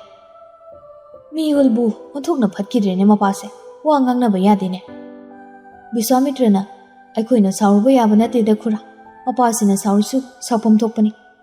ꯇꯦꯖꯀꯤꯁꯣꯔꯅ ꯑꯃꯨꯛ ꯃꯆꯥ ꯅꯨꯡꯁꯤꯗꯕꯒꯤ ꯅꯠꯇꯦꯅꯦ, ꯅꯨꯡꯁꯤꯃꯟꯕꯒꯤ ꯁꯥꯎꯔꯤꯕꯅꯤ. ꯃꯆꯥꯗꯨꯗ ꯑꯁꯥ ꯀꯌా ꯑꯃ ꯊꯝꯂꯝꯗꯣꯔꯤꯄꯣꯠꯅꯤ. ꯃꯆꯥ ꯃꯇꯣꯝꯇꯒ ꯑꯣꯏꯔꯦ ꯅꯤꯡꯕꯗꯤ ꯀꯥꯏꯔꯝꯃꯅꯤ. ꯃꯃꯥ ꯃꯄꯥ ꯑꯣꯏꯕ ꯃꯈꯣꯏꯁꯨ. ꯂꯨꯋꯥꯡꯂꯦꯝꯕꯁꯨ ꯈꯣꯟꯖꯦꯜ ꯊꯣꯛꯇ ꯀꯞꯂꯦ. ꯑꯁꯥ ꯀꯌా ꯑꯃ ꯊꯝꯖꯕꯅꯤ ꯃꯆꯥꯅꯨꯄꯤꯁꯤꯗ. ꯄꯨꯝꯅꯃꯛ ꯑꯔꯦꯝꯕ ꯇꯥꯔꯦ. ꯆꯨꯝꯅ ꯆꯦꯟ ꯆꯣꯡꯕ ꯑꯣꯏꯔꯝꯃꯗꯤ ꯑꯁꯤ ꯌꯧꯅꯁꯨ ꯁꯥꯎꯔꯝꯗꯕ ꯌꯥꯕꯅꯤ ꯂꯨꯋꯥꯡꯂꯦꯝꯕꯁꯨ. ꯊꯣꯛꯂꯤꯕ ꯊꯧꯗꯣꯛꯁꯤꯗꯗꯤ ꯁꯥꯎꯕ ꯈꯛꯇ ꯅꯠꯇ꯭ꯔꯦ, ꯃꯆꯥꯅꯨꯄꯤꯕꯨ ꯋꯥꯔꯧꯕꯁꯨ ꯐꯥꯎꯔꯦ. ꯁꯨꯅꯟꯗꯥꯗꯣ ꯁꯨꯁꯨꯠ ꯀꯞꯂꯤ. ꯉꯥꯏꯍꯥꯛꯀꯤ ꯏꯔꯥꯡꯗꯨꯗ ꯃꯆꯥꯅꯨꯄꯤꯒꯤ ꯃꯋꯥ ꯃꯄꯥꯎꯁꯨ ꯍꯪꯍꯧꯗ꯭ꯔꯦ. ꯅꯨꯄꯥ ꯃꯌꯨꯝꯅ ꯀꯥꯏꯗ, ꯀꯔꯤ ꯂꯝꯗꯒꯤ, ꯀꯅꯥꯒꯤ ꯃꯆꯥ ꯃꯁꯨ, ꯃꯃꯤꯡꯅ ꯀꯔꯤ ꯀꯧꯕ ꯑꯃꯠꯇ ꯍꯪꯍꯧꯗ꯭ꯔꯦ. ꯀꯞꯅ ꯁꯣꯟꯖꯔꯤ. ꯏꯃꯥꯒꯤ ꯏꯕꯦꯝꯃ ꯑꯣꯟꯊꯣꯛꯅ ꯐꯪꯈ꯭ꯔꯦꯗꯀꯣ ꯅꯪꯁꯦ. ꯂꯨꯋꯥꯡꯂꯦꯝꯕꯁꯨ ꯃꯄꯤꯗꯤ ꯁꯤꯡꯊꯔꯤ. ꯑꯗꯨꯕꯨ ꯃꯣꯡꯍꯥꯗ ꯋꯥꯍꯪ ꯑꯃꯗꯤ ꯇꯧꯔꯤ. ꯅꯆꯥꯅꯨꯄꯤꯒꯤ ꯑꯍꯣꯡꯕ ꯀꯔꯤꯁꯨ ꯈꯪꯍꯧꯗ꯭ꯔꯕ꯭ꯔꯥ ꯃꯃꯥꯅ? ꯑꯉꯥꯡꯒꯨꯝ ꯏꯔꯥꯡ ꯂꯥꯡꯅ ꯂꯩꯖꯕꯤꯅꯤ. ꯂꯥꯏꯔꯤꯛꯇ ꯂꯨꯞꯂꯒ ꯂꯩꯕꯅꯤ. ꯅꯨꯄꯥ ꯅꯍꯥ ꯀꯣꯏꯕꯒꯤ ꯃꯃꯤꯠꯁꯨ ꯇꯥꯗꯦ. ꯅꯠꯇ꯭ꯔꯒ ꯑꯩꯅ ꯌꯦꯡꯁꯤꯟꯕ ꯋꯥꯠꯍꯧꯔꯕ꯭ꯔꯥ ꯈꯪꯗꯦ ꯃꯣꯏ ꯕꯕꯥ. ꯑꯁꯤ ꯍꯥꯏꯗꯨꯅ ꯍꯤꯛ ꯂꯥꯎꯕ ꯃꯈꯩ ꯀꯞꯂꯤ. ꯃꯆꯥꯅꯨꯄꯤꯅ ꯅꯍꯥꯟꯋꯥꯏ ꯁ꯭ꯀꯨꯜ ꯀꯥꯕ ꯍꯧꯔꯛꯄꯗ ꯅꯨꯄꯥ ꯑꯃꯗ ꯉꯥꯎꯖꯈꯤ ꯍꯥꯏꯕꯗꯨꯗꯤ ꯁꯨꯅꯟꯗ ꯉꯥꯏꯍꯥꯛꯁꯤꯗ ꯚꯥꯞ ꯑꯣꯏꯈꯤꯗ꯭ꯔꯦ. ꯃꯆꯥꯅꯨꯄꯤꯅꯁꯨ ꯊꯥ ꯑꯃꯅꯤ ꯈꯛꯇꯪ ꯃꯈꯦꯜ ꯂꯥꯡꯂꯝꯕ ꯑꯣꯏꯕꯅ ꯍꯦꯟꯅ ꯈꯟꯖꯤꯜꯂꯨꯗꯦ. ꯊꯥ ꯑꯃꯅꯤꯗꯨꯒꯤ ꯃꯇꯨꯡꯗꯒꯤꯗꯤ ꯏꯊꯛ ꯏꯔꯥꯡ ꯌꯥꯎꯕꯒꯤ ꯃꯃꯤ ꯇꯥꯈꯤꯗꯦ. ꯑꯦꯛꯖꯥꯝꯒꯤꯗꯃꯛ ꯂꯥꯏꯔꯤꯛꯇ ꯍꯦꯟꯅ ꯂꯨꯞꯁꯤꯟꯕ, ꯊꯋꯥꯏ ꯌꯥꯎꯕꯒꯤ ꯃꯇꯧꯗꯨꯅꯁꯨ ꯁꯨꯅꯟꯗꯥꯅ ꯑꯇꯩꯗ ꯊꯋꯥ ꯁꯥꯈꯤꯗꯕꯅꯤ. ꯂꯨꯋꯥꯡꯂꯦꯝꯕꯁꯨ ꯋꯥ ꯃꯈꯥ ꯇꯥꯔꯛꯈꯤꯗ꯭ꯔꯦ. ꯃꯥꯅꯁꯨ ꯃꯆꯥꯅ ꯑꯁꯨꯝꯅ ꯇꯧꯔꯛꯀꯅꯤ ꯁꯨꯈꯟ ꯈꯜꯂꯨꯗꯦ. ꯃꯥꯒꯤ ꯊꯥꯖꯕꯒꯤ ꯋꯥꯡꯃꯗꯅꯤ ꯉꯁꯤ ꯊꯣꯛꯂꯤꯕ ꯑꯣꯏꯔꯤꯕ ꯃꯇꯧꯁꯤ.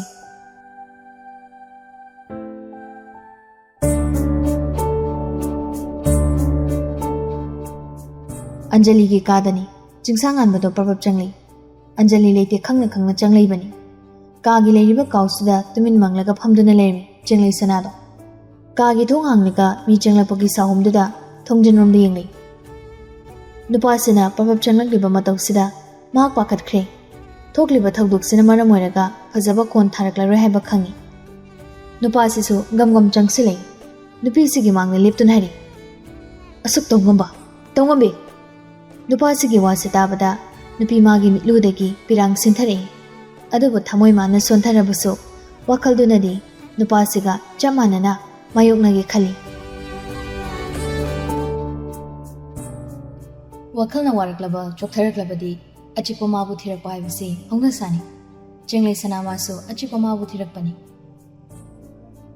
Maya marakta leningbagi kaasida madom tumin leibani mamanabi Anjali busu mahakna kaasidagi thokankibani madom ngahakta tumin legi haina asigumlaba tanjasidani chingsangan mamana kaasida gamgam changlakpado sahum chawbana tumin phamduna leirambi maso yenglakpani thongjunlomda chingsangan mana phomda leiribi nupisigi manakta gamgam changsilaga mamangda chaplepi mamituna nupisida sawningna yenglaga Piandaba asawbugi kontok tahiri asuk tongombe nupasigi wasitabada nupi magi mitludagi pirang sinthari adubu thamoi mana sontharabuso wakhaldudagi nupasiga chapmanana mayuknagi khali nupasi maso wado makhatari huziki pelaba natra apambado phanglabunina mitludagi sintharakliba pirangdo makuna sasatai thoga khumlei karidan aina pendise khangna khangsina dubana nangi sai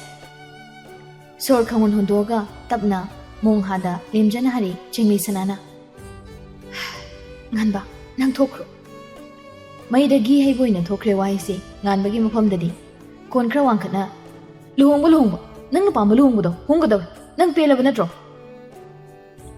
hairakri bawasida chengli sana pakhatkre ta haire babu moi halabra ekhoide chatkibodo halabra hale horenai yumda thilat oinatra asi hariga phamlambadagi pukhawgalaga chatki tawi matawsida nupisigi khudangse tapphai chakhiber orisada wale babu moigi manakta chaluge akhoi baga imaga na kari harke hangluge tanjaduda Anjali sisangai mamanabigi wada tahawbana nungaitan haire bibija noi baba do yam sawi hai nupa mayimna thokpa tawbikrona haire isu hai noi mama su kaptuna lehawi hai aduna yamu jaga nangalu hungani haina hawi nangbusu imasi hoina karo haibagi ai nangbu kawbala ini mapagi mihulmuna khangi jenglei sana manasu Anjali na tamliba pausi achumammak oiramgani khangi mabu mama mapana inthorakle khalubada tingatuna thamjaba pirangdo thingba ngamkhidri sintharakle nauna na khajai thakta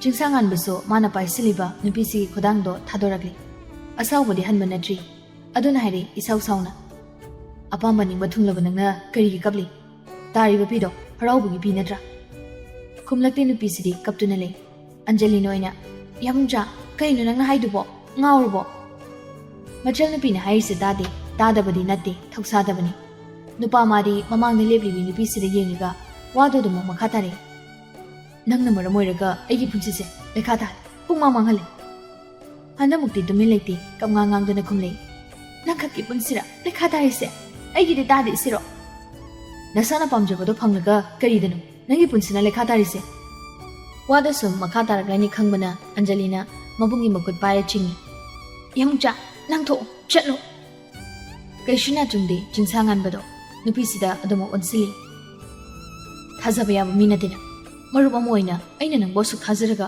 asuk thuku chaba thongse nang makna tawibani ko mabungsina anam kanduna leibisida Anjali de sagalei chengleinaga khumba nandringai taboktuna khumlei bibi chana kyamu yamna akai batawrge yamung chana adok thiba wai seasonary dubo yamung cha nang henmale hausi koi riba pumuse bibi chana so pamba nate asiguma punsi sida hingingna banate yam thuna thoko charo yamung cha asi haidun chingi handang muti chingsang amso machil nupi gi makuto kantho amaga kadadege gam thokre haujikta da chingai do hiki glauna kaplagli nupasina asi yongna sawa mabulana khanba mongsida manungai jade adobo thokliba thagdoksida sawningba phataba ngamraduna haireklibani haibadi chingai sana mana khangi mayamsina nakana mada thamkhraga mabu he pokliba mama mapana mabu indokpirapa mongsida मा का हेना थमोय सोकपनी मपुकनिंग नुंसिबनी अंजलि सो ममानबीसिबु कोनसिनबिरगा थेमजिले बेबिचा से कपकनु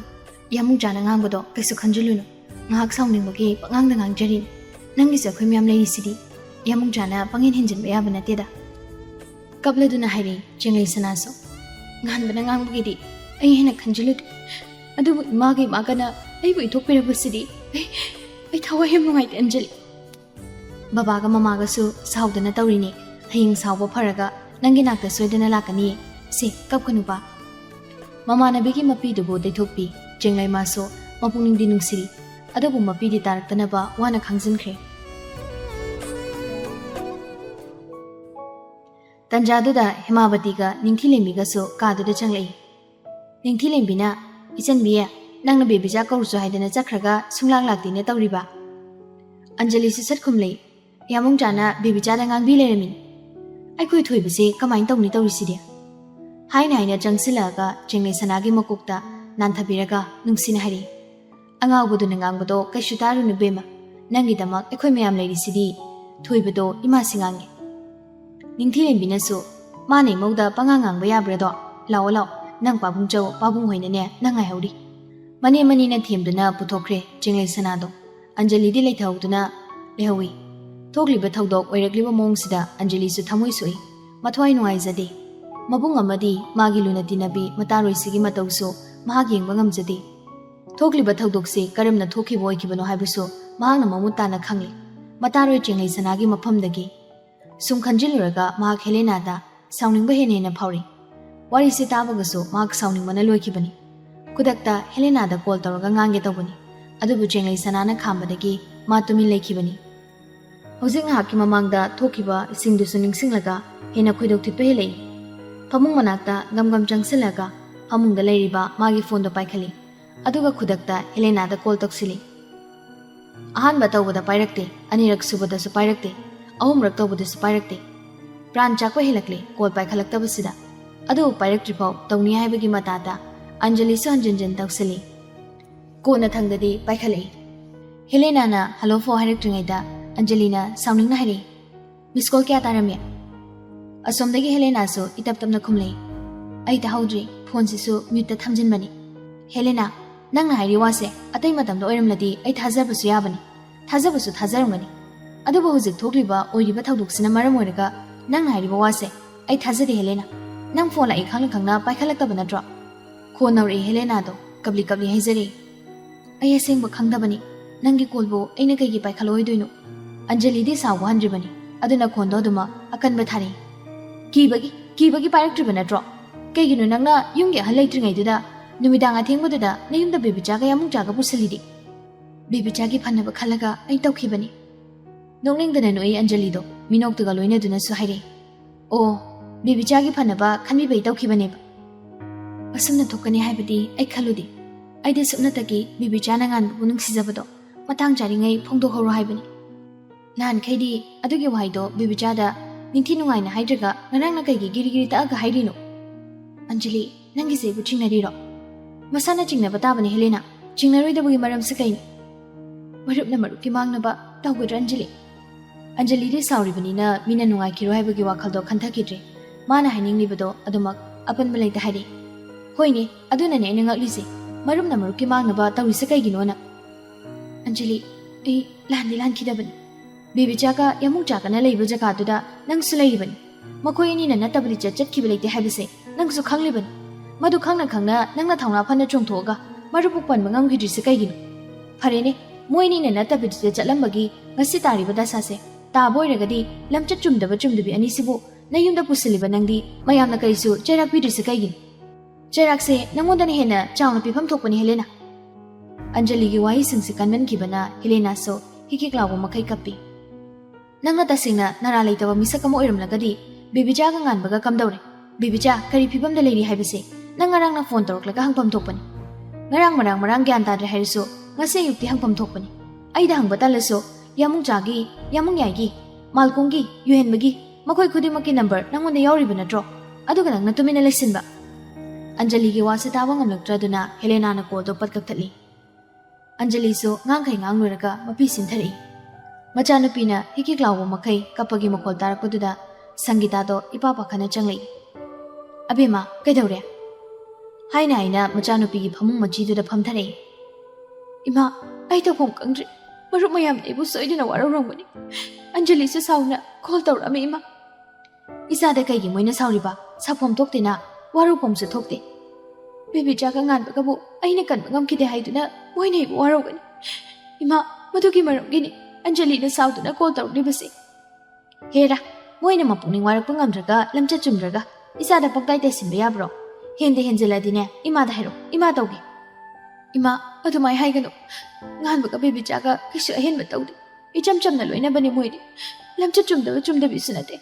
Makoini bu ina kanba ngamawdaba sisu. Ayam lali ima. Marumayam na ingonda sauri bu waruribase. Maram jai. Majabu konsanbiraga themjinbire. Pangkan khanjilaga kapahunadi. Thawdoksida nangi naral kaisi leite beba. Mamagi mathada jangsinduna hiki glauba makai pena kapjai Helena so.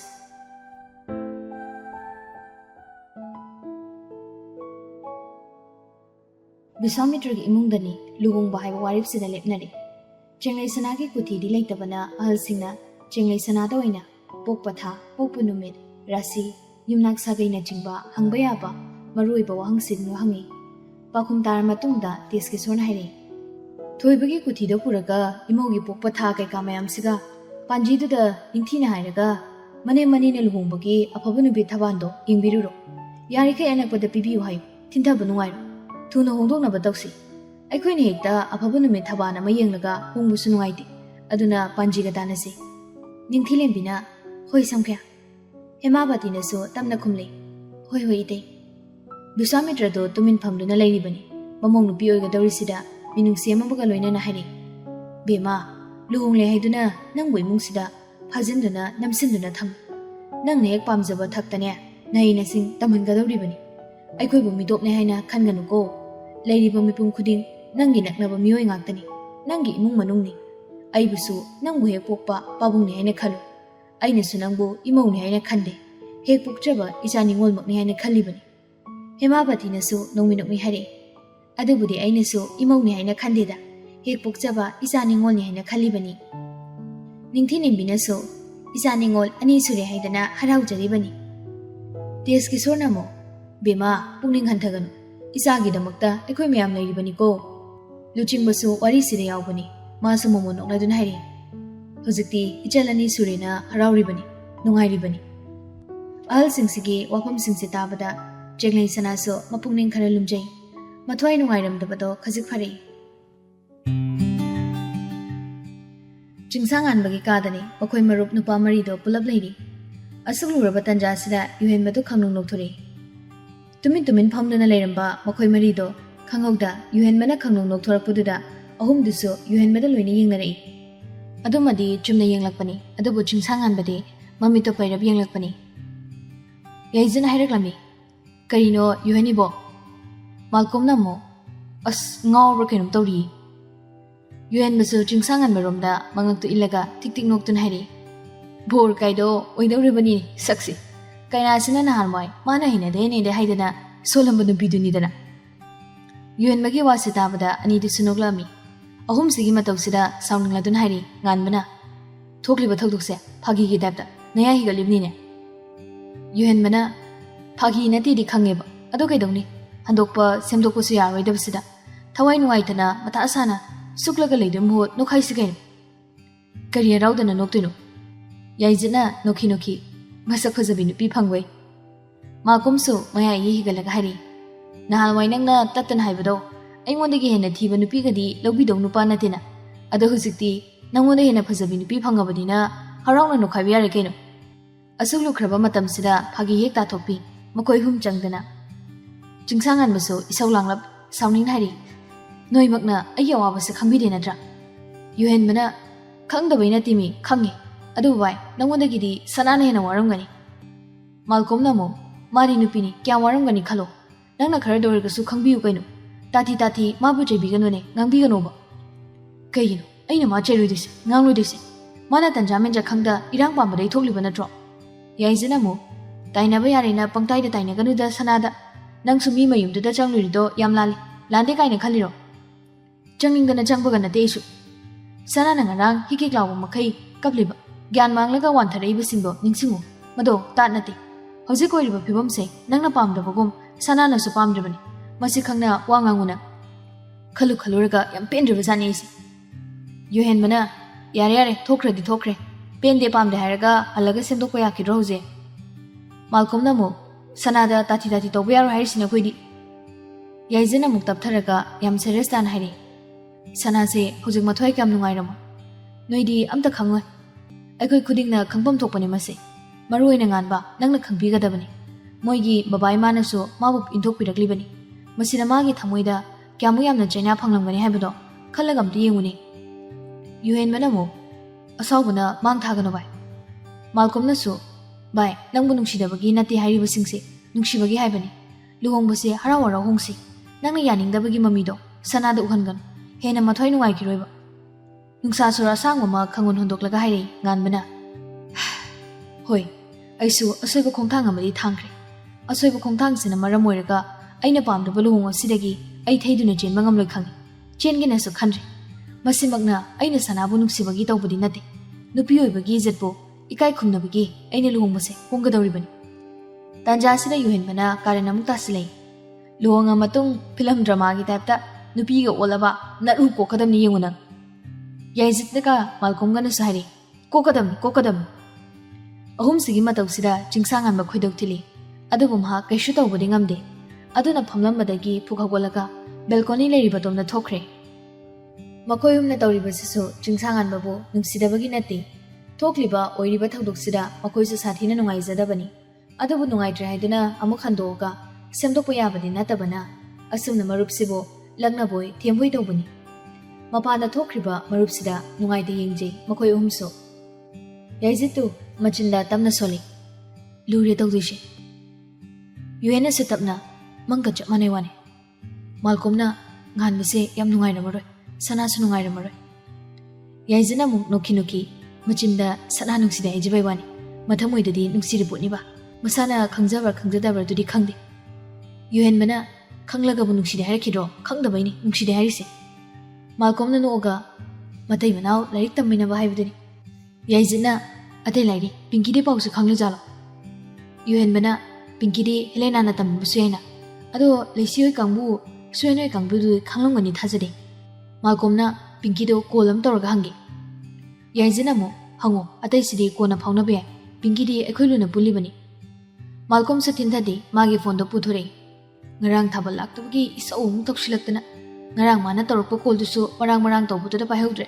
So isau torokpo soidrese. Yuhen bana wathingang lero. Kol do sataw haibani. Malcolm su kol do satokshili ring talamdai do paikhali. Hello. Lauk thadoi Malcolm su nupi sibu su kauze. Pinky ya. Asomdagi Pinky na pairi. Thabalakani hairga laktene. Aduga ina tawbu kol su paikhalakte. Yam demand sai. Nupi sina hairiba wase kaishu tadabagum. Malcolm su mana haige khalibu wafam dhari. Nganbaga sanaga luhongdori Pinky. Nupasigi wasida Pinky de sauri. Aina hari wase kaisu thoksadagay nangna wathi ngangli neba. Kaide wathino wathinati ngarang thokpa thokdukto Helena na nongonda pau tamuktribo. Kari thokdukno tamlakte namta. Isam samjana adumak khumi Malcolm su. Hu jeli luhongdori sanaga nganbaga. Malcolm ai bapang busiraka nuko. Ase haram laga call do patkai. Malcolm su ingangakna thajadabiga tawine. Yuhen bana amka tokshilu. Toksilu Malcolm su adubu call do paikhalakte kakthalai. Thajada wawa nateda aduna thajadrin. Yaizina hairakpani. Yuhen bana mo thajana bawari su pakuktagi phajana haidre mathundagi ek tawi sanaga nganbaga luhongdorina. Atei lairi Helena na tumilishilisi gaigino. Pinky daga pau piram dawalaga. Yaizina mana sinwa plan oirambasu yari potnida. Yuhen bana mo chingnai ne isu. Malcolm na chingnabudi chingnai ebo asingma khangdribanina wangang baluida. Aduna bungang drisini. Sunanda su machagi mawa wapa hongning bani. Helena mama machadagi adubu mapuroibana hangbaya haina thingi. Asawbana mang thabani luang lingbusu hojik fawbu sawa handribani. Sunanda na kabli moi baba amuktadi hangsiba karamna kamdongna thoklibano haibedo. Hai lamcha chumdaba chumdabi hairibo haise nang bab ta da mama imungduna hene ikai phiru khumlumdoini lekai miyam mamangduda isagi su khare khansiba moi baba hey nang wa makha tarakano harisi asi haraga phamambadai phuga walaga kadudagi thoklei kagi wangmolan thorakpaga ngasaidagi thingatuna thamlamba milu pirangdo sintharakle mapai bungo luang lingbagi khajaida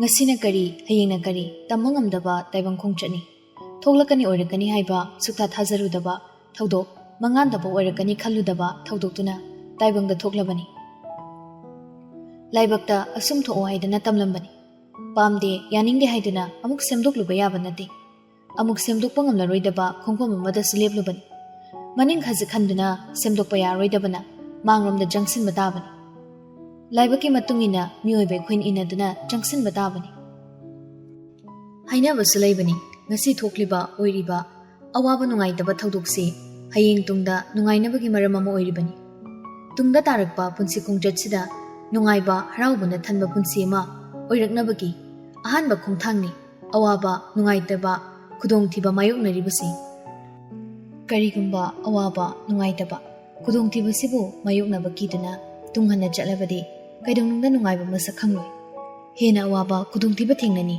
thawna leina awaba nungaitaba khudongthibasibu thengnagadabani nungaiba masak khangge harabadi awaba masak khana khangbadabani chingsanganba amadi chenglei sanagi mafamda tariba khudongthiba awaba siso tung tarakpa makhoini gi punsida nungainabagi maram oirambasu oishinu luhongbagi matam leble numit mangani gi matungda tare luhongbase Angelina Pinky da phone tawduna thogliba thawdoksigi wari pumba tami luhongba numitsu khangali Malcolmna haibada thajarudabado Angelina hairakpadadi thajadaba ngamkhidre thajakhre ingak sungakle Pinky do ngakpadi nate mathwai nuaitaba mabugni nungsibana sukaple Anjali ga wari sanaba loibaga Helena da phone tawbani Pinky do adawa paikhalakide anirak sunari tawrude adugi mohot mapi marul yomsilaga Anjali gi mayum tamna lakhibani Pinky maso mama ga mapaga na thilakpani Pinky gi mamai bema tamphana so chenglei sanabu themjin birambani pukning lumnaba wakhal chakthoknaba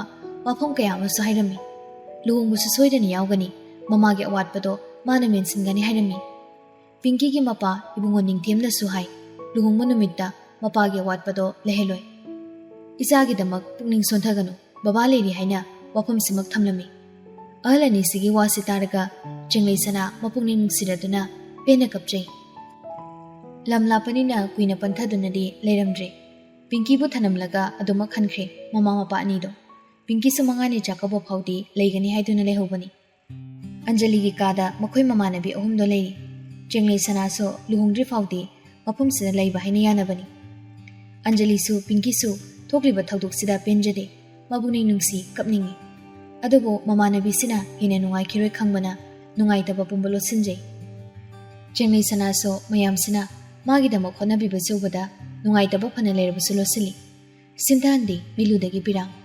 sumphamlambadagi itaptamna haire Helena so lagadi phagadabni ngasi maglak tu so luhongbusidi honingi Pinky na kolga paikhalakte aduga kolbek su tarokte Anjali di sounding libani Helena da aduna khara sounding haire maralita boydi ma phone paikhalakadabni kon paikhalakti sina takpadi ma maralai chenglei sanana sangdabagi oirangani karigi sangdabano nang kari phibamda leire nang kamdore habase Helena na hangpam thokpani adubu ma tumi lesili Pinky na mo khangdre tawrise Helena ma su henmali ama boiro phone sidi paikhalakpa yabani magi siguma thoksadaba mongsina mabu mu chingna hale chenglei na nungaitana aina maramoiraga iram lapthokna bogom tawri thajana loinaramba marup singsiso amana mata thamnamba thajabado mangnare asumna rakpasidi ai nungaite Pinky na adumna khanobe bicha Anjali na mo nangna maramoiraga lapthokna hanba nate Helena gi so sobe yam numidangi matamdida mana yamung chaga nangabu mayumda pusinbagi arthase kaino ngarang khakta nungsi phungdu horona girigi takpagi maram se kaino ba Helena na ingonda haide yade phungdu hokda yade di hairakti aiso akhal khantaba khasi kwatkre toin unaba phanglaroi aduna phungdu horge haidana khalurise musi yam soirabani adubu thaduk sida Helena bulale habidusu ai hainingde ꯑꯩꯒꯤꯁꯨ ꯑꯁꯣꯏꯕ ꯌꯥꯎꯔꯤ ꯑꯗꯨꯒ ꯍꯦꯂꯦꯅꯥꯅ ꯑꯩꯒꯤ ꯃꯥꯡꯅꯕꯗꯤ ꯀꯩꯁꯨ ꯁꯤꯜꯂꯨꯏ ꯅꯪꯒꯤ ꯑꯗꯨꯒꯤ ꯃꯤ ꯈꯨꯗꯤꯡ ꯐꯅ ꯈꯟꯕꯗꯨꯗꯅꯤ ꯁꯣꯏꯔꯤꯁꯦ ꯅꯪꯅ ꯆꯝꯊꯣꯛꯂꯤꯕ ꯐꯔꯤꯕ ꯑꯗꯨꯒꯨꯝ ꯃꯤ ꯈꯨꯗꯤꯡ ꯐꯔꯝꯒꯅꯤ ꯈꯟꯕꯗꯤ ꯂꯥꯜꯂꯤ ꯃꯤꯄꯨꯝ ꯈꯨꯗꯤꯡ ꯑꯐꯕ ꯅꯠꯇꯦ ꯃꯔꯨꯞ ꯈꯨꯗꯤꯡ ꯊꯥꯖꯕ ꯌꯥꯕ ꯅꯠꯇꯦ ꯄꯤꯡꯀꯤꯅ ꯑꯃꯨꯛ ꯍꯦꯂꯦꯅꯥꯗ ꯂꯨꯍꯣꯡꯕꯩ ꯕꯥꯔꯇꯣꯟꯗꯤ ꯇꯧꯅꯤꯗꯅ ꯑꯗꯨꯗ ꯂꯥꯛꯄ ꯂꯥꯛꯇꯕ꯭ꯔꯥ ꯑꯗꯨ ꯌꯦꯡꯂꯁꯤ ꯃꯗꯨꯗ ꯈꯪꯂꯅꯤ ꯃꯥꯒꯤ ꯃꯕꯨꯛꯆꯦꯜꯗꯣ ꯍꯣꯏ ꯃꯗꯨ ꯌꯥꯏ ꯑꯗꯨꯕꯨ ꯂꯥꯛꯅꯤꯗꯤ ꯊꯥꯖꯗꯦꯍꯦ ꯆꯤꯡꯂꯩ ꯁꯅꯥꯅ ꯇꯞꯅ ꯍꯥꯏꯔꯛꯏ ꯂꯥꯛꯀꯅꯤꯗ ꯍꯣꯏ ꯂꯥꯛꯄ ꯁꯣꯏꯁꯅꯨ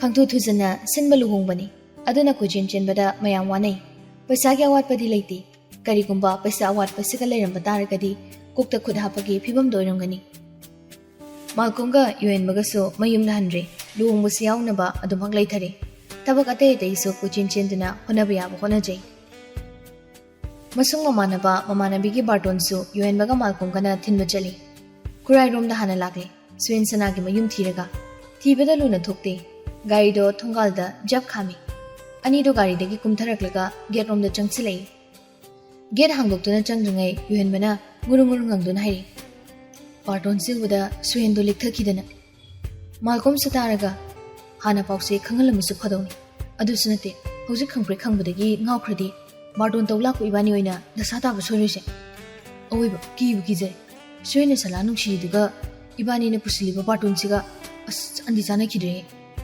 ꯉꯥꯡꯅ ꯒꯦꯠꯇꯣ ꯍꯥꯡꯗꯨꯅ ꯆꯪꯂꯛꯏ ꯒꯦꯠ ꯃꯅꯨꯡ ꯂꯥꯟꯁꯤꯜꯂꯛꯄꯒꯗꯤ ꯁꯥꯟꯅꯔꯝꯂꯤ ꯋꯥꯔꯤꯗꯣ ꯆꯞ ꯂꯦꯞꯄꯒ ꯇꯨꯃꯤꯟ ꯇꯨꯃꯤꯟ ꯆꯪꯂꯛꯏ ꯁꯨꯃꯥꯡꯗ ꯂꯦꯞꯂꯒ ꯃꯥꯜꯀꯣꯝꯅ ꯀꯧꯔꯛꯏ ꯁꯨꯋꯦꯟ ꯁꯅꯥ ꯃꯅꯨꯡꯗꯒꯤ ꯈꯨꯝꯂꯩ ꯁꯨꯋꯦꯟꯁꯨ ꯇꯥꯔꯦ ꯀꯅꯥꯅꯣ ꯌꯨꯍꯦꯟꯕꯅ ꯑꯩꯈꯣꯏꯅꯦ ꯃꯥꯜꯀꯣꯝꯅꯁꯨ ꯑꯩꯈꯣꯏꯅꯦ ꯚꯥꯏ ꯈꯣꯟꯖꯦꯜꯁꯤꯡꯗꯣ ꯀꯅꯥꯒꯤꯅꯣ ꯐꯥꯕ ꯉꯝꯂꯕꯅ ꯁꯨꯋꯦꯟꯁꯨ ꯍꯥꯊꯨ ꯍꯥꯊꯨ ꯏꯃꯨꯡꯗꯒꯤ ꯊꯨꯡꯂꯩ ꯁꯨꯃꯥꯡꯗ ꯃꯔꯨꯞ ꯑꯅꯤ ꯂꯦꯞꯇꯨꯅ ꯂꯩꯔꯝꯕꯗꯨꯗ ꯍꯔꯥꯎ ꯍꯔꯥꯎ ꯍꯥꯏꯔꯛꯏ ꯌꯥꯝ ꯊꯥꯖꯗꯤꯌꯦ ꯍꯥꯟꯅꯁꯨ ꯂꯥꯛꯀꯅꯤ ꯈꯣꯠꯀꯅꯤꯒ ꯄꯥꯎ ꯑꯝꯇ ꯍꯥꯏꯔꯛꯇꯦ ꯑꯅꯤꯗꯨꯁꯨ ꯅꯣꯛꯄꯇꯃꯛ ꯅꯣꯛꯂꯛꯏ ꯂꯣ ꯚꯥꯏ ꯏꯃꯨꯡꯗ ꯐꯝꯁꯦ ꯌꯨꯍꯦꯟꯕꯅ ꯌꯥꯔꯅꯤ ꯕꯥꯔꯇꯣꯟꯁꯦ ꯄꯤꯔꯝꯒꯦ ꯇꯧꯅꯤ ꯁꯨꯋꯦꯟꯁꯨ ꯃꯥꯡꯒꯣꯜꯗꯒꯤ ꯀꯨꯝꯊꯔꯛꯏ ꯂꯦꯞꯇꯨꯅ ꯂꯩꯔꯤꯕ ꯑꯅꯤꯗꯨꯁꯨ ꯆꯪꯁꯤꯜꯂꯛꯏ ꯀꯩꯒꯤ ꯕꯥꯔꯇꯣꯟꯅꯣ ꯂꯨꯍꯣꯡꯕꯒꯤ ꯀꯅꯥ ꯂꯨꯍꯣꯡꯕꯒꯤ ꯁꯅꯥꯒ ꯉꯥꯟꯕꯒ ꯂꯨꯍꯣꯡꯕꯒꯤꯅꯦ ꯚꯥꯏ ꯁꯨꯋꯦꯟꯁꯨ ꯊꯥꯗꯗ꯭ꯔꯗꯨꯅ ꯅꯣꯛꯂꯛꯏ ꯃꯥꯜꯀꯣꯝꯅ ꯇꯞꯅ ꯊꯥꯖꯔꯣꯏ ꯍꯥꯏꯕ ꯈꯪꯉꯤ ꯑꯗꯣ ꯕꯥꯔꯇꯣꯟꯁꯤꯗ ꯂꯩꯔꯦ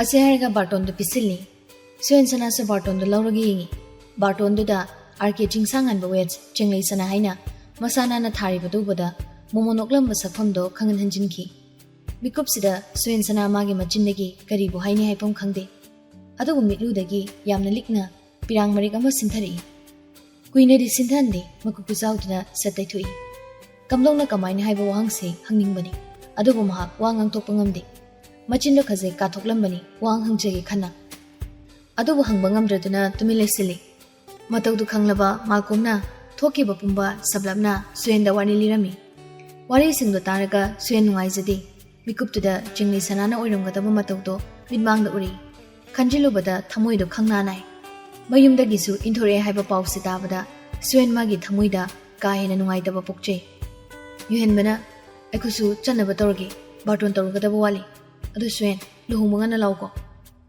ꯅꯨꯡꯁꯥ ꯁꯣꯔ ꯑꯁꯥꯡꯕ ꯑꯃ ꯈꯪꯒꯣꯟ ꯍꯣꯟꯗꯣꯛꯑꯒ ꯈꯨꯝꯂꯩ ꯍꯣꯏ ꯂꯥꯛꯀꯦ ꯃꯥꯜꯀꯣꯝꯅ ꯖꯣꯁꯀ ꯐꯤꯂꯤꯛꯁꯀꯒꯤ ꯕꯥꯔꯇꯣꯟꯁꯦ ꯅꯪꯉꯣꯟꯗ ꯄꯤꯔꯝꯕ ꯌꯥꯗꯣꯏꯔ ꯚꯥꯏ ꯅꯈꯣꯏꯗꯤ ꯅꯪꯅꯩ ꯍꯥꯏꯕꯗꯥꯏꯅꯦ ꯌꯥꯅꯤ ꯑꯗꯨꯗꯤ ꯑꯩꯈꯣꯏ ꯆꯪꯉꯔꯣꯏꯒꯦꯀꯣ ꯌꯨꯍꯦꯟꯕꯅ ꯆꯪꯅꯤꯡꯗꯕꯒꯤ ꯅꯠꯇꯦ ꯕꯥꯔꯇꯣꯟꯁꯦ ꯉꯁꯤ ꯇꯧꯕ ꯂꯣꯏꯁꯤꯜꯍꯧꯗ꯭ꯔꯗꯤ ꯐꯔꯛ ꯏꯇꯥ ꯇꯥꯔꯅꯤ ꯇꯧꯕꯅꯤ ꯊꯅꯝꯃꯣ ꯕꯥꯔꯇꯣꯟꯗꯣ ꯑꯩ ꯍꯣꯔꯦꯟ ꯑꯣꯏꯅ ꯄꯤꯔꯨꯔꯒꯦ ꯁꯨꯋꯦꯟ ꯁꯅꯥꯅ ꯑꯗꯨꯝꯅ ꯍꯥꯏꯔꯛꯑꯕꯅꯤꯅ ꯕꯥꯔꯇꯣꯟꯗꯣ ꯊꯅꯝꯂꯦ ꯐꯝꯁꯨ ꯐꯝꯗ꯭ꯔꯦ ꯚꯥꯏ ꯌꯥꯔꯦꯗ ꯀꯩꯁꯨ ꯀꯥꯏꯗꯦꯗ ꯁꯨꯋꯦꯟꯅ ꯃꯔꯨꯞ ꯑꯅꯤꯗꯨꯕꯨ ꯒꯦꯠ ꯐꯥꯎ ꯊꯤꯟꯗꯣꯔꯛꯏ ꯌꯨꯍꯦꯟꯕꯅ ꯕꯕꯥ ꯏꯃꯥ ꯍꯣꯏꯗꯤ ꯎꯗꯦꯅ ꯊꯕꯛ ꯆꯠꯊꯣꯛꯈꯤ ꯑꯣ ꯑꯇꯩ ꯃꯈꯥ ꯇꯥꯅꯗ꯭ꯔꯦ ꯆꯠꯂꯨꯈꯤꯒꯦ ꯍꯥꯏꯔꯝꯂꯒ ꯆꯠꯈ꯭ꯔꯦ ꯃꯥꯜꯀꯣꯝꯒ ꯌꯨꯍꯦꯟꯕꯒꯗꯣ ꯍꯧꯖꯤꯛꯇꯗ ꯁꯨꯋꯦꯟ ꯁꯅꯥꯁꯨ ꯅꯨꯡꯉꯥꯏꯇꯅ ꯃꯆꯤꯟꯗ ꯁꯣꯜꯂꯤ ꯑꯁꯨꯛ ꯅꯨꯡꯁꯤꯕꯤ ꯅꯪꯁꯤ ꯑꯩꯒꯤ ꯑꯣꯏꯌꯨꯗꯤ ꯇꯝꯂꯝꯗ꯭ꯔꯦ ꯕꯥꯔꯇꯣꯟ ꯇꯧꯕ ꯆꯠꯂꯤꯕ ꯑꯅꯤꯗꯨꯁꯨ ꯑꯇꯩ ꯃꯔꯨꯞꯁꯤꯡꯗꯨꯒꯤ ꯕꯥꯔꯇꯣꯟꯗꯣ ꯃꯊꯪ ꯃꯊꯪ ꯇꯧꯔꯝꯃꯤ ꯑꯇꯩ ꯑꯍꯦꯟꯕꯗꯤ ꯂꯥꯝꯁꯤꯜꯂꯨꯗ꯭ꯔꯦ ꯃꯣꯏꯒ ꯅꯛꯅ ꯂꯨꯅ ꯇꯤꯟꯅꯕ ꯈꯔ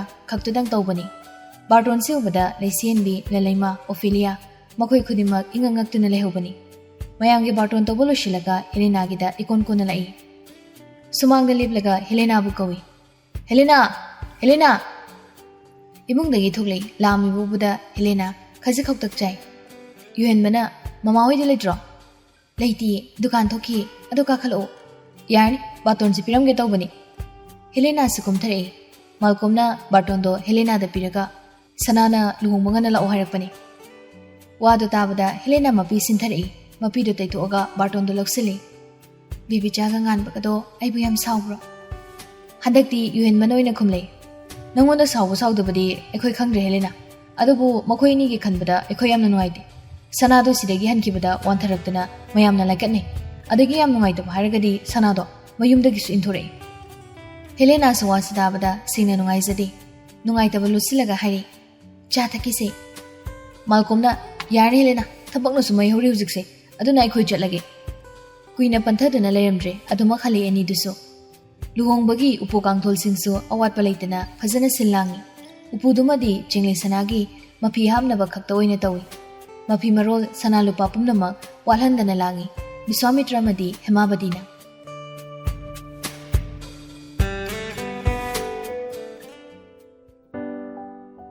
Ningthilemiga Sunandagadi Hanadigi Sauna Kara Londinabani. Masaksu khangna krabanina Ningthilemi mana tumin laisinbada nungaidruna. Machanupigi phondudagi Sunandada call tawrami. Call do paikhalakta tawde aduma paikhalei. Anjaliya Mabuning nungsina kaurakpani. Ningthilembina Aine Sunanda Isemsiya Aise wapama matang khangange tawbani. Kari wapam le jemsi. Nangina Ningol bibichagi luhumbudo hangchitare. Ningthilembigi wado tabada Sunanda do kaplakle. Haujiktine isemsi kauranu inamsi haina kauru. Nupa masado inaw nupagi mazani. Bibicha hoiga school su pulibani. Makoy aninane aranba karisu tawkhibadi leite hari. Masa so marup oina loinabani. Hoi bibicha nadi icha nupa sibu nungsijarakpa kuiraba jani. Nungsi haibado phongdoknaba tawbada mayamna lana ubiradanane asigi phibamsida hek yaukre. Aigi icha sida asukpangni se karigino. Aina haisengnaba khunhaisida kari janade haibado takpa warabra khangde. Tanjaduda luanglemba janglei. Magi nupina mapitana wari sanamlabusida chingnaba phawre. Kanano mama Sunanda so mapuroibada onsilaga kapli haizai. Moi baba ekhoi bibicha do hangchik luhonglani hairi. Wado tabada branglangna sawali. Magi wado amukana palakano habena troina. Isa do karimta nungsiba phawdrabo. Pharasu patrasu ekhoi gidi jani ni moi baba. Hey, ayi chinta to khumbanang. Asi haraga magi loina bina pairiba phondo tap lauraga call the fat kaktali. Ngangnari budo tabada ningthilemiso ningsa sorama sangna hondoi. Khallubada nungaizade maso. Luwang limbaso phone da yauribu simdo loktoi. Aduga prapap thoraklaga lairiba dustbin da hapchili. Mapuroibagi matausida Sunanda kappanatana upai lete pena kapchei.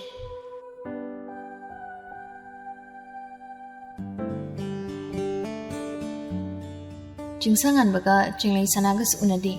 Jingle naso nupasina lairiba yumsida janglakte. Nupasina so nupisina lairiba yumsida janglakte. Lalaimana yaijita call tawklaga isaw langi. Asigumba thawduk ama thoga aingonda pawam piraktene. Haima adu baton tawkli dudi. Luhongbo laktoi natro. Laktoini. Aduda thingnaraseko huzikidi thamagi. Luhongbogi thabak yam chili hauji. Hoi. Waga makha taramde yaijisa call do fatkakhi. Nupasigi mawngsida lalaimasu sonjari. Thabakpudi chilamganibu aiga unsina ningdaba yamal masi nupasi.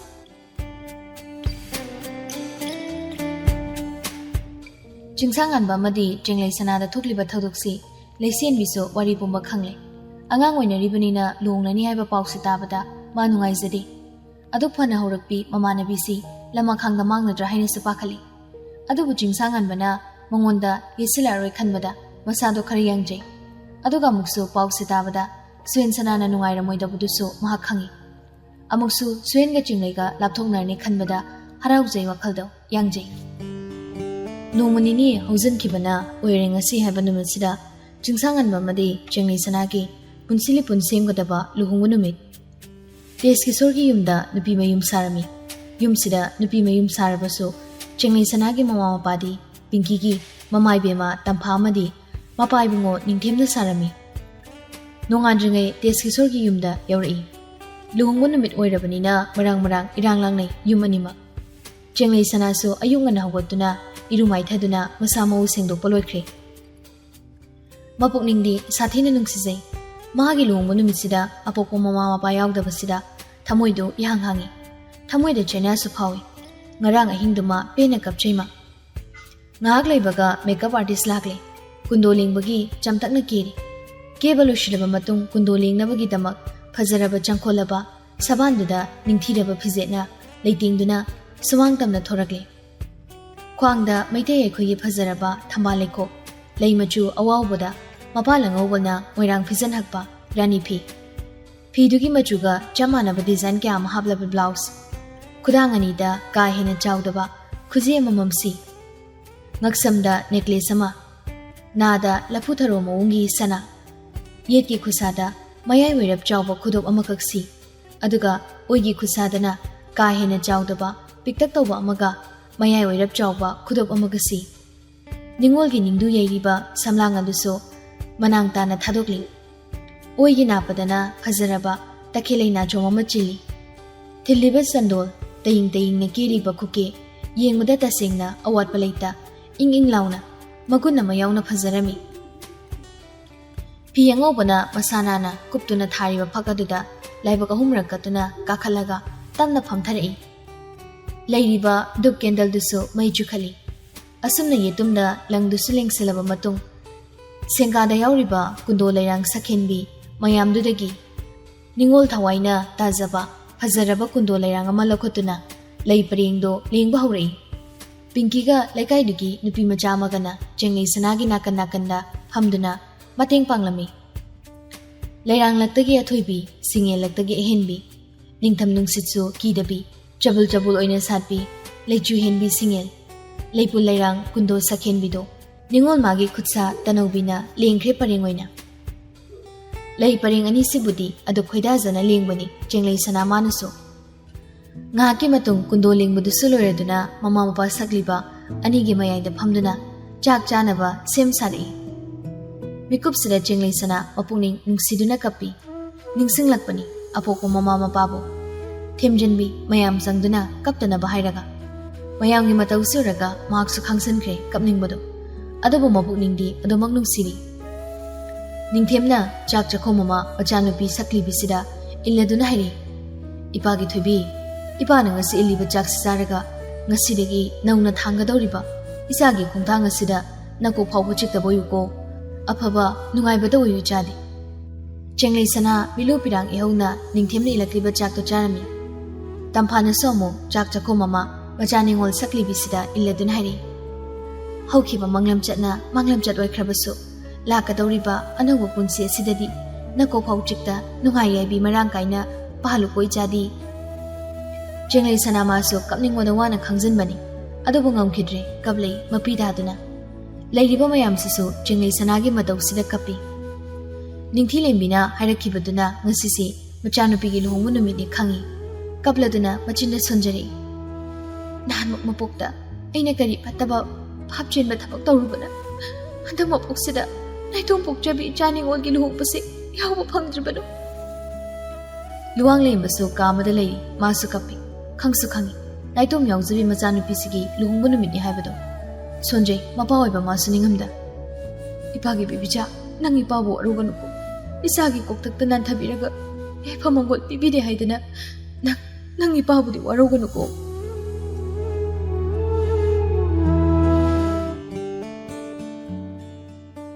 Chingsangan bamadi Chenglei Sanagi thokiba thodokto lekai miyamna khangan khidri lotsinduna thamkhri. Chingsangan bagi lekai miyamna so Chenglei Sanagi lekai miyamna so angang oina chen chongbagi sauduna enjadraduna machanupi bu inthokpani haina longnai. Bando mayaida boramadi ningthiraba phizolda chinglimna phazaraba maithongduga loinana phamkhri. Chingsangan baso luhung phanda ngang leibaga kaina thokko matam yarakpada changkhona phazaraba saktamdo puduna kaina amagi ningthiraba phizolda thoklakle Chenglei Sanado. Thamoina nungsijabi pukningna do khoidajabi magi oibadi phangnaruidabi nupisina kainagi phizol setuna thoklakpasubada suin sana mamit ira ihori. Miludagi pirang oina khazai takta sindhanbadi sindhalakte wana khangjili. ꯃꯊꯪ ꯗꯥꯟ ꯊꯥꯗꯕ ꯂꯩ ꯀꯣꯏꯕ ꯃꯌꯥꯝꯗꯣ ꯀꯥꯏꯗꯅ ꯆꯠꯊꯔꯛꯄꯗꯨꯅ ꯍꯨꯟꯗꯣꯛꯄꯒꯤ ꯃꯇꯥꯡꯗꯨꯁꯨ ꯌꯧꯔꯛꯇꯨꯅ ꯑꯌꯦꯠ ꯑꯄꯟ ꯌꯥꯎꯗ ꯍꯨꯈ꯭ꯔꯤ꯫ ꯆꯦꯡꯂꯩ ꯁꯅꯥ ꯃꯥꯒꯤ ꯃꯈꯨꯠꯅ ꯂꯦꯡꯖꯕ ꯂꯩꯄꯨꯟ ꯂꯩꯔꯥꯡ ꯀꯨꯟꯗꯣ ꯄꯔꯤꯡ ꯁꯈꯤꯟꯕꯤ ꯑꯅꯤꯗꯣ ꯅꯨꯄꯥꯁꯤꯒꯤ ꯉꯛꯁꯝꯗ ꯆꯤꯡꯁꯥꯡꯉꯥꯟ ꯃꯃꯥꯁꯨ ꯄꯥꯝꯗ꯭ꯔꯕꯁꯨ ꯄꯥꯝꯗ ꯃꯥꯒꯤ ꯄꯨꯟꯁꯤ ꯂꯝꯕꯤ ꯆꯠꯃꯤꯟꯅꯒꯗꯧꯔꯤꯕꯤ ꯅꯨꯄꯤꯁꯤꯗ ꯍꯨꯈ꯭ꯔꯤ ꯀꯨꯟꯗꯣ ꯄꯔꯤꯡꯗꯣ꯫ ꯂꯩꯀꯥꯏ ꯁꯃꯥꯖ ꯃꯤꯌꯥꯝꯅ ꯁꯈꯤ ꯑꯣꯏꯗꯨꯅ ꯇꯤꯟꯈ꯭ꯔꯤ ꯅꯨꯄꯥꯁꯤꯒꯤ ꯁꯥꯒꯩꯗ ꯅꯨꯄꯤꯁꯤ꯫ ꯍꯦꯃꯥꯕꯇꯤ ꯅꯤꯡꯊꯤꯂꯦꯝꯕꯤ ꯑꯃꯗꯤ ꯁꯥꯒꯩꯒꯤ ꯃꯧ ꯑꯃꯒ ꯃꯈꯣꯏ ꯍꯨꯝ ꯇꯧꯗꯨꯅ ꯃꯧ ꯑꯣꯏ꯫ ꯅꯤꯡꯉꯣꯜꯒꯤ ꯑꯁꯦꯡꯕ ꯃꯌꯨꯝꯗꯤ ꯃꯄꯨꯔꯣꯏꯕꯒꯤ ꯃꯌꯨꯝꯗꯅꯤ ꯍꯥꯏꯅꯔꯤꯕꯅꯤ꯫ ꯆꯦꯡꯂꯩ ꯁꯅꯥꯁꯨ ꯃꯥꯒꯤ ꯑꯁꯦꯡꯕ ꯃꯌꯨꯝꯗ ꯈꯣꯡ ꯊꯥꯡꯖꯤꯜꯂꯛꯂꯤ꯫ ꯂꯨꯍꯣꯡꯕꯒꯤ ꯆꯥꯅ ꯊꯛꯅꯕ ꯅꯤꯡꯊꯤꯅ ꯁꯤꯜꯂꯥꯡꯉꯤ꯫ ꯂꯥꯛꯂꯤꯕ ꯃꯌꯥꯝꯒꯤ ꯄꯦꯟꯅꯕ ꯍꯣꯠꯅꯩ꯫ ꯂꯨꯍꯣꯡꯕ ꯌꯥꯎꯕ ꯂꯥꯛꯅꯔꯝꯕꯁꯤꯡꯁꯨ ꯃꯊꯪ ꯍꯟꯅꯕ ꯍꯧꯈ꯭ꯔꯦ꯫ ꯅꯤꯡꯊꯦꯝꯁꯨ ꯆꯪꯂꯛꯇꯨꯅ ꯆꯦꯡꯂꯩ ꯁꯅꯥꯒꯤ ꯐꯤꯖꯤꯅ ꯐꯤꯒꯥꯎ ꯁꯥꯅ ꯂꯩꯔꯤꯕꯗꯨꯗ 2,000 ꯆꯞꯄꯤ ꯑꯃ ꯗꯥꯟ ꯊꯥꯗꯩ꯫ ꯃꯀꯣꯛꯇ ꯅꯨꯡꯁꯤꯅ ꯅꯥꯟꯊꯕꯤꯗꯨꯅ ꯃꯄꯥ ꯁꯛꯅ ꯌꯥꯏꯐ ꯃꯪꯒꯣꯜꯁꯨ ꯄꯤꯕꯤ꯫ ꯃꯄꯨꯛꯅꯤꯡ ꯅꯨꯡꯁꯤꯗꯨꯅ ꯆꯦꯡꯂꯩ ꯁꯅꯥꯁꯨ ꯀꯞꯄꯤ꯫ ꯅꯤꯡꯊꯦꯝ ꯊꯣꯛꯈꯤꯕꯒ ꯃꯃꯥꯟꯅꯕꯁꯤꯡꯗꯣ ꯃꯔꯤ ꯆꯪꯂꯛꯏ꯫ ꯅꯨꯄꯤꯁꯤꯡꯗꯨꯕꯨꯗꯤ ꯀꯥꯁꯤꯗ ꯍꯥꯟꯅꯗꯒꯤ ꯂꯩꯕꯅꯤ꯫ ꯖꯣꯁ ꯍꯥꯟꯅ ꯆꯪꯁꯤꯜꯂꯛꯇꯨꯅ 500 ꯆꯞꯄꯤ ꯑꯃ ꯗꯥꯟ ꯊꯥꯗꯩ꯫ ꯅꯨꯡꯉꯥꯏ ꯌꯥꯏꯐꯅ ꯄꯥꯜꯂꯨꯀꯣ ꯆꯦꯡꯂꯩ꯫ ꯃꯆꯤꯟꯅ ꯈꯨꯝꯂꯛꯄꯗꯤ ꯇꯧꯗꯦ ꯃꯀꯣꯛꯇꯨ ꯈꯛ ꯅꯣꯝꯂꯛꯏ ꯍꯣꯏ ꯍꯥꯏꯕꯒꯨꯝ꯫ ꯆꯦꯡꯂꯩ ꯁꯅꯥꯅ ꯐꯤꯒꯥꯎ ꯁꯥꯔꯤꯕꯗꯨꯗ 500 ꯆꯞꯄꯤ ꯑꯃꯃꯝ ꯊꯥꯗꯩ꯫ ꯖꯣꯁꯅ ꯍꯥꯏꯕ ꯋꯥꯍꯩꯗꯨꯃꯛꯁꯨ ꯍꯥꯏꯔꯝꯃꯤ꯫ ꯌꯨꯍꯟꯕꯗꯤ ꯀꯥꯔꯟ ꯑꯃꯁꯨ ꯅꯞꯁꯤꯜꯂꯝꯃꯤ꯫ ꯁꯅꯥ ꯁꯤ ꯄꯩꯁꯥꯁꯦ ꯅꯪꯒꯤ ꯈꯛ ꯑꯣꯏꯌꯨ ꯉꯥꯟꯕꯗ ꯄꯤꯕ ꯌꯥꯔꯣꯏꯀꯣ꯫ ꯇꯞꯅ ꯅꯣꯡꯂꯛꯏ ꯆꯦꯡꯂꯩꯗꯣ ꯌꯨꯍꯟꯕꯒꯤ ꯃꯇꯨꯡ ꯏꯟꯅꯗꯨꯅ ꯍꯥꯏꯔꯛꯏ ꯌꯥꯏꯖꯠꯅ꯫ ꯑꯩꯗꯤ ꯅꯇꯩꯅꯤꯅ ꯁ꯭ꯋꯥꯏꯗ ꯁꯨꯝ ꯂꯦꯞꯄꯒꯦ ꯗꯥꯟꯒ ꯊꯥꯗꯖꯔꯣꯏ꯫ ꯌꯥꯏꯖꯠꯀꯤ ꯋꯥꯁꯤꯗ ꯃꯌꯥꯝꯗꯨ ꯄꯨꯂꯞ ꯅꯣꯛꯏ꯫ ꯏꯀꯣꯟ ꯀꯣꯟꯅ ꯁꯨꯍꯤꯟ ꯁꯅꯥꯅ ꯊꯥꯗꯩ꯫ ꯅꯨꯡꯉꯥꯏꯇꯕ ꯄꯨꯝꯕ ꯂꯣꯠꯁꯤꯟꯈ꯭ꯔꯦ꯫ ꯃꯥꯏꯊꯣꯡꯗ ꯑꯁꯦꯡꯕ ꯃꯤꯅꯣꯛꯅ ꯂꯩꯇꯦꯡ ꯑꯣꯏꯍꯟꯈ꯭ꯔꯦ꯫ ꯃꯥꯗꯤ 500 ꯆꯞꯄꯤ 2 ꯊꯥꯗꯩ꯫ ꯍꯥꯏꯔꯦ ꯅꯣꯡꯃꯤ ꯑꯁꯤꯃꯁꯨ ꯄꯨꯟꯁꯤꯗ ꯃꯥꯏ ꯄꯥꯛꯄ ꯃꯤꯁꯛ ꯑꯃ ꯑꯣꯏꯔꯣꯀꯣ ꯆꯦꯡꯂꯩ꯫ ꯆꯦꯡꯂꯩ ꯃꯄꯤ ꯁꯤꯟꯊꯔꯩ ꯃꯀꯣꯛꯇꯨꯁꯨ ꯅꯣꯝꯂꯛꯏ ꯍꯣꯏ ꯍꯥꯏꯕꯒꯨꯝ꯫ ꯅꯨꯄꯥꯁꯤꯡꯗꯨ ꯊꯣꯛꯈ꯭ꯔꯒ ꯑꯣꯐꯦꯂꯤꯌꯥꯅ ꯍꯥꯏꯔꯤ ꯑꯩꯈꯣꯏꯁꯨ ꯆꯠꯅꯕ ꯇꯧꯔꯒꯦ ꯑꯗꯣ ꯆꯦꯡꯂꯩ ꯅꯪ ꯅꯨꯡꯉꯥꯏ ꯌꯥꯏꯐꯅ ꯄꯥꯜꯂꯨꯀꯣ꯫ ꯂꯂꯩꯃꯅꯁꯨ ꯄꯨꯛꯅꯤꯡ ꯁꯣꯟꯊꯒꯅꯨ ꯆꯦꯡꯂꯩ ꯑꯐꯕ ꯅꯨꯡꯉꯥꯏꯕ ꯄꯨꯟꯁꯤ ꯑꯃꯁꯨ ꯑꯣꯏꯔꯁꯤ꯫ ꯏꯇꯞ ꯇꯞꯅ ꯍꯣꯏ ꯍꯥꯏꯅ ꯈꯨꯝꯂꯩ꯫ ꯂꯩꯁꯦꯟꯕꯤꯁꯨ ꯃꯃꯥꯟꯅꯕꯤꯁꯤꯒꯤ ꯃꯅꯥꯛꯇ ꯐꯝꯊꯔꯒ ꯍꯥꯏꯔꯤ ꯆꯦꯡꯂꯩ ꯋꯥꯈꯜ ꯄꯤꯛꯁꯟꯒꯅꯨ ꯅꯪꯒꯤꯗꯃꯛ ꯑꯩꯈꯣꯏ ꯃꯌꯥꯝ ꯂꯩ꯫ ꯈꯣꯟꯖꯦꯜ ꯈꯖꯤꯛ ꯊꯣꯛꯅ ꯀꯞꯂꯩ ꯆꯦꯡꯂꯩꯁꯨ꯫ ꯂꯩꯁꯦꯟꯕꯤꯁꯨ ꯃꯃꯥꯟꯅꯕꯤꯁꯤꯕꯨ ꯀꯣꯟꯁꯤꯟꯕꯤꯔꯒ ꯋꯥꯗꯨ ꯃꯈꯥ ꯇꯥꯔꯤ꯫ ꯉꯥꯟꯕꯒꯤ ꯃꯆꯤꯟꯅ ꯅꯪꯕꯨ ꯅꯨꯡꯁꯤꯗꯦ ꯍꯥꯏꯔꯕꯁꯨ ꯃꯇꯧꯅ ꯅꯨꯡꯁꯤꯗꯦ ꯇꯥꯛꯂꯕꯁꯨ ꯊꯃꯣꯏꯅꯗꯤ ꯅꯨꯡꯁꯤꯕꯅꯤ꯫ ꯉꯥꯟꯕ ꯃꯁꯥꯅ ꯈꯪꯖꯗꯕꯒꯤ ꯋꯥꯅꯤ ꯃꯥꯒꯤ ꯊꯃꯣꯏꯗꯨꯅꯗꯤ ꯆꯦꯡꯂꯩ ꯅꯪꯕꯨ ꯅꯨꯡꯁꯤꯕꯅꯤ꯫ ꯅꯪ ꯄꯨꯛꯅꯤꯡ ꯍꯟꯊꯒꯅꯨ ꯋꯥꯈꯜ ꯁꯣꯟꯊꯒꯅꯨ ꯅꯪ ꯅꯁꯥꯅꯔꯣꯝꯗꯣꯝ ꯂꯦꯞꯆꯕ ꯉꯝꯅꯕ ꯍꯣꯠꯅꯧꯀꯣ꯫ ꯈꯣꯟꯖꯦꯜ ꯁꯤꯔꯤ ꯈꯨꯝꯂꯩ ꯑꯩ ꯁꯣꯏꯗꯅ ꯍꯣꯠꯅꯒꯦ꯫ ꯑꯟꯖꯂꯤꯅ ꯆꯥꯛ ꯆꯥꯔꯒ ꯍꯜꯂꯣ ꯍꯥꯏꯕ ꯌꯥꯗꯈꯩ ꯂꯩꯁꯦꯟꯕꯤ ꯍꯣꯏꯗꯤ ꯍꯟꯈ꯭ꯔꯦ꯫ ꯍꯧꯖꯤꯛ ꯀꯥꯁꯤꯗ ꯑꯟꯖꯂꯤ ꯄꯤꯡꯀꯤ ꯆꯦꯡꯂꯩ ꯁꯅꯥ ꯃꯈꯣꯏ ꯑꯍꯨꯝ ꯈꯛꯇ ꯉꯥꯏꯔꯦ꯫ ꯃꯈꯣꯏ ꯑꯍꯨꯝꯃꯛ ꯂꯩꯔꯕ ꯃꯇꯝꯁꯤꯗ ꯄꯨꯛꯅꯤꯡ ꯅꯨꯡꯁꯤꯅ ꯏꯇꯞ ꯇꯞꯅ ꯍꯥꯏꯔꯤ ꯆꯦꯡꯂꯩ ꯁꯅꯥꯅ ꯍꯦꯂꯦꯅꯥꯗꯣ ꯑꯗꯨꯝ ꯂꯥꯛꯇ꯭ꯔꯤꯀꯣ꯫ ꯄꯤꯡꯀꯤꯅ ꯂꯥꯛꯇ꯭ꯔꯤ ꯑꯗꯨ ꯁꯤꯒꯤꯗꯃꯛꯇ ꯀꯩꯁꯨ ꯍꯦꯟꯖꯤꯟꯅ ꯈꯟꯖꯟꯒꯅꯨ ꯕꯦꯕꯤꯆꯥ꯫ ꯂꯥꯞꯅꯕ ꯍꯥꯏꯕꯗꯣ ꯑꯗꯨꯝ ꯑꯣꯏꯔꯗ꯭ꯔꯥ ꯑꯩꯁꯦ ꯌꯥꯝ ꯐꯠꯇꯦ꯫ ꯑꯩꯅꯁꯨ ꯌꯥꯝ ꯅꯨꯄꯥ ꯄꯥꯝꯂꯨꯔꯤꯁꯤ ꯀꯩꯒꯤꯅꯣ ꯑꯁꯨꯛ ꯌꯥꯝ ꯋꯥꯈꯜ ꯈꯟꯊꯍꯧꯗ꯭ꯔꯤꯁꯤ ꯀꯩꯒꯤꯅꯣ꯫ ꯋꯥꯈꯜ ꯇꯥꯔꯛꯄ ꯃꯤꯀꯨꯞꯁꯤꯗꯗꯤ ꯑꯩꯒꯤ ꯍꯧꯈꯤꯕ ꯄꯨꯟꯁꯤꯕꯨ ꯄꯥꯝꯗ꯭ꯔꯦꯅ ꯑꯃꯨꯛ ꯍꯜꯂꯛ ꯁꯦꯝꯗꯣꯛꯄ ꯌꯥꯔꯣꯏ꯫ ꯑꯁꯤ ꯌꯥꯔꯕꯗꯤ ꯐꯒꯗꯕ ꯁꯦꯝꯗꯣꯛꯄꯁꯤ ꯌꯥꯔꯕꯗꯤ ꯑꯩꯈꯣꯏ ꯃꯔꯨꯞ ꯃꯌꯥꯝꯁꯦ ꯍꯔꯥꯎ ꯄꯨꯜꯂꯝꯒꯗꯕꯅꯤ꯫ ꯑꯩꯁꯦ ꯌꯥꯝ ꯐꯠꯇꯦ꯫ ꯄꯤꯡꯀꯤꯅ ꯕꯦꯕꯤꯆꯥ ꯏꯆꯦ ꯀꯞꯀꯅꯨ ꯑꯩ ꯑꯁꯣꯏꯕ ꯌꯥꯝꯅ ꯁꯣꯏꯕ ꯈꯣꯡꯊꯥꯡ ꯑꯃ ꯊꯥꯡꯂꯨꯔꯦ꯫ ꯍꯟꯗꯛꯃꯨꯛꯇꯤ ꯑꯟꯖꯂꯤꯅ ꯊꯦꯝꯖꯤꯜꯂꯛꯏ ꯀꯞꯀꯅꯨꯕ ꯅꯪ ꯈꯛꯀꯤ ꯑꯁꯣꯏꯕ ꯅꯠꯇꯦ ꯍꯦꯂꯦꯅꯥꯁꯨ ꯌꯥꯃꯨꯡꯆꯥꯁꯨ ꯂꯣꯏꯅ ꯁꯣꯏ꯫ ꯃꯁꯤꯗ ꯍꯦꯟꯅ ꯈꯟꯖꯤꯜꯂꯅꯨ ꯍꯧꯈ꯭ꯔꯗꯤ ꯍꯧꯈ꯭ꯔꯦ꯫ ꯍꯦꯂꯦꯅꯥꯒꯤ ꯋꯥꯐꯝꯁꯤꯃꯁꯨ ꯇꯣꯛꯑꯁꯤ ꯄꯨꯊꯣꯛꯅꯔꯒꯨꯝꯁꯤ ꯏꯅꯝꯁꯤ꯫ ꯇꯟꯖꯥ ꯏꯆꯥꯖꯥꯗ ꯄꯤꯡꯀꯤꯗ ꯅꯣꯛꯊꯣꯔꯛꯏ꯫ ꯃꯇꯧꯗꯨꯗ ꯑꯟꯖꯂꯤꯅ ꯀꯩꯅꯣ ꯄꯤꯡꯀꯤ ꯕꯦꯕꯤꯆꯥꯗꯩ ꯏꯅꯝꯁꯤ ꯑꯣꯟꯈꯤꯕꯁꯤꯗ ꯁꯨꯝ ꯅꯣꯛꯏꯕ ꯃꯇꯥꯡꯅꯅꯤ ꯕꯦꯝꯃ꯫ ꯄꯤꯡꯀꯤꯒꯤ ꯋꯥꯁꯤꯗ ꯆꯦꯡꯂꯩ ꯁꯅꯥꯁꯨ ꯅꯣꯛꯂꯛꯏ꯫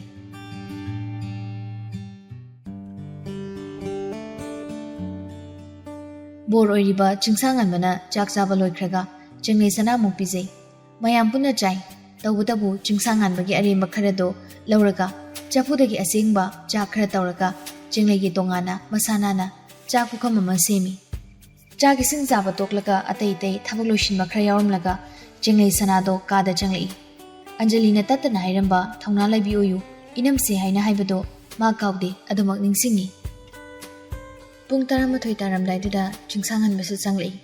Kada changingdabadagi ngasaidagi yuenboigi manakta leirubani. Pung thengjalakpasida mabu namdana mamanabasingdana kasida thajalapani. Hairakpani yuenbaga malkomganasu tatana sanada ngangbiganu chaibiganu haiduna. Luhongbusi nisasu yaudi. Luhongbu numita borna yu khajik tawrakasu thakpadu tawde.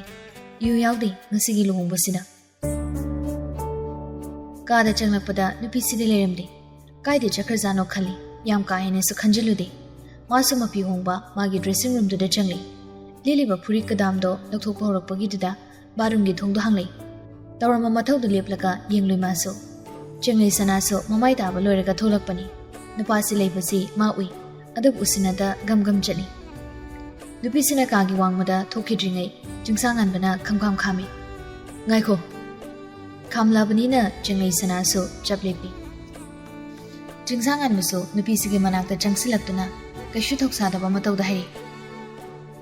Nangna pamjaba luhongbasimadi hongni. Adubu luhongle haidinasu aise nangi oirabani haibagi asado madi thamganu. Nangi wakhalonse ai tasing hainade. Tumin laisandi itap tamna duma wahang tawri. Aigi kari karamba wakhalondan nangna hainadrise. Nangna ibu marup amoina khalamdaba wakhalonse ai tasing hainade. Tuguche. Nupasina sumna hairakpasida Chenglei sana ikaiba pui. Adubu waso wahang makhadi chathari.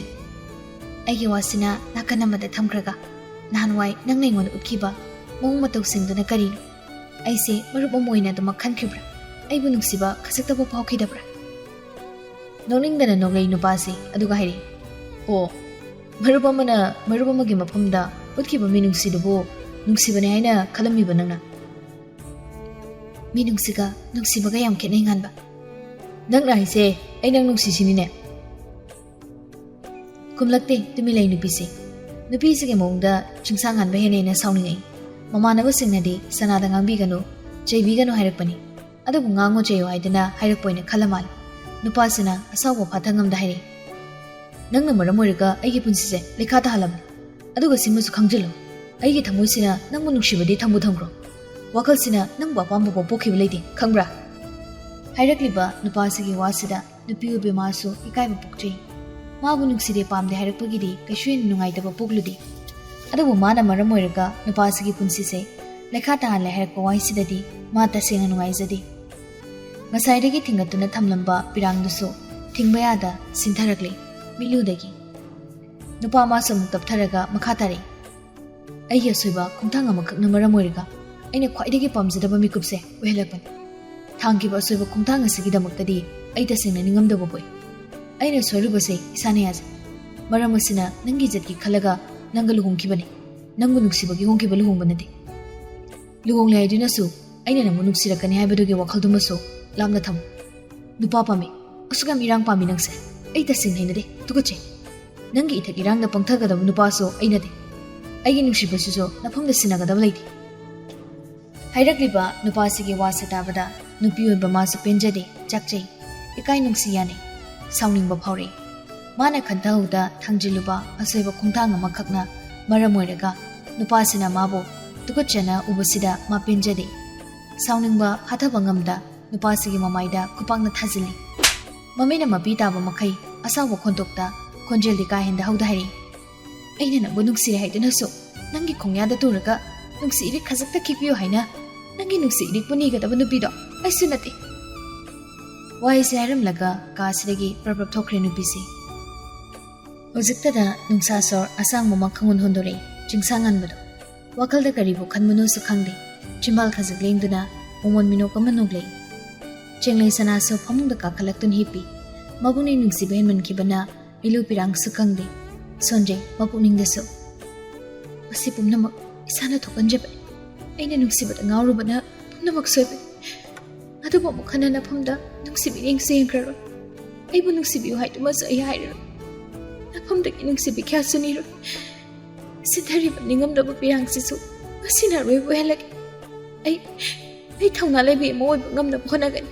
Oidabasu yade. Angang oizarabasu mau amagi mathaudi chapchana khangi Chenglei sanaso.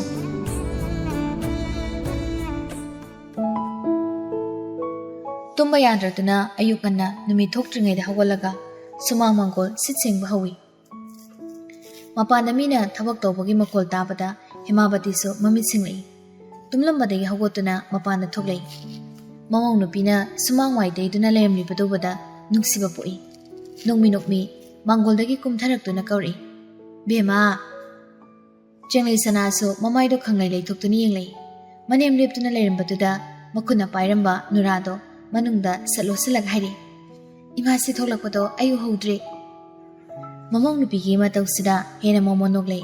Mapukningdusu khanjaribani. Aigi mausidi angang oizarabusu onthokna khongol tanggadori haina. Tapna hairi. Yahungan maline bema nahani ko. Jenglai sanana khumlaktringai nongmi wado makha tare. Numit tholaktringai thabak mayamse luisalage khalline. Ado sumang mangol sitsengwagidi nane thamba lakani. Imasinane thabak chathokpanina hubi nangnade haiduna mi ne thoklaga tahonbani. Aduna hayengkhaidi sumaina ngan hagotkan. Ngalabadane pung 5 swaida hagoluko. Hoi masi. Hainaringai tanjaduda gate thilai. Matausida Hemabatina soli. Thambalak lamaline. Ase haraga gate room da chatkhe. Jenglai sana samathaudo makha chathawi. Ngahak laibaga thambalga Hemabatiga punna changlai. Nongmi thambalna jenglai sana da hairi. Imongna samai sum tawradi ai thabak to o hairakpa tare idamsina. Nofetamak tawri jenglai sana so. Thambal su nongmi thabak mateng pangsilai.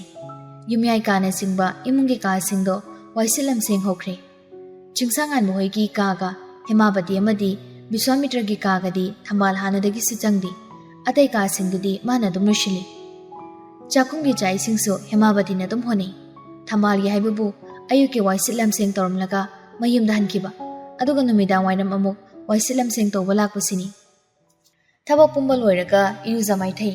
Adudagi mapi hanba setuna lai thawmai thanabagi-damak thoglai. Mau anaubisi.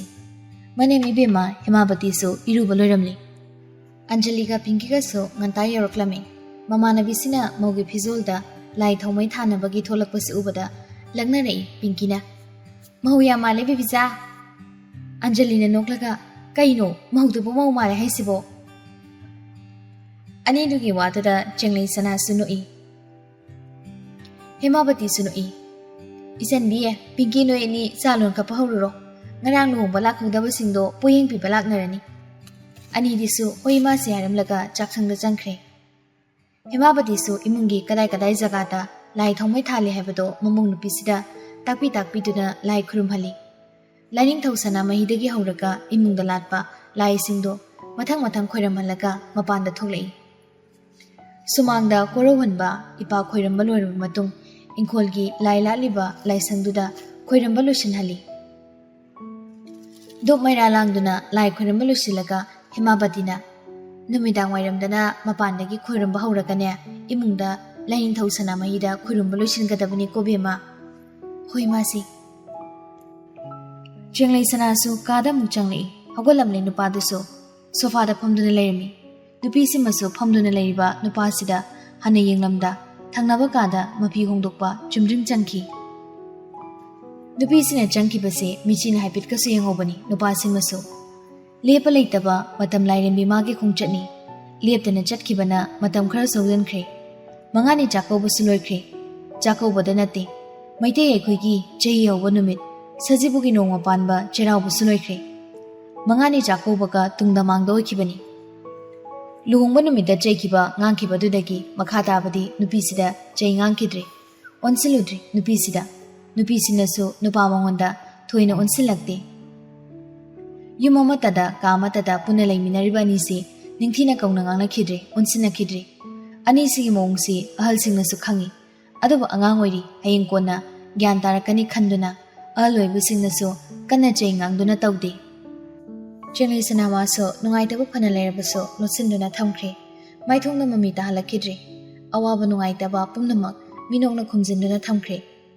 Punsida thokliba thaudoksina ma wakhal mapung phabi nupi ama haibadus ohinkhre. Numidangi matamni dining table duda ikoi-koina phamlaga chak chari makhoi marido. Chak ensang so mani mamawani na harau punna thungmini. Chak chaba tangkai chansilakpaduda Biswamitra do wanganglai. Matamse khangawdabani. Khara leiragadi exam zo haidoknaraklani. Aduna BMagi yumda lehuba Aadhaar card, class 10 gi mark sheet atei admission tawbada changadaba document singdo laurudaba yaroine. Himabati na ichemsiga iga chatlaga laururagi ichemsigadi hanadai sumasa khangnai haibani. Chenglai sanana tapna adu imasi aikhoi ba leiruidaba ibana school chathokiba matamdo ina chatlo. Hoi. Adu bema nangsu mapanda tamsidana. Himabani dasu mateng pangsili. Aikhoi thoibaga puna taminarasu yai. Mama mapagi wase yaningraduna haire. Nungaroide madu. Haima adubu kaidauragi college ki hostel da adumang laigadabani. College da khangnadaba ngakta pullude muhut noini punjaradi phaidana. Mama sigi wasida sugatuna khangi machanupasi. Chenglai sanaso tumi laisinde. Haire imaso itaptamna. Ai sida sumtamgi masi. Hoi imauna pambadu tausi.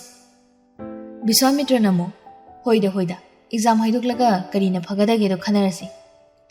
Chingsangan madi chabalordun hare. Pawo imasi ai hogolagi. Hoi. Chingsangan mu sogotre. Ngak leibaga Biswamitra sogotkre.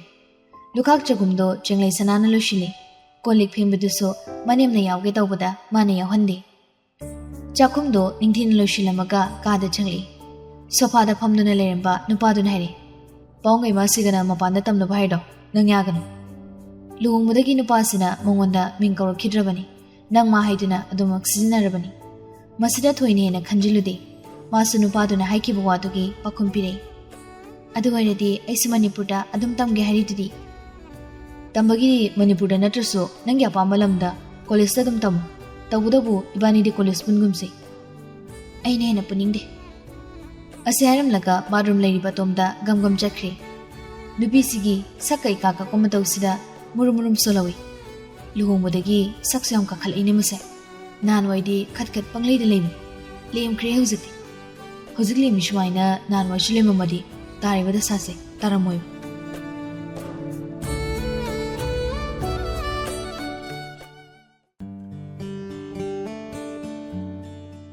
Mama siga mapabunga thabak chathokragadi chawkraba yumsina leiribasi makoini khaktani. Mayumda ningthi nungaina leitabani chingsanganbadi yaizir hoidada leibani. Anjali su manamsi chenglai mathanda leiba nungairoi khangbana manamsigi manakta adumak lakpani. Numitsimasu mama mapa loina chathokraba matung chingsanganmada imungdagi tholakpaga Anjali na changlakpaga thongjinduda thengnai. Yamucha nangsu nong phadok yumsi sangba yaban inamsi oina aikhoida lakhani yaban. Yamung yaido magi kadagi hindu uyade aisu itom laiba tali. Adu oiragana yamung changi namsiga adum puna layu yaro yumsida. Ai masakse uningdabagini aina kojin chelaga khangisi. Mabungi wasida sauningmana tinglawi kumlai maso sakai kakhe. Yamung chana inamsi uningdri dumaina sune inamsina so yamung chase yeningde unsina ningde na dum hairini. Kielekin ainin ujaningde nupa pamido. Anjali su karimnaba miyusitabai mongda no khairega hairi. Hayengwai yamung chana inamsi nungsirapai matangdani yengba yam nungaidise. Yamung chana inamsi uningdana koitan tanajabado onthoknadi nungaikhrani da yengba. Machal nupigi makukta makutun illa hairi. Tumido kuire hogolore jogot chaba mangsumangde hogolo.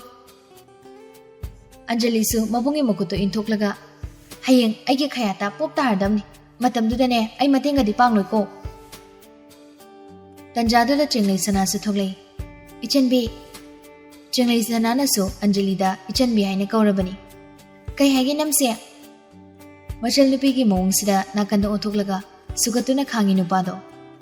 Chenglai sanasu probab changsilai. Nungsai yamsai ice cream leirusi. Hoi namsi leirusi. Anisigi warisida nganbana yarakta ngunu. Isi apa room da leibabu sayini. Soli badu tarduna chenglai sanaso murum soli. Isi na khanau da ingwa pibro. Isi bu chaba yabro. Puktan bro. Sona onsilai Anjali da. Lawi chanbi. Anjali su anisigi mong sila nokningi. Adobu nokningba khangsilaga. Hoi namsi. Ganbusu nupisina son kibado taribani. Nokpu nokning nuremadi. Soli bu wari singa tabada. Taubada bu nokti noklakti maso. Yumzawi thongdo hapen nga silamaga masu sumang tamna kumai. Mana sumang yorokpadadi nupi ani do gate hangdoktuna thokre. Madu ubada amuk solei machinda. Sai di hai aduga sakraba nungsa sida satinga tuptana chatlini ne. Numidangi matamni masagi phamunglo pham thana thana jenglei sana machinda isai ngangli. Khonjel di nungsibani adubo surdi khajik taba wali sakli be isai do. Hai haningi nachinna hanjin hanjin hi famda nangdi haigi nungsibini thawaini. Taning lude aina khoi thumla wari si supna tagi nangi nungshiwa hai natana.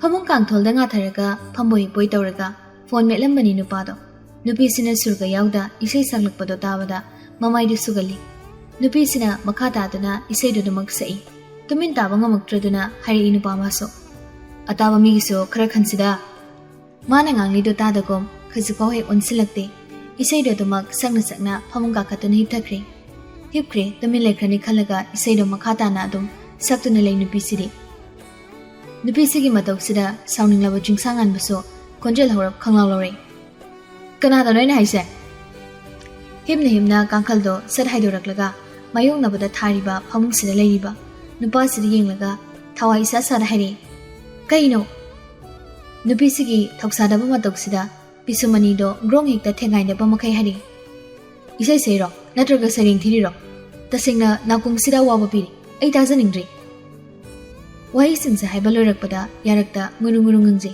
kana su taroi da bagi mong isai me makne uthok phuning kreda nupi si so muhib tharakle nupa sina taning de haikibado taning hai boina tadabra kaino amuksu isai ngangna ba hore khangi nungsirini nangi na tawdo nungsi base mama leina ba hotna jabani nangna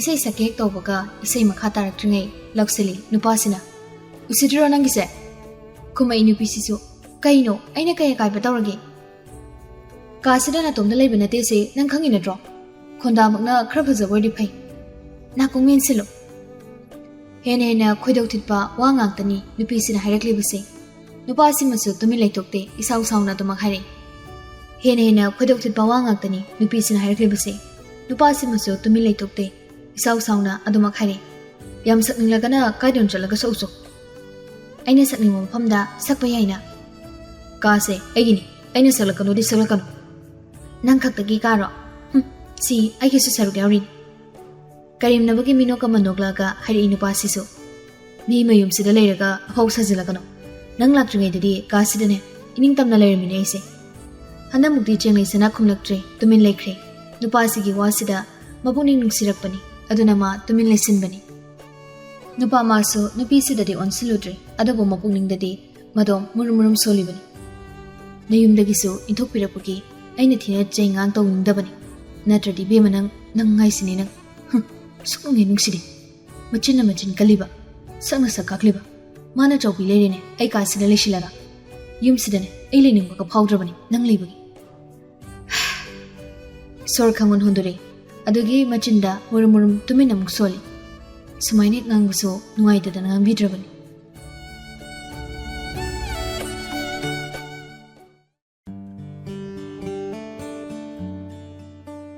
nongnini songjankhre nungthil talaktuda chenglei sanana chakau khir khara hawi anjali so manaktuda leiri ai youtube channel ama hanglaga youtuber gi khali namsi kumlei chenglei sana sunawinomi nangna pamjeradi kaisu kaide hoi pamjei ado simakna ai atai thaba inkhang tawroi haibanate tolop jaba thabak su tawkidoini kaisu kaide video sing namsilaga youtube ta thagat ki baisina ado mangdana lehawidana akhoi amu chana manipur gi youtuber mayam sina mita changdore sida nangna kari bitamo yaksilap to bana hairiponi noi amu chana ngang buwa buwaro ade mohon intro video do mawung tana nam khaise id family blog na ayam banamni akhoi imungani se yam nungsi hujiki matam sida machin manaw nungsina daba imung yam leiri machin manaw sambal wangwa ma khanaraga changna dab mau mase ningthi nungai na kauna daba mayam su ubada yam nungai te aido adugi hayradi pabungani se yam nungsine imase ni sunungsini pukminadresu noi ichile nausingsu yam nungsini hayengwai mau omsu yam nungsino ko nungminok mi khumlei nungsina doini ado nang karam kanda intro video namge haino exam da ma wangla adi yamung chongna iphone le bini hai ado laibaga namba hora doini hojik pari bo phone sigi camera sidi ai kya kai dode ado mubangsu warang warak ta toksi ko hoi toksi wari sana sana kira bodolo sili aduga mama siga mapabunga gi phajana khaidok laga thamkre adudagi moisu khirdo ball ojoba mada pulap hapchilaga anjali hoida lai yumyai kada pulap hamduna lermi yaijek chingsanganba makhoi machimana do yaije do bada chenglei sana illiba phidugi phijiduna makokto habit kupsili maruboina loina ramba matauduga hojik tawriba matausiga onthokna khenamanba haibadoi bisida yaijik nokni adu nokli rabadi manaw nupi chenglei sana si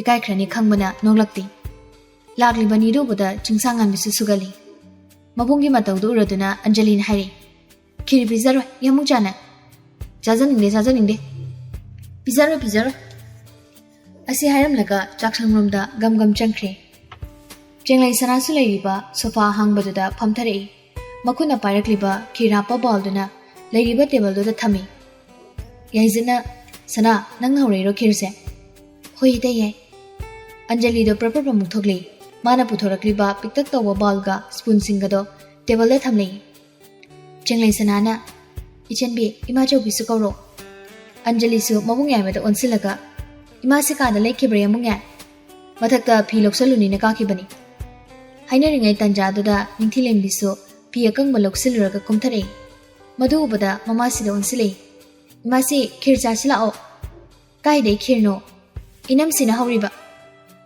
ningthilem bido jangsilei loksilek wa phi singdo ahangba sofa do da thami chenglai sanasu anjali na puthorakpa bal singda khirdo phajana khaidoi khaidoko lorga hairi ichanbi se pabung chauka ite yalga gi khir saruk se thamjiluro anjali so hoyai duna pusilaga changkhre chenglai sanasu ningthilem bidam onsilei machobi ichanbi ga akhoi humdi punna charse hoi chenglai sanasu khira pa bol do phamlibu nu pani dugi mangda khara insilaga hairi ite yai khir charo yaijitsu mangda leiriba bol do lokhali auran he sidia haina ina spoon ama sat ko laga jai ningthilem bina haima bibicha aikhoi thoibagi spoon watline chenglai sanasu sat khumlei madi khir chaning de hai anjali se thoglakpaga mapa chana duna chaning de haibani yamung chadi chao khir pamjaba machasina chaning de hai haibasida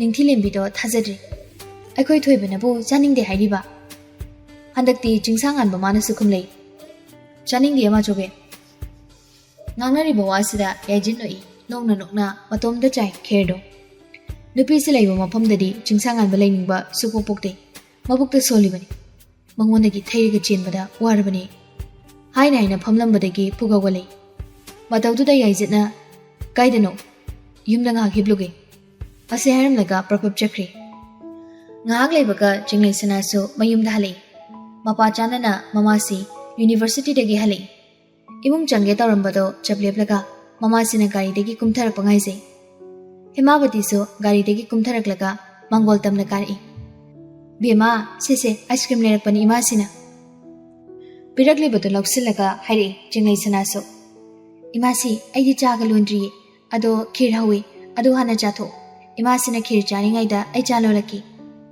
khir hawradi cha thaklaroi imasi khir do khak charaki ado nangna hawri ro khir do bo hoi masi imaudi khira wai bro hai mama sigi khir piramaka mathakta kari mama sina lerakpa ice cream du supairi makuta khira pa bawla mu supairi sofa da phamduna lerami nupa do nupa sigi manakta changsilaga leiriba table du da bawl do tamna thami michi na hai feding lei nupa sisu adubu sadamu miding du theiki chenglai sanana tapna ngasai tongana khaidoga thamawbani mamai de sungon onsilakta hairi ai janing de chakhaw khir se pami hai aina hobuse mahau yengu nangna hobagi ne aina janing yai se nangna thingba pose ai janing ga pokte ba machin khumbade kali nupi sisu mari do mana ngamde yade gum khumlei aduga aina thungba chagin sangna kari gi jari ba Paung ga imasigi mamangda phajadena jabai wani yam janingna jabaga natiko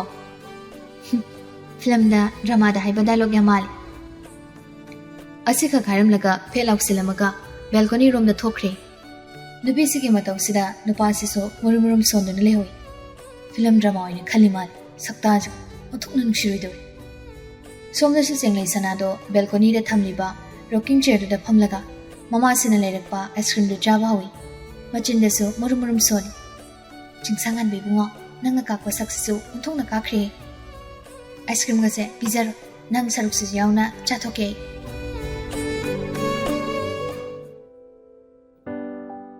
Nong manumit amani nungtin waida Hemabati ga ningthi lembi ga do chanabi wang malana Chenglei sana ge mayum da chatli Chenglei sana na mapa maching phattabaduna school chatkiba matam da chatlanbani Chenglei sana ge mama Sunanda ka unaduna thokiba thaudok tugi maramda moina khangba makhai do Hemabati ga ningthi lembi ga natami Sunanda kapchei machanupi gi mapau taraga liri bawari singdo taba loirakpada sindhari ba mapi do illiba phigi phiji duna taithoi aduga hairi pagman aigi san pisi inamsi itak irangda asyam lupambasi masu mama moina ainingamda bopoi isa bokumna sena udre khanbad haujikti karibu taruni thokredana amuk semdok loba yaba nati tungda lakadaba punsigi dama khalagane hingba taban ningthi lembina mo Helena do luhongbasu lakte magi mong sidane angang singna suyamna chingnaraban Sunandana Thaudok tu thokpaga mama mapa oiriba aikhoidasu pau pipam thokpani adubo pirakte hajik phaw tumin leisil moigi mongse ayaning lenamsi atai wari nga hak tawr matung Hemabati ga moina lakre duki maruiba maram do hari inaw bima aikhoina janaba thida lakni sigi maruiba maramse atai nate hapta amuk leirati angang singi exam so haidongnara ani exam haidorakpagadi college ki admission gi tawbaki marang amuk tawrani aduna mangjawnana imau sanagi admission tawbada sangadaga document singdo lawba laklibani Hemabati na harakliba wasida Sunanda mathamoi penjai mawoi jarabasu machanupi na larik makha tamtharani khangba mahak pukningsu khangnung nungsiri mamit ira ayawri adabu mapidi tahalakte ningthi lembina aikhoi thoibaga moini puna mapana tamu haibani yade bibijana sida sum tamge hairine mapana tamu haibidusu yadabani hanadagi hauna sida tamni haiduna leibani Hemabati na nukmi aikhoidi imauna sipami haibado adum tawradabani aidi onthongna su nungsi jakri imausi ipoktoki ijani khalibani ko ijanupi na thabak tawbada khangda haitaba asoirani yawaklabasu inamsi oina takpi tambi aina pokjei aigi ijani haijabagi wani hojikti ijanupi do inamsi hoigi oikri mama moina ijanupi da yumbalonsu takpi banang haudre inamsi oina pumnamak takpi tambiyu ko takningai bu yaudeda angang oijarabasu thabak ama tawrakpada onthokna machu takre imongni haiduna thagatpagi wanate onthokna khongol tai Hemabati gi wasida Sunanda so haraujai momon tawjai machanupi gi maruiba chechang mayamdo file amada pulap haplaga sinarakle Sunanda na Hemabati hoisu kuina panthatuna leramdri luwang lembaga ongnabada natai jaroi khangbana kuina leramdabani Hemabati ga ningthi lembi kana chalamdaida tatana hairambani Sunanda da mapai bungobo thimjinbiyo angang ani se lakhot pinaba tawbiyo imauna mapam changwa phangdabasi nungaite mapai bungogo thimjinbiyo haiba waise tatana hairambani Sunanda so hairamliba waphamsima thabagoina pangthokpa pami machanupi ga lapthokna ningba phaude adubu hujik khudakta hawdoklubada wa manglaga tokani khangi phana hoidunasu matang chaba ngairaga soidana mapuroibada waphamse hawdokki khali Sunanda maso machanupi ga pau phongna ningbana Hemabati ki mobile number do lahobani mapuroibana magi sim hundokhibadagi magi sim anauba lawdribani thawasu sajilude phone gi maramda adubu machanupi gi wari saningbana yamthuna sim anauba leirage haibisimasu khankhre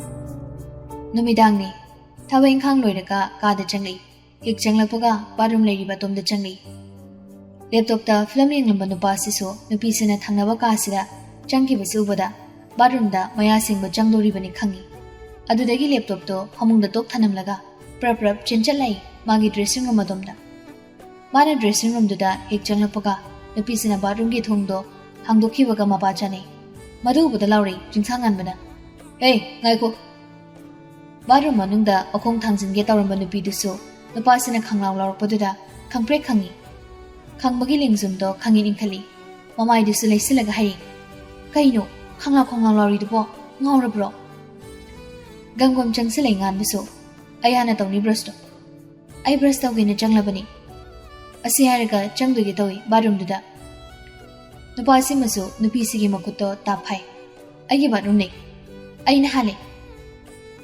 asi haraga nupasi dagi nathona batawi nupasi masu nupisi bu khami changki bayaro habani haina nupisi bu khudang paiduna jingthok pawi jenglai sanaso thongjin duda makhuna amado yalaga lei isau su tawri angang macha gi tapta tawri se kaigino ha ai film yingdole thienge habani hena jingthokna batawi adubu nupisina thongjinda yalaga leikibana machi lengde jinglibado aisu tumninge haba ai hana senge habani yaro ngasani semu kadawge ai lakpa ngairibira khana hawdoige nanga onsina ningo minati koi aina kidozani nanga onsina base adudi onsinbira ano thokro chal aigi kane aigi bathroom ne nangdum thokro khoidawdo sum sabale jengai sanado mapangal pumba phudoklaga mabu jingliba nupasigi makutto kanthali makut ani duna makhangna melaga sawningna hari asuk yamna angang macha tari sikaigi angang ni ne khuise nangni khat khasinarga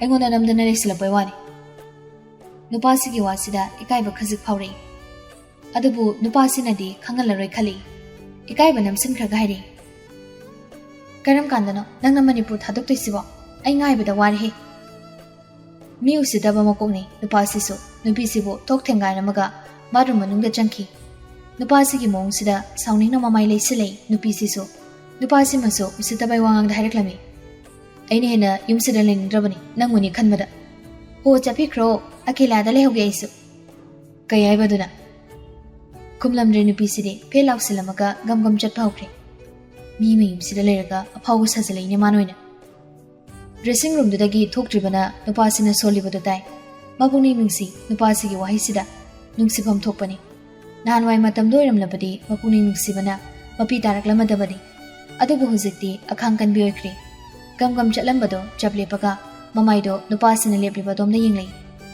nupi maso machin kan bioikri khumlei sau laukhai nangna saba yumna te koina leise ipai magi marandi aigini kaino adi wakhaldunadi sungchaw chawkhatpa ngamloi nangna ramna saba yumoiramadi aisu leijara moidabani babungai masigi maralna saba oibagi leibani aisu chalana he iningdena sakto handa mukti khumnamdre nupisi gamgam thokre chingsangan maso magi toothbrush to lauraga toothpaste to khara mesili machinda murum su soli brush to waiwadi tongmina yaban aduda saksen nuksiden school dadi yam chammaga loina ban nungai khigum tawban luhongbadai kinum tokre wani somda nupisisu murum soli chahi kun helaba mana angang machagi kokta suklaini yam nemra khanmani aigi wakhalaran boiramni yam pharoi dori banupan asigaibu pusi chupalemina duni as ayam panglameda sakta sida kamai nuksiba phaurin changna makhongdo leimaida damdam thili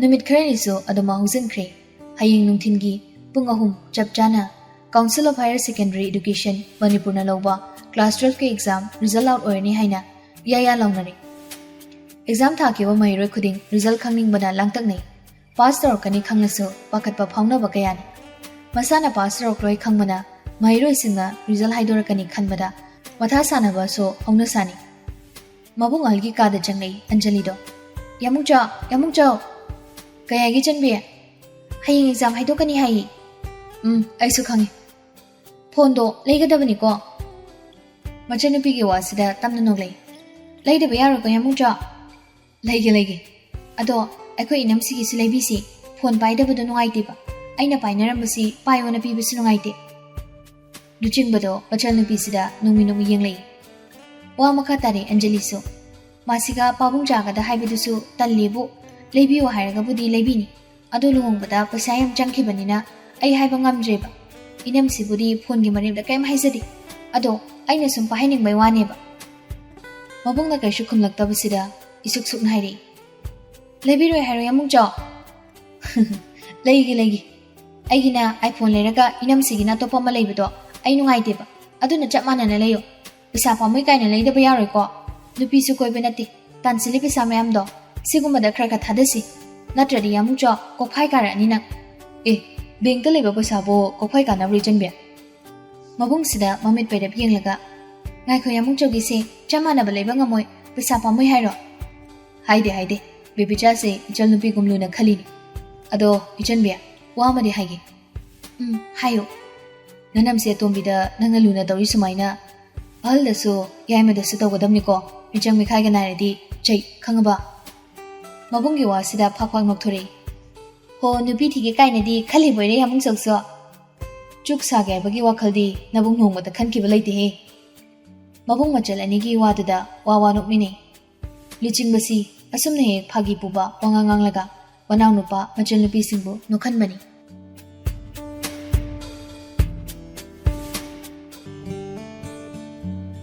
ꯉꯁꯤꯒꯤ ꯅꯨꯃꯤꯠꯁꯤꯅꯤ council of higher secondary education ꯃꯅꯤꯄꯨꯔꯅ ꯂꯧꯕ class 12 ꯑꯦꯛꯖꯥꯝꯒꯤ result ꯄꯨꯡ 3 ꯆꯞ ꯆꯥꯅ ꯍꯥꯏꯗꯣꯛꯂꯅꯤ ꯍꯥꯏꯕꯗꯣ.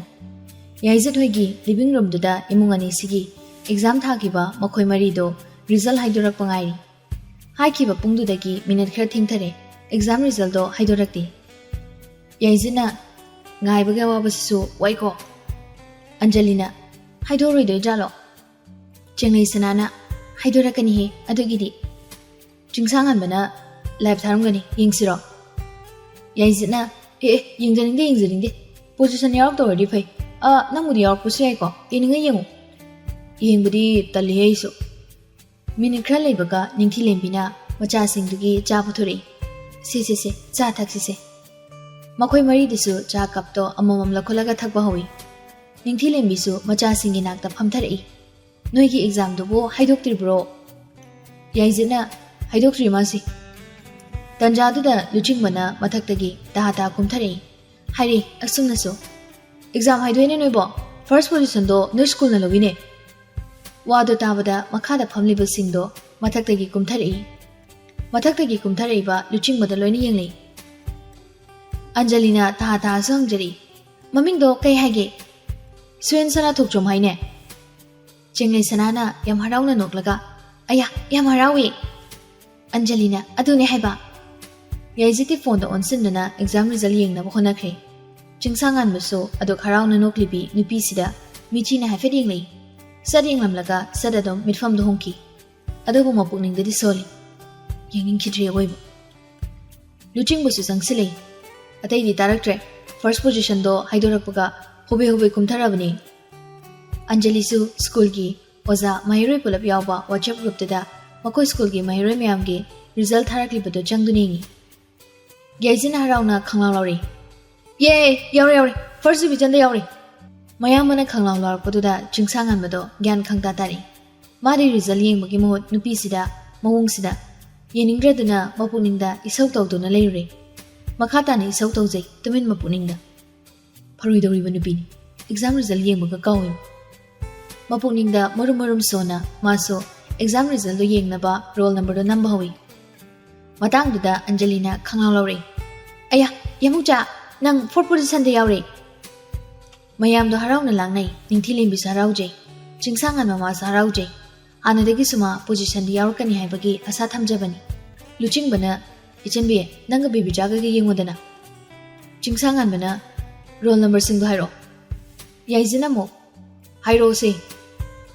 ꯑꯟꯖꯂꯤꯅ ꯑꯃꯨꯛ ꯌꯥꯔꯦ ꯋꯥꯆꯦꯞ ꯒ꯭ꯔꯨꯞꯇ ꯊꯥꯔꯛꯄꯗꯨꯗ ꯌꯦꯡꯂꯒꯦ. ꯆꯦꯡꯂꯩ ꯁꯅꯥꯁꯨ ꯆꯪꯁꯤꯟꯗꯨꯅ ꯌꯦꯡꯕ ꯌꯥꯎꯁꯤꯜꯂꯤ. ꯆꯦꯡꯂꯩ ꯁꯅꯥꯅ ꯍꯔꯥꯎꯅ ꯌꯥꯎꯔꯦ. ꯐꯥꯔꯁꯠ ꯗꯤꯕꯤꯖꯟꯗ ꯏꯕꯥꯅꯤꯃꯛ ꯌꯥꯎꯔꯦ. ꯃꯌꯥꯝꯗꯣ ꯌꯥ ꯍꯦꯛ ꯂꯥꯡꯉꯤ. ꯌꯥꯏꯖꯠꯁꯨ ꯁ꯭ꯀꯨꯜꯒꯤ ꯋꯥꯆꯦꯞ ꯒ꯭ꯔꯨꯞꯇꯨꯗ ꯆꯪꯂꯒ ꯑꯃꯨꯛ ꯔꯤꯖꯜꯠꯗꯣ ꯍꯟꯅ ꯌꯦꯡꯉꯤ. ꯍꯦꯟꯅ ꯍꯔꯥꯎꯅ ꯍꯥꯏꯔꯤ. ꯑꯦꯀꯥꯎꯟꯇꯦꯟꯁꯤꯒꯤ ꯁꯕꯖꯦꯛ ꯇꯣꯄꯔꯁꯤ ꯉꯥꯟꯕ ꯅꯪꯅ ꯑꯣꯏꯔꯦꯍꯦ. ꯃꯦꯊꯃꯦꯇꯤꯛꯁꯀꯤꯅ ꯁꯅꯥꯅ ꯑꯣꯏꯔꯦ. ꯑꯗꯨꯒ ꯁꯨꯌꯦꯟꯅ ꯕꯤꯖꯤꯅꯦꯁ ꯁ꯭ꯇꯗꯤꯁꯇ ꯑꯣꯏꯅꯦ. ꯋꯥꯗꯣ ꯇꯥꯕꯗ ꯍꯦꯟꯅ ꯍꯔꯥꯎꯅꯈ꯭ꯔꯦ ꯃꯌꯥꯝꯗꯣ. ꯆꯤꯡꯁꯥꯡꯉꯟꯕꯁꯨ ꯃꯁꯥꯒꯤ ꯔꯤꯖꯜꯠꯗꯣ ꯃꯃꯨꯠ ꯇꯥꯅ ꯌꯦꯡꯖꯩ. ꯍꯦꯃꯥꯕꯇꯤꯁꯨ ꯕꯤꯁ꯭ꯋꯥꯃꯤꯇ꯭ꯔꯁꯨ ꯇꯦꯖꯀꯤꯁꯣꯔꯁꯨ ꯆꯪꯁꯤꯜꯂꯛꯇꯨꯅ ꯂꯥꯡꯕꯗꯣ ꯌꯥꯎꯔꯔꯤ. ꯃꯆꯥꯁꯤꯡꯅ ꯃꯥꯔꯛ ꯋꯥꯡꯅ ꯑꯦꯛꯖꯥꯝ ꯄꯥꯁ ꯇꯧꯔꯛꯑꯕꯅꯤꯅ ꯃꯁꯥꯅꯁꯨ ꯍꯔꯥꯎꯕ ꯇꯥꯕꯅꯤ. Exam puna thaminakiba makhoi marup masensu amana amada phone tawnaduna harauna wari kya sani. Makhoi khuding first division da pass tawri. Subject letter su chali. Fifth position duna Jengai Sanadagi supnagi mark ama khak heli. Madu ubada mayamda chaknai. School sigi mahiroi khudimak mark wangna pass tawklabada makhoi bu takpi tambiriba oja singsu harauni. Position manga khak khanbani commerce kiri manga sigi manungda ani yawrakpaga loinana subject hum gi topper so makhoi gi school gi mahiroi na lawrakpasida mahiroi degi oja degi pulap harau jaribani. Jingsangan mama so accountancy da mana subject topper oirakpasida harau jai. Jengai Sanasuni mathematics haiba subject sida mana subject topper oirakpasi harau jai. Hanaregi oirakpa yai haiba so masana khangjabani. Tes ki sorna I thokpa majasine achawa leiruro. Hoi baba. Biswamitra namu achawa se paisa se paiko. Asi haraga khongrok pocket dagi wallet to lakthori. Luching busu ta ta yarni pamungja ai dum leiragi. Hey yarodro nangbo. Hoi. Adudi hapchile ko pamungja. Biswamitra gi wasida no imayam dasu. Luching bagi matungda manaw nupani dasu inaduna chakre. Makhoi nupi singduna jaksangda maroi mapang sema changkre. Tis ki sorgi jaksangda adumak sillangi. Jenglei sana mathoi di nungai jadi ngasigi mikupsida mabu hek pokpiriba mama mapaga punna harau nungai ba phungdukpa phangjada basida adubu maya mamangdadi nungai dabadu losili. Mana phana losilabaso Hemabati nadi mamau nupi sina phauramgadabado khangi. Nungai jadi maso machina thoknadi wahai amata hairakti adubu mapukningdadi soli. Sinanda dubu hojipau sim leidriba jalane phone doroktrisibo. Sangita machanupi ki exam results si ubada ya haraudi. Helena de haraujai mana yaurakani haina paba changduda adumak yaurakpana. Result ek khangbaga dukanda lekhiba mapada call tawduna harauna pau tamjai. Baba ai first division da yauri. Machagi pau sitabada harawi sobasu. Is onthokna nungairida. Business studies da letter su chatle baba. Adudi kari insang jaseba. Pokoina jase baba. Hoi hoi, namado dukan hak samula hayu, baba boktu leuragi. Hoi. Sanari bawarido lauk thadokpana Sangita sudai. Madi kesu harawo pokludi. Machanupi ga nangna luna dinaba marup singduna. Machanupi deki magloini hinkibana. Phone hek thamna kibaga hari. Kari dabu haubu janinglino. Nasungna mana bisingna maghin kibagi nungai daba phaugi de haidraga pok janinge kaina. Aisu pass tawra isidi. Makra Hindokinjin haisidi masana dum taw batabani ma. Moidagi nangni heladi phaidana. Bibisana mathematics da subject topper ga oiriba. Chingsangan ra haiba kaino. Bibijagi no paduna 4th position. Adudagi lunati na bana manabi Pinky Anjali. Makoy jo subject ani ni letter loina chat. Makoy khudi magna nangondagi henki basi. Namai dubu ikai ba pokta bro. Ha. Mamagi asigu momongse Helena yaningde. Isaw sawni na khumei. Kaidobai ikai dorige ikai bide aidi.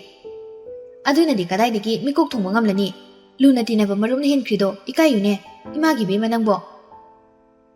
Handakti Helena mapi tarakle pendana mamada onsilai. Hanati naramaso hojikti lunati nadre pumna maklapnare. Masi machinga khumdana tawine. Namai na ngangni se nangi phanabani haina khande. Pamjadre phabaka ai pamjadre.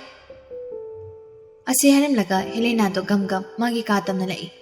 Ka manung changlakpaga kagi thongdo gamlauna lonsili. Machanupi ki matausida Sangita ingangai. Handak honglakliba machanupi ki mongsida Sangita ma supenjati sawningba phawi. Phanaba ngangbada laudine mase. Mi hoiru.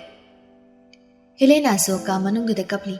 Mabungni nungsibani ka hena nungsibani. Kamna sonjai damna. Aphabi mamagi machado ayoini.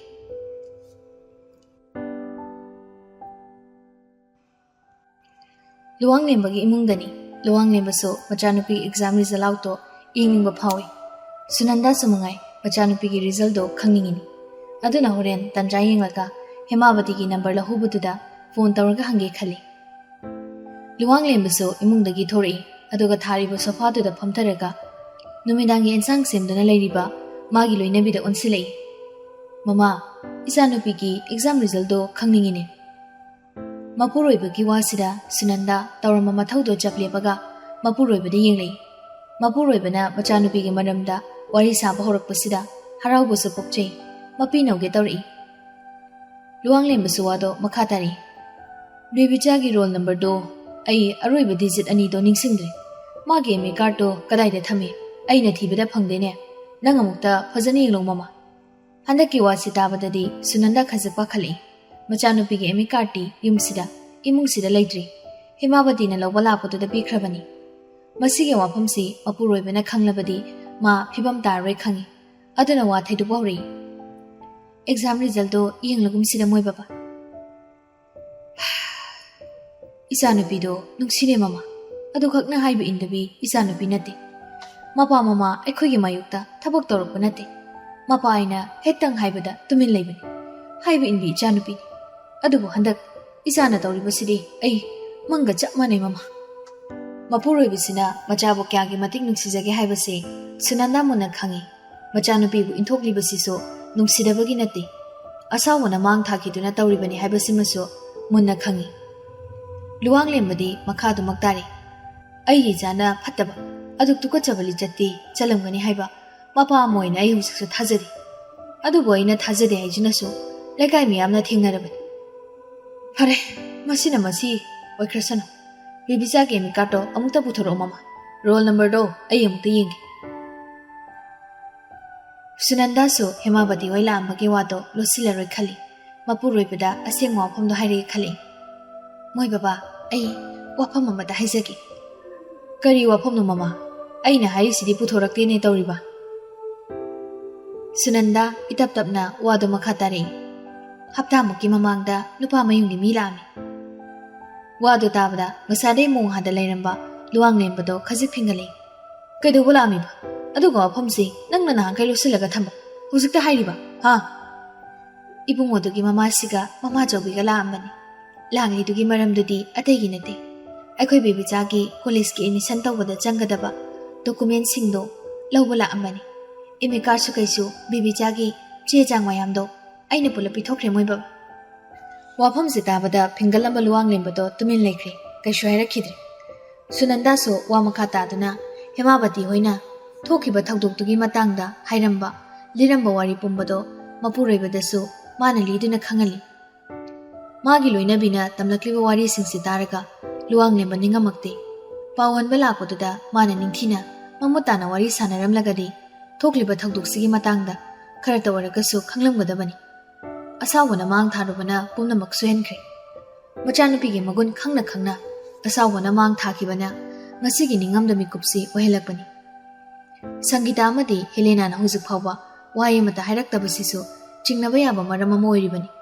ꯑꯗꯨꯒ ꯃꯈꯣꯏꯅꯁꯨ ꯋꯥꯍꯪ ꯑꯃꯠꯇ ꯍꯪꯂꯨꯗꯕ, ꯃꯁꯤꯁꯨ ꯈ꯭ꯋꯥꯏꯗꯒꯤ ꯑꯁꯣꯏꯕ ꯑꯃꯅꯤ ꯍꯥꯏꯕ ꯂꯨꯋꯥꯡꯂꯦꯝꯕ ꯃꯥꯒꯤ ꯋꯥꯈꯜꯅ ꯂꯥꯝꯕ ꯐꯪꯂꯛꯂꯦ꯫ ꯑꯗꯨꯕꯨ ꯃꯆꯤꯟꯗꯨꯗꯒꯤꯗꯤ ꯀꯔꯤꯒꯨꯝꯕ ꯋꯥꯍꯩ ꯑꯃꯠꯇ ꯀꯥꯡꯊꯣꯔꯛꯇꯦ꯫ ꯑꯗꯨꯃꯛ ꯇꯨꯃꯤꯟ ꯐꯝꯂꯤ꯫ ꯁꯨꯅꯟꯗꯥꯁꯨ ꯋꯥꯗꯣ ꯑꯗꯨꯃꯛ ꯃꯈꯥ ꯇꯥꯔꯛꯏ꯫ ꯅꯨꯄꯥꯗꯨꯒꯤ ꯃꯃꯥꯒꯤ ꯐꯣꯟ ꯅꯝꯕꯔ ꯂꯧꯍꯧꯕꯅꯦ ꯑꯩꯁꯦ꯫ ꯇꯧꯒꯦ ꯈꯜꯂꯒ ꯁꯨꯡꯇꯧ ꯇꯧꯗ꯭ꯔꯦ꯫ ꯍꯣꯔꯦꯟꯗꯤ ꯇꯧꯔꯒ ꯏꯆꯥꯒ ꯋꯥꯔꯤ ꯉꯥꯏꯍꯥꯛ ꯁꯥꯟꯅꯕ ꯇꯥꯔꯦ꯫ ꯂꯨꯋꯥꯡꯂꯦꯝꯕ ꯐꯝꯂꯝꯕꯗꯒꯤ ꯄꯨꯛ ꯍꯧꯒꯠꯂꯛꯏ꯫ ꯃꯥꯒꯤ ꯂꯣꯏꯅꯕꯤꯗ ꯋꯥꯍꯩ ꯑꯃꯠꯇ ꯍꯥꯏꯔꯝꯗ ꯏꯃꯨꯡꯗ ꯆꯨꯝꯗ꯭ꯔꯤꯡ ꯆꯪꯂꯛꯏ꯫ ꯏꯃꯨꯡ ꯆꯪꯂꯛꯄꯒ ꯃꯄꯥ ꯆꯥꯅꯅ ꯃꯤꯠꯂꯨꯗꯒꯤ ꯌꯥꯝꯅ ꯂꯤꯛꯅ ꯄꯤꯔꯥꯡ ꯃꯔꯤꯛ ꯑꯃ ꯁꯤꯟꯊꯔꯛꯏ꯫ ꯃꯤꯒꯤ ꯃꯌꯨꯝꯗꯨꯗ ꯃꯆꯥꯅꯨꯄꯤꯗꯨꯅ ꯀꯔꯝ ꯂꯩꯔꯝꯒꯅꯤ ꯍꯥꯏꯕ ꯋꯥꯈꯜꯁꯦ ꯈꯜꯂꯨꯕꯗ ꯃꯄꯨꯛꯅꯤꯡ ꯅꯨꯡꯁꯤꯔꯛꯄꯅꯤ, ꯃꯄꯤ ꯅꯧꯔꯛꯄꯅꯤ꯫ ꯃꯄꯨꯔꯣꯏꯕꯅ ꯋꯥꯍꯩ ꯑꯃꯠꯇ ꯍꯥꯏꯔꯝꯗ ꯆꯪꯈꯤꯕꯁꯤꯗ ꯁꯨꯅꯟꯗꯥꯁꯨ ꯅꯨꯡꯁꯥ ꯁꯨꯔ ꯑꯁꯥꯡꯕ ꯑꯃ ꯈꯪꯒꯨꯟ ꯍꯣꯟꯗꯣꯛꯏ꯫ ꯁꯣꯜꯂꯛꯏ ꯃꯆꯤꯟꯗꯁꯨ ꯇꯞꯅ꯫ ꯉꯁꯤꯁꯨ ꯏꯆꯥꯅꯨꯄꯤꯒ ꯋꯥꯔꯤ ꯁꯥꯟꯅꯕ ꯐꯪꯂꯔꯣꯏꯗ꯭ꯔꯥ ꯑꯩꯁꯤꯕꯨ? ꯁꯨꯝ ꯇꯧꯗꯅ ꯂꯩꯕꯁꯤ ꯆꯨꯝꯗꯦ꯫ ꯃꯣꯏ ꯕꯕꯥꯅ ꯆꯩꯔꯁꯨ ꯐꯨꯔꯁꯨ ꯑꯩ ꯏꯆꯥꯒꯗꯤ ꯋꯥꯔꯤ ꯁꯥꯟꯅꯗꯕ ꯌꯥꯗꯦ꯫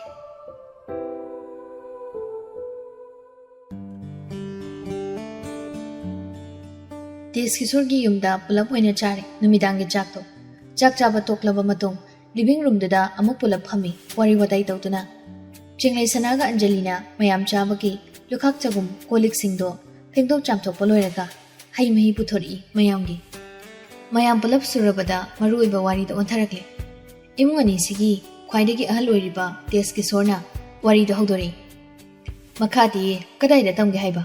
ꯅꯣꯏꯅ ꯇꯝꯅꯤꯡꯕ ꯃꯐꯝꯗꯣ ꯑꯋꯣꯏꯕ ꯑꯣꯏꯅ ꯈꯟꯅꯁꯤ, ꯀꯗꯥꯏꯗꯅ ꯐꯒꯅꯤ ꯈꯣꯠꯀꯅꯤ ꯍꯥꯏꯕꯗꯣ꯫ ꯕꯤꯁ꯭ꯋꯥꯃꯤꯇ꯭ꯔꯅ ꯍꯥꯏꯔꯛꯏ꯫ Ihei isingdi tamba yaringaida tamhogadabani. Khangjanba haijinbada mangzaba leite. Tongjaba ngakdani. Aduna larikki hek matangdadi nakhoi marina sima pami haibado tawradabani. Chingsanganbana hana hairi. Pongcho, pong. Aigidi hana haikibado adum tawrani. Delhi da bikom tawragi. Aduga M.Com di India gi mapanda muk tawgi. Luchingbana langna boike bo hairi. Bikom tamlingai kanna honadraba. Semester exam daga mai phangdraba. M.Com do India gi mapanda tamba chalaloi ko. Aikhoina chalalaba khak nate admission tawwa phangloiduni. Hoi, ai kanna honagi amungcho. Luchingbana nomi nokni makok nomi. Yaizina ai su mapanda tamni. BBA tawwa pami. Ai di Bangalore da. Aduga MBA na India gi mapalda tawningi. Anjali namo. Ai di Manipur da dum tamni. Mapanda chatpa tali. Hostel gi chain sang saba ka hinaroi. Laik tam chatprabu naraga tokani. Anjali gi wasida mayam do noi. Chengai sanasu nokpodo khara pharak baidu da hari. Aisu DM College of Commerce da adum BCom tawtharagi. TS ki sorna hoi. Mapanda tamni hairiba noi ani gisu chen chong mahurasi. Anjali do mabung halda onsili. Yamungcha phone do na kai numita lebi doiba. Haying chalurasine leiba. Yaizina kariya phone leidoiba. Anjali na waga do chingnaga hari. Ho aidi ne iPhone 15 Pro Max. Thazada bagi minoga man nokhairaga hari. Yaijisu hoine soi leirani nangi. Mabung na haidugi artha khanglaba Anjali na. Thazari do haying ngasiko yamung yai. Haying di wanthaba soidrene. Acting ga kona na yaijisu hari. Ho amukta wanthajage. Asi hairaga wanthabai magonga tawri poni. Yaijit ki matau sida leiriba mipum khuding noi. Ningthi lembasu noklaga thida agawbasidi.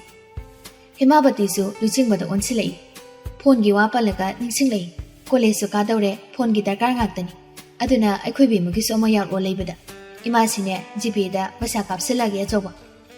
Luchingbana ta hata kapak trasu yani masi aina dum lairage. Anjali na sumating pangsilai.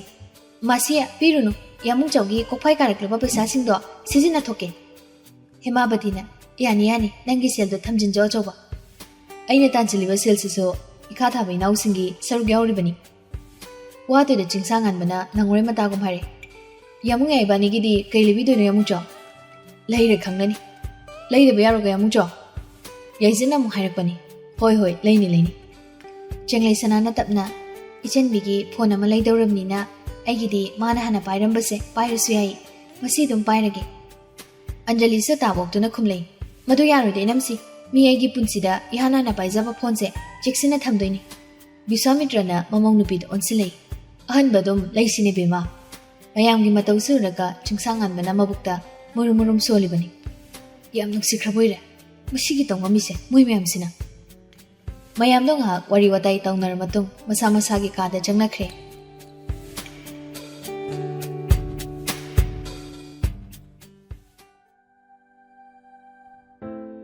Somna Sunandaga luang lembagado chak chari. Machanupini yumsida hek laitabadagi makhoini chakse phajana chadrabani. Chajik lemduna su tokpani. Chaning thakning basu ipok poktabani. Karamna su pokluni wakhalna warabada. Chak chari ngai maraktuda luang lembana tapna wangang lei. Mama, hayingdi chanaba chanadaba. Ichanupi gi manakta chatlurasi. Phatre haiduni chapu thokpase yamna lalam. Asawbana mang thakibana pumnamak soikibani. Mapuroibana thazadana hairakliba wasida Sunanda haraujai momonoglei. Miludana haraubagi pirang sinthari. Luang lembaso adumo makhatari. Nupa mayumdo khongul taramgani haiba ai khangi. Mawori haiduna ichanupibu chakhumda namsilaga thambagi mohot mai makha tamthangani haibase tabada ichanupi damak ai harauba poi. Aduga paw hanba lakpada aina thakiba khondo kanman khramal mama. Ai sai tomta ikaiba pokli. Moi baba su lan banate. Pau to tabada saroidaba. Ningba kairoidaba mama mapa leiroi. Rikuptuda moi baba na phaukhibado asawba khaknate. Ningbu su kairibani. Amaromda isanupina lairik makha tamthaba phangnani khanbada. Aisu yam harauribani. Aikhoigisu isanini. Moida khak inthokpa yaba nate. Mama mapa moina isana mahi masing tambada. Aikhoina achawba thaudang lawpham toi. Makhoigisu machanupado semgadawribani. ꯃꯆꯥꯅꯨꯄꯤꯕꯨ ꯎꯕ ꯐꯪꯂꯅꯤ ꯈꯜꯂꯨꯕꯗ ꯏꯄꯦꯟꯗ ꯄꯦꯟꯖꯔꯦ ꯁꯨꯅꯟꯗꯥ ꯃꯥꯁꯨ ꯍꯔꯥꯎꯕꯅꯁꯨ ꯂꯣꯏꯔꯦ ꯂꯨꯋꯥꯡꯂꯦꯝꯕꯁꯨ ꯃꯈꯥ ꯇꯥꯔꯦ ꯆꯠꯁꯤꯍꯦ ꯏꯆꯥꯒꯤ ꯃꯅꯥꯛꯇ ꯍꯣꯏ ꯃꯣꯏ ꯕꯕꯥ ꯑꯩ ꯐꯣꯟ ꯇꯧꯔꯒ ꯏꯆꯥꯒ ꯋꯥꯔꯤ ꯁꯥꯒꯦ ꯈꯜꯂꯝꯕꯅꯤ ꯁꯥꯔꯔꯣꯏ ꯍꯌꯦꯡ ꯏꯆꯥꯅ ꯃꯃꯥ ꯃꯄꯥ ꯑꯩꯈꯣꯏꯕꯨ ꯎꯕꯗ ꯍꯔꯥꯎꯖꯕꯗꯣ ꯃꯗꯨ ꯑꯣꯏꯅ ꯌꯦꯡꯂꯒꯦ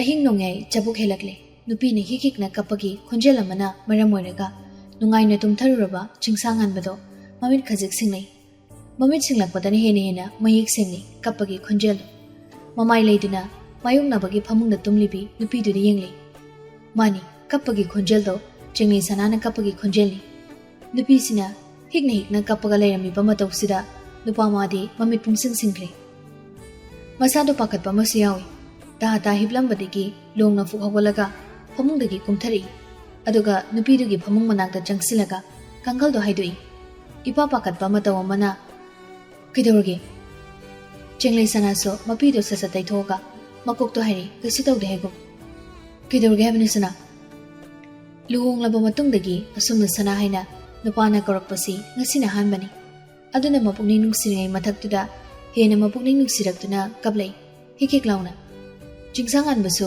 ꯍꯤꯞꯂꯤꯕꯤ ꯅꯨꯄꯤꯁꯤꯕꯨ ꯇꯞꯅ ꯆꯤꯡꯈꯠꯇꯨꯅ ꯐꯝꯍꯜꯂꯤ ꯃꯥꯁꯨ ꯐꯃꯨꯡ ꯃꯆꯤꯗꯨꯗ ꯐꯝꯊꯔꯛꯏ ꯑꯗꯨꯒ ꯑꯃꯨꯛꯁꯨ ꯍꯟꯖꯤꯟ ꯍꯪꯂꯛꯏ ꯀꯩꯗꯧꯔꯒꯦ ꯀꯩꯒꯤ ꯀꯞꯄꯤꯅꯣ ꯁꯅꯥ ꯍꯟꯗꯛꯃꯨꯛꯇꯤ ꯁꯨꯠ ꯀꯞꯂꯒ ꯈꯨꯝꯃꯛꯏ ꯃꯪꯗ ꯏꯃꯥꯒ ꯏꯄꯥꯒ ꯎꯔꯝꯃꯤ ꯇꯥꯏꯕꯪ ꯃꯣꯏꯒꯤ ꯃꯁꯛ ꯎꯗꯕ ꯀꯨꯏꯔꯦ ꯏꯃꯥꯅ ꯊꯣꯡꯕ ꯆꯥꯛꯁꯨ ꯃꯆꯥꯏꯅ ꯆꯥꯗꯕ ꯀꯨꯏꯔꯦ ꯑꯩꯅ ꯈꯣꯡꯊꯥꯡ ꯁꯣꯏꯔꯨꯕꯅ ꯏꯃꯥꯒ ꯏꯄꯥꯒꯤ ꯃꯅꯥꯛꯇ ꯀꯦꯅ ꯃꯧꯅ ꯂꯩꯖꯕꯁꯨ ꯐꯪꯗ꯭ꯔꯦ ꯑꯩꯁꯦ ꯑꯩ ꯑꯣꯏꯅꯤꯡꯗ꯭ꯔꯦ ꯅꯨꯄꯤꯁꯤꯒꯤ ꯃꯑꯣꯡꯁꯤꯗ ꯅꯨꯄꯥ ꯃꯥꯁꯨ ꯅꯨꯡꯉꯥꯏꯇꯕꯗꯤ ꯐꯥꯎꯕꯒꯨꯝ ꯇꯧꯔꯤ ꯑꯗꯨꯕꯨ ꯃꯄꯨꯛꯅꯤꯡꯗꯨꯗꯗꯤ ꯑꯁꯨꯝꯅ ꯁꯣꯜꯂꯤꯕꯅꯤ ꯁꯤꯒꯨꯝꯕꯁꯦ ꯊꯣꯛꯅꯤ ꯈꯟꯕꯗꯅꯤ ꯑꯩꯅ ꯊꯤꯅ ꯆꯩꯕ ꯉꯥꯡꯕ ꯉꯝꯗ꯭ꯔꯤꯁꯦ ꯃꯪꯗ ꯎꯔꯝꯕꯒꯤ ꯑꯁꯤ ꯌꯧꯅ ꯀꯞꯂꯤꯁꯤꯅꯗꯤ ꯑꯩꯅ ꯆꯩ ꯉꯥꯡꯂꯗꯤ ꯀꯩꯅꯣ ꯑꯣꯏꯗꯣꯏ ꯐꯤꯕꯝꯁꯦ ꯅꯨꯄꯤꯁꯤꯃꯁꯨ ꯁꯨꯠ ꯇꯧꯗꯨꯅ ꯋꯥꯗꯣ ꯃꯈꯥ ꯇꯥꯔꯛꯏ ꯏꯃꯥꯒ ꯏꯄꯥꯒꯅ ꯑꯩꯉꯣꯟꯗ ꯅꯨꯡꯁꯤꯅ ꯕꯦꯕꯤꯆꯥ ꯍꯥꯏꯅ ꯀꯧꯕꯗꯨꯁꯨ ꯇꯥꯈꯤꯗꯕ ꯀꯨꯏꯔꯦ ꯄꯨꯟꯁꯤꯒꯤ ꯇꯥꯕ ꯐꯪꯂꯔꯣꯏꯗ꯭ꯔꯥ ꯍꯥꯏꯗꯅ ꯑꯩ ꯄꯥꯈꯠꯂꯦ ꯉꯥꯟꯕ ꯉꯥꯏꯍꯥꯛꯇꯨꯗ ꯀꯔꯤꯕꯨ ꯈꯜꯂꯛꯄꯅꯣ ꯈꯪꯗꯦ ꯅꯨꯄꯥꯁꯤꯃꯁꯨ ꯂꯨꯝꯂꯨꯝ ꯂꯥꯎꯕ ꯅꯨꯄꯥꯗ ꯅꯨꯄꯥ ꯃꯥꯟꯕ ꯃꯥꯒꯤ ꯈꯣꯟꯖꯦꯜꯗꯨꯅ ꯌꯥꯝ ꯂꯨꯝꯊꯅ ꯅꯨꯡꯁꯤꯕ ꯈꯣꯟꯊꯣꯛꯇ ꯀꯧꯔꯛꯏ ꯕꯦꯕꯤꯆꯥ ꯄꯤꯔꯥꯡꯂꯛꯇ ꯃꯣꯃꯣ ꯅꯣꯛꯂꯒ ꯌꯦꯡꯂꯤ ꯅꯨꯄꯤꯁꯤꯅ ꯅꯨꯄꯥꯁꯤꯗ ꯑꯄꯥꯏꯕ ꯂꯩꯆꯤꯜ ꯄꯥꯛꯈꯛꯅꯤ ꯅꯨꯄꯥꯁꯤꯃꯗꯤ ꯍꯥꯏꯔꯤ ꯌꯥꯔꯦ ꯑꯗꯨꯃꯥꯏꯒꯗꯤ ꯃꯣꯃꯣ ꯅꯣꯛꯂꯒ ꯌꯦꯡꯂꯛꯀꯅꯨ ꯍꯩꯅꯗꯦ ꯑꯗꯨꯒ ꯑꯩꯅ ꯕꯦꯕꯤꯆꯥ ꯀꯧꯔꯤꯗꯣ ꯅꯪ ꯅꯨꯡꯁꯤꯕꯩ ꯀꯧꯕ ꯅꯠꯇꯦ ꯁꯨꯝ ꯅꯨꯡꯉꯥꯏꯇꯗꯅ ꯀꯧꯕꯤꯕꯅꯤ ꯍꯦꯟꯅ ꯑꯗꯨꯝ ꯃꯣꯃꯣ ꯅꯣꯛꯂꯒ ꯍꯥꯏꯔꯤ ꯅꯨꯄꯤꯁꯤꯅꯗꯤ ꯊꯦꯡꯛ ꯌꯨ ꯌꯥꯔꯦ ꯇꯨꯝꯃꯨ ꯇꯝꯅꯔꯥꯏꯗꯧꯅ ꯑꯩꯒꯤ ꯇꯨꯝꯕꯒꯗꯤ ꯊꯨꯒꯥꯏꯕꯤꯔꯛꯑꯅꯨ ꯑꯁꯤ ꯍꯥꯏꯔꯝꯂꯒ ꯐꯝꯂꯝꯕꯗꯩ ꯍꯧꯒꯠꯂꯒ ꯒꯝ ꯂꯥꯛꯇꯨꯅ ꯃꯥꯒꯤ ꯐꯃꯨꯡ ꯀꯥꯈꯠꯇꯨꯅ ꯍꯤꯞꯊꯔꯛꯏ ꯉꯥꯟꯕꯗꯣ ꯋꯥꯏ ꯁꯪꯕꯒꯤ ꯅꯤꯡꯁꯥ ꯁꯣꯔ ꯑꯁꯥꯡꯕ ꯑꯃꯁꯨ ꯈꯪꯍꯟ ꯍꯣꯟꯗꯣꯛꯏ ꯅꯨꯄꯤꯁꯤꯃꯁꯨ ꯍꯤꯞꯊꯔꯛꯂꯤ ꯁꯣꯜꯂꯤ ꯃꯄꯨꯛꯅꯤꯡꯗꯁꯨ ꯅꯣꯛꯃꯤ ꯍꯌꯦꯡꯋꯥꯏ ꯅꯪꯒꯤ ꯊꯃꯣꯏꯗꯨꯅ ꯑꯩꯕꯨ ꯅꯨꯡꯁꯤꯕꯤꯔꯛꯄ ꯃꯤꯀꯨꯞꯇꯨꯅ ꯂꯥꯛꯄ ꯇꯥꯔꯒꯗꯤ ꯑꯩꯅ ꯅꯪꯕꯨ ꯁꯣꯏꯗꯅ ꯎꯠꯀꯅꯤ ꯉꯥꯟꯕ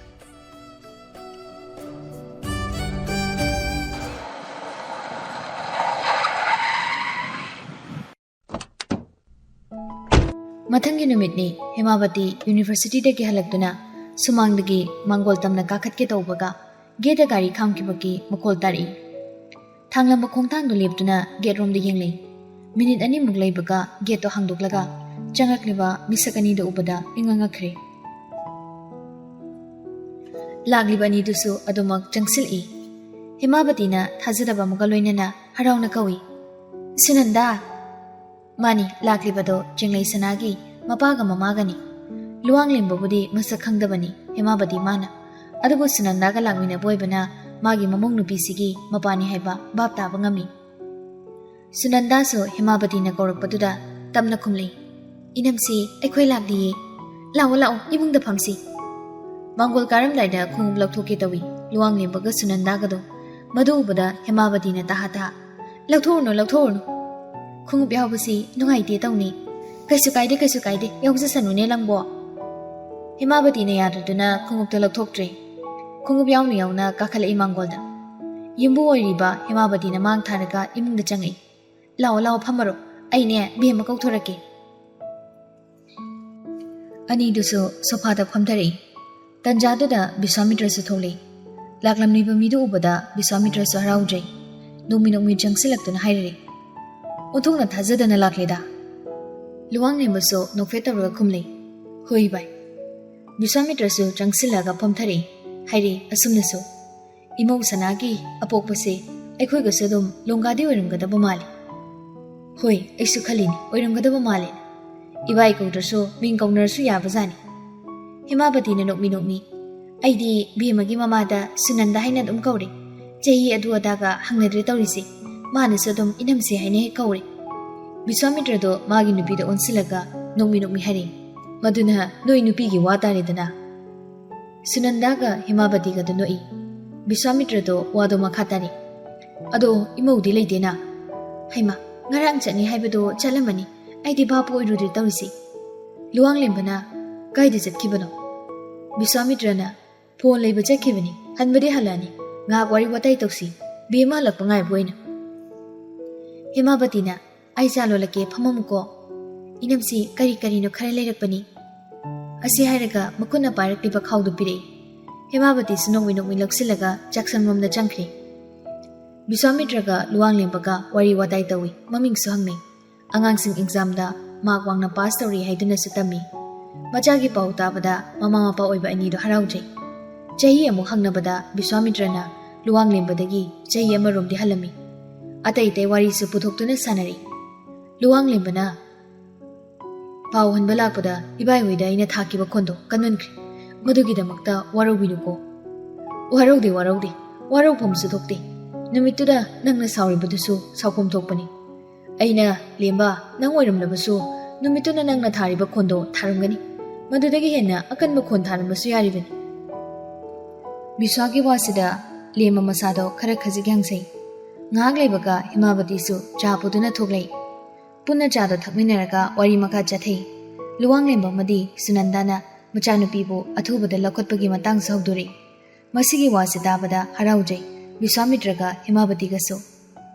Himabatina is nungaire pausi tabada. Wari nungairi ngai chingsang baga jinglei sanaga du jangli. Mi janglakpagi makondo dabada yengthori ahal singdusu. Janglakliba ani dusu mi langbagi makoldo da yenglakpani. Mapai chan nakre. Itha thazada mamaga mapaga lerembasi ubada mangna taibangla gyan ngawi jinglei sanado. Sunandasu machabu nungsina kauri. Bibicha, imagi bibicha. Mamagi khunjel do tarakpadadi mangla nati taibangni haiba khanglei. Kabladuna jensilei. Ima, iba.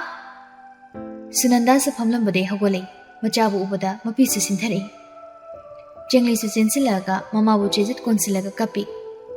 Ima. Sunandasu machabu konsinbiraga. Imagi bibicha. Isabu matam kre inthoklaga thamlupaki nang ima bawa budi waruganuko. Luwang lembasu mapidare. Mama machagi matawsida Biswamitraga Himabati ga sinungaijadi. Himabati di mamidirabu ihorabani. Sunandana thimjinbiraga machabo sofada phamali. Mama mapagi mayaida phami. Hawjiksu mapidaba leptri. Luwang lembasu manakta phamlaklibi machanupigi makukta nungsina nanthabiraga kauri. Bibicha. Chenglei hingna kaptuna mapada onsilei. Iba, ailan kre. Machagi sinthariba mapido mapamagi makut kuchauduna teithokpirei. Isadi kappa paksade kapkanuse. Chenglei sanasu mapukningli nungsiribani. Adubu mapana haibi ingoikre. Mapido tahalaktanaba wana khangsinkre. Hainabi soirabani madi asumna tawbasi. Ngasaidagi chingsanganbado khongphom masilingda leplambani. Taunariba matawdo yenglaga. Kappa phanakibaduda masu changsilei. Mayam phamliba domda. Hauna lonchet adu khangna khangdaba nupa nati. Angang khara oizarabasu mana luhongduna laurabi magi loinabigi apokpa mama mapada mana khuirampham thoi haibasimadi ma khangi. Changsilaktuna masado khajik nontharaga luwang lembada hana khuirumai. Baba mamang nupagi matawsida luwang lembasu nokfe tawri. Yar hogol. Amo hogolaktuna Sunandada mukhuirumai. Ima. Sunandasu mayanupagi khungul taba matawsiuraga momon tawsei. Mayanupagi masa saganduda haipet pairaga hairi. Hogol ibung. Naidom Yauba, Majanupagi Matosida, Biswamitra Madi, Hemabati Kiso, Mamayuzi, Harabusu Pokche, Majanupagi, Asigumba, Tagulon Kango Matosida. Chingsangan Mamagi Matauda, Quaidiga Pin Mapokcheri Busina, Atainati, Chingley Sanani.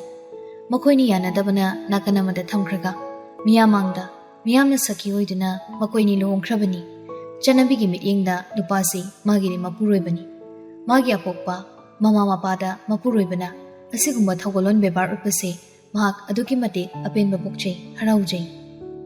Chingsangan Buso, Mabagi Nakana Pamte. Lai Sutam Magimatanga, Palapa Mugwari Wadaitawi. Nahalay Baga, Tieski Sorga, Ninkilim Bigasilai.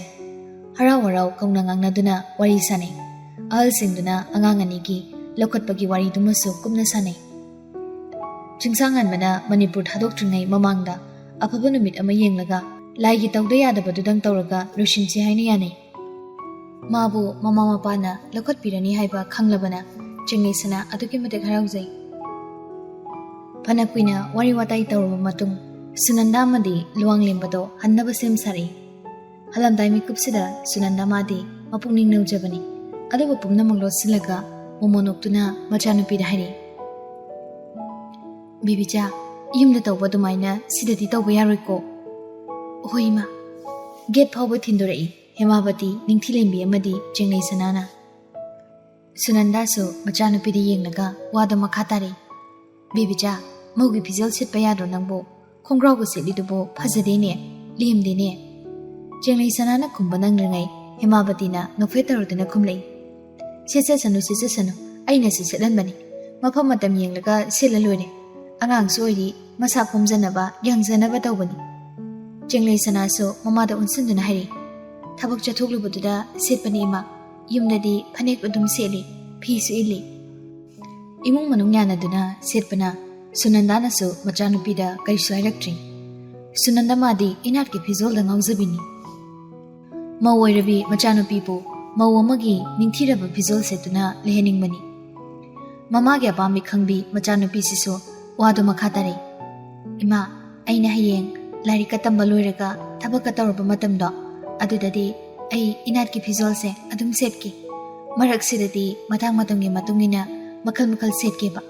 Ado mina yengbada yamit nagadaba pizoldi seloida.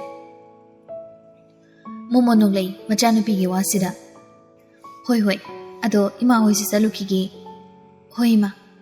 Sunandaso Hemabati hoida amuk onsilay. Inamsi akoy mu jalukige. Ningthilembiga Hemabatika chamanana hoi haina kumlami. Luwang lembaso machanupi sida onsilaga.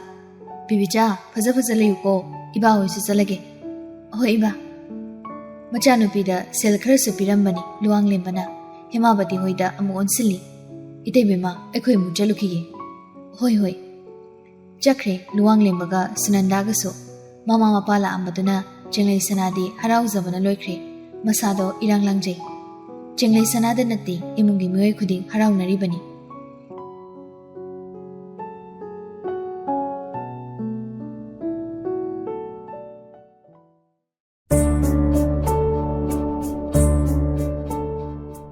Dangi Jack took the Matung, Tawapu Malushilamaga, Kada Changley.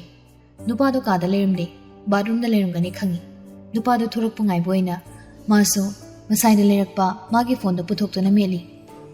Masai Numidang Widam, Angelica Dautana, Facebook account Musuhan Krabani. Username Gado, Angelina, Raskumari, Chinglei Sanahina Ohili. Profile picture Dumaso, Chinglei Sana Magi, Adum Happy. Tawada Pumasakti Udi, Matungo Toktana Kapa Potoni. Masimasu Angelina Hapambani. Facebook to Changi, Nasida Hangboy Rabaso, friend request Kayama Lami. Magi friend listadi, Moiluna Dinaba, Nupi Kraga, Nupa Kraga to Dungni, Yauriba. Mapuriba, Chingsangan Bagadi, friend Widi. Nong friend request Harakli Batuda, Masakang Bayabra Haidan Yanglami. Amani Yaurami, Maga School Pulamba. Madudi Adum accept Tokshili. Phone kana mailing a Chingsangan Baso, Magi Numidangi, Matau, Machin Maya Singba. Mamay mamitaba loiraga pamung kasida changlei. Nupasina badroomdagi thoklabanina nupisimasu mana metlamba fondo pamungda dum thanamlaga masu badroomda prabab changkri. Chingsangan busu magi pamungda phamthari ꯃꯥꯌꯣꯛꯅꯕ ꯐꯃꯨꯡꯗ ꯂꯩꯔꯤꯕ ꯅꯨꯄꯤꯁꯤꯒꯤ ꯐꯣꯟꯗꯨꯗꯅꯤ ꯌꯦꯡꯂꯤꯕ ꯃꯤꯠꯐꯝꯗꯣ ꯌꯦꯡꯅ ꯌꯦꯡꯅ ꯃꯄꯨꯛꯅꯤꯡꯗ ꯁꯣꯜꯂꯤ ꯃꯥꯒꯤ mobile ꯅꯝꯕꯔꯁꯦ ꯂꯧꯁꯤꯔꯅꯦꯕ ꯁꯣꯔꯗꯣ ꯐꯨ ꯂꯥꯎꯅ ꯀꯥꯝꯊꯣꯛꯂꯒ ꯃꯆꯤꯟꯅ ꯁꯣꯜꯂꯤ ꯑꯩꯅꯗꯤ ꯀꯩꯗꯧ ꯂꯧꯗꯣꯏꯅꯣ ꯅꯝꯕꯔ ꯄꯥꯝꯃꯒ ꯃꯥꯅ ꯃꯥꯏ ꯍꯪꯖꯔꯛꯀꯅꯤ ꯅꯝꯕꯔꯗꯣ ꯑꯁꯤ ꯍꯥꯏꯔꯒ ꯐꯃꯨꯡꯗ ꯐꯝ ꯊꯥꯔꯒ ꯍꯤꯞꯊꯔꯛꯂꯦ ꯍꯤꯞꯊꯕꯒ ꯃꯥꯁꯨ ꯃꯥꯒꯤ ꯐꯣꯟꯗꯣ ꯄꯨꯊꯣꯛꯇꯨꯅ ꯃꯦꯠꯂꯤ ꯃꯈꯣꯏ ꯅꯤꯄꯥꯜ ꯈꯛꯀꯤ ꯑꯣꯏꯕ ꯒ꯭ꯔꯨꯞꯇꯨꯗ ꯌꯥꯎꯔꯝꯂꯦ ꯆꯤꯡꯂꯩ ꯁꯅꯥꯒꯤ ꯅꯝꯕꯔꯗꯤ ꯉꯁꯥꯏ ꯃꯈꯩ ꯐꯣꯟ ꯄꯥꯏꯔꯨꯗꯕꯅ ꯈꯪꯗꯕꯅꯤ ꯃꯥ ꯅꯝꯕꯔꯗꯨ ꯈꯪꯂꯕꯅꯤꯅ ꯁꯦꯞ ꯇꯧꯁꯤꯟꯒꯦ ꯇꯧꯏ ꯑꯗꯨꯕꯨ ꯃꯔꯧ ꯂꯩꯕ ꯁꯨꯅꯣ ꯊꯨꯡꯕ ꯅꯨꯄꯥꯅꯤ ꯁꯦꯞ ꯇꯧꯒꯦ ꯇꯧꯔꯝꯕꯗꯣ ꯊꯣꯛ ꯍꯦꯛ ꯇꯣꯛꯊꯣꯛꯏ ꯁꯣꯜꯂꯤ ꯃꯆꯤꯟꯗ ꯃꯨꯔꯨꯝ ꯃꯨꯔꯨꯝ ꯗꯔꯀꯥꯔ ꯇꯥꯗꯦꯗ ꯃꯥꯏ ꯅꯝꯕꯔ ꯑꯩꯉꯣꯟꯗ ꯌꯥꯎꯕꯒꯤ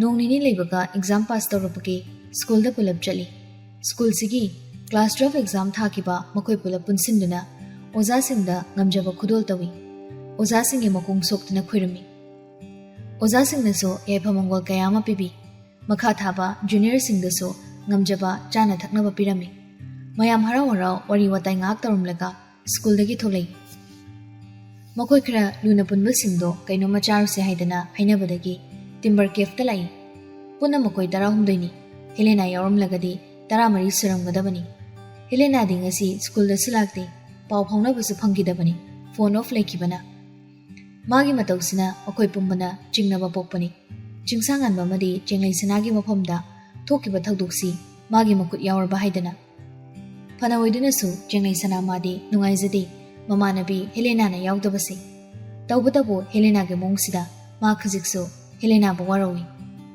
ꯃꯈꯣꯏ 13ꯗꯣ ꯇꯦꯕꯜ ꯑꯃꯗ ꯄꯨꯂꯞ ꯆꯟꯗꯕꯅ ꯇꯦꯕꯜ ꯁꯝꯖꯤꯟꯗꯨꯅ ꯐꯝꯃꯤ ꯑꯣꯔꯗꯔ ꯇꯧꯈꯤꯕ ꯆꯥꯅꯕꯗꯣ ꯂꯥꯛꯇ꯭ꯔꯤꯉꯩ ꯐꯣꯇꯣ ꯈꯔꯁꯨ ꯀꯥꯞꯄꯤ ꯃꯆꯤꯟ ꯌꯥꯡꯕꯅꯤ ꯖꯣꯁꯤꯁꯨ ꯍꯥꯏꯔꯛꯏ ꯆꯤꯡꯂꯩ ꯁꯅꯥꯗ ꯑꯣꯟꯁꯤꯜꯂꯒ ꯅꯣꯛꯃꯤ ꯅꯣꯛꯃꯤ ꯆꯤꯡꯂꯩ ꯅꯪꯗꯤ ꯃꯧ ꯑꯣꯏꯈꯤꯕꯗꯒꯤ ꯍꯦꯟꯅ ꯐꯖꯊꯣꯛꯑꯦꯅ ꯌꯨꯑꯦꯟꯅꯁꯨ ꯃꯇꯦꯡ ꯄꯥꯡꯁꯤꯜꯂꯤ ꯐꯖꯔꯝꯅꯤ ꯑꯅꯤꯁꯤꯒꯤ ꯋꯥꯁꯤꯗ ꯆꯤꯡꯂꯩ ꯁꯅꯥꯁꯨ ꯅꯣꯛꯏ ꯑꯇꯩ ꯃꯔꯨꯞꯁꯤꯡꯗꯨꯁꯨ ꯅꯣꯛꯏ ꯁꯨꯌꯦꯟ ꯁꯅꯥꯅ ꯑꯃꯨꯛ ꯃꯣꯂꯤ ꯃꯣꯂꯤ ꯍꯥꯏ ꯃꯧ ꯃꯥꯟꯗꯦꯗ ꯂꯩꯁꯥꯕꯤꯗꯣ ꯃꯥꯜꯂꯤ ꯐꯦꯂꯤꯛꯁꯅ ꯑꯃꯨꯛ ꯑꯗꯨꯅꯤ ꯃꯥꯜꯀꯣꯝꯅ ꯑꯉꯥꯡ ꯑꯣꯏꯕꯩꯁꯨ ꯑꯣꯏꯔꯝꯅꯤꯗ ꯈꯨꯝꯂꯛꯏ ꯆꯤꯡꯂꯩ ꯁꯅꯥꯅ ꯗ꯭ꯔꯦꯁꯁꯤꯅ ꯑꯣꯏꯔꯝꯅꯤ ꯐꯅꯦꯛ ꯐꯤ ꯁꯦꯠ ꯏꯜꯂꯗꯤ ꯃꯧ ꯑꯗꯨꯝ ꯃꯥꯜꯂꯤ ꯁꯨꯌꯦꯟ ꯁꯅꯥꯅ ꯑꯗꯨꯕꯨꯗꯤ ꯃꯥꯟꯒꯅꯤꯗ ꯃꯉꯥꯅꯤ ꯆꯥꯛꯀꯧꯕꯗꯒꯗꯤ ꯃꯧ ꯌꯥꯝ ꯃꯥꯜꯂꯤ ꯁꯥꯟꯅꯔꯤꯕ ꯋꯥꯔꯤꯁꯤꯗ ꯆꯤꯡꯁꯥꯡꯉꯥꯟꯕ ꯈꯖꯤꯛ ꯁꯨꯒꯜꯂꯤ ꯃꯇꯧꯗꯣ ꯃꯌꯥꯝꯕꯨ ꯉꯥꯏꯖꯅ ꯎꯔꯗꯨꯅ ꯈꯣꯟꯖꯦꯜ ꯊꯣꯛꯇ ꯅꯣꯛꯏ ꯑꯇꯩꯗꯨꯗꯤ ꯋꯥꯔꯤꯗ ꯂꯨꯞꯁꯤꯟꯅꯈꯤꯕꯅ ꯎꯗꯦ ꯉꯥꯏꯍꯥꯛ ꯂꯩꯕꯒ ꯑꯣꯔꯗꯔ ꯇꯧꯈꯤꯕ ꯆꯥꯅꯕꯗꯨꯁꯨ ꯄꯨꯊꯣꯔꯛꯏ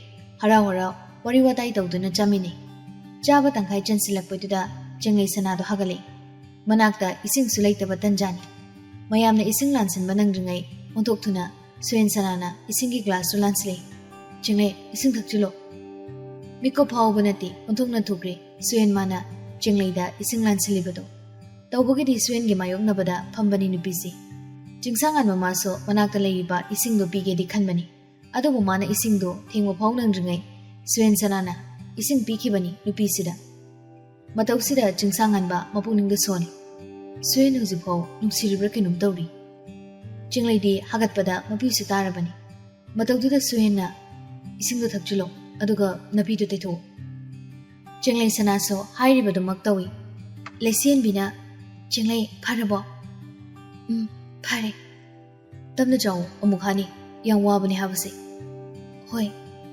ꯇꯧꯅꯔꯤꯕ ꯃꯇꯧꯁꯤꯗ ꯃꯕꯨꯡꯁꯤꯅ ꯇꯨꯃꯤꯟ ꯂꯩꯁꯤꯟꯕꯁꯤꯗ ꯑꯟꯖꯂꯤ ꯈꯣꯏꯗꯧ ꯁꯥꯎꯅꯤꯡꯉꯤ ꯇꯟꯖꯥꯁꯤꯗ ꯃꯥꯅ ꯏꯁꯧ ꯂꯥꯡꯁꯤꯜꯂꯨꯕꯗꯤ ꯌꯥꯕ ꯅꯠꯇꯦ ꯑꯗꯨꯕꯨ ꯃꯕꯨꯛꯅꯤꯡꯗꯗꯤ ꯂꯥꯡꯖꯔꯕꯅꯤ ꯏꯁꯧ ꯑꯩꯈꯣꯏ ꯑꯃꯨꯛ ꯆꯥꯁꯤ ꯀꯃꯥꯏꯅ ꯇꯧꯅꯤ ꯑꯩꯗꯤ ꯍꯥꯒꯠꯇꯅ ꯇꯧꯔꯤꯁꯤ ꯃꯥꯒꯤ ꯅꯨꯄꯤꯅꯦꯕ ꯑꯗꯨꯒ ꯃꯥꯅ ꯀꯩꯁꯨꯅꯥ ꯆꯨꯡꯗꯈꯩ ꯇꯨꯃꯤꯟꯅ ꯐꯝ ꯂꯩꯅꯤ ꯃꯥꯅ ꯄꯥꯈꯠꯇꯅ ꯏꯁꯤꯡ ꯄꯤꯁꯤꯟꯗꯅ ꯇꯧꯒꯗ꯭ꯔꯥ ꯍꯥꯏꯔꯒ ꯁꯨꯌꯦꯟ ꯑꯣꯏꯅ ꯇꯧꯔꯤꯕ ꯅꯠꯇꯦ ꯑꯩꯈꯣꯏ ꯑꯃꯨꯛ ꯆꯥꯁꯤꯕꯨ ꯃꯥꯒꯤ ꯅꯨꯄꯤꯗ ꯃꯤꯅ ꯁꯨꯅ ꯇꯧꯕꯁꯤ ꯎꯔꯒ ꯀꯜꯂꯛꯄ ꯈꯝꯕꯜꯂꯒ ꯑꯝꯇ ꯐꯥꯎꯗꯖꯥꯠꯂꯣ ꯅꯨꯄꯥꯁꯤꯅ ꯀꯩꯁꯨ ꯇꯧꯗ꯭ꯔꯕ ꯍꯥꯏꯕ ꯋꯥꯍꯪꯁꯤꯐꯥꯎ ꯍꯦꯛ ꯍꯪꯕꯤꯔꯛꯇ ꯇꯨꯃꯤꯟ ꯐꯝꯗꯨ ꯂꯩꯕꯁꯤꯗ ꯆꯤꯡꯂꯩ ꯁꯅꯥꯁꯨ ꯃꯌꯥꯝꯒꯤ ꯃꯃꯥꯡꯗ ꯏꯀꯥꯏꯕ ꯄꯣꯛꯆꯩ ꯍꯥꯟꯅꯒꯨꯝ ꯃꯔꯨꯞ ꯑꯃꯒꯤ ꯃꯔꯤꯗ ꯑꯣꯏꯔꯝꯕ ꯇꯥꯔꯒꯗꯤ ꯀꯔꯤꯁꯨ ꯏꯀꯥꯏꯕ ꯄꯣꯛꯂꯝꯃꯣꯏ ꯑꯗꯨꯕꯨ ꯍꯧꯖꯤꯛꯇꯤ ꯃꯈꯣꯏꯅꯤ ꯂꯨꯍꯣꯡꯗꯨꯅ ꯂꯩꯃꯤꯟꯅꯔꯕꯅꯤ ꯑꯗꯨꯒ ꯋꯥꯍꯪ ꯑꯃꯐꯥꯎ ꯍꯪꯂꯛꯇꯕꯁꯤꯗ ꯃꯍꯥꯛ ꯏꯀꯥꯏꯕꯅꯤ ꯅꯨꯄꯥꯁꯤꯒꯤ ꯃꯑꯣꯡꯁꯤꯗ ꯑꯄꯦꯟꯕꯁꯨ ꯑꯣꯏꯗ꯭ꯔꯤ ꯏꯀꯥꯏꯕꯗ ꯅꯠꯇ꯭ꯔꯦ ꯁꯥꯎꯅꯤꯡꯕ ꯑꯃꯁꯨ ꯌꯥꯎꯔꯕꯅꯤ ꯁꯣꯟꯖꯩ ꯃꯄꯨꯛꯅꯤꯡꯗ ꯇꯨꯃꯤꯟ ꯅꯪꯒꯤꯁꯨ ꯃꯇꯝ ꯂꯥꯛꯈꯤꯅꯤꯗꯅ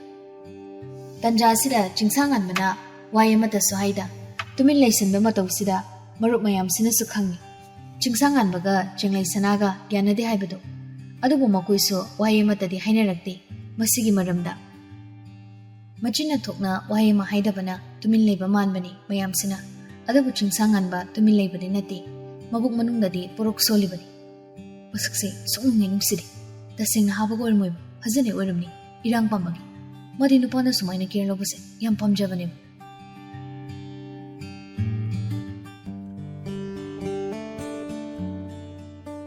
Matam khra songjinkre huzankiba matamsida Chenglai Sanabusu mama mapana lokhatkre.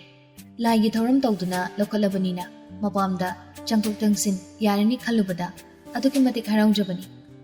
Lokhatpasida upu kangtholna chingba awung awundi tawrakti. Nupa mayumnasu madu taruklanu haibana tawdabani. Madugi muhut macha Ningolgi sana sadu noina piri. Paisa oinasu macha nupigi account da kablai. Maraksida college ki entrance test na chingbusu loina lushinduna admission chu tawkri. Makhoi pulak payamba mapanda tamgani haiduna chinchungai. Manipur thadokhibusu yaure. Chingsanganba madi yaijisu hayeng Manipur thadoklani haiduna iranglangi. Luchingbana thingadabani. Makhoini khaktanati thingadabasi. Yuhenga malkomgusu yauribani. Chingsanganbaga yuhenbaga ma college punbani. Makhoini hana Delhi da thingadabani. Nongma leitharaga Delhi dagi Bangalore tana mo yaijitka malkomga thingadabani. Delhi da nongma leithabaduda koiba chatpa hainasu yanabani. Luchingbaga manausinsiga. Hayeng chaladaba oibana ayuktuma chaksili. Atai mi yaubanati. Ningthilembigi mapamgi miyoiga Himabadigi mapamgi miyoi tawraga piktakna Biswamitra hoida sili. Maraksida Chenglai Sanagi mapaga mamaga su yawi. Biswamitra hoigi sagaigi ahal kharasu adumak yawi. Mapanda lairik tamba chatkidawraba anisibu mayamna chakauge haibani. Adubu imung mayamsida amamam nungtigi sum chatleibado farak khara tarani haiduna. Teski soramadi Biswamitra makhoi machimanaw anina khanaduna moida oina pulap charse haiduna sinbani. Harau harau nungaiba wari tawduna mayam chak chamini. Lagliba singdunasu moina ngamjaba selgi mateng tawrami. Nungsiduna pibani angang anisida. Mayamsu thenglapna pung ahum swaida hanakhibani.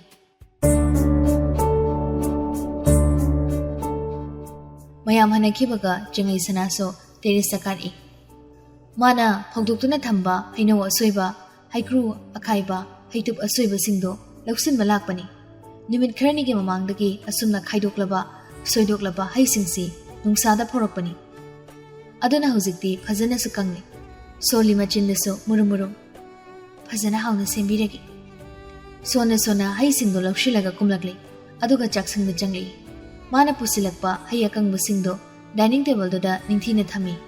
Adudagi leiriba refrigerator do hangduklaga mama na ngasai leirakpa haitupta puthorei. Mama Sunanda da mana fresh oiba haitup thiraga khara leiro haibadagi leirakpani. Haitupta puthoraga maku khokpa hawi. Yam thawai yawnani tawribadu. Haituptu maku khokpa loirakpada machina tapna solei.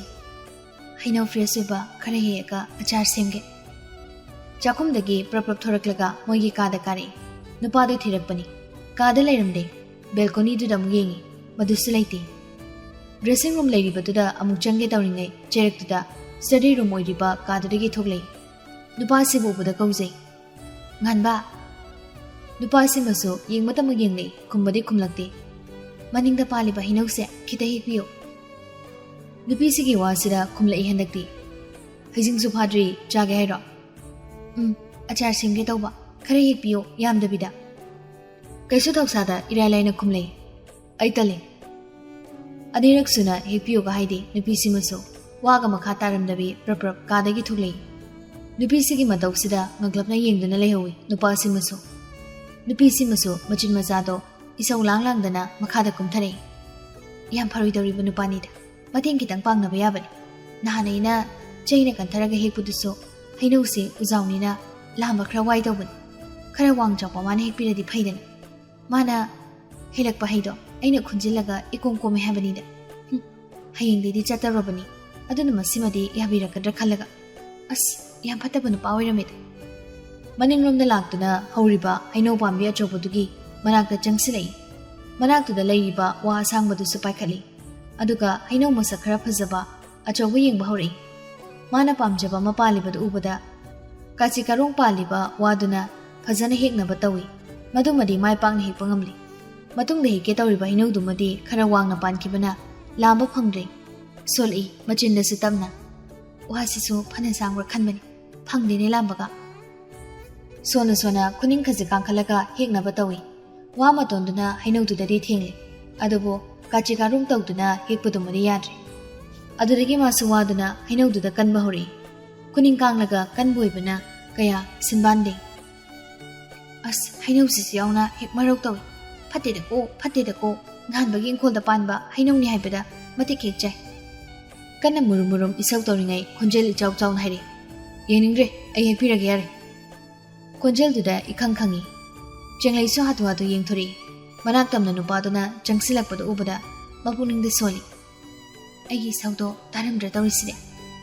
jingsangan baso nupisugi isaudo musi ri tahawbani adubu kaishu tadabakum jangsilaga nupisugi makuttagi wadu lawi nupisi maso magi isaudo tadra male khanduna sor sangna hondore haino kyam heu haino yamoy khajikha jingsangan mado haino do mana phangbo jaga dadagi sasat kharhi yare orgadi u karag heke haino singga khumjilaga aduma khumlei karimna boy kaiboy nupisina yazare udai taraga sokolagadi madugi daitado ai lobo ngamjaro nupisi wasida tinglawi nupase isau sawning hairi nangai se ai u ka ba hair moisini ne nupasina hairi se kaishu tadabakum ai ek wahinau singno puraga prabhab chakre nupisiri nganmusu nupisigi miyusidaba thausadaba man mongsida makadau thitna nupisina chatkiba se ngori solai machinda so ipakpaktaba rasi yaudaba waikra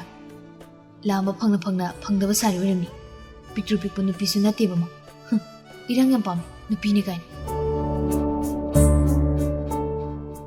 ai hek wahinau do puraka praprak chaksangda changai isingda phajana chamto e hainau do adudagi machunga ta halingai cheraktuda mana ngasai khoklamba haitupto prapap soiba howi madu soiba loirakpada hainau duda mu onsilai ising mari khara pakliba singdo afaba phima jama tawraga taithui taitokpa hek loibaga masung soirami madu hek loibaga haisingdo mathang achar semi achar semba loisilakpada jaksangda mani bibi madu changai mamongna tarumli badu bada himabati so momonok leduna hari bima haya sayo lagi hairo nungsiduna naknarakpani jengai sana so nomi khumlei yonsinge tawni leibu leibigadra khangde kanada yonge harino ita yaiga nganbagada mapong nupi yewasida noglei hemabati do masini ngangbasima ba jengai sana so noglei nokpodu khara pharakpaga hare hemabadina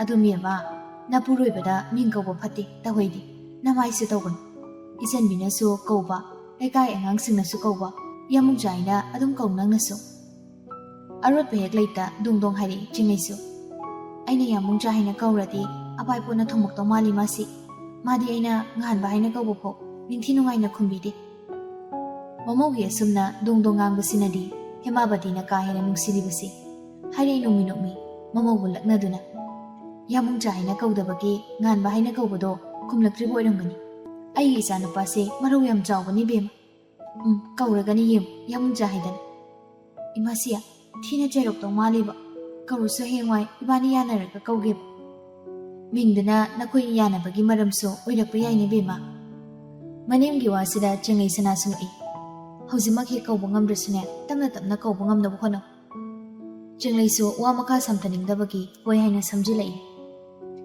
hemabatina chakse imasi thongbirage masidi nangso nathau tawjaro phajana hoi adu imasi achase mahau yengbiyo chak thongdri kanda yenge chingai su plate ama lauraga plate tuda mana semriba achar singdo khajik hablaga manemda pirei hemabati si zaba hawi ni be manangbo assembly masi hoi law nang sima haw yeng chingai si changsilaktuna chai tasingna makisu mana semriba achar singdo haurambadada momonokche akangbaga si umbada onthokna hawkhre moigi loina hapthokhin imasi gi saruksine khare laho manengi wasida chengai loi hoi masi khare thamoge chaba loibaga makut masa hamdongnare hemabati so chak thongat baukhre Jenglei Sanaso, Mana Hanadagi, Ajar Hamnabane Haiduna, Tamkraba, Liki bottle Macha Macha Sindo, Putoraktuna, Semliba, Ajar Sindo, Nintina Habjili. Maduluiraka, Mana Ajar Simba the Seasonaba, Patra Sindo, Luina Pindu Chamtui. Mana Tavaktulushin Padadi, Manem Insando, Tongo Hokre. Imasi, Hayajar say, Idea Yisaruxi Tindoraga. Tindoro, Hayang Marang Gantara, Hosine, Mapam Jan Hapjanjani. Hoi Masi. Jinglesu, Hayajar the Puraga Toragli, Nintilim Biogi, Maningtong Hanglami. Mamang the Kuidudri, Maningtonga, Adamak Jangli. Majobi Jack Tom to the Lerami, Nintilim Bido. Haima, Bibi Ja, Kaidore. Aina Hayajar Simba, Idea Yisu, Sarutilapani, Haying Bukinaba. Mana Purakpa, Hayajar Yauraba, Ligi bottle do, dining table to the tummy. Tanja Chana, Yazis Sangi, Haina Ribedo Tahobana, Queen Tambayaga Dusana. Matai Janga Potada, Iliva Piduna, Makoka Hapet Kupsilaga Kumi. Yani de Aina, white vinegar hamna the same bunny. Us, Ubada Tinjume, Hobram Yingi. A Sierra Junk Silatuna, dining table the Ladiba, Hayajar bottle do, Amapakali. Tweeting to be a tupsidi, us, Hotjare. Hi Nina, Mokum Hangdoglaga, I took to Jeremy. Oh, yes, na. Jingley Sanaso, no put among nomely. Hayas as a Simaga, he Tarugo, Loikibaga Hirake. Hoite. Nintilim biso, no minute me.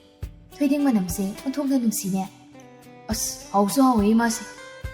Jack Tongo listen like a net, Mahawini. Adudi Majobi, Idea, Muchalagi. Hoi, Hayam Pamanigo, a going on below. Yaziki was in a noi, Jingley Sanado, Pacomoinadi, Carisukum Lambri, no winning jetking. Bibizai Kainamani, Yay Nambo. Amasigi was the Yazina, Tawasa the Kumli. Kairi Kaining a legisibo, Pamibu Pam heaven. A Siharaga, Mananupina Tamlamba, Hayajar Bottle Singapuraga, Jacum lay tokre.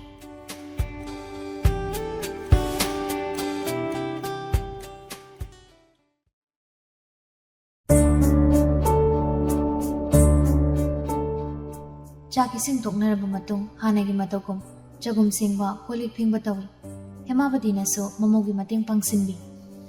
Tabakumbalushilam Naga, Gada Jangi, Mana Simba, Hayajar sing the Supusili. Bedroom the Nupado, Leram the Bududa, Brisanum do in the Jangi, Pirol crab picked out to the Leram.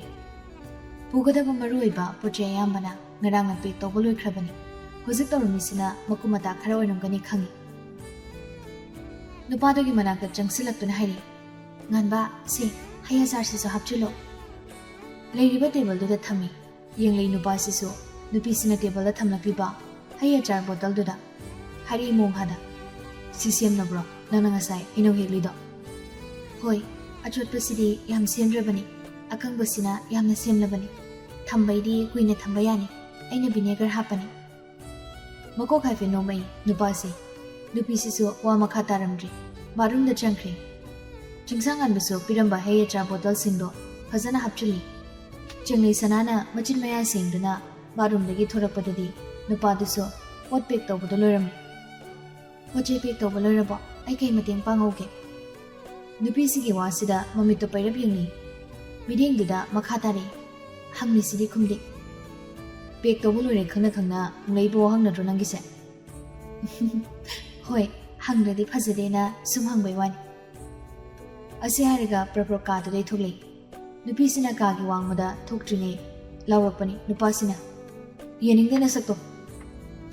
Nupisis Tumin Tokide, Tungjinda, Chaplipaga. Mamaidina Nupasida, Kangon on Silaga Kumlambani.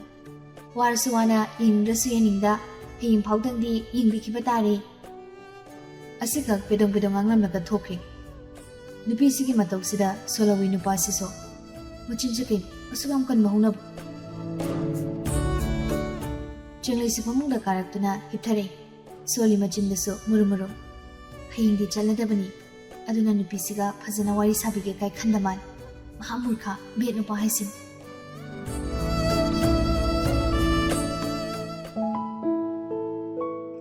Matangi Numitni, Pung Taragi, Flightni. Ayungan na hawalaga tabak pumbalushili. Naan kay Jack Tongo matamdagi na sinangan na Jack Tongi. ꯆꯥꯕꯗ ꯅꯦꯅꯥ ꯇꯥꯅ ꯆꯥꯅꯕ ꯍꯥꯏꯗꯨꯅ ꯑꯦꯟꯁꯥꯡꯗꯤ ꯆꯤꯡꯁꯥꯡ ꯉꯥꯟꯕꯅ ꯑꯆꯝꯕ ꯆꯥꯅꯤꯡꯉꯦ ꯍꯥꯏꯕꯗꯨꯅ ꯆꯝꯊꯣꯡ ꯑꯣꯏꯅ ꯊꯣꯡꯕꯤ ꯆꯤꯡꯂꯩ ꯁꯅꯥꯅ ꯑꯌꯨꯛꯀꯤ breakfast ꯇꯧꯗ꯭ꯔꯤ ꯆꯥꯛ ꯑꯣꯏꯅ ꯉꯟꯅ ꯆꯥꯅꯔꯤ ꯄꯨꯡ 9ꯒ ꯇꯥꯔꯛꯄꯗꯨꯗꯗꯤ ꯆꯥꯛ ꯏꯁꯤꯡ ꯆꯥꯕꯒꯤ ꯂꯨꯈꯥꯛ ꯆꯒꯨꯝ ꯁꯦꯡꯕ ꯄꯨꯡꯂꯣꯏ ꯂꯣꯏꯔꯤ ꯃꯊꯧ ꯂꯣꯏꯔꯒ ꯀꯥꯗ ꯀꯥꯔꯛꯏ ꯅꯨꯄꯥꯁꯤ ꯆꯠꯈ꯭ꯔꯅꯤ ꯈꯟꯕꯗ ꯆꯤꯡꯂꯩ ꯁꯅꯥ ꯅꯨꯡꯉꯥꯏꯖꯗꯦ ꯃꯁꯥꯗꯣ ꯏꯌꯥꯡ ꯍꯥꯡꯕꯒꯨꯝ ꯐꯥꯎꯏ ꯅꯨꯄꯥꯁꯤꯕꯨꯗꯤ ꯃꯥꯅ ꯑꯃꯛꯄ ꯌꯥꯎꯗ ꯅꯨꯡꯁꯤꯖꯕꯅꯤ ꯑꯗꯨꯅ ꯃꯄꯨꯛꯅꯤꯡꯁꯨ ꯀꯥ ꯍꯦꯟꯅ ꯅꯨꯡꯁꯤ ꯉꯁꯤ ꯍꯥꯏꯕ ꯅꯨꯃꯤꯠꯁꯤ ꯃꯥꯅ ꯃꯊ꯭ꯋꯥꯏ ꯅꯨꯡꯉꯥꯏꯇ꯭ꯔꯤꯕ ꯃꯄꯨꯡ ꯅꯨꯡꯁꯤꯔꯤꯕꯁꯤꯡꯗꯣ ꯃꯥꯏꯊꯣꯡꯗ ꯃꯃꯤ ꯈꯖꯤꯛꯐꯥꯎ ꯇꯥꯍꯜꯂꯛꯇꯦ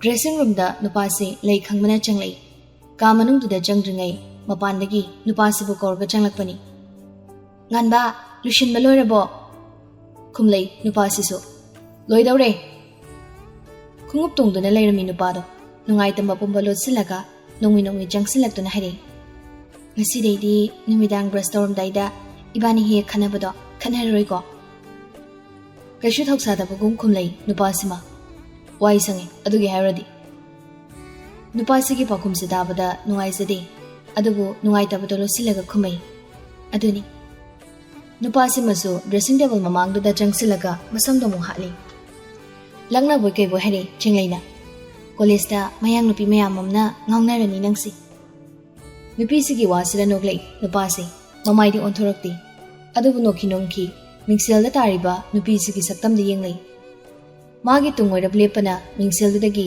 ꯃꯌꯦꯛ ꯁꯦꯡꯅ ꯎꯕ ꯐꯪꯏ ꯅꯨꯄꯤꯁꯤꯒꯤ ꯃꯥꯏꯊꯣꯡꯁꯦ ꯅꯨꯄꯤꯁꯤꯃꯁꯨ ꯅꯣꯡꯃꯤ ꯑꯗꯨꯃꯛ ꯃꯈꯥ ꯇꯥꯔꯛꯏ ꯅꯨꯄꯤꯅꯒ ꯉꯥꯎꯁꯤꯜꯂꯛꯄꯗ ꯅꯪꯅ ꯍꯥꯏꯒꯠꯇꯣꯏ ꯉꯛꯁꯦ ꯑꯩ ꯎꯔꯦꯍꯦ ꯈꯔꯅꯁꯨ ꯌꯥꯝ ꯉꯥꯡꯉꯤꯁꯤꯅ ꯀꯩꯒꯤꯅꯣ ꯋꯥꯍꯩꯗꯣ ꯍꯥꯏꯅ ꯍꯟꯗꯛꯃꯨꯛꯇꯤ ꯁꯝꯖꯤꯠ ꯍꯥꯜꯂꯤꯕꯗꯨ ꯂꯦꯞꯄꯒ ꯃꯁꯥꯗꯣ ꯈꯖꯤꯛ ꯂꯩꯊꯣꯔꯛꯏ ꯃꯃꯥꯏꯗꯨꯃꯗꯤ ꯅꯨꯄꯤꯁꯤꯗ ꯄꯨꯂꯞ ꯑꯣꯟꯁꯤꯜꯂꯛꯇꯨꯅ ꯌꯦꯡꯂꯩ ꯅꯍꯥꯟ ꯃꯈꯩꯗꯤ ꯊꯣꯏꯅꯕꯨ ꯌꯦꯡꯁꯤꯜꯂꯨꯗꯦ ꯈꯟꯖꯤꯜꯂꯨꯗꯦ ꯑꯗꯨꯕꯨ ꯉꯁꯤꯗꯤ ꯆꯠꯂꯅꯤ ꯍꯥꯏꯕꯒꯤꯔ ꯀꯩꯅꯣ ꯆꯤꯡꯁꯥꯡꯉꯟꯕ ꯃꯥꯅ ꯅꯨꯄꯤꯁꯤꯗ ꯌꯦꯡꯂꯛꯄꯗ ꯅꯨꯄꯤꯁꯤꯅ ꯃꯧ ꯑꯃꯒꯤ ꯆꯞ ꯆꯥꯕ ꯐꯤꯖꯣꯜ ꯁꯦꯠꯂꯤꯕꯁꯤ ꯎꯔꯒ ꯄꯨꯛꯅꯤꯡꯗꯣ ꯇꯅꯤꯛꯄꯒꯨꯝ ꯇꯧꯔꯛꯏ ꯆꯤꯡꯂꯩ ꯁꯅꯥꯅ ꯑꯁꯨꯝꯅ ꯁꯦꯠꯄ ꯉꯁꯤꯅ ꯑꯍꯥꯟꯕ ꯎꯕ ꯅꯠꯇꯦ ꯅꯨꯡꯇꯤꯒꯤ ꯁꯦꯠꯂꯤꯕꯅꯤ ꯅꯨꯡꯇꯤꯒꯤ ꯎꯔꯤꯕꯅꯤ ꯑꯗꯨꯕꯨ ꯅꯍꯥꯟ ꯃꯈꯩꯗꯤ ꯀꯩꯁꯨ ꯈꯟꯖꯤꯜꯂꯨꯗꯦ ꯄꯨꯛꯅꯤꯡꯗ ꯀꯔꯤꯁꯨ ꯐꯥꯎꯔꯛꯇꯦ ꯉꯧꯔꯣꯛ ꯉꯧꯕ ꯀꯨꯆꯨꯗꯨꯗ ꯂꯦꯚꯦꯟꯗꯔ ꯃꯆꯨꯒꯤ ꯐꯤ ꯐꯅꯦꯛꯅ ꯇꯥꯡꯖꯔꯤ ꯐꯨꯔꯤꯠꯇꯨꯃꯗꯤ ꯐꯅꯦꯛ ꯐꯤꯗ ꯃꯄꯥꯜ ꯍꯛꯂꯤꯕ ꯃꯆꯨꯗꯨꯒ ꯆꯞ ꯃꯥꯟꯅꯅ ꯑꯉꯧꯕ ꯃꯆꯨꯗ ꯄꯥꯝꯕꯣꯝ ꯈꯖꯤꯛ ꯍꯥꯏꯊꯕ ꯐꯨꯔꯤꯠ ꯑꯣꯏꯅ ꯂꯤꯠꯂꯤ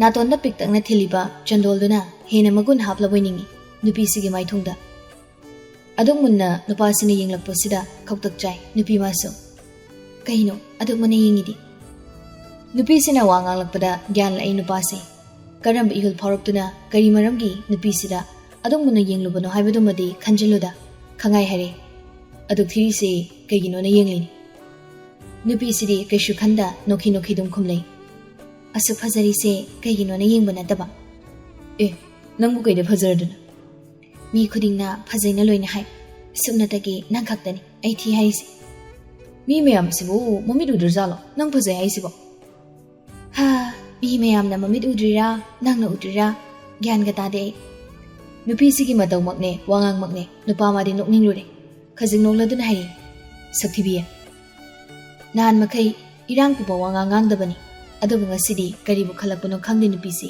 ꯍꯥꯏꯔꯛꯏ ꯏꯅꯨꯡ ꯅꯨꯡꯁꯤꯕ ꯈꯣꯟꯖꯦꯜꯗꯨꯅ ꯃꯤꯉꯣꯟꯗ ꯁꯛꯊꯤꯕꯤ ꯍꯥꯏꯕꯕꯨ ꯑꯗꯨꯛ ꯅꯨꯡꯁꯤꯕ ꯈꯣꯟꯊꯣꯛꯇ ꯍꯥꯏꯕ ꯍꯧꯅꯕ꯭ꯔꯣ ꯍꯥꯏ ꯅꯪꯒꯤ ꯑꯗꯨꯒꯤ ꯚꯥꯞ ꯐꯕꯤꯗꯣ ꯇꯧꯅꯨ ꯍꯥꯏꯕ ꯅꯠꯇ꯭ꯔꯣ ꯑꯩꯅ ꯚꯥꯞ ꯐꯕꯩ ꯋꯥ ꯅꯠꯇꯦ ꯃꯇꯝ ꯈꯔꯗꯤ ꯏꯕꯥꯅꯤ ꯈꯠꯅꯕ ꯂꯥꯎꯅꯕ ꯑꯋꯥꯏ ꯑꯈꯨꯝ ꯇꯧꯅꯕꯗꯣ ꯐꯪꯉꯔꯣꯏꯗꯅ ꯑꯗꯨꯒꯤ ꯁꯨꯝ ꯈꯠꯅꯍꯧꯕꯅꯤ ꯅꯨꯄꯤꯁꯤꯅ ꯍꯥꯏꯔꯤꯕ ꯋꯥꯁꯤꯒ ꯄꯨꯡꯇꯥ ꯇꯥꯌꯣꯟꯅꯕꯗ ꯍꯥꯏꯔꯛꯏ ꯅꯨꯄꯥꯁꯤꯅ ꯍꯥꯏꯔꯛꯄꯗꯤ ꯅꯠꯇꯦ ꯍꯪꯂꯛꯄ ꯋꯥꯍꯪꯅꯤ ꯀꯥꯁꯤꯗ ꯅꯊꯟ ꯂꯩꯕ ꯀꯤꯔꯣꯏꯗ꯭ꯔꯣ ꯀꯤꯔꯣꯏ ꯍꯥꯏꯕꯒꯨꯝ ꯃꯉꯛ ꯍꯥꯏꯔꯛꯏ ꯀꯤꯗ ꯑꯣꯏꯔꯗꯤ ꯑꯩꯈꯣꯏ ꯆꯦꯟꯕꯤꯒ ꯂꯩꯃꯤꯟꯅꯧ ꯑꯗꯨ ꯍꯥꯏꯒꯦ ꯇꯧꯅꯤꯗ ꯃꯣꯏꯗ ꯑꯣꯏꯔꯁꯨ ꯑꯩꯈꯣꯏꯗ ꯑꯣꯏꯔꯁꯨ ꯇꯜꯂꯤꯗ ꯑꯗꯨꯒ ꯑꯩ ꯀꯤꯁꯨ ꯀꯤꯗꯦ ꯃꯤ ꯑꯩꯗꯤ ꯅꯪ ꯆꯠꯈ꯭ꯔꯅꯤ ꯑꯗꯨꯅ ꯀꯥꯁꯤꯗ ꯏꯇꯣꯝ ꯂꯩꯔꯅꯤꯅ ꯍꯔꯥꯎꯕꯅ ꯂꯣꯏꯔꯤ ꯄꯥꯎꯈꯨꯝꯁꯤ ꯇꯥꯕꯗ ꯆꯤꯡꯁꯥꯡꯉꯟꯕ ꯈꯣꯏꯗꯧ ꯈꯣꯡꯁꯥꯎ ꯁꯥꯎꯅꯤꯡꯉꯛꯏ ꯃꯔꯝ ꯆꯥꯏ ꯈꯪꯗꯦ ꯆꯥꯗꯦ ꯈꯪꯗꯦ ꯃꯐꯠꯇ ꯁꯥꯎꯔꯤꯕꯅꯤ ꯄꯨꯛꯅꯤꯡꯗ ꯀꯔꯤ ꯅꯨꯡꯒꯤ ꯋꯥꯍꯪꯗꯣ ꯍꯪꯂꯨꯕꯅꯣꯁꯨ ꯍꯦꯛ ꯌꯧꯏ ꯌꯥꯝ ꯀꯦꯌꯔ ꯂꯧꯕꯤꯕꯒ ꯃꯥꯜꯂꯝꯃꯅꯤ ꯈꯟꯕꯗꯅ ꯍꯦꯟꯅ ꯕꯤꯠꯇꯤ ꯁꯥꯎꯅꯤꯡꯂꯤꯕꯗꯣ ꯐꯥꯊꯔꯒ ꯌꯥꯝ ꯊꯧꯁꯥꯗꯕꯩ ꯃꯇꯧꯗ ꯍꯥꯏꯔꯛꯏ ꯐꯩꯅꯦ ꯑꯗꯨꯗꯤ ꯃꯤꯉꯣꯟꯗ ꯌꯦꯠꯁꯤꯟꯕꯩ ꯃꯍꯨꯠ ꯑꯗꯨꯒ ꯅꯪꯁꯨ ꯆꯍꯤ ꯈꯔꯗꯤ ꯅꯅꯤꯡꯇꯝꯅ ꯂꯩꯖꯔꯣ ꯀꯥꯁꯤꯗ ꯑꯗꯨꯒ ꯑꯩꯁꯨ ꯆꯍꯤ ꯈꯔꯗꯤ ꯎꯖꯅꯤꯡꯗꯕ ꯅꯪꯒꯤ ꯅꯁꯛꯁꯦ ꯎꯗ ꯋꯥꯏ ꯁꯪꯅ ꯂꯩꯖꯧꯔꯒꯦ Ipak paktaba rasiga yaw dabo haini nupasina hairaklibasi. Nan makai oiradi nupisimasu onsinaduna pa ipakti aduda haidana awai akumdi taunaramba yabani. Adabu nupasigi wahai marakta yauriba. Chehi kharadi haiba waisida karino khana itap-tapna wahang tawri. Kaino chehi khara haide marakta siti sangna leresu yumda thora roidro. Tholoi. Ai ikom loidrifo yumda tholoi haina khali. Ado khangde bikom loishilaka engkom tawo jatringai amuk thokla musai. Hairakliba nupasigi wasi tabada chingai sana nungaizadi. Tasingna mapungning ka haina nungsirakli. Milu iya ihori. Ado pirang oina khazai thaktadi sinda halakti. Sinda andanaba wana su khangjinbani. Nupasisu nokhi makhatari. Phagi dobunida. Yumda henba mafam leibonde. Nupisigi matausida nungaitaba phawraktuna hairakliba wahaira.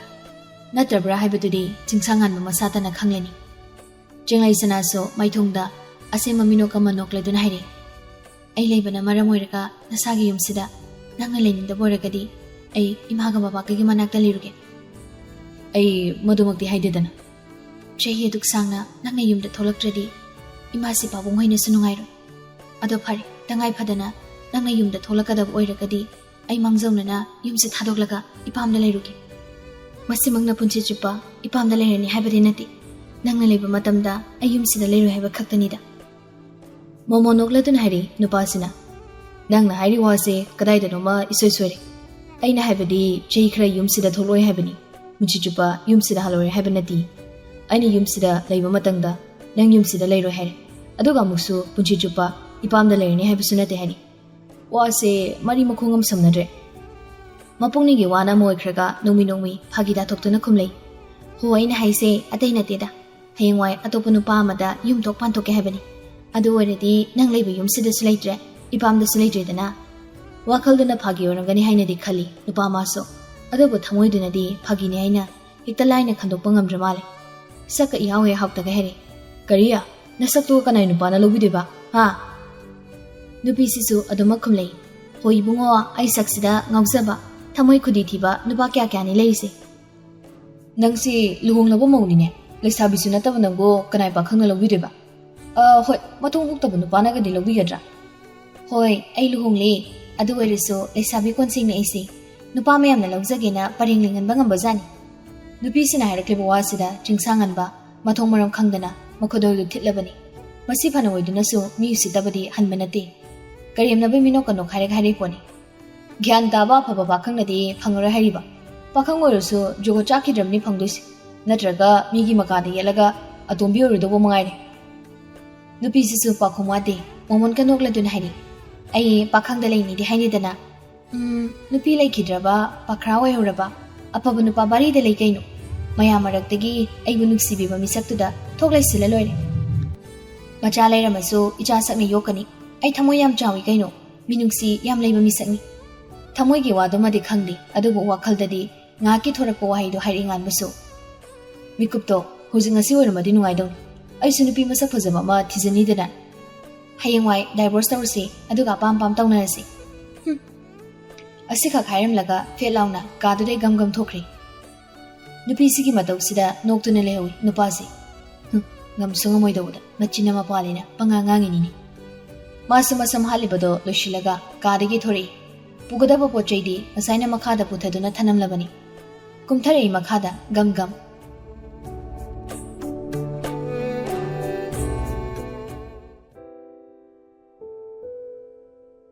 Living room oiriba yumyai kaduda mamasi mapabong pulap phamduna leirami. Biswamitrana airport ngana yoksinba phai. Hubi gi thabakto nungaiba hongna dene. Malcolm ga yuhen bagaso airport ta thengnagadabani ne.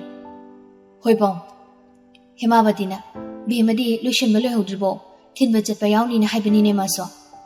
Ngosai seba piroldo adum selori na made. Phare lusilaga kumjarani. Nangsune laning thosana mahi ga do khoiramuro. Hoi masi. Chingsangan bana lai khurumba loiraga tholakpada chinglei sanana kumtharakpaga mapai janjana khri. Momogo ubada Hemabatin hari.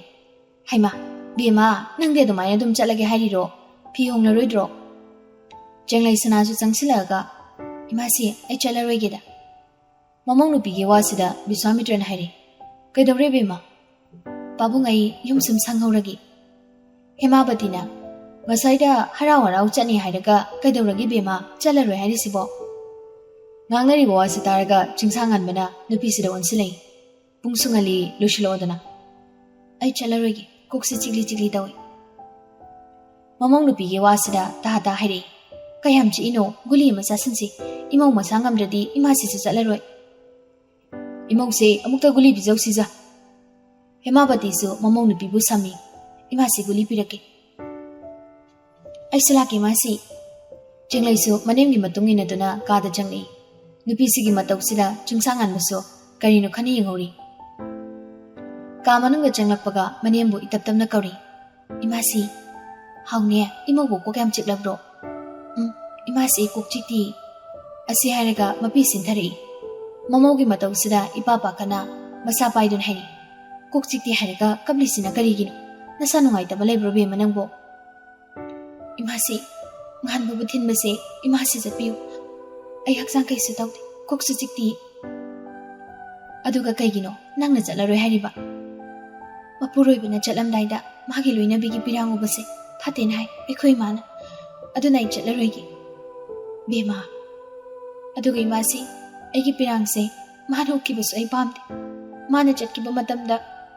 Aina Nungait and a puning Sinaleho Pitose. Magim upon day would injury. Mamong Nupi Matoxida, Nungsiraduna, Mamogo Consenbi. Sisi, Karisito, Nagja Lucibim. Imasi, I would him begun. Aina Mabukam Nuxizaina, would Pagimatang Sisatri. Aina Mabut him Bachelabadi, Madachet Kiba Uraga, a pay direct the Wangamloi. Magimanda, peace and a tartani. How six so a coming. Mahaburaga, a coming Imasi. I can make peace in a Maramoraga. Tanjajadana. Aina mawa asiyong nanuside. Manachat kibada. Aina nungaita ba pawi ano utpado. Ay pamdi. Pirangaloy na mabu biday pipagi mo. Asema minok oira sunok la doon na mabu biday pisagi. Hemabati sunungay jati mamogi matong siguraga. Machano pa sina mamong lupi sibu taksabi de haibiso mamayik se nagkangi.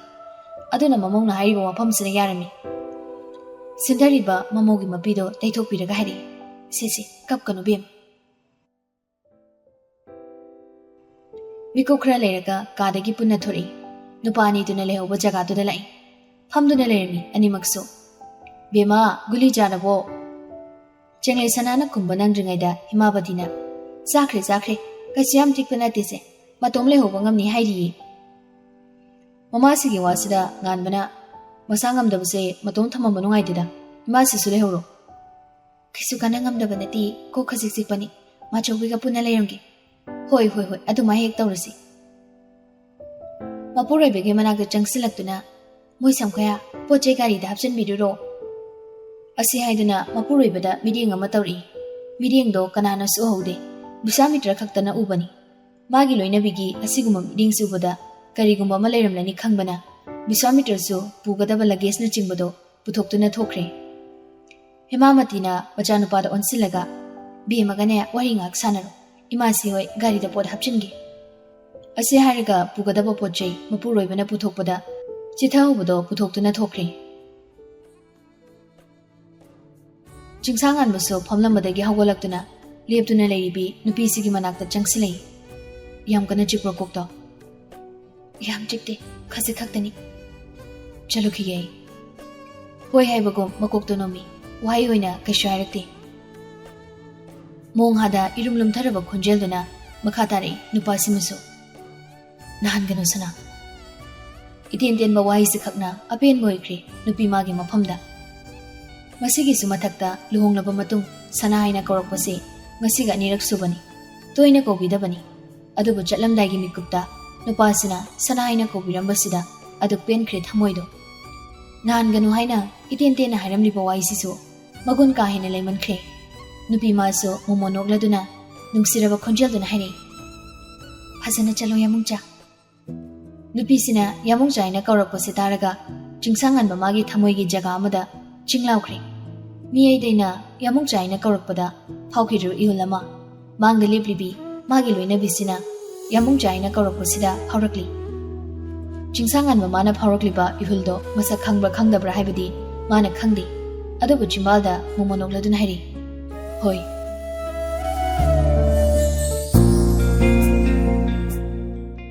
ꯅꯨꯃꯤꯠ ꯈꯔꯅꯤꯁꯨ ꯑꯗꯨꯃꯛ ꯍꯧꯖꯤꯟꯈ꯭ꯔꯦ ꯍꯧꯖꯤꯟꯈꯤꯕ ꯃꯇꯝꯁꯤꯗꯗꯤ ꯅꯤꯡꯁꯤꯡꯂꯁꯨ ꯃꯗꯣꯝ ꯇꯨꯃꯤꯟ ꯅꯤꯡꯁꯤꯡꯖꯕꯅꯤ room ꯄꯨꯟꯅ ꯂꯩꯃꯤꯟꯅꯔꯤꯕ ꯃꯔꯨꯞꯁꯤꯗ ꯋꯥꯍꯩ ꯑꯃ ꯍꯥꯏꯗꯨꯅ ꯊꯃꯣꯏꯒꯤ ꯋꯥꯗꯣ ꯈꯪꯍꯟꯗꯦ ꯃꯊꯤ ꯐꯣꯡꯗꯦ ꯂꯥꯏꯔꯤꯛ ꯄꯥꯔꯝꯕꯅꯤ ꯑꯗꯨꯕꯨ ꯂꯥꯏꯔꯤꯛꯇ ꯄꯨꯛꯅꯤꯡ ꯆꯪꯉꯨ ꯌꯥꯗ꯭ꯔꯦ ꯅꯨꯄꯤꯗꯨꯅ ꯏꯅꯨꯡ ꯅꯨꯡꯁꯤꯅ ꯐꯖꯅ ꯆꯠꯂꯣ ꯌꯥꯃꯨꯡ ꯆꯥꯏꯅ ꯍꯥꯏꯔꯛꯈꯤꯕ ꯋꯥꯍꯩꯗꯨꯅ ꯅꯨꯄꯥ ꯃꯥꯒꯤ ꯃꯅꯥꯀꯣꯡꯗ ꯌꯩꯗꯨꯅ ꯂꯩꯔꯤ ꯌꯥꯃꯨꯡ ꯆꯥꯏꯅ ꯀꯧꯔꯛꯄꯒꯤ ꯈꯣꯟꯖꯦꯜꯗꯨꯅ ꯃꯀꯣꯛ ꯃꯅꯨꯡꯗ ꯅꯤꯟꯗꯨꯅ ꯂꯩꯔꯤ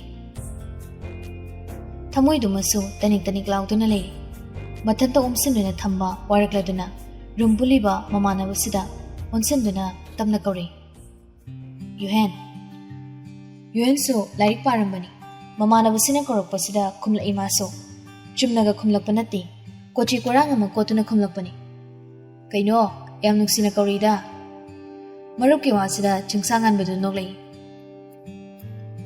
ꯌꯨꯍꯦꯟꯕꯁꯨ ꯅꯣꯛꯂꯗꯨꯅ ꯍꯥꯏꯔꯤ ꯁꯨꯃꯥꯏꯅ ꯅꯨꯡꯁꯤꯅꯒ ꯀꯧꯕꯁꯤ ꯅꯪꯒꯤ ꯅꯆꯤꯟꯗꯒꯤ ꯄꯥꯡꯅ ꯇꯥꯒꯦ ꯐꯪꯗꯝꯅꯤ ꯌꯥꯔꯦꯗ ꯅꯪꯕꯣ ꯑꯗꯣ ꯀꯩ ꯍꯥꯏꯒꯦ ꯍꯥꯏꯅꯣ ꯑꯩ ꯀꯧꯔꯛꯏꯕꯣ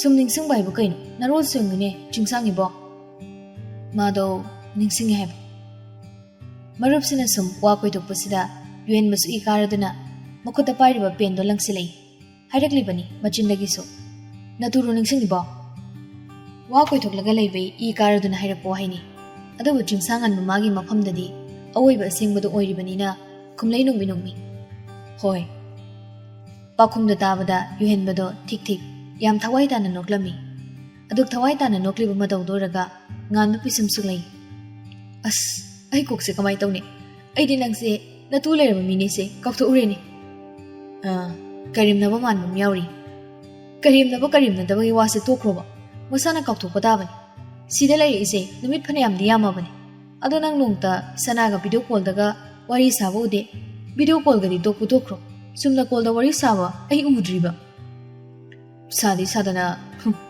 ꯀꯃꯥꯏ ꯎꯗꯣꯏꯕ ꯑꯣ ꯑꯗꯨꯗꯅꯤ ꯑꯩꯁꯨ ꯅꯪꯁꯦ ꯅꯇꯨ ꯂꯩꯔꯕ ꯃꯤꯅꯦꯁꯦ ꯀꯥꯎꯊꯣꯛꯑꯦ ꯍꯥꯏꯁꯦ ꯃꯅꯤꯄꯨꯔ ꯊꯥꯗꯣꯛꯇꯨꯅ ꯂꯥꯛꯄꯗꯒꯤ ꯃꯐꯝꯁꯤꯗ ꯍꯦꯛ ꯂꯩꯔꯛꯄꯗꯒꯤ ꯆꯤꯡꯁꯥꯡꯉꯥꯟꯕ ꯑꯃꯗꯤ ꯆꯦꯡꯉꯩ ꯁꯅꯥ ꯄꯥꯎ ꯐꯥꯎꯅꯗ꯭ꯔꯤ ꯃꯃꯥꯁꯤ ꯃꯄꯥꯕꯨꯡꯒꯗꯤ ꯑꯗꯨꯃꯛ ꯅꯨꯡꯇꯤꯒꯤ ꯐꯥꯎꯅꯩ ꯑꯗꯨꯕꯨ ꯅꯨꯄꯤꯁꯤꯒꯗꯤ ꯐꯥꯎꯅꯗꯦ ꯃꯃꯥꯁꯤꯒ ꯃꯄꯥꯕꯨꯡꯒ ꯋꯥꯔꯤ ꯁꯥꯟꯅꯕ ꯃꯇꯝꯗꯁꯨ ꯅꯨꯄꯤꯗꯨ ꯌꯥꯎꯔꯛꯇꯦ ꯃꯥꯅꯁꯨ ꯅꯨꯄꯤꯁꯤꯒꯤ ꯃꯔꯝꯗ ꯍꯪꯂꯨꯗꯦ ꯃꯃꯥꯁꯤꯒ ꯃꯄꯥꯕꯨꯡꯒꯅꯁꯨ ꯅꯨꯄꯤꯁꯤꯒꯤ ꯃꯔꯝꯗ ꯍꯥꯏꯔꯛꯇꯦ ꯄꯜꯂꯛꯇꯦ ꯌꯨꯍꯦꯟꯕꯁꯨ ꯋꯥꯗꯣ ꯃꯈꯥ ꯇꯥꯔꯤ ꯅꯠꯇꯦ ꯀꯔꯤ ꯊꯃꯣꯏꯅꯣ ꯍꯥꯏꯕꯅꯤꯗ ꯅꯣꯡꯇ ꯁꯅꯥꯗ ꯀꯣꯜꯒ ꯇꯧꯕꯤꯗ꯭ꯔꯤꯁꯤꯕꯣ ꯅꯝꯕꯔ ꯁꯦꯚ ꯇꯧꯗꯦ ꯃꯥꯒꯤ ꯋꯥꯗꯣ ꯇꯥꯕꯗ ꯌꯨꯍꯦꯟꯕ ꯃꯃꯤꯠ ꯃꯅꯥ ꯂꯥꯎꯊꯣꯛꯈ꯭ꯔꯦ ꯏꯉꯛꯄ ꯃꯇꯧꯗ ꯍꯥꯏꯔꯤ ꯀꯔꯤꯕ ꯅꯝꯕꯔ ꯁꯦꯚ ꯇꯧꯗꯦꯕ ꯍꯣꯏ ꯅꯝꯕꯔꯕꯨꯗꯤ ꯈꯪꯉꯤ ꯒ꯭ꯔꯨꯞꯇ ꯌꯥꯎꯕꯅꯤꯅ ꯑꯗꯨꯗ ꯑꯩꯅ ꯁꯦꯚ ꯇꯧꯗꯕ ꯀꯔꯤ ꯃꯔꯝꯒꯤ ꯁꯛꯇꯥꯗꯣ ꯅꯨꯡꯁꯤꯗꯕꯒꯤ ꯆꯤꯡꯁꯥꯡꯉꯤꯕꯣ ꯅꯪ ꯇꯨꯃꯤꯟ ꯂꯩꯍꯧ ꯅꯨꯡꯁꯤꯗꯦ ꯅꯝꯕꯔ ꯁꯦꯚ ꯇꯧꯗꯦꯗꯤ ꯍꯥꯏꯔꯒꯅꯦ ꯅꯤꯡꯁꯤꯡꯉꯦꯅ ꯑꯁ ꯇꯥꯕ ꯌꯥꯕ ꯋꯥ ꯅꯠꯇꯦꯗ ꯍꯣꯏꯅꯦ ꯑꯩꯁꯨ ꯃꯥ ꯅꯨꯡꯁꯤꯗꯦꯅ ꯃꯨꯛꯇꯅ ꯂꯩꯖꯔꯤꯅꯤ ꯑꯗꯨꯒ ꯌꯨꯝ ꯊꯥꯗꯣꯛꯂꯒ ꯂꯥꯛꯄꯗꯒꯤ ꯍꯦꯛꯇ ꯅꯥꯀꯣꯡꯁꯤꯗ ꯃꯥꯒꯤ ꯈꯣꯟꯖꯦꯜꯗ ꯇꯥꯗꯨꯅ ꯂꯩꯔꯦ ꯍꯥꯏꯕ ꯀꯣꯛ ꯃꯅꯨꯡꯁꯤꯗ ꯃꯥꯒꯤ ꯃꯥ ꯉꯥꯛꯇ ꯊꯃꯣꯏꯒꯁꯦ ꯇꯅꯤꯛ ꯇꯅꯤꯛ ꯂꯥꯎꯏ ꯅꯠꯇꯦ ꯃꯥ ꯑꯁꯨꯝ ꯅꯤꯡꯁꯤꯡꯉꯒ ꯂꯩꯔꯤꯁꯦ ꯑꯩꯒꯤꯁꯦ ꯃꯥ ꯅꯨꯡꯁꯤꯔꯤꯖꯥꯠꯂꯣ ꯌꯨꯍꯦꯟꯕ ꯅꯣꯛꯈꯤ ꯍꯥꯏꯔꯦ ꯗꯤꯅꯦꯁ ꯁꯔꯃꯒꯤ ꯏꯁꯩ ꯑꯃ ꯂꯩꯗꯥꯏꯅꯦ ꯍꯥꯏꯅ ꯁꯨꯔꯒ ꯏꯇꯥ ꯇꯥꯗꯈꯩ ꯏꯁꯩ ꯃꯌꯦꯛ ꯑꯃ ꯁꯛꯂꯩ ꯌꯨꯍꯦꯟꯕꯅ ꯊꯥꯞꯂꯒ ꯅꯨꯡꯁꯤꯕ ꯍꯦꯜꯂꯤ ꯇꯥꯝꯂꯒ ꯅꯤꯡꯁꯤꯡꯕ ꯍꯦꯜꯂꯤ ꯆꯤꯡꯁꯥꯡꯉꯥꯟꯕꯁꯨ ꯅꯣꯛꯂꯩ ꯍꯩ ꯌꯥꯔꯦ ꯂꯦꯞꯄꯣ ꯃꯍꯥꯆꯟꯗꯥꯟ ꯑꯗꯨꯛ ꯐꯖꯕ ꯏꯁꯩꯗꯣ ꯅꯪꯅ ꯄꯨꯡꯉꯥ ꯃꯉꯥꯟꯗꯣꯔꯦ ꯑꯗꯨꯛ ꯐꯖꯕ ꯏꯁꯩꯗꯣ ꯀꯥꯏꯅ ꯐꯖꯩꯗꯨꯗꯤ ꯐꯖꯔꯛꯈꯤꯅꯤ ꯑꯩꯁꯤꯅꯦ ꯑꯩꯒꯤꯗꯃꯛ ꯁꯛꯂꯝꯕ ꯏꯁꯩꯒ ꯆꯞ ꯃꯥꯟꯅꯈ꯭ꯔꯦ ꯃꯔꯨꯞꯀꯤ ꯃꯇꯧꯁꯤꯗ ꯌꯨꯍꯦꯟꯕꯗꯤ ꯄꯪꯅꯣꯛꯇ ꯅꯣꯛꯈ꯭ꯔꯦ ꯅꯣꯛꯅ ꯁꯥꯔꯤ ꯑꯗꯨꯛ ꯌꯥꯝ ꯅꯨꯡꯁꯤꯔꯗꯤ ꯀꯣꯜ ꯀꯣꯛ ꯇꯧꯔꯒ ꯋꯥꯔꯤ ꯁꯥꯟꯅꯧꯗꯅ ꯇꯧꯔꯣꯏ ꯍꯧꯖꯤꯛ ꯍꯦꯛꯇ ꯊꯃꯣꯏꯒꯤ ꯋꯥꯁꯦ ꯐꯣꯡꯗꯣꯛꯄ ꯌꯥꯕ ꯅꯠꯇ꯭ꯔꯤ ꯐꯣꯡꯗꯣꯛ ꯍꯥꯏꯕ ꯅꯠꯇꯦꯅꯦ ꯆꯨꯝꯅ ꯋꯥꯔꯤ ꯁꯥꯟꯅꯧ ꯍꯥꯏꯕꯅꯤ ꯈꯪꯍꯧꯗ ꯄꯥꯏꯔꯛꯇꯨꯅ ꯉꯥꯏꯍꯥꯛ ꯆꯨꯔꯝꯂꯒ ꯑꯃꯨꯛ ꯈꯪꯍꯧꯗ ꯄꯥꯏꯈꯤꯕ ꯅꯣꯡꯒꯨꯝꯕꯅꯤ ꯆꯤꯡꯁꯥꯡꯉꯟꯕ ꯃꯥꯒꯤ ꯃꯆꯠꯁꯤ ꯉꯥꯏꯍꯥꯛꯀꯤ ꯃꯃꯥꯡꯗ ꯑꯣꯏꯈꯤꯕ ꯃꯇꯧꯗꯨꯒ ꯍꯧꯖꯤꯛ ꯈꯨꯗꯛꯇ ꯑꯣꯏꯔꯛꯂꯤꯕ ꯃꯇꯧꯁꯤꯒ ꯈꯦꯠꯅꯃꯟꯈ꯭ꯔꯦ ꯑꯗꯨꯅꯤ ꯅꯨꯄꯤꯗꯣ ꯅꯤꯡꯁꯤꯡꯉꯤ ꯃꯥꯒꯤ ꯈꯣꯟꯖꯦꯜꯗ ꯇꯥꯗꯨꯅ ꯂꯩꯔꯦ ꯍꯥꯏꯅ ꯁꯣꯜꯂꯝꯕꯗꯨꯅ amuk magi igoromda lagi. Madi torok ya da zala kol sibo. Mana torok tana aina di kedok tawjuruni hagi. Mana de ise nal waidi nuksire habane ba. Aduga mana wahi amata hairakta tumi lesin. Ho madi nupi ne aduna nupa nang na hana tawro kol do. Tawroi magi matok tuga chakthokini mu. As yare taningak du yord. Ngan manoi maruki wasida haina kol du so adumak tawdi.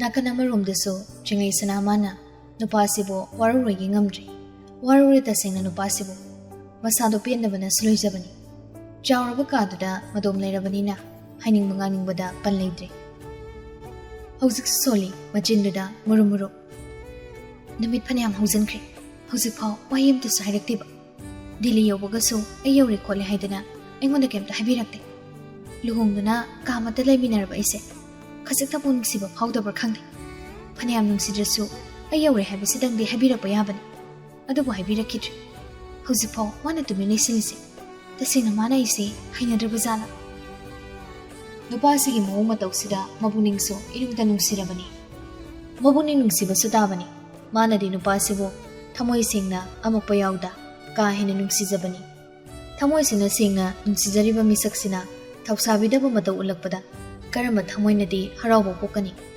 mayam sigi mathakta makhoini luhonglabani punsilai punsemlabani luhonglabi nupi amabu magi mapuroibana thawsabidraba intoktuna thambirabada karamba nupi oibigi thamoinadi khangdana leiba ngamgani jenglei sanamaso nupasina asiyangna thawsabidaba matawsida khangba ngamjade thamoida maijak henena phawbana milu pirangna sintharakle khajaida nan makai phungatuna leuraba thingatuna thamnuraba pirangdo maning tamna sindhali ayet papirudi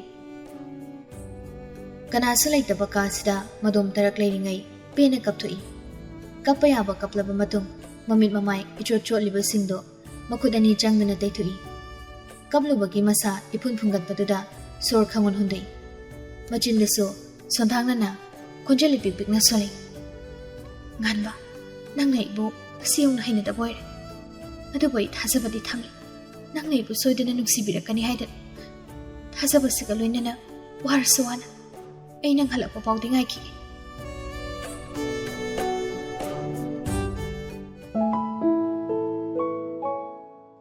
Biswamitra amasung Hemabati su tumthadri wari sanari macha mamogi maramda Hemabati su machanupag mong sida yamna penjadrabani machanupada ngang saki khalasu momong nupina kairsungang biganu huziki oinati ei esingda maiwon sinakige haiduna khambagi mangang dabani momong nupina hairisisu chumi khanduna machanupada ma wangangdri adubu mapuroibada onsindunadi pendabada phungdoi moi samkhya ikoi thuibagi mongsi ai yam pendreda Biswamitra so wari pumba khanglibani masune para tambagi matam lakhini ngaibadang galusija aina para tambigadoribani imausi mana pamdrasu nungsidrasu wari watai sabiduna loinabiradi phaidana sumai sum tawragadi hena lapthongna bahaidu oirani kari nungi aikhoi thoibase mapanda lairik tamba tharubano do hekyawi manipur sida sum tamhallamagadi nungtigi unajaredana magi loinabigi wasida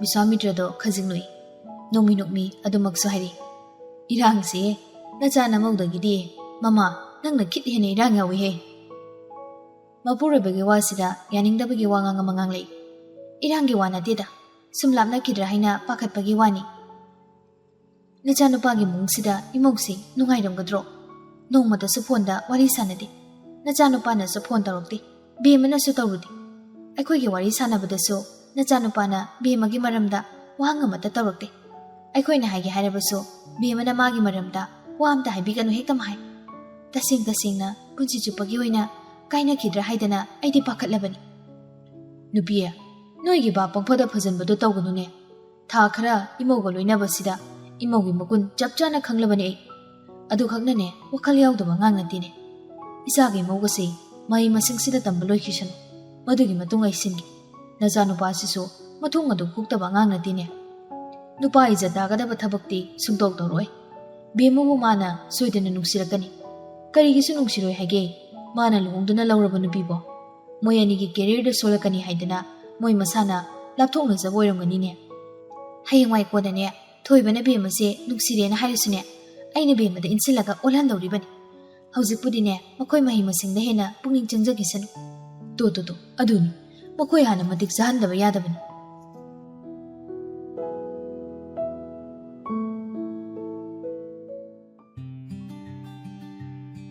ꯁꯟꯗꯦ ꯅꯨꯃꯤꯠꯅꯤ ꯁꯨꯇꯤ ꯑꯣꯏꯔꯕꯅꯤꯅ ꯃꯄꯥꯟ ꯊꯣꯛꯇ꯭ꯔꯦ room ꯃꯅꯨꯡꯗ ꯑꯗꯨꯃꯛ ꯂꯩꯔꯦ ꯆꯤꯡꯁꯥꯡꯍꯟꯕꯁꯤ ꯍꯟꯗꯛ ꯇꯣꯏꯅ ꯃꯪꯗꯨꯅ ꯂꯩꯔꯝꯕꯁꯤ ꯌꯨꯍꯦꯟ ꯃꯃꯥꯅ ꯇꯣꯏꯅ ꯎꯔꯕꯅꯤ ꯍꯧꯖꯤꯛꯁꯨ ꯉꯥꯏ ꯐꯃꯨꯡ ꯀꯥꯡꯊꯣꯜꯗꯨꯗ ꯉꯥꯊꯔꯒ ꯐꯝꯂꯤꯅꯦ ꯇꯧꯔꯤꯗꯣ ꯑꯌꯦꯡ ꯃꯃꯅ ꯌꯦꯡꯂꯒ ꯐꯝꯂꯤꯕꯅꯤ ꯃꯇꯧꯗꯨ ꯎꯕꯗ ꯈꯪꯉꯤ ꯋꯥꯈꯜ ꯑꯃꯗ ꯇꯥꯎꯗꯨꯅ ꯂꯩꯔꯤ ꯍꯥꯏꯕꯗꯣ ꯌꯨꯍꯦꯟꯕꯁꯨ ꯃꯔꯨꯞꯁꯤꯒꯤ ꯃꯇꯧ ꯎꯕꯗ ꯄ꯭ꯔꯞ ꯂꯥꯛꯂꯒ ꯃꯅꯥꯀꯣꯡ ꯃꯌꯥꯗ ꯆꯪꯁꯤꯟꯗꯨꯅ ꯈꯪꯂꯥꯎ ꯂꯥꯎꯁꯤꯜꯂꯤ ꯀꯔꯤ ꯃꯣꯟꯗ꯭ꯔꯪꯅꯣ ꯃꯅꯥꯀꯣꯡ ꯃꯌꯥꯗ ꯏꯅꯛ ꯅꯛꯅ ꯂꯥꯎꯁꯤꯜꯂꯕꯅꯤꯅ ꯏꯈꯪ ꯈꯪꯉꯤ ꯉꯥꯟꯕꯁꯨ ꯍꯥꯏꯔꯛꯏ ꯃꯥꯁꯨ ꯃꯁꯥꯗꯣ ꯈꯔ ꯐꯤꯡꯂꯞꯅ ꯀꯩꯅꯣ ꯃꯤꯅꯥꯏ ꯌꯨꯍꯦꯟꯕꯁꯨ ꯅꯣꯛꯂꯗꯨꯅ ꯐꯃꯨꯡ ꯃꯆꯤꯗꯨꯗ ꯐꯝꯊꯔꯛꯏ ꯑꯗꯨ ꯅꯨꯡꯁꯤꯔꯗꯤ ꯀꯣꯛ ꯐꯣꯡꯗꯣꯛꯑꯣꯕ ꯁꯅꯥꯅꯁꯨ ꯅꯪ ꯅꯨꯡꯁꯤꯔꯤ ꯑꯗꯨꯅ ꯐꯣꯡꯗꯣꯛꯎ ꯀꯌꯥꯃꯨꯛ ꯌꯥꯝꯅ ꯊꯃꯣꯏ ꯆꯦꯠꯄꯤꯅꯣꯗꯣ ꯑꯩ ꯈꯪꯅꯤꯡꯉꯤ ꯌꯦꯡꯅꯤꯡꯉꯤ ꯋꯥꯔꯤꯁꯨ ꯁꯨꯡꯁꯥꯟ ꯁꯥꯟꯅꯗꯅ ꯄꯥꯎꯁꯨ ꯁꯨꯡꯄꯥꯎ ꯐꯥꯎꯅꯗꯅ ꯀꯃꯥꯏꯅ ꯈꯪꯗꯣꯏꯅꯣꯕ ꯆꯍꯤ ꯀꯌꯥ ꯐꯥꯎ ꯐꯥꯎꯅꯗ꯭ꯔꯕꯁꯨ ꯃꯥꯅ ꯑꯩꯕꯨ ꯁꯦꯡꯅ ꯅꯨꯡꯁꯤꯕ ꯑꯣꯏꯔꯝꯃꯒꯗꯤ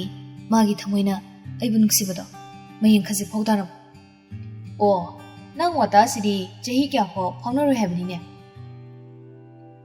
ꯉꯥꯟꯕꯁꯨ ꯍꯣꯏ ꯍꯥꯏꯕꯒꯨꯝ ꯃꯀꯣꯛꯇꯨ ꯅꯣꯝꯃꯛꯏ ꯃꯔꯨꯞꯀꯤ ꯃꯇꯧꯁꯤꯗ ꯌꯨꯍꯦꯟꯕꯗꯣ ꯏꯗꯨꯝ ꯀꯥꯔꯛꯏ ꯈꯣꯏꯗꯧ ꯁꯥꯎꯅꯤꯡꯂꯗꯨꯅ ꯀꯔꯦꯝꯅꯕꯣꯏ ꯀꯩꯕꯣꯏ ꯍꯥꯏꯔꯛꯏ ꯑꯇꯣꯞꯄ ꯅꯨꯄꯥꯅ ꯃꯥꯏꯅ ꯄꯨꯔꯒ ꯆꯠꯆꯈꯤꯅꯤ ꯁꯅꯥꯁꯤ ꯂꯨꯍꯣꯡꯂꯕꯤ ꯃꯧꯅꯤꯅꯦ ꯂꯩꯁꯥꯕꯤ ꯅꯠꯇꯦ ꯑꯗꯨ ꯑꯣꯏꯔꯒ ꯀꯩꯗꯧꯔꯒꯦ ꯍꯧꯖꯤꯛꯀꯤ ꯃꯇꯝꯗ ꯃꯧ ꯑꯣꯏꯅ ꯂꯧꯖꯔꯒꯦ ꯍꯥꯏꯕ ꯄꯥꯈꯪ ꯌꯥꯝ ꯊꯣꯛꯂꯕꯅꯤꯀꯣ ꯐꯖꯕꯕꯨ ꯄꯥꯝꯗꯕ ꯀꯅꯥ ꯂꯩꯒꯦ ꯁꯅꯥ ꯍꯥꯏꯔꯦ ꯁꯛ ꯍꯩꯒꯠꯇꯅ ꯐꯖꯕꯤꯅꯤ ꯃꯄꯨꯔꯣꯏꯕꯅ ꯊꯧꯁꯥꯕꯤꯗꯦꯒ ꯈꯪꯕꯗꯅꯦ ꯅꯨꯄꯥ ꯃꯌꯥꯝꯅ ꯈꯣꯏꯔꯦꯟ ꯃꯁꯥ ꯄꯥꯏꯕꯒꯨꯝ ꯄꯥꯏꯗꯧꯔꯤꯕꯅꯤ ꯍꯌꯦꯡꯋꯥꯏ ꯃꯇꯝꯗꯨꯗ ꯅꯪꯗꯅꯦ ꯊꯃꯣꯏ ꯈꯨꯇꯨꯝ ꯁꯨꯔ ꯈꯥꯡꯍꯧꯗꯧꯕ ꯅꯥꯟꯊꯣꯛꯈꯤꯕ ꯉꯥ ꯆꯥꯎꯋꯦꯅ ꯑꯃ ꯍꯥꯏꯅꯕ ꯂꯩꯗꯥꯏ ꯃꯗꯨꯁꯨ ꯈꯪꯖꯤꯜꯂꯨ ꯅꯪꯒꯤꯅꯦ ꯍꯥꯏꯕꯗ ꯁꯅꯥꯗꯒꯤ ꯍꯦꯟꯅ ꯃꯇꯤꯛ ꯆꯥꯕꯤ ꯅꯨꯄꯤꯗꯤ ꯂꯩꯔꯔꯣꯏ ꯍꯥꯏꯔꯤ ꯁꯛꯇꯩ ꯆꯨꯗꯩ ꯃꯍꯩꯗꯩ ꯃꯁꯤꯡꯗꯩ ꯂꯝꯆꯠꯇꯩ ꯁꯥꯖꯠꯇꯩ ꯃꯩꯅꯤ ꯏꯕꯨꯡꯉꯣ ꯑꯁ ꯅꯪꯅ ꯄꯉꯥꯡꯗ ꯉꯥꯡꯉꯤ ꯑꯩꯅ ꯁꯅꯥ ꯅꯠꯇꯕ ꯑꯇꯣꯞꯄ ꯅꯨꯄꯤ ꯌꯦꯡꯒꯗꯕꯩ ꯃꯑꯣꯡꯗ ꯅꯪꯅ ꯌꯦꯡꯅꯤ ꯍꯥꯏꯕꯒꯤ ꯋꯥ ꯉꯥꯡ ꯅꯠꯇꯦꯅꯦ ꯑꯩ ꯍꯥꯏꯁꯦ ꯁꯅꯥꯅ ꯌꯦꯡꯈ꯭ꯔꯗꯤ ꯍꯥꯏꯕꯅꯤ ꯌꯦꯡꯉꯣꯏ ꯀꯩꯁꯨ ꯅꯪꯅ ꯃꯉꯣꯟꯗ ꯂꯣꯏꯅꯕꯤꯔꯤ ꯈꯨꯂꯣꯏꯅꯁꯤꯒ ꯍꯥꯏꯔꯨꯔꯒꯗꯤ ꯌꯦꯡꯈꯤꯕꯩ ꯆꯥꯡ ꯋꯥꯡꯉꯤꯀꯣ ꯊꯃꯣꯏ ꯀꯌꯥꯝ ꯆꯦꯠꯄꯅꯣ ꯍꯥꯏꯕꯗꯣ ꯑꯩ ꯌꯦꯡꯗꯣꯏꯅꯤ ꯅꯪꯅ ꯑꯗꯨ ꯌꯦꯡꯂꯤꯉꯩ ꯃꯤꯒꯤ ꯑꯣꯏꯈ꯭ꯔꯗꯤ ꯀꯃꯥꯏꯅ ꯇꯧꯗꯣꯏꯕ ꯑꯗꯨ ꯑꯣꯏꯔꯒꯅ ꯑꯩꯅ ꯑꯃꯨꯛ ꯃꯤꯗꯨꯗꯩ ꯂꯧꯔꯦꯗꯅ ꯖꯥꯠꯅꯤꯀꯣ ꯃꯥꯒꯤ ꯑꯣꯏꯗꯅ ꯂꯩꯔꯕꯁꯦ ꯃꯤꯅ ꯃꯤꯠꯌꯦꯡ ꯀꯥꯔꯟ ꯆꯟꯗꯅꯕ ꯍꯣꯠꯅꯈꯤꯗꯦ ꯍꯥꯏꯗꯤ ꯑꯗꯨꯒ ꯀꯥꯔꯟꯇꯨꯅ ꯁꯨꯝ ꯉꯥꯡꯉꯦ ꯁꯣꯜꯂꯤꯗꯣ ꯇꯥꯔꯗꯅ ꯆꯤꯡꯁꯥꯡꯍꯟꯕ ꯈꯖꯤꯛ ꯂꯣꯏ ꯑꯇꯩ ꯂꯣꯏꯗꯣꯛꯈ꯭ꯔꯣ ꯑꯩꯅ ꯃꯥꯁꯦ ꯀꯃꯥꯏꯅ ꯅꯨꯡꯁꯤꯔꯛꯏꯅꯣꯁꯦ ꯑꯩ ꯏꯁꯥꯅ ꯅꯤꯡꯉꯛꯇ꯭ꯔꯤꯁꯦ ꯍꯟꯗꯛꯇꯤ ꯌꯨꯍꯦꯟꯕꯁꯨ ꯅꯣꯛꯂꯛꯏ ꯅꯣꯛꯈꯤ ꯍꯥꯏꯔꯤ ꯍꯣꯏꯅꯦ ꯅꯪꯅ ꯍꯩꯅꯗꯦꯅ ꯁꯣꯜꯂꯝꯕꯅꯤꯀꯣ ꯁꯅꯥꯁꯦ ꯔꯤꯖꯥꯕ ꯌꯥꯝ ꯑꯣꯏꯖꯗꯦ ꯀꯥꯏꯅ ꯉꯥꯡꯕꯗꯣ ꯃꯗꯨꯗ ꯁꯅꯥꯅ ꯁꯥꯎꯕꯗꯣ ꯑꯁꯨꯛ ꯊꯨꯅ ꯑꯩꯅ ꯃꯥꯕꯨ ꯅꯨꯡꯁꯤꯔꯤꯁꯦ ꯀꯃꯥꯏꯅ ꯇꯧꯔꯤꯅꯣ ꯂꯨꯍꯣꯡꯕꯁꯤꯅ ꯃꯔꯝ ꯑꯣꯏꯔꯒ ꯑꯩꯅ ꯃꯥꯕꯨ ꯅꯨꯡꯁꯤꯔꯛꯏꯔꯣ ꯑꯁꯨꯛ ꯊꯨꯅ ꯅꯨꯡꯁꯤꯕ ꯅꯠꯇꯦꯗ ꯉꯁꯤ ꯉꯔꯥꯡꯈꯛ ꯅꯨꯡꯁꯤꯔꯛꯄ ꯅꯠꯇꯦ ꯅꯪ ꯅꯁꯥꯅ ꯈꯪꯖꯗꯕꯩ ꯋꯥꯅꯤ ꯅꯪꯅ ꯁꯅꯥꯕꯨ ꯅꯨꯡꯁꯤꯔꯛꯄꯁꯤꯗꯤꯅꯦ ꯀꯨꯏꯔꯝꯅꯤ ꯅꯪꯅ ꯁꯅꯥꯗ ꯂꯧꯈꯤꯕ ꯀꯦꯌꯔꯒꯗꯣ ꯅꯤꯡꯁꯤꯡꯉꯨ ꯁꯅꯥꯕꯨ ꯔꯤꯖꯥꯕ ꯑꯣꯏꯖꯗꯦ ꯍꯥꯏꯗꯅ ꯅꯪꯅ ꯉꯥꯡꯁꯛꯂꯤꯗꯣ ꯁꯅꯥꯕꯨ ꯅꯪꯅ ꯅꯨꯡꯁꯤꯕꯒꯤꯅꯤ ꯃꯇꯝꯗꯨꯗ ꯁꯅꯥꯅ ꯀꯩꯁꯨ ꯑꯍꯦꯟꯕ ꯇꯧꯗꯦ ꯃꯥꯗꯤ ꯏꯆꯝ ꯆꯝꯅ ꯁꯣꯏꯍꯟꯕ ꯃꯔꯨꯞ ꯑꯃꯒꯨꯝ ꯈꯟꯗꯨꯅ ꯂꯣꯏꯅꯖꯕꯅꯤ ꯃꯗꯨꯗ ꯅꯪꯅ ꯆꯥꯛꯄꯗꯒꯤ ꯈꯝꯕꯟꯕꯗꯒꯤ ꯔꯤꯖꯥꯕ ꯑꯣꯏꯖꯗꯦꯅ ꯉꯥꯡꯁꯛꯂꯤꯅꯤ ꯃꯇꯝꯗꯨꯗ ꯅꯪꯒꯤ ꯋꯥꯈꯜꯗꯨꯅ ꯂꯥꯝꯕ ꯐꯪꯈꯤꯗꯕꯅꯤ ꯅꯪꯒꯤ ꯊꯃꯣꯏꯅꯅꯦ ꯁꯅꯥꯕꯨ ꯅꯨꯡꯁꯤꯔꯦ ꯍꯥꯏꯕꯗꯣ ꯍꯧꯈꯤꯕ ꯊꯧꯗꯣꯛꯁꯤꯡꯗꯣ ꯅꯤꯡꯁꯤꯡꯂꯨꯔꯒ ꯆꯤꯡꯁꯥꯡꯍꯟꯕ ꯃꯨꯃꯣꯟ ꯇꯧꯖꯩ ꯌꯨꯍꯦꯟꯕꯁꯨ ꯅꯣꯛꯂꯗꯨꯅ ꯃꯈꯥ ꯇꯥꯔꯤ ꯑꯗꯣ ꯑꯩ ꯋꯥꯍꯪ ꯑꯃ ꯍꯪꯒꯦ ꯍꯪꯉꯨ ꯂꯩꯆꯦꯟꯕꯤꯗꯤ ꯀꯃꯥꯏꯅ ꯇꯧꯈ꯭ꯔꯦ ꯃꯔꯨꯞꯁꯤꯒꯤ ꯄꯥꯝꯕꯣꯝꯁꯤꯗ ꯈꯨꯇꯨꯝ ꯇꯥꯁꯤꯟꯗꯨꯅ ꯊꯤꯜꯂꯒ ꯍꯥꯏꯔꯤ ꯌꯥꯝ ꯑꯔꯨꯕꯒ ꯋꯥꯍꯪꯒ ꯑꯣꯏꯔꯝꯗꯧ ꯃꯥꯜꯂꯒ ꯑꯌꯨ ꯁꯤ ꯑꯔꯨꯕ ꯋꯥꯍꯪꯅꯤꯅꯦ ꯅꯪꯕꯨ ꯂꯩꯆꯦꯟꯕꯤꯅ ꯌꯥꯝ ꯁꯣꯜꯂꯝꯃꯤꯗꯨꯗꯤ ꯑꯩꯒꯤꯗꯤ ꯂꯩꯆꯦꯟꯕꯤ ꯂꯩꯔꯦ ꯃꯥꯅ ꯂꯣꯏꯖꯔꯦ ꯀꯥꯏꯅ ꯂꯩꯆꯦꯟꯕꯤꯒꯗꯤ ꯑꯩ ꯅꯤꯡꯁꯤꯡꯂꯨꯗ꯭ꯔꯤ ꯑꯩꯅ ꯃꯥꯕꯨ ꯃꯇꯝ ꯑꯃꯗ ꯉꯥꯎꯖꯔꯝꯃꯤ ꯅꯨꯡꯁꯤꯖꯔꯝꯃꯤ ꯍꯥꯏꯕ ꯐꯥꯎ ꯑꯩꯗꯤ ꯀꯥꯎꯊꯣꯛꯎꯔꯦ ꯕꯥ ꯍꯥꯏꯁꯤꯅꯦ ꯑꯩꯗꯤ ꯕꯥ ꯑꯗꯣ ꯑꯩꯅ ꯁꯅꯥ ꯅꯨꯡꯁꯤꯔꯦ ꯍꯥꯏꯕꯁꯦ ꯀꯅꯥꯝꯇꯗ ꯍꯥꯏꯗꯣꯛꯄ ꯌꯥꯈꯤꯔꯣꯏ ꯅꯪ ꯈꯛꯅ ꯈꯪꯉꯨꯀꯣ ꯀꯩꯒꯤꯅꯣ ꯑꯗꯨꯗꯤ ꯁꯅꯥꯒꯤ ꯃꯅꯥꯀꯣꯡ ꯌꯧꯈꯤꯅꯤ ꯅꯁꯛꯇꯨꯒ ꯏꯕꯣ ꯄꯛꯇꯦꯍꯦ ꯍꯥꯏꯗꯣꯛꯄ ꯌꯥꯔꯣꯏꯀꯣ ꯍꯣꯏ ꯃꯌꯥꯝꯒ ꯃꯤꯃꯥꯟꯅꯗ꯭ꯔꯕ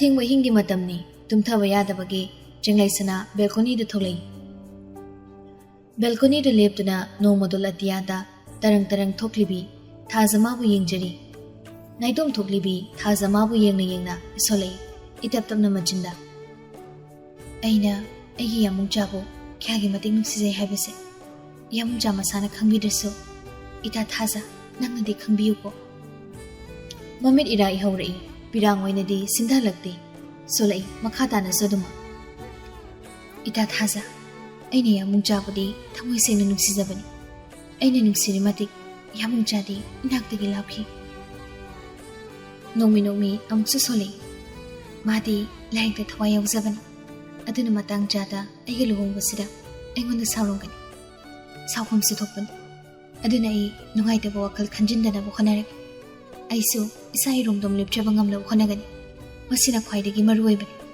ꯑꯩ ꯑꯈꯥꯡ ꯀꯟꯕꯤ ꯊꯧꯅꯥ ꯂꯩꯕꯤꯁꯨ ꯑꯣꯏꯕ ꯉꯝꯅꯕ ꯍꯣꯠꯅꯒꯅꯤ ꯁꯣꯝ ꯅꯥꯀꯟꯗꯁꯨ ꯆꯤꯡꯁꯥꯡꯉꯥꯟꯕ ꯇꯨꯝꯗ꯭ꯔꯤ ꯇꯨꯝꯊꯕ ꯌꯥꯗꯦ ꯃꯍꯥꯛꯁꯨ ꯊꯣꯡꯅꯥꯎ ꯃꯌꯥꯗ ꯐꯝꯗꯨꯅ ꯅꯣꯡꯃꯗꯣꯜꯗ ꯊꯣꯛꯂꯤꯕ ꯊꯥꯖꯃꯥꯕꯨ ꯌꯦꯡꯂꯤ ꯃꯈꯨꯠꯇꯅ ꯗꯥꯏꯔꯤ ꯑꯃꯒ ꯄꯦꯟ ꯑꯃꯒ ꯄꯥꯏꯔꯤ ꯃꯁꯤꯡ ꯃꯉꯥꯜꯒ ꯂꯣꯏꯅꯗꯨꯅ ꯉꯥꯟꯊꯣꯏꯔꯤꯕ ꯅꯥꯏꯇꯣꯝ ꯊꯣꯛꯂꯤꯕꯤ ꯊꯥꯖ ꯃꯉꯣꯟꯗ ꯌꯦꯡꯂꯝꯕꯗꯒꯤ ꯈꯨꯠꯇ ꯄꯥꯏꯔꯤꯕ ꯗꯥꯏꯔꯤꯗꯨꯗ ꯃꯤꯠꯌꯦꯡꯗꯨ ꯊꯝꯂꯛꯏ ꯗꯥꯏꯔꯤꯗꯨ ꯇꯝꯄꯥꯛꯇ ꯊꯝꯂꯒ ꯄꯥꯏꯔꯤꯕ ꯄꯦꯟꯗꯨꯅ ꯗꯥꯏꯔꯤꯗꯨꯒꯤ ꯑꯍꯥꯡꯕ ꯂꯃꯥꯏ ꯑꯃꯗ ꯋꯥꯍꯩ ꯈꯔ ꯏꯕ ꯍꯧꯔꯛꯂꯤ ꯅꯥꯏꯇꯣꯝ ꯊꯣꯛꯂꯤꯕꯤ ꯊꯥꯖꯁꯦ ꯐꯖꯩ ꯇꯁꯦꯡꯅ ꯃꯥꯒꯤ ꯐꯖꯕꯗꯤ ꯃꯤꯄꯨꯝ ꯈꯨꯗꯤꯡꯅ ꯁꯛꯅ ꯁꯣꯟꯅꯕꯅꯤ ꯃꯇꯤꯛ ꯃꯒꯨꯟ ꯂꯩꯕꯤꯅꯤ ꯊꯥꯖ ꯃꯍꯥꯛꯇꯤ ꯑꯗꯨꯕꯨ ꯊꯥꯖ ꯃꯥꯒꯤ ꯐꯖꯕꯗꯒꯤꯗꯤ ꯑꯩꯒꯤ ꯊꯃꯣꯏꯗ ꯅꯥꯏꯇꯣꯝ ꯉꯥꯜꯂꯤꯕꯤ ꯁꯅꯥꯒꯤ ꯐꯖꯕꯅ ꯁꯔꯨꯛ ꯆꯥꯝꯃ ꯆꯥꯝꯃ ꯍꯦꯜꯂꯤ ꯊꯥꯖ ꯃꯥꯒꯤ ꯃꯇꯤꯛ ꯃꯒꯨꯟꯁꯨ ꯃꯌꯥꯛ ꯆꯝꯃꯤ ꯐꯝꯗꯗꯤ ꯑꯩꯒꯤ ꯁꯅꯥꯒꯤ ꯃꯇꯤꯛ ꯃꯒꯨꯟꯅ ꯃꯌꯥꯛ ꯍꯦꯜꯂꯤ ꯃꯌꯥꯝꯅ ꯀꯂꯛꯅ ꯁꯣꯟꯅꯔꯤꯕ ꯊꯥꯖꯁꯦ ꯑꯩ ꯀꯜꯍꯧꯗꯦ ꯑꯩꯅ ꯀꯜꯂꯛꯆꯕꯗꯤ ꯅꯍꯥꯛ ꯈꯛꯇꯅꯤ ꯁꯅꯥ ꯌꯥꯃꯨꯡꯆꯥꯒꯤ ꯁꯅꯥ ꯏꯔꯤꯕꯗꯨ ꯂꯣꯏꯁꯤꯜꯂꯛꯄꯗ ꯃꯣꯃꯣꯟ ꯇꯧꯔꯛꯏ ꯆꯤꯝꯕꯥꯜꯗꯣ ꯉꯁꯤꯅ ꯑꯍꯥꯟꯕ ꯅꯠꯇꯦ ꯑꯁꯨꯝꯅ ꯊꯃꯣꯏꯒꯤ ꯋꯥꯔꯣꯜꯕꯨ ꯃꯥꯒꯤ ꯃꯔꯨꯞ ꯁꯛꯂꯕ ꯗꯥꯏꯔꯤꯁꯤꯗ ꯄꯥꯎꯗꯝꯖꯕ ꯃꯥꯅ ꯃꯥꯒꯤ ꯁꯅꯥꯕꯨ ꯅꯤꯡꯁꯤꯡꯂꯛꯄ ꯈꯨꯗꯤꯡ ꯀꯔꯤꯒꯨꯝꯕ ꯋꯥꯐꯝ ꯑꯃ ꯁꯅꯥ ꯃꯥꯒꯤ ꯃꯐꯝꯗ ꯍꯥꯏꯅꯤꯡꯂꯛꯄ ꯃꯤꯀꯨꯞꯇ ꯃꯥꯒꯤ ꯃꯔꯨꯞ ꯁꯛꯂꯕ ꯗꯥꯏꯔꯤꯁꯤꯗ ꯄꯥꯎꯗꯝꯖꯕꯅꯤ ꯉꯥꯟꯕꯅ ꯗꯥꯏꯔꯤꯗꯣ ꯈꯨꯝꯖꯤꯟꯈ꯭ꯔꯦ ꯁꯣꯜꯂꯤ ꯃꯆꯤꯟꯗꯁꯨ ꯏꯔꯤꯕ ꯃꯌꯥꯝꯁꯦ ꯍꯌꯦꯡꯋꯥꯏ ꯅꯪꯅ ꯄꯥꯔꯒ ꯃꯃꯣꯟ ꯅꯣꯛꯄꯗꯣ ꯌꯥꯃꯨꯡꯆꯥ ꯌꯦꯡꯅꯤꯡꯉꯦ ꯁꯅꯥ ꯅꯨꯡꯁꯥ ꯁꯣꯔ ꯑꯁꯥꯡꯕ ꯑꯃ ꯈꯣꯡꯒꯨꯜ ꯍꯨꯟꯗꯣꯛꯂꯒ ꯃꯈꯥ ꯇꯥꯅ ꯁꯣꯜꯂꯛꯏ ꯅꯪꯒ ꯅꯛꯁꯤꯟꯅꯕꯁꯦ ꯑꯩ ꯀꯤꯖꯕꯅꯤ ꯁꯅꯥ ꯅꯪꯕꯨ ꯅꯨꯡꯁꯤꯗꯕꯒꯤ ꯅꯠꯇꯦ ꯅꯪꯕꯨ ꯅꯨꯡꯁꯤꯃꯟꯕꯒꯤꯅꯤ ꯑꯩ ꯅꯪꯒ ꯅꯛꯁꯤꯟꯅꯕ ꯀꯤꯕꯅꯤ ꯅꯛꯅꯔꯕꯗꯤ ꯑꯩꯒꯤ ꯑꯉꯥꯎꯕ ꯃꯊꯣꯡ ꯃꯣꯛꯇꯕꯩ ꯇꯧꯅ ꯅꯪꯉꯣꯟꯗ ꯌꯥꯝꯅ ꯑꯌꯦꯠꯄ ꯄꯤꯒꯅꯤ ꯍꯥꯏꯕ ꯑꯩ ꯈꯪꯉꯤ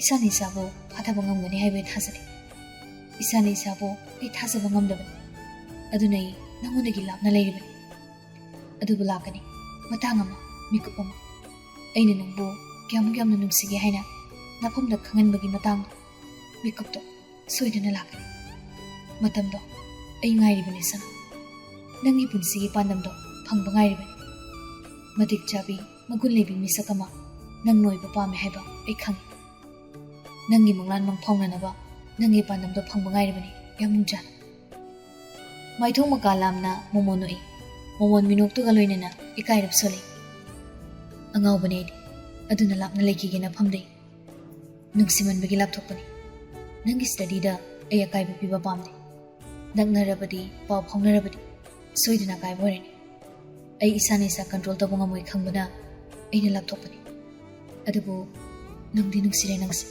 ꯊꯃꯣꯏꯁꯤꯅ ꯀꯥ ꯍꯦꯟꯅ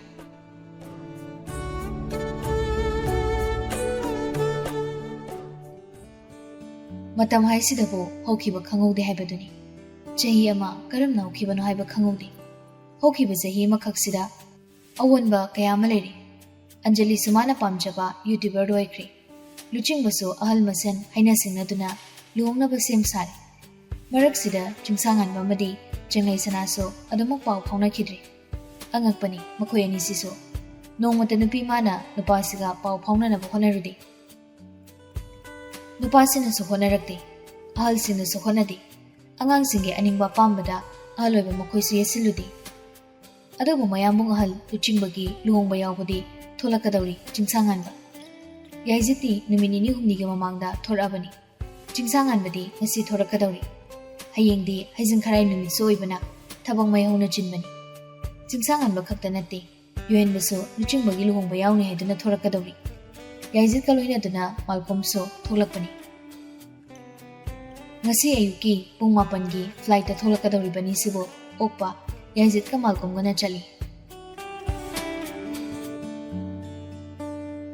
airport tagi mayum tamna lakpagi lambido ka hena sangba lambi nate minute kun phana changba nate adobu chingsangan mamage mafamdari chei kun hena changla boyingbani gari thoriba Malcolm don silaga isau tore kaino gari bu suktamna thobongnabro Yuhenbadi marumna holibu sordo khangbana nokningi makul khunamduna khaji khallagano i khangjadaba Malcolmdi isawai kaiwai khumai sidagi kyam kana thawai bano thawodi kok thawduna manaw nu pagi mataw sida yaijinna nokladuna hari kaino nathi gati tawrabo nangbo yaijit ki wasida hanadagi nokninglaga leiriba Yuhenbadi phak nokthore yaijitsu Malcolmsu loina noi Chingsangan makhaktani noktaba madi suklaga bulairibani marup ki mataw sida Malcolm na hari kaidawra habdo nganba nangna yum yam thuna yawningi se sat khumlei nganmusu yumbudi yawning tabani kaino yuhen mana nokning ba khangjilaga yawning yaijina sana uning magi mansilebo Malcolm na sumating pangsile aduni adu mandro ani sigi wasida chingsangan muso taping khumlei as ujaningde pakhum sida no yohumdo wari sana lakpana mayum siyawragle hemabati tholaktuna macha singbo mayok thokpi Malcolm ga Yaizit ka so thabok phawa sagali nganbaga Yuhenbaga na purakpa trolley bag to pusinbiri chingsangan mana ujaningba thamoina tatana khawrangba saktam domadi uge phangdi ma bulakle khangbada haraw haraw thorakadra khanbani adubu thorakhidri Mama sire he khangbu sutan din hangdi lakliba singdo imungda pulap changlei imung changla do phau uge phangire nupi siri hemabadi so haujika thunglaba machani dida onsin na hairi nasa do fresh uthoiro isa sa aduga ne chak cha na batawrusi hoi hai ne di khumle ni mak yuhen bana kainsang thonge ma sia noi babung na ne yen thonglambani aduga ima sina lapu tharo do khaji khakama iroli Madang jaringai wangang lei ngan biso ima sina jak thomiba sana da kok tongmalu yadro ima wana ba thabak towe marup ki wasida Yuhen busu gatuna khangi hemabati na bi ma leite adugi ima sina thongbani kadai jeke haibo hangsi hangningbani hangbusu hek ngamdi tanjadu da Anjali si changlaktuna wari do thatlare haima hangkok ani seobire chingsangan ba machallupi gi wasina noi kumbadi kumlakte Yuhen mana oina nomi khumlei au yaujarakle sanai bima Delhi dei tholakpani haibabu yumda leihoba khoigidi karimek leira amoiba nasanga tala amgani Yuhen buso dumak machin khumlei Delhi da pole bichapnate ei tamba chatpani Baisalamaga Anjali do Hemabati do onsilei masi akhoi namsi laktribo laktri ainadi chaksida chasi ngana la ohaikibani yaijina lakpusu yareda Irudoiba nasado fresh oitokadaba noini amchal iruru ngangnaribu sanaribu warisida magi sana hojik yumsida leite haiba khangi adubu kadaida jakre haina hangbusu pakhe ngamde Yuhenbadi marukki matau su khangi adubu maso kari saide marukki mating su pangdi asugamna miyoijadaba kaisunataba hangsibo hangbang amjadaba khana sauningi mangak hangadaba honabada thawaigi hangdriboiramgani haina po khalabani Famlambadagi hagotun hari aidi jom chaitharurage chaitharuro noi babungoi halakpagane mapa chananaba chakpunna chadaba kuire punna chasiko chingsangan badi kari sairamda magi trolley bag to paikhatuna magi ka tamna changkhre machanupana mamong nupi kadaide chakre haiba wahangsi hanglamdabasida Hemabati do sauni adubu mapan thongnadi uthorakti Yuhen busu marupsiki matung inage tawi Matauda Yaizana Kami Nangdi Aigi de Luzero Tumbuso Aikadako Nangi Trolley se Aipubiragi Yuhen Muso Bab Kangda Taraktuna Wakal the Sol As Aidi Kauturin Chingsang Nupi Tirisi Himabatina Irubai Budi Makagi Barum Sideso Adam Luzana Suyang Nangbo Yani was ꯑꯩ ꯑꯗꯨꯝ ꯌꯥꯏꯖꯀꯤꯗ ꯂꯨꯖꯧꯔꯒꯦ ꯑꯣ ꯐꯔꯦ ꯐꯔꯦ ꯂꯨꯖꯕ ꯂꯣꯏꯔꯒ ꯐꯠꯂꯥꯎꯀꯣ ꯍꯣꯏ ꯍꯥꯏꯗꯨꯅ ꯌꯥꯏꯖꯀ ꯌꯨꯍꯟꯕꯒꯗꯣ ꯆꯠꯈ꯭ꯔꯦ ꯑꯟꯖꯂꯤꯒ ꯍꯦꯃꯥꯕꯇꯤꯒꯁꯨ ꯆꯥꯛꯁꯪꯔꯣꯝꯗ ꯆꯪꯈ꯭ꯔꯦ ꯃꯥꯜꯀꯣꯝꯗꯤ ꯂꯤꯚꯤꯡ ꯔꯨꯝꯗꯨꯗ ꯑꯗꯨꯃꯛ ꯐꯣꯟ ꯃꯦꯠꯂꯒ ꯐꯝꯗꯨꯅ ꯂꯩꯍꯧꯏ ꯃꯅꯤꯄꯨꯔꯗ ꯍꯦꯛ ꯊꯣꯛꯂꯛꯄꯗꯒꯤ ꯃꯥꯜꯀꯣꯝ ꯃꯌꯨꯝꯗ ꯂꯦꯛꯎꯗ꯭ꯔꯤ ꯌꯨꯍꯟꯕꯒꯨꯝ ꯃꯥꯁꯨ ꯃꯌꯨꯝꯗ ꯍꯟꯅ ꯆꯪꯂꯨꯗꯕꯤ ꯌꯥꯏꯖꯗꯣꯏꯗ ꯆꯪꯗꯨꯅ ꯂꯩꯔꯤꯕꯅꯤ ꯂꯨꯅ ꯇꯤꯟꯅꯕ ꯃꯔꯨꯞꯀꯤ ꯃꯌꯥꯝꯕꯒꯤ ꯂꯨꯍꯣꯡꯕꯅꯤ ꯃꯈꯣꯏꯒꯤꯁꯨ ꯃꯌꯥꯝꯕꯅꯤ ꯄꯣꯛꯃꯤꯟꯅꯕꯒꯨꯝ ꯂꯣꯏꯅꯕꯅꯤ ꯑꯗꯨꯅ ꯃꯌꯨꯝꯗ ꯍꯟꯗꯕ ꯃꯈꯩ ꯂꯩꯊꯣꯛꯂꯤꯕꯅꯤ ꯃꯥꯜꯀꯣꯝ ꯍꯣꯏꯒꯤ ꯌꯨꯝꯒꯤ ꯑꯍꯜ ꯂꯃꯟꯅꯁꯨ ꯃꯈꯣꯏ ꯃꯁꯦꯟ ꯌꯥꯝ ꯅꯛꯅ ꯂꯨꯅ ꯂꯣꯏꯅꯩ ꯈꯪꯕꯅ ꯀꯔꯤꯁꯨ ꯍꯥꯏꯔꯛꯇꯦ ꯃꯅꯤꯄꯨꯔ ꯊꯣꯛꯂꯛꯑꯒ ꯅꯣꯡꯃꯇ ꯌꯨꯝꯗ ꯑꯍꯤꯡ ꯂꯦꯛꯇꯦ ꯍꯥꯏꯗꯨꯅꯁꯨ ꯉꯥꯡ ꯁꯛꯇꯦ ꯃꯥꯜꯀꯣꯝꯒ ꯆꯞ ꯃꯥꯟꯅꯅ ꯌꯨꯍꯟꯕꯁꯨ ꯇꯧꯔꯤꯕꯅꯤ ꯑꯗꯨꯕꯨ ꯀꯔꯤꯁꯨ ꯍꯥꯏꯔꯛꯇꯦ ꯌꯨꯝꯗ ꯍꯟꯅ ꯆꯪꯂꯛꯇꯦ ꯍꯥꯏꯗꯨꯅꯁꯨ ꯁꯥꯎꯔꯛꯇꯦ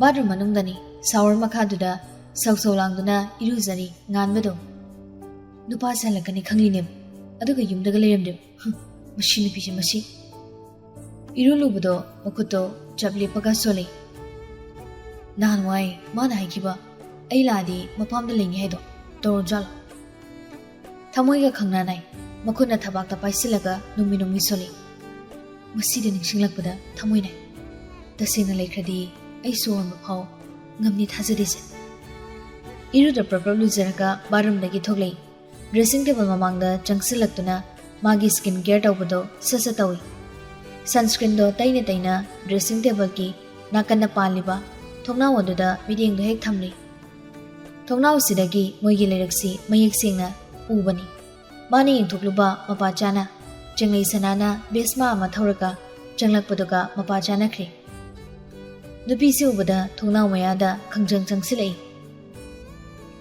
ꯌꯦꯡꯖꯅꯤꯡꯕ ꯎꯖꯅꯤꯡꯕ ꯁꯛꯇꯝꯗꯣ ꯅꯣꯡꯃꯤ ꯅꯣꯡꯃꯤ ꯌꯦꯡꯖꯩ ꯁꯣꯜꯂꯛꯏ ꯃꯆꯤꯟꯗꯁꯨ ꯌꯥꯝꯅ ꯔꯣꯃꯥꯟꯇꯤꯛ ꯑꯣꯏꯅ ꯑꯁꯨꯛ ꯅꯤꯡꯊꯤꯖꯕꯩꯔꯦ ꯅꯨꯄꯤꯁꯤꯃꯗꯤ ꯅꯨꯄꯥ ꯃꯥꯒꯤ ꯃꯤꯠꯌꯦꯡꯒꯤ ꯋꯥꯡꯃ ꯂꯥꯟꯈ꯭ꯔꯦ ꯅꯨꯄꯥ ꯃꯥꯁꯨ ꯗ꯭ꯔꯦꯁꯤꯡ ꯔꯨꯝꯗꯒꯤ ꯄ꯭ꯔꯄꯞ ꯆꯦꯟꯊꯣꯔꯛꯂꯒ ꯀꯥꯒꯤ ꯍꯥꯞꯂꯤꯕ ꯕꯦꯜꯀꯣꯅꯤꯗ ꯇꯝꯅ ꯆꯦꯟꯊꯣꯔꯛꯏ ꯕꯦꯜꯀꯣꯅꯤ ꯌꯧꯕꯒ ꯃꯤꯠꯌꯦꯡꯗꯣ ꯁꯨꯃꯥꯡꯗ ꯊꯝꯃꯤ ꯌꯦꯡꯊꯣꯛꯂꯨꯕ ꯇꯟꯖꯥ ꯆꯥꯅ ꯅꯨꯄꯤꯁꯤꯃꯁꯨ ꯁꯨꯃꯥꯡꯗ ꯒꯥꯔꯤꯗꯣ ꯈꯥꯝꯈ꯭ꯔꯦ ꯅꯨꯄꯥꯁꯤꯅ ꯃꯥꯕꯨ ꯌꯦꯡꯖꯔꯦ ꯍꯥꯏꯕꯁꯤꯗꯤ ꯈꯪꯕ ꯅꯠꯇꯕꯅꯤꯅ ꯄ꯭ꯔꯞ ꯏꯃꯨꯡꯗ ꯆꯪꯈ꯭ꯔꯦ ꯁꯣꯜꯂꯛꯏ ꯑꯃꯨꯛ ꯅꯨꯄꯥꯁꯤ ꯃꯥꯒꯤ ꯃꯆꯤꯟꯗꯒꯤ ꯃꯣꯃꯣꯟ ꯅꯣꯛꯂꯗꯨꯅ ꯀꯨꯔꯇꯤ ꯁꯦꯠꯂꯁꯨ ꯄꯛꯆꯩ ꯐꯖꯕꯅ ꯇꯧꯊꯣꯔꯛꯑꯗꯤ ꯁꯦꯠꯇꯣꯔꯛꯄꯗ ꯏꯐꯗ ꯐꯖꯩ ꯏꯄꯛꯇ ꯄꯛꯆꯩ ꯍꯥꯏꯕꯗꯨꯅꯤ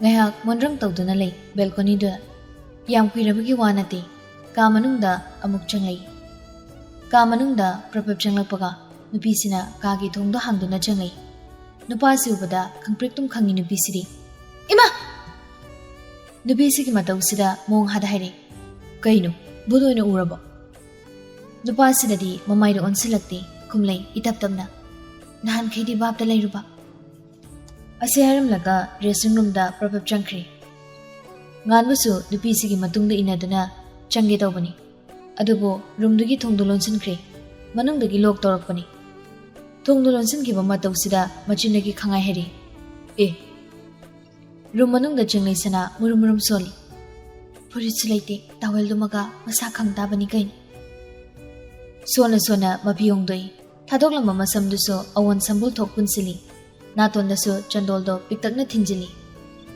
ꯄꯨꯝꯅꯃꯛꯅ ꯂꯣꯏꯔꯦ ꯍꯥꯏꯔꯒ ꯀꯥꯒꯤ ꯊꯣꯡꯗꯣ ꯍꯥꯡꯗꯣꯛꯏ ꯉꯁꯥꯏꯗꯒꯤ ꯈꯣꯡꯐꯝ ꯑꯁꯤ ꯂꯦꯡꯗ ꯂꯦꯞꯇꯨꯅ ꯂꯩꯔꯝꯕꯅꯤ ꯅꯨꯄꯥꯁꯤꯁꯨ ꯅꯨꯄꯤꯁꯤꯅ ꯊꯣꯡ ꯍꯥꯡꯂꯛꯄꯁꯤꯗ ꯃꯤꯠꯌꯦꯡꯗꯣ ꯅꯨꯄꯤꯁꯤꯗ ꯈꯪꯇꯝ ꯊꯝꯂꯩ ꯍꯧꯖꯤꯛꯅ ꯃꯧ ꯑꯃꯒꯤ ꯆꯞ ꯆꯥꯔꯕ ꯁꯛꯇꯝꯗꯅꯤ ꯊꯣꯛꯂꯛꯂꯤꯕꯗꯣ ꯉꯧꯔꯣꯛ ꯉꯧꯕ ꯀꯨꯆꯨꯗꯨꯗ ꯍꯤꯒꯣꯛ ꯃꯆꯨꯒꯤ ꯐꯤ ꯐꯅꯦꯛ ꯁꯦꯠꯄꯗꯨꯗꯤ ꯇꯁꯦꯡꯅ ꯐꯖꯩ ꯄꯛꯆꯩ ꯃꯃꯤꯠ ꯀꯨꯞꯀꯅꯤ ꯀꯥꯎꯕ ꯃꯈꯩ ꯅꯨꯄꯤꯁꯤꯗ ꯌꯦꯡꯂꯩ ꯑꯗꯨꯝ ꯃꯨꯟꯅ ꯅꯨꯄꯥꯁꯤꯅ ꯃꯉꯣꯟꯗ ꯌꯦꯡꯂꯛꯄꯁꯤꯗ ꯈꯧꯇꯛ ꯆꯥꯏ ꯅꯨꯄꯤꯁꯤꯁꯨ ꯅꯨꯄꯥꯁꯤꯗꯒꯤ ꯈꯖꯤꯛ ꯊꯩꯗꯣꯛꯇꯨꯅ ꯆꯠꯅꯕ ꯇꯧꯔꯛꯏ ꯑꯗꯨꯕꯨ ꯑꯗꯨꯝꯅ ꯇꯧꯕ ꯅꯪꯗ꯭ꯔꯤꯉꯩ ꯏꯆꯥꯎ ꯆꯥꯎꯕ ꯅꯨꯄꯥꯁꯤꯒꯤ ꯈꯣꯟꯖꯦꯜꯅ ꯂꯦꯝꯖꯅ ꯍꯥꯏꯔꯤ ꯀꯥꯏ ꯆꯠꯂꯨꯏꯅꯣ ꯋꯥꯍꯪ ꯑꯃ ꯍꯪꯂꯛꯑꯕꯅꯤꯅ ꯄꯥꯎꯈꯨꯝ ꯄꯤꯔꯦ ꯌꯨꯝꯗ ꯀꯩꯗꯧꯕ ꯅꯣꯡ ꯅꯤꯅꯤꯒꯤ ꯃꯥꯡꯗꯒꯤ ꯑꯩ ꯌꯨꯝꯗ ꯂꯦꯛꯏ ꯋꯥꯍꯩꯁꯦ ꯍꯥꯏꯔꯝꯂꯒ ꯅꯨꯄꯥꯁꯤꯗꯒꯤ ꯊꯩꯗꯣꯛꯇꯨꯅ ꯄ꯭ꯔꯄꯞ ꯂꯥꯛꯏ ꯀꯔꯤꯒꯤ ꯍꯥꯏꯕ ꯋꯥꯍꯪꯁꯦ ꯍꯪꯅꯤꯡꯕꯅꯤ ꯅꯨꯄꯥ ꯃꯥꯁꯨ ꯑꯗꯨꯕꯨ ꯅꯪꯍꯧꯗ꯭ꯔꯦ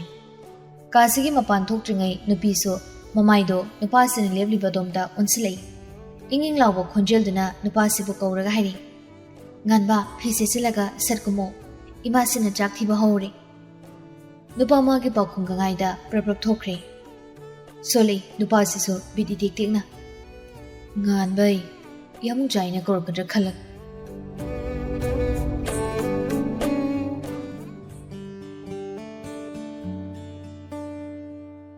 ꯃꯌꯥꯝ ꯄꯨꯟꯅ ꯆꯥꯛꯇꯣ ꯍꯔꯥꯎ ꯍꯔꯥꯎ ꯆꯥꯃꯤꯟꯅꯩ ꯆꯥꯛ ꯆꯥꯕ ꯂꯣꯏꯔꯒ ꯂꯤꯚꯤꯡ ꯔꯨꯝꯗ ꯄꯨꯂꯞ ꯐꯝꯃꯤ ꯃꯔꯨꯞꯁꯤꯡꯗꯣ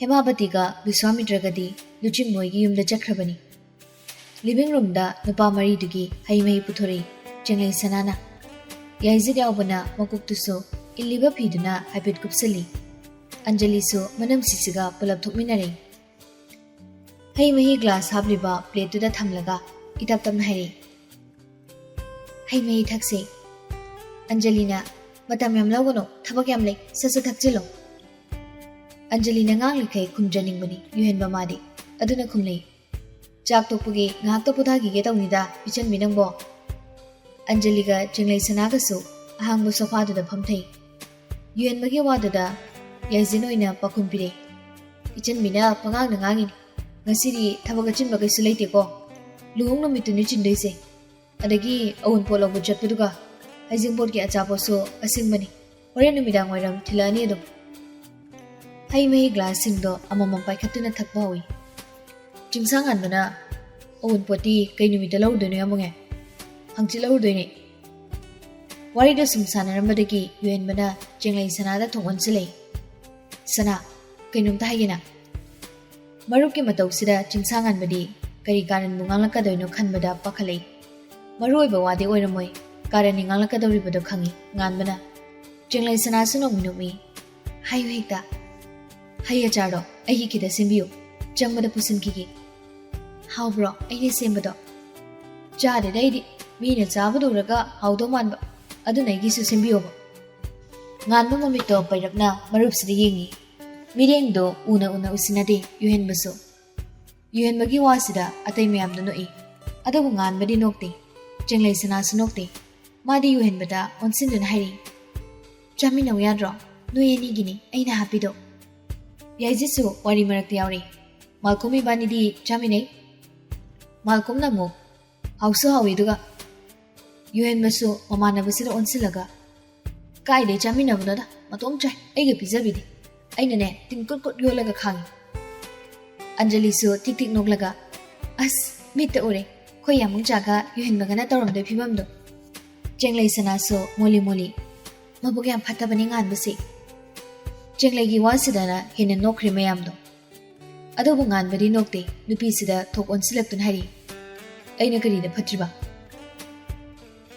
kumlai nupi sisu phai haningi ro nangi se phai kenu pakta basu yam henjalamina nangde musi kenu tawramine adi sigi mong sida yaije to khawde mai haire yam ahalaman ga su sagatana hey ne yam bai gi mangda natai gi mangda kino noini ne tawse hene nokre mayam to ngan busu nogle handakti chenglei sanadi nokti khajiksi kai bani malkomsu magina kanda phamliba marupsida unsinduna hairi yaizidi bo nangsu pakpo wat pathabukse tawunu yadene adum matawine ha anjalina mapokini semdokba yaroidaba hairi bawa singse taraga yaizid khajinoi chenglei sanada onsilaktuna tabna hairi sana lana khanuko iteina phagi dawani chenglei sana so wawine dikhumlakte no potamang noglei yuan bana aina phagi dawani da haya chardo jamini ado tawbudabu haya char bottle do nganmana du kola wado makha tarak jingai da jingsang nganmana phathachilai yari da yuhen chinna mapalina pangangang yuhen baso yarakta ngurungang kiramni nangdi aina singbo wa myam hairakani khanbada wari watai ngak tawnaraga pulap hongduna lagli mayam langli badomda makhoi mayam so moina tawba yaba mating do sasat pangsili Anjali the YouTube ता मबुंग लुहुंबगी blog थागतोइने हाइदना मयाम लांलिबा खोलिबदो number याबा मतांग दो video दम नमसिली UN बसो थबक तौना अंजलि तानबा खोंजल हौरब खारे इचन बे nangi YouTube channel da thaganaba video am namse aikoi nupa mari gi chabagi challenge tawbagi video ama nupa mari hairibado makoi marup mari duni Anjali subab tabana noglaga khumai hoi yaye namse tawgadaba thabak singdo loishinaramaga Jenglei Sana hoisu mayumda lai Hemabati su chingsangan musulai Biswamitradi laikai ahal singlakliba singduga phamduna wari tahobani Sumayong salapaiduda hari Hemabatina Bema nang hanba thingkini ko Jenglei Sanana khumba nangringai mama sigi wasida ingangaglaba chingsangan mana sadhari kaino aise Bema se mayumda su marak marak talahenbani Mamin mana laktuktuna hari kariga Jenglei Sana so manemla onsilei Imasi ai phi hong lukigi hoi hoi jango jango Jenglei Sana do imungda parpap jangkhre mama macha duri sumangda leptuna lehori ngan basu magi wahangi pakom mama sina piraktabuda hanjina hari kayina bani masi mayumni kaino magi so macha ningon matom tani mama mapa na pokliba nang sulai binate aduna mama mapa khak leibudu so nungai dena marak marak ta lekpani ado hojikti ai lasiri mapamda chatrasu yare kaino machagi wasida thawai sa sada khumlei madugi waduma ima se khangre noi nasana sangana jaruru asi harim laga Hemabati di imungda makhongdo thangduna changba hokri chingsangan musu mama sigi matungda inare imasiya chatkino nam habiyo thoiba taningde nangi nupini nang angna jauko handakti chingsangan musu waga makha taramtre hatu hatu jangkhre machanupagi matoksida noklaga lehawi Hemabati so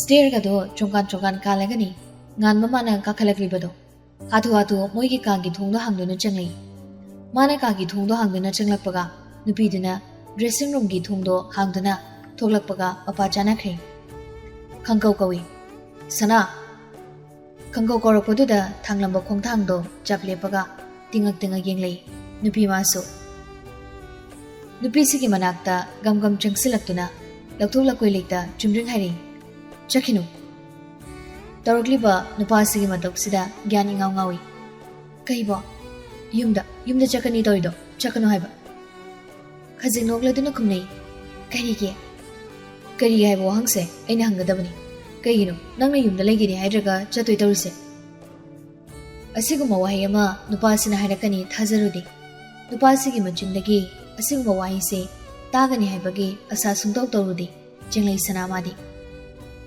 Adugu nupasina hairakliba wase taraga Jenglei Sana harauba phawi chahi ama paw phawnada leirubagi thamoi magi maichakto wahisina ko khankhre adugu harauriba dudi mapan thongna uthorakti maithongda mami ta halakti thamoi gi ningaidi nupasida tawjani adugu tawjaba sungamde haurakliba ihul pumbado hazilaka nokfe tawraduna hari chatawri siso aigidi yumni Ado asing yumdi sinawaridana Handakti khonjel khajik thokna noglaga khumlei ganba nangai dawraki karini saga chasilurage haibani as nungai khirede sana haibum tokpa chuma wado haibani makutuna lukhamda nalaga wado makhatari aduga aido roomdai tomda leiba sum leiba taleba na tom leiba kiri haise kibagi nate room amada itom sum lektaba kuirabanina itom leiba hainadreba Thawa isa sada khumdori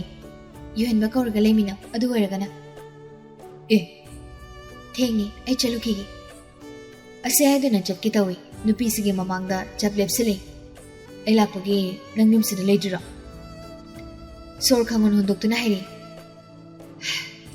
nagleitaba matamda so ayumda marak adum lei ima gai bagado moi khak thadokpada nungaitabagi ima natraga iba masa nungairakaba yawra aso ai dom moigi manakta lei ado hujikti imaga babagado masa kisu tawdedana ade isulaidana aduna chakranoba nang lakpaini ayum sida hina leningdrise o nanwai nang naikiba ailadi nang yum sida leiro haibado thabo ene ekta pangthokleini ne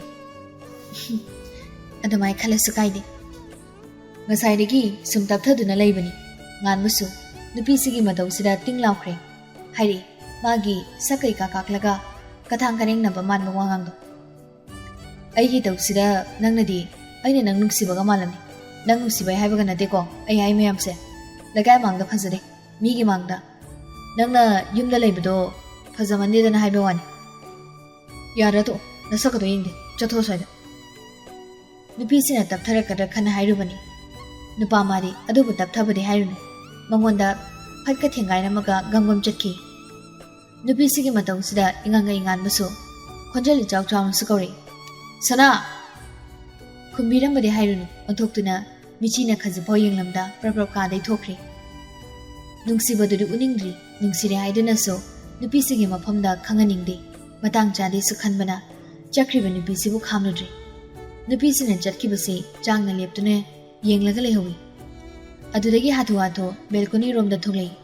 Nupi dina sumang le thorakpaga ubududa laungdun haire. Hayengdi lakthoina tursana. Haijin kharai gi pot puba yawga dawribani jenglai sana maso. Soidana hayeng lakani. Adugu nupa sigi pakhum di piramli. Nupa sida yengmada mag yenglamlaga mamai do leithorei. Nupa sida gi mamai leithorakpadadi chimalo momon tawrei. Kuina pandhadunadi leiramdre gari do thangduktuna thoglei. Upai leite jingsangan mana suklaga lephori. Solei machindasu. Sungai chakan makana hunagi. Pakumduda su piramudan. Langi la oi haidan.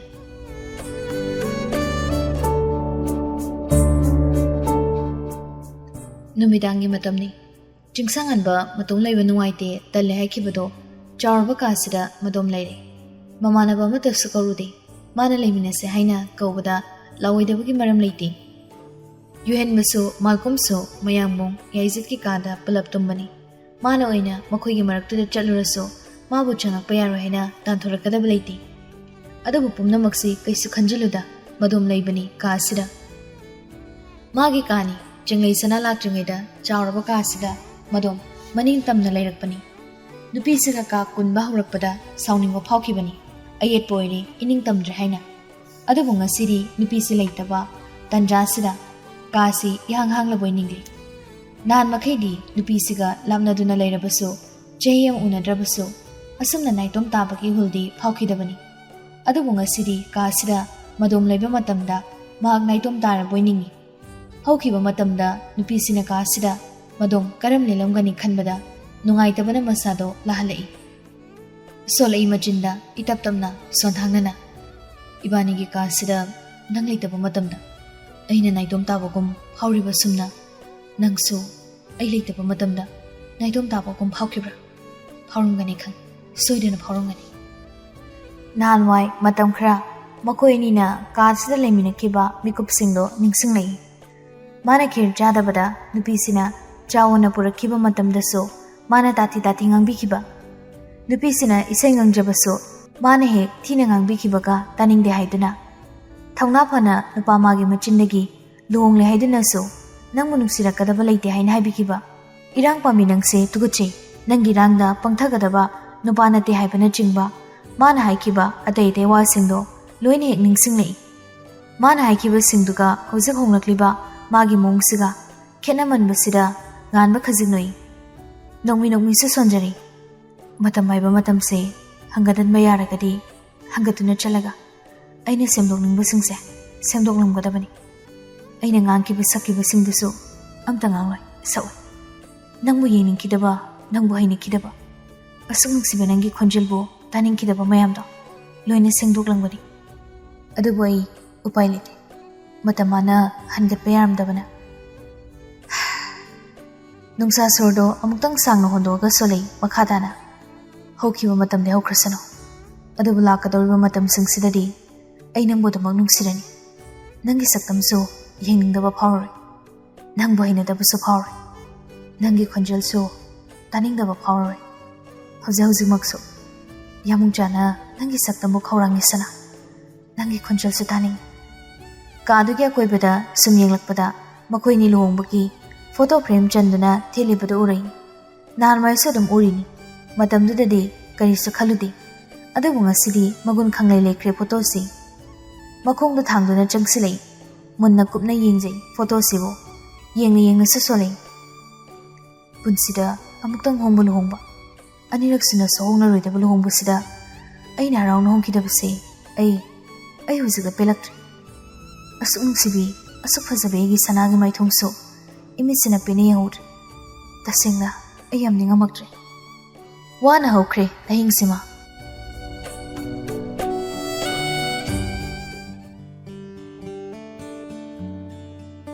ꯅꯣꯡꯉꯥꯟꯕꯒꯗꯤ ꯍꯩꯖꯤꯡ ꯈꯔꯥꯏ ꯑꯣꯏꯕꯅ ꯄꯨꯡꯂꯥꯡ ꯏꯛꯂꯥꯡꯉꯤ ꯃꯌꯥꯝꯗꯣ ꯅꯨꯄꯤ ꯃꯌꯨꯝꯗꯒꯤ ꯉꯟꯅ ꯌꯧꯕꯤꯔꯛꯑꯣꯅ ꯇꯠꯇꯅ ꯍꯥꯏꯔꯛꯄꯅ ꯉꯟꯅ ꯆꯠꯅꯕ ꯁꯦꯝ ꯁꯥꯏ ꯆꯦꯡꯂꯩ ꯁꯅꯥꯁꯨ ꯃꯃꯥ ꯃꯄꯥꯒ ꯄꯨꯟꯅ ꯉꯟꯇꯥꯅ ꯌꯧꯔꯛꯂꯦ ꯃꯃꯥꯒ ꯃꯄꯥꯒꯗꯤ ꯇꯦꯖꯀꯦꯁꯣꯔꯍꯣꯏꯗ ꯑꯗꯨꯃꯛ ꯆꯠꯈ꯭ꯔꯦ ꯕꯤꯁ꯭ꯋꯥꯃꯤꯇ꯭ꯔꯁꯨ ꯉꯟꯇꯥ ꯂꯣꯏꯁꯤꯟꯕ ꯂꯣꯏꯔꯒ ꯑꯁꯣꯝꯗ ꯑꯍꯜꯁꯤꯡ ꯂꯥꯛꯄꯗꯣ ꯎꯛꯂꯨꯅꯤ ꯍꯥꯏꯗꯨꯅ ꯆꯠꯈ꯭ꯔꯦꯅ ꯂꯩꯔꯝꯗ꯭ꯔꯤ ꯍꯦꯃꯥꯕꯇꯤꯁꯨ ꯃꯐꯤ ꯍꯣꯡꯗꯣꯛꯅꯕ ꯇꯧꯔꯝꯃꯤ ꯆꯦꯡꯂꯩ ꯁꯅꯥꯁꯨ ꯃꯃꯥꯏ ꯃꯃꯤꯠ ꯀꯦꯔꯗꯨꯅ ꯃꯁꯝ ꯃꯅꯥ ꯁꯦꯝꯂꯒ ꯂꯥꯛꯑꯕꯅꯤ ꯃꯐꯤꯗꯨꯃꯗꯤ ꯁꯤꯗ ꯍꯣꯡꯗꯣꯛꯀꯗꯕ ꯃꯔꯝꯅ ꯃꯥꯒꯤ ꯀꯥ ꯇꯝꯅ ꯄ꯭ꯔꯞ ꯀꯥꯔꯛꯏ ꯅꯨꯄꯥꯗꯨ ꯂꯩꯔꯝꯗꯦ ꯀꯥꯗꯨꯗ ꯂꯩꯔꯝꯗꯕꯗꯨꯗ ꯑꯁꯣꯝꯒꯤ ꯌꯨꯝꯗ ꯂꯩꯔꯝꯃꯅꯤ ꯈꯪꯉꯤ ꯃꯐꯤꯗꯣ ꯃꯥꯁꯨ ꯍꯣꯕꯦ ꯍꯣꯕꯦ ꯍꯣꯡꯗꯣꯛꯅꯕ ꯇꯧꯏ ꯁꯣꯝꯗꯁꯨ ꯆꯤꯡꯁꯥꯡꯉꯥꯟꯕ ꯍꯣꯏꯗꯣ ꯆꯠꯀꯗꯕ ꯒꯥꯔꯤꯁꯤꯡꯗꯣ ꯍꯥꯟꯅ ꯆꯥꯎꯔꯥꯛꯅꯅ ꯄꯥꯊꯣꯛꯂꯕꯅꯤ ꯂꯨꯋꯥꯡꯂꯦꯝꯕꯒ ꯁꯨꯅꯟꯗꯥ ꯂꯥꯛꯂꯤꯕꯗꯨ ꯎꯕꯗ ꯃꯥꯅ ꯎꯖꯅꯤꯡꯂꯤꯕꯗꯨꯁꯨ ꯂꯥꯛꯑꯃꯅꯤ ꯈꯪꯉꯤ ꯇꯧꯔꯝꯕ ꯃꯊꯧꯗꯣ ꯍꯨꯟꯗꯣꯛꯂꯝꯂꯒ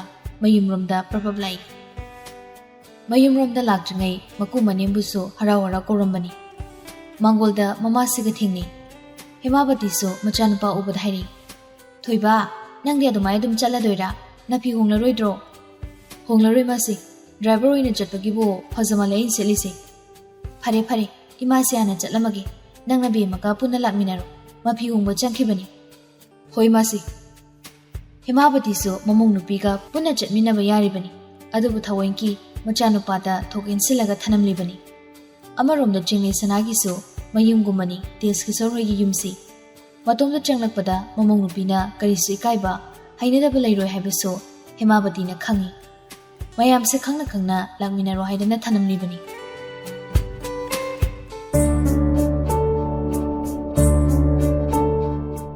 ꯆꯤꯡꯁꯥꯡꯉꯥꯟꯕꯁꯨ ꯃꯣꯏꯒꯤ ꯀꯥ ꯇꯝꯅ ꯂꯥꯛꯏ ꯀꯥ ꯆꯪꯂꯛꯄꯒꯁꯨ ꯅꯨꯄꯤꯁꯤꯕꯨ ꯀꯧꯏ ꯁꯅꯥ ꯗ꯭ꯔꯦꯁꯤꯡ ꯔꯨꯝ ꯑꯣꯏꯔꯤꯕ ꯀꯥꯗꯨꯗꯒꯤ ꯈꯨꯝꯂꯩ ꯇꯥꯔꯦ ꯑꯝꯇ ꯆꯪꯕꯤꯔꯛꯑꯣ ꯅꯨꯄꯤꯁꯤꯒꯤ ꯄꯥꯎꯈꯨꯝꯁꯤ ꯇꯥꯕꯗ ꯉꯥꯟꯕ ꯅꯣꯛꯐꯦꯠ ꯇꯧꯏ ꯁꯣꯜꯂꯤ ꯏꯇꯞ ꯇꯞꯅꯁꯨ ꯈꯨꯈꯨꯝꯒꯗꯤꯕ ꯕꯦꯕꯥꯔꯗ ꯌꯥꯝ ꯅꯨꯡꯁꯤꯅꯕ ꯃꯇꯩ ꯃꯅꯥꯎꯁꯨ ꯃꯥꯜꯂꯤꯅꯤ ꯆꯪꯉꯛꯏ ꯀꯥꯗꯨꯗ ꯗ꯭ꯔꯦꯁꯤꯡ ꯇꯦꯕꯜ ꯃꯃꯥꯡꯗ ꯐꯝꯗꯨꯅ ꯂꯩꯔꯝꯃꯤ ꯅꯨꯄꯤꯗꯣ ꯅꯨꯄꯥꯁꯤ ꯆꯪꯂꯛꯄꯒꯤ ꯁꯥꯎꯝ ꯐꯪꯕꯗꯨꯗ ꯃꯃꯥꯏꯗꯣ ꯈꯖꯤꯛ ꯂꯩꯊꯣꯔꯒ ꯍꯥꯏꯔꯤ ꯂꯤꯛꯁꯦ ꯑꯝꯇ ꯁꯤꯕꯤꯔꯛꯑꯣ ꯃꯔꯩ ꯄꯔꯦꯡ ꯑꯣꯏꯕꯁꯤꯗ ꯏꯇꯣꯝ ꯁꯤꯕꯗꯣ ꯍꯩꯇ ꯇꯧꯕꯅꯤ ꯋꯥꯏꯅ ꯄꯥꯎꯈꯨꯝꯕꯤꯗ ꯆꯪꯁꯤꯜꯂꯛꯏ ꯅꯨꯄꯥꯁꯤ ꯅꯨꯄꯤꯁꯤꯒꯤ ꯃꯅꯥꯛ ꯌꯧꯕꯒ ꯀꯗꯥꯏꯅꯣ ꯂꯤꯛꯄꯣ ꯆꯦꯡꯂꯩ ꯁꯅꯥꯁꯨ ꯃꯄꯨꯔꯣꯏꯕꯁꯤꯗ ꯃꯔꯩ ꯄꯔꯦꯡ ꯂꯤꯛꯇꯣ ꯄꯤꯔꯛꯏ ꯂꯤꯛꯇꯣ ꯄꯤꯅ ꯍꯥꯏꯔꯛꯏ ꯁꯤꯕꯗꯤ ꯍꯩꯅꯤꯀꯣ ꯁꯤꯗꯤ ꯀꯣꯆꯤꯁꯨ ꯄꯥꯟꯗꯕꯅꯤ ꯑꯩꯈꯣꯏ ꯏꯃꯥꯁꯤꯒꯤꯁꯨ ꯅꯍꯥꯟꯋꯥꯏ ꯑꯩꯅ ꯁꯤꯕꯤꯕ ꯑꯗꯨꯝ ꯌꯥꯎꯏꯗ ꯆꯦꯡꯂꯩ ꯁꯅꯥ ꯄꯥꯎꯈꯨꯝꯗꯤ ꯄꯤꯔꯛꯇ꯭ꯔꯦ ꯃꯁꯥꯗꯣ ꯃꯤꯡꯁꯦꯜꯔꯣꯝꯗ ꯑꯣꯟꯁꯤꯟꯗꯨꯅ ꯐꯝꯈ꯭ꯔꯦ ꯆꯤꯡꯁꯥꯡꯉꯥꯟꯕꯁꯨ ꯄꯟꯊꯕ ꯇꯧꯗ ꯂꯤꯛꯇꯣ ꯅꯤꯡꯊꯤꯅ ꯁꯤꯕꯤꯔꯝꯃꯤ ꯂꯤꯛꯇꯣ ꯁꯤꯕ ꯂꯣꯏꯔꯛꯄꯗ ꯃꯤꯡꯁꯦꯜꯗ ꯊꯝꯃꯛꯏ ꯃꯤꯠꯐꯝꯗꯣ ꯃꯤꯡꯁꯦꯜꯗ ꯇꯥꯔꯤꯕ ꯃꯥꯒꯤ ꯁꯅꯥꯒꯤ ꯅꯤꯡꯊꯤꯔꯕ ꯁꯛꯇꯝꯗꯣ ꯎꯕꯗ ꯅꯣꯛꯐꯦꯠ ꯇꯧꯖꯩ ꯃꯇꯥꯡꯗꯣ ꯅꯨꯄꯤꯁꯤꯗꯤ ꯈꯨꯗꯣꯞ ꯁꯤꯖꯤꯟꯕ ꯃꯇꯥꯡ ꯑꯣꯏꯈꯤꯕꯅ ꯅꯨꯄꯥꯁꯤꯒꯤ ꯃꯇꯧꯗꯨ ꯎꯍꯧꯗ꯭ꯔꯦ ꯉꯥꯟꯕꯁꯨ ꯃꯤꯠꯌꯦꯡꯗꯣ ꯈꯖꯤꯛ ꯊꯩꯗꯣꯔꯒ ꯅꯨꯄꯤꯁꯤꯒꯤ ꯃꯑꯣꯡ ꯇꯥꯅ ꯄꯨꯜꯂꯤꯕ ꯁꯝꯕꯨꯜꯗꯨꯗ ꯑꯃꯨꯛ ꯃꯤꯠꯌꯦꯡꯗꯣ ꯇꯝꯂꯩ ꯁꯝꯕꯨꯜꯗꯨꯅ ꯏꯍꯥꯡ ꯍꯥꯡꯕꯗꯨ ꯎꯕꯗ ꯍꯥꯏꯔꯤ ꯁꯝꯖꯤꯔꯩ ꯅꯥꯆꯣꯝꯒ ꯑꯝꯇ ꯍꯥꯞꯂꯔꯣꯏꯗ꯭ꯔꯣ ꯁꯝꯕꯨꯜ ꯅꯥꯀꯟꯁꯤꯗ ꯑꯩ ꯀꯥꯎꯔꯦ ꯌꯨꯝꯗ ꯊꯅꯝꯂꯦ ꯅꯥꯆꯣꯝꯗꯣ ꯉꯥꯏꯍꯥꯛ ꯂꯩꯔꯝꯃꯨꯀꯣ ꯑꯗꯨꯗꯤ ꯑꯁꯤꯒ ꯈꯥꯏꯔꯝꯂꯒ ꯄ꯭ꯔꯚꯞ ꯊꯣꯛꯈ꯭ꯔꯦ ꯉꯥꯟꯕꯗꯣ ꯅꯨꯄꯥꯁꯤꯅ ꯊꯣꯛꯈꯤꯕꯒ ꯃꯉꯣꯟ ꯅꯣꯛꯂꯩ ꯆꯦꯡꯂꯩ ꯁꯅꯥꯁꯨ ꯁꯣꯜꯂꯛꯏ ꯃꯆꯤꯟꯗꯨꯗꯁꯨ ꯅꯣꯡꯃꯤ ꯂꯤꯛ ꯁꯤꯕꯤꯌꯨ ꯍꯥꯏꯕꯗꯒ ꯌꯥꯔꯛꯏꯅꯦ ꯃꯥꯁꯨ ꯁꯅꯥ ꯂꯩꯀꯣꯟ ꯁꯤꯕ ꯂꯣꯏꯔꯕ ꯃꯇꯨꯡꯗ ꯐꯝꯂꯝꯕꯗꯩ ꯍꯧꯒꯠꯂꯛꯏ ꯈ꯭ꯋꯥꯡꯗ ꯁꯦꯠꯂꯝꯕ ꯊꯝꯕꯥꯜ ꯂꯩꯀꯣꯛ ꯐꯅꯦꯛꯇꯣ ꯐꯤꯗꯣꯟ ꯆꯤꯡꯈꯠꯇꯨꯅ ꯁꯦꯠꯆꯤꯜꯂꯤ ꯍꯣꯔꯦꯟ ꯅꯥꯟꯊꯣꯔꯛꯇꯅꯕ ꯍꯥꯏꯗꯨꯅ ꯐꯤ ꯃꯆꯦꯠ ꯇꯧꯔꯒ ꯀꯤꯁꯤꯁꯨ ꯀꯤꯁꯜꯂꯤ ꯐꯅꯦꯛꯇꯣ ꯐꯅꯦꯛ ꯁꯦꯠꯄꯗꯨ ꯂꯣꯏꯔꯕꯗ ꯐꯤꯗꯣ ꯑꯃꯨꯛ ꯏꯟꯁꯤꯜꯂꯤ ꯇꯟꯖꯥꯗꯨꯗ ꯀꯥꯗꯒꯤ ꯄ꯭ꯔꯞ ꯊꯣꯛꯈꯤꯕ ꯅꯨꯄꯥꯗꯣ ꯄ꯭ꯔꯞ ꯑꯃꯨꯛ ꯆꯪꯂꯛꯏ ꯁꯠ ꯌꯦꯡꯂꯨꯏ ꯅꯨꯄꯤ ꯃꯥꯁꯨ ꯅꯨꯄꯥꯁꯤꯗ ꯃꯈꯨꯠ ꯍꯥꯡꯅ ꯊꯣꯛꯈꯤꯕꯅꯤ ꯑꯗꯨꯕꯨ ꯆꯪꯂꯛꯄꯁꯤꯗꯗꯤ ꯃꯈꯨꯠ ꯍꯥꯟꯅ ꯆꯪꯂꯛꯇꯦ ꯃꯈꯨꯠꯇ ꯈꯒꯤ ꯂꯩꯍꯥꯎ ꯈꯔ ꯄꯥꯏꯔꯤ ꯆꯪꯂꯛꯇꯨꯅꯁꯨ ꯅꯨꯄꯥꯗ ꯅꯨꯄꯥ ꯃꯥꯟꯕ ꯈꯣꯟꯖꯦꯜꯗꯨꯅ ꯍꯥꯏꯔꯛꯏ ꯉꯁꯥꯏꯌꯣ ꯇꯦꯔꯦꯁꯇ ꯀꯥꯔꯨꯕꯗ ꯏꯁꯥ ꯍꯧꯕ ꯎꯔꯛꯄ ꯃꯗꯨ ꯅꯤꯡꯁꯤꯡꯂꯛꯇꯨꯅ ꯍꯦꯛꯂꯨꯕꯅꯤ ꯈꯨꯃꯤ ꯅꯨꯄꯤꯁꯤꯃꯁꯨ ꯒꯝꯂꯥꯗ ꯊꯥꯕ ꯇꯔꯛ ꯁꯥꯠꯄ ꯂꯩꯗꯨꯕꯨ ꯍꯦꯛꯂꯤꯗꯨ ꯄꯥꯝꯃꯨꯗ꯭ꯔꯣ?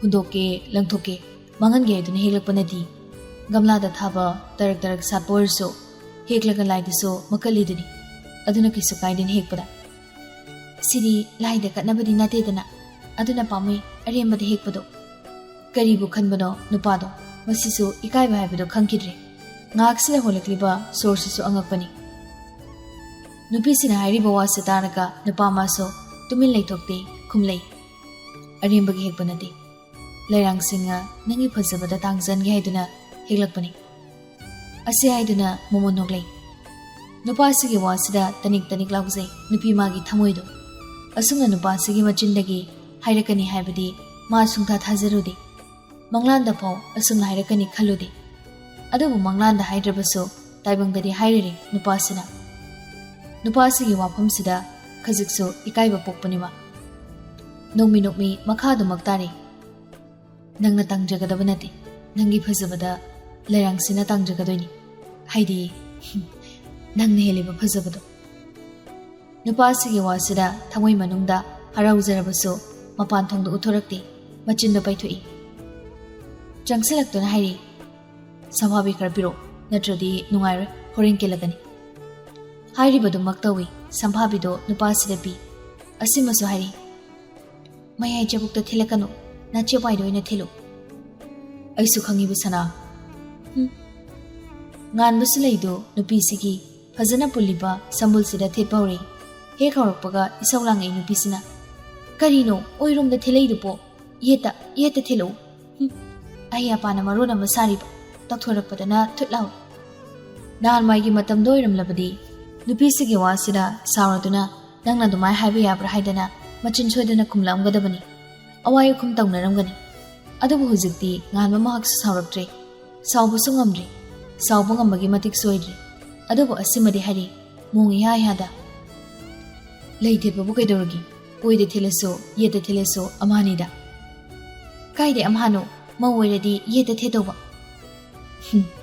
ꯂꯩꯁꯥꯕꯤꯅ ꯅꯥꯞꯄꯗ ꯅꯥꯆꯣꯝ ꯆꯤꯜꯂꯗꯤ ꯑꯣꯏꯗ ꯆꯤꯟꯗꯧꯅꯤ, ꯑꯗꯨꯒ ꯃꯧꯗ ꯆꯤꯜꯂꯒꯅ ꯌꯦꯠꯇ ꯆꯤꯟꯒꯗꯧꯅꯤ ꯍꯥꯏꯕꯗꯤ ꯑꯩꯁꯨ ꯈꯪꯉꯤ꯫ ꯑꯗꯣ ꯁꯤꯗꯤ ꯅꯥꯞꯄꯗ ꯆꯤꯟꯕ ꯅꯠꯇꯦ, ꯁꯝꯕꯨꯜꯗ ꯊꯦꯠꯄꯅꯤꯗꯅ꯫ ꯑꯗꯨꯗ ꯀꯣꯊꯥ ꯂꯩꯔꯅꯨ, ꯌꯦꯠꯔꯣꯝꯗ ꯊꯦꯠꯂꯛꯑꯣ, ꯄ꯭ꯔꯚꯞ ꯊꯦꯠꯂꯛꯑꯣ꯫ ꯆꯤꯡꯁꯥꯡꯉꯥꯟꯕꯁꯨ ꯅꯨꯄꯤꯁꯤꯅ ꯍꯥꯏꯔꯤꯕꯁꯤꯃꯛ ꯇꯧꯔꯦ꯫ ꯅꯦꯝꯇꯛꯅ ꯇꯔꯨ ꯇꯅꯥꯟ ꯅꯤꯡꯊꯤꯅ ꯄꯨꯜꯂꯤꯕ ꯁꯝꯕꯨꯜꯗꯨꯒꯤ ꯌꯦꯠꯔꯣꯝ ꯊꯪꯕꯗ ꯈꯥꯒꯤ ꯂꯩꯍꯥꯎꯗꯣ ꯀꯨꯡꯂꯞꯅ ꯆꯦꯛꯁꯤꯟꯅ ꯊꯦꯠꯄꯤꯔꯝꯃꯤ꯫ ꯊꯦꯠꯄ ꯂꯣꯏꯔꯛꯄꯗ ꯍꯥꯏꯔꯤ ꯅꯣꯛꯐꯦꯠ ꯇꯧꯔꯗꯨꯅ ꯉꯥꯟꯕꯅ, ꯒꯝꯂꯥꯗ ꯁꯥꯠꯄꯗꯁꯨ ꯂꯩꯁꯦ ꯐꯖꯕ ꯌꯧꯗꯦ, ꯑꯩꯒꯤ ꯈꯨꯠꯇ ꯂꯩꯔꯤꯉꯩꯗꯁꯨ ꯃꯒꯨꯟ ꯌꯥꯎꯗꯦ, ꯑꯗꯨꯕꯨ ꯅꯪꯒꯤ ꯁꯝꯕꯨꯜꯁꯤꯗ ꯊꯦꯠꯈꯤꯕꯗꯒꯤ ꯐꯖꯕ ꯍꯦꯟꯒꯠꯂꯤ, ꯃꯒꯨꯟꯁꯨ ꯌꯥꯎꯔꯦ ꯂꯩꯁꯤꯒꯤ꯫ ꯅꯪꯉꯣꯟꯗ ꯇꯥꯡꯖꯕ ꯐꯪꯂꯤꯕ ꯂꯩꯔꯥꯡꯁꯦ ꯃꯔꯥꯏꯕꯛ ꯌꯥꯝ ꯐꯩꯁꯅ꯫ ꯍꯟꯗꯛꯇꯤ ꯅꯨꯄꯥꯁꯤꯒꯤ ꯋꯥꯁꯤꯗ ꯅꯣꯛꯂꯗꯨꯅ ꯍꯥꯏꯔꯤ, ꯋꯥꯏꯔꯛꯀꯦ ꯀꯕꯤꯌꯦ꯫ ꯅꯣꯛꯂꯩ ꯉꯥꯟꯕꯁꯨ ꯆꯍꯤ ꯑꯃ ꯃꯁꯛ ꯎꯅꯗ, ꯀꯧꯅ ꯉꯥꯡꯅꯗ, ꯈꯣꯟꯖꯦꯜ ꯐꯥꯎꯕ ꯇꯥꯟꯅꯗ ꯂꯩꯔꯨꯔꯕꯅꯤ, ꯃꯗꯨ ꯀꯥꯎꯊꯣꯛꯅꯈ꯭ꯔꯦ ꯉꯁꯤꯒꯤ ꯃꯤꯀꯨꯞꯁꯤꯗ꯫ ꯅꯨꯄꯤꯁꯤꯒꯤ ꯋꯥꯁꯤꯗ ꯉꯥꯟꯕꯁꯨ ꯅꯣꯛꯂꯗꯨꯅ ꯍꯥꯏꯔꯤ, ꯄꯣꯠꯁꯨ ꯄꯨꯅꯤ ꯍꯥꯏꯗꯥꯏ, ꯑꯗꯨꯅ ꯈꯣꯡꯎꯞ ꯌꯥꯝ ꯋꯥꯡꯕꯤ ꯇꯣꯡꯂꯨꯅꯨ꯫ ꯍꯣꯏ, ꯅꯪꯁꯨ ꯆꯠꯇꯣꯏ ꯅꯠꯇ꯭ꯔꯣ? ꯒꯥꯔꯤ ꯗ꯭ꯔꯥꯏꯚꯔ ꯑꯣꯏꯅ꯫ ꯆꯦꯡꯂꯩꯁꯅꯥ ꯅꯣꯛꯇꯃꯛ ꯅꯣꯛꯂꯩ, ꯋꯥꯗꯤ ꯃꯈꯥ ꯇꯥꯔꯛꯇ꯭ꯔꯦ꯫ ꯈꯣꯡꯎꯞ ꯊꯝꯃꯤꯕ ꯔꯦꯛꯇꯨꯗꯒꯤ ꯈꯨꯅꯤꯡ ꯀꯥ ꯍꯦꯟꯅ ꯋꯥꯡꯗꯕ ꯑꯃ ꯂꯧꯔꯒ ꯇꯣꯡꯁꯤꯜꯂꯤ꯫ ꯉꯥꯟꯕꯗꯤ ꯋꯥ ꯃꯈꯥ ꯇꯥꯔꯦ, ꯂꯣꯏꯔꯗꯤ ꯊꯣꯛꯅꯕ ꯇꯧꯔꯁꯦ, ꯃꯌꯥꯝ ꯂꯣꯏ ꯂꯥꯛꯅꯔꯝꯃꯅꯤ꯫ ꯍꯣꯏ, ꯂꯣꯏꯔꯤ꯫ ꯑꯁꯤ ꯍꯥꯏꯗꯨꯅ ꯃꯥꯅ ꯄꯨꯒꯗꯕ ꯄꯣꯂꯤ ꯕꯦꯒꯇꯣ ꯗ꯭ꯔꯦꯁꯤꯡ ꯇꯦꯕꯜ ꯃꯃꯥꯡꯗ ꯊꯝꯂꯝꯕꯗꯣ ꯆꯪꯁꯤꯟꯗꯨꯅ ꯄꯥꯏꯈꯠꯂꯤ꯫ ꯊꯣꯛꯑꯁꯤꯔꯥ? ꯅꯨꯄꯥꯁꯤꯅ ꯏꯔꯨꯝ ꯂꯨꯝꯊꯅ ꯍꯪꯂꯛꯄꯅꯤ꯫ ꯈꯨꯝꯂꯩ ꯅꯨꯄꯤꯁꯤꯃꯁꯨ, ꯍꯣꯏ꯫ ꯄꯨꯟꯅ ꯊꯣꯛꯃꯤꯟꯅꯔꯛꯂꯤ꯫ ꯌꯨꯝꯖꯥꯎꯒꯤ ꯊꯣꯡꯗꯨꯁꯨ ꯁꯣ ꯂꯣꯟꯁꯤꯜꯂꯝꯃꯤ꯫ ꯁꯨꯃꯥꯡ ꯇꯝꯅ ꯀꯨꯝꯊꯔꯛꯂꯤ꯫ ꯁꯨꯃꯥꯡ ꯌꯧꯔꯛꯄꯗ ꯆꯦꯡꯂꯩꯁꯅꯥꯁꯨ ꯃꯥꯒꯤ ꯄꯣꯂꯤꯕꯦꯒꯇꯨꯗꯒꯤ ꯔꯨꯃꯥꯜ ꯑꯉꯧꯕ ꯑꯃ ꯂꯧꯊꯣꯔꯛꯑꯒ ꯃꯀꯣꯛꯇ ꯀꯨꯞꯁꯤꯜꯂꯤ꯫ ꯃꯇꯧꯁꯤꯗ ꯅꯨꯡꯁꯤꯗꯨꯅ ꯈꯖꯤꯛ ꯅꯣꯛꯏ ꯅꯨꯄꯥꯁꯤ꯫ ꯅꯨꯄꯥꯁꯤꯅ ꯅꯣꯛꯂꯤꯁꯤꯒꯤ ꯃꯔꯝꯗꯣ ꯑꯇꯣꯞꯄ ꯑꯃꯔꯣꯝꯗ ꯈꯜꯂꯗꯨꯅ ꯍꯥꯏꯔꯤ ꯅꯨꯄꯤꯁꯤꯅ, ꯏꯇꯩꯋꯣ ꯀꯩꯋꯣ ꯑꯍꯜ ꯂꯃꯟ ꯃꯌꯥꯝ ꯂꯩꯔꯝꯒꯅꯤ, ꯑꯗꯨꯅ ꯀꯨꯞꯁꯤꯟꯕꯅꯤ꯫ ꯈꯪꯉꯦ ꯍꯥꯏꯕꯒꯨꯝ ꯃꯀꯣꯛ ꯈꯖꯤꯛ ꯅꯣꯝꯃꯛꯏ꯫ ꯅꯣꯛꯃꯤ ꯑꯁꯤꯃꯁꯨ ꯅꯨꯡꯁꯤꯕ ꯈꯣꯟꯊꯣꯛꯇ ꯀꯥ ꯍꯦꯟꯅ ꯂꯨꯝꯊꯅ ꯐꯥꯒꯤ ꯇꯧꯕꯣꯏ ꯀꯩꯑꯣꯏ ꯍꯥꯏꯔꯤ ꯆꯤꯡꯁꯥꯡꯉꯥꯟꯕꯅ, ꯃꯧ ꯃꯆꯥ ꯁꯣꯏꯅꯥꯎꯗꯣ ꯃꯥꯟꯗꯦ ꯁꯅꯥ ꯅꯪꯁꯦ, ꯌꯦꯡꯕꯗ ꯃꯤꯠ ꯊꯟꯕ, ꯃꯄꯨꯡ ꯐꯥꯕꯤ, ꯆꯤꯡꯂꯦꯝꯅ ꯐꯖꯕꯤ ꯃꯧ ꯃꯥꯜꯂꯤ, ꯇꯁꯦꯡꯅ ꯌꯥꯝ ꯅꯤꯡꯊꯤꯖꯩ꯫ ꯈꯨꯝꯂꯛꯏ ꯅꯨꯄꯤꯁꯤꯁꯨ ꯐꯥꯒꯤ ꯇꯥꯊꯣꯛꯇꯨꯅ, ꯑꯗꯨꯕꯨꯗꯤ ꯐꯖꯕꯩꯅꯤ, Tasingnasu fazabani Jingli Sanamadi Sakta Yingli Wati Hiba Murti de Yingli Nopti Awat Paleta Fazabini Ningti Zabini Chimbal Wangolanda Nupasimaso Waikara Mapuning the Sonjari Ayu Hina Tagatpagi Wadinate Tasingna Fazi Ningtina Fazi Sananangsi Jinglai Sanaso Mamasi Yimanaka Jankri Jingsangan Muso Marup Singi Manaka Jangli Yaizina Numino Mihane Fazine Sanase Ina Nupio Ira de Kandi Yuhen Manamo Adu Wang Natira Masagi Fazabani Malcolm Son of Hani Ekoi Tawangan Muhidi Marai Bokra Fazabanupigi Nupa Pongbokaisi Mataugi Wasida Singsanganba Kazinogli Yaizina Mayamna Faze Faze Hiraso A queen and Magi Machinadi Fazise so I hero Malcolm Sonoglaga A simba Fazasunga Haidam Ti Hari Didi Handakti Jingsangan Muso Momonogladuna Muli Muli Hari Tidi Faze Ahumdo Kanunogli Malcolm the Nogladuna Kaiba Kaibuzikido O Faze Haiba Sanase Yaizina Mo Asuquina Lerpusida Nasina Hanmanine Queen Anbana Sana Faze Haise Yuen Masanogla than Hari Fazegai Pussy Jingsangamina Sanase Nungshiram Dogomandro Malcolmna Anna Nungshiram deso Mine Pure Vanina Nungshiramani Kenu Yaizinamo Punsise Kuba Kunam Nehedo Chumiko Yamtin Chumiko Ahum deso Pangangangi Singsangan Madi Wari to the Oxalati Noctunally Mapong Pana Yamna Mo Maril Dan Lushinkre Luchimba Madi Lysimbigi Hazing Karaiso Nasidi Yumsida later Kanmadi Nupisi Adabunu Pamagi Wakaldo Aran Boramli Mama Pahan Kibada Yaukre Jinglai Sanaso Tauriba Matosida Mokodo Distit Labani Jingsangan Buso Adabu Tona Pananupisibu Jatkino I no Kam Lubangamdi Sukam Kamgi Dabadi Nati Jalanu Hainedi Kamzabani Adabunu Biduna Jetkibani Jingsangan Bamana Manemakuda Sanabu Pupikrano Adam Tambira Mohaina Haibagi Tonado Muslati Mayam Sigi Matakta Magi Mamasi Mapabong Naso Ayaba Pidi Chalam Daidi Inung Nungsiba Magi Sanagi Konjelduna de Hairambani Nasikaka Leugi Haina Adu Hairam Libudo Hiktaza Bangamdi Nupamana Punchi Chupa Mapamna Lekadraina Pakat Baga Pokpani Nasisu Jaurabaka Sida Naitom Lebatari Jingsanganba Dressing room Duda Pamduna Labani Sum Pamlam Badagi Karibu Kalakpano Kandi Pamlam Badagi Hawalaktuna Nupidugi Lariba Kabortugi Manaka Changslay Panthadi Kaborto Hangdui Kari Sumaramni Labanati Kabor Hangdukli Dugi Tafong Kangdraduna Hangdukli Bani Hafe Charapama Sumyingi Kachin Waida Masananba Books Amalari Duri Kari no Kana Books Loktui Mikobamata Panthadi Hangduktuni Yingi Books Manunga Yaram Libadobada Jingsangan Mamagi Thamoido Taning Taning Lauzay Mapuning so Kangnung Nungsirei Mamin Ira Ihorei Solei Machindeso Itaptamna I say Asung Sibersana Books Manunga Yaram Libado Amamam Paikatuni Yingi Mana Nupisida Masam Punsilo Haidana Pikiba Handkerchief Mana Pikiba Lollipop Mana Hik Pikiba Thambal Thamche Yaksangda Nakating Haidana Piramba Lupa Chonga Mayam the Ningtina books to the Yauri. Jinglai Sanana, Mapam Chatpada, Puraktuna, Mayum Asing Masida Tambani Boxi, Mayam Sigimatakta, Makoi Nibo, Amato in a Punsilipa, Lepun Lairang, Kundoparing Aniduso, Ikangkangna, Masana Yauri. Jingsangan Muso, Kundoparing Anito, Tamna Lokali, Aduga Bookstore, Masagi Hanagi Mapam the Tamjin Kraga, Kaporto Mulon Sili. Kundoparing Anidumadi, Magi Kaporto Handoga, Mapam Jana Tamzili. Matamdi Dum Tingzalagli, Dumtabadi Yadabana, Balcony de Toglai. A thing by Hingi, Pazaraba Masaktubo, Tawaitana Yingji, Jingsangan Bado. Yang Hanglaba, no modern Atiada, Dagop Dagomali, Tawan Maso. Naitum Tokpit has a maso, Masing Mangaloina Nangantori. Liri Humba, Namiba Mahagnaso, Humduna Purakli, Nungsirabalinam. A chick by Hingi Matamoiragli, Chick the Chiksala Abadi, Helakpani, Ningsing Buso, Kahin and Nungsizabi Mabo. Yang Nabu in a Kalama Mabo, Masakanga, Nupamagi Thamoiduna, Kahin and Nungsirambani. ꯅꯨꯄꯤꯁꯤꯕꯨ ꯅꯤꯡꯁꯤꯡꯂꯛꯄꯗ ꯁꯣꯟꯖꯔꯤ ꯅꯨꯄꯥ ꯃꯥꯒꯤ ꯂꯨꯝꯊꯔꯕ ꯈꯣꯟꯖꯦꯜꯗꯨꯅ ꯇꯥꯅꯤꯡꯂꯝꯗꯕ ꯈꯣꯟꯖꯦꯜꯅ ꯇꯥꯅꯤꯡꯂꯛꯄ ꯎꯅꯤꯡꯂꯝꯗꯕ ꯁꯛꯇꯝꯅ ꯎꯅꯤꯡꯂꯛꯄ ꯏꯅꯥꯛꯇ ꯂꯩꯍꯟꯅꯤꯡꯂꯝꯗꯕ ꯃꯍꯥꯛꯁꯦ ꯃꯤꯀꯨꯞ ꯑꯃꯇ ꯏꯅꯥꯛꯇꯒꯤ ꯂꯥꯞꯍꯟꯅꯤꯡꯗꯕ ꯏꯅꯥꯛꯇꯗ ꯂꯩꯍꯟꯅꯤꯡꯉꯛꯄ ꯈ꯭ꯋꯥꯏꯗꯒꯤ ꯅꯨꯡꯁꯤꯔꯝꯗꯕꯤ ꯅꯍꯥꯛꯁꯦ ꯈ꯭ꯋꯥꯏꯗꯒꯤ ꯅꯨꯡꯁꯤꯔꯛꯄ ꯃꯒꯨꯟ ꯂꯩꯃꯟꯈ꯭ꯔꯦ ꯅꯍꯥꯛꯁꯦ ꯀꯥ ꯍꯦꯟꯅ ꯃꯒꯨꯟ ꯂꯩꯃꯟꯈ꯭ꯔꯦ ꯋꯥꯍꯩꯁꯤꯡꯁꯤꯒ ꯏꯔꯣꯏꯅꯅ ꯅꯨꯄꯥ ꯃꯥꯒꯤ ꯃꯤꯠꯂꯨꯗꯒꯤ ꯃꯔꯤꯛ ꯆꯥꯎꯅ ꯊꯤꯡꯕ ꯌꯥꯗ ꯁꯤꯟꯊꯔꯛꯂꯦ ꯄꯤꯔꯥꯡꯗꯨꯁꯨ ꯁꯤꯟꯊꯔꯛꯂꯤꯕ ꯃꯄꯤꯗꯣ ꯃꯈꯣꯏ ꯈꯨꯆꯥꯎꯗꯨꯗ ꯇꯩꯊꯣꯛꯏ ꯅꯨꯡꯁꯤꯕꯒꯤ ꯑꯁꯦꯡꯕ ꯃꯁꯛꯁꯨ ꯑꯩ ꯈꯪꯂꯦ ꯃꯥꯡꯂꯝꯆꯠꯀꯤ ꯑꯩꯒꯤ ꯏꯇꯧꯅ ꯅꯪꯅ ꯄꯦꯟꯖꯔꯝꯃꯣꯏ ꯍꯥꯏꯕꯁꯨ ꯑꯩ ꯃꯌꯦꯛ ꯁꯦꯡꯅ ꯈꯪꯂꯒꯦ ꯃꯇꯝ ꯈꯔꯗꯤ ꯋꯥꯔꯁꯨ ꯋꯥꯅ ꯉꯥꯏꯀꯣ ꯑꯩꯁꯨ ꯈꯪꯉꯦ ꯋꯥꯅ ꯍꯌꯦꯡ ꯃꯇꯝ ꯆꯥꯔꯕ ꯀꯥꯟꯗ ꯑꯩꯒꯤ ꯅꯨꯡꯁꯤꯕ ꯄꯨꯝꯕ ꯅꯪꯒꯤ ꯅꯐꯝꯗ ꯄꯤꯒꯦ ꯁꯅꯥ ꯇꯨꯝꯊꯕ ꯌꯥꯗ ꯅꯨꯄꯤꯁꯤꯕꯨ ꯑꯗꯨꯃꯛ ꯅꯤꯡꯁꯤꯡꯗꯨꯅ ꯍꯧꯈ꯭ꯔꯦ ꯑꯍꯤꯡꯁꯤꯃꯗꯤ ꯍꯥꯏꯈꯤꯕ ꯋꯥꯗꯨꯃꯗꯤ ꯉꯛꯏ ꯆꯦꯡꯂꯩ ꯁꯅꯥꯁꯨ ꯉꯟꯇꯥꯅ ꯂꯥꯛꯏ ꯃꯌꯨꯝ ꯑꯁꯦꯡꯕꯁꯤꯗ ꯍꯌꯦꯡ ꯂꯨꯍꯣꯡꯕ ꯑꯣꯏꯕꯅ ꯊꯕꯛ ꯃꯩ ꯍꯧꯅ ꯆꯤꯜꯂꯤ ꯀꯣꯏꯆꯦꯟ ꯆꯦꯟꯗꯨꯅ ꯍꯣꯠꯅꯩ ꯆꯤꯡꯁꯥꯡꯉꯥꯟꯕ ꯍꯣꯏꯁꯨ ꯑꯋꯨꯟꯄꯣꯠ ꯂꯧꯕ ꯆꯠꯄꯒꯤ ꯑꯌꯨꯛꯇꯒꯤ ꯀꯣꯏꯆꯦꯟ ꯆꯦꯜꯂꯤ ꯅꯨꯄꯤꯁꯤꯒ ꯋꯥꯔꯤ ꯁꯥꯟꯅꯅꯤꯡꯂꯕꯁꯨ ꯁꯥꯟꯅꯕ ꯐꯪꯗꯦ ꯊꯕꯛꯅ ꯂꯥꯍꯠꯄꯅ ꯅꯨꯡꯊꯤꯟ ꯅꯨꯃꯤꯗꯥꯡ ꯋꯥꯏꯔꯝꯗ ꯍꯌꯦꯡ ꯄ꯭ꯂꯥꯎ ꯍꯧꯕ ꯑꯇꯩ ꯊꯣꯡ ꯊꯥꯛꯄꯗ ꯆꯪꯒꯗꯕ ꯃꯅꯥ ꯃꯁꯤꯡꯗꯣ ꯃꯟꯊꯣꯛꯇꯨꯅ ꯆꯦꯡ ꯍꯋꯥꯏ ꯈꯞꯇꯣꯛꯇꯨꯅ ꯑꯇꯩ ꯁꯦꯝ ꯌꯥꯕ ꯃꯟꯕ ꯌꯥꯕꯈꯩ ꯂꯣꯏꯅ ꯁꯦꯝꯕ ꯁꯥꯕ ꯂꯣꯏꯁꯤꯜꯂꯤ ꯄꯤꯡꯀꯤꯁꯨ ꯂꯨꯍꯣꯡꯕ ꯌꯥꯎꯅꯕ ꯉꯁꯤꯗꯒꯤ ꯂꯥꯛꯏ ꯑꯍꯤꯡ ꯂꯦꯛ ꯇꯧꯔꯤꯕꯅꯤ ꯂꯂꯩꯃꯁꯨ ꯀꯣꯂꯦꯖ ꯄꯨꯟꯅ ꯇꯝꯃꯤꯟꯅꯕꯗꯒꯤ ꯅꯛꯅ ꯄꯨꯜꯂꯕꯅꯤ ꯑꯗꯨꯅ ꯃꯥꯁꯨ ꯂꯥꯛꯏ ꯍꯦꯂꯦꯅꯥꯗꯤ ꯑꯗꯨꯃꯛ ꯂꯥꯞꯅꯕ ꯍꯥꯏꯕꯗꯨ ꯑꯣꯏꯈ꯭ꯔꯦ ꯀꯣꯂꯦꯖꯁꯨ ꯄꯨꯟꯗ꯭ꯔꯤ ꯂꯩꯁꯤꯌꯦꯟꯕꯤꯒ ꯑꯣꯐꯤꯂꯤꯌꯥꯒꯁꯨ ꯃꯄꯥꯟꯗ ꯇꯝꯕꯅ ꯂꯥꯛꯇꯦ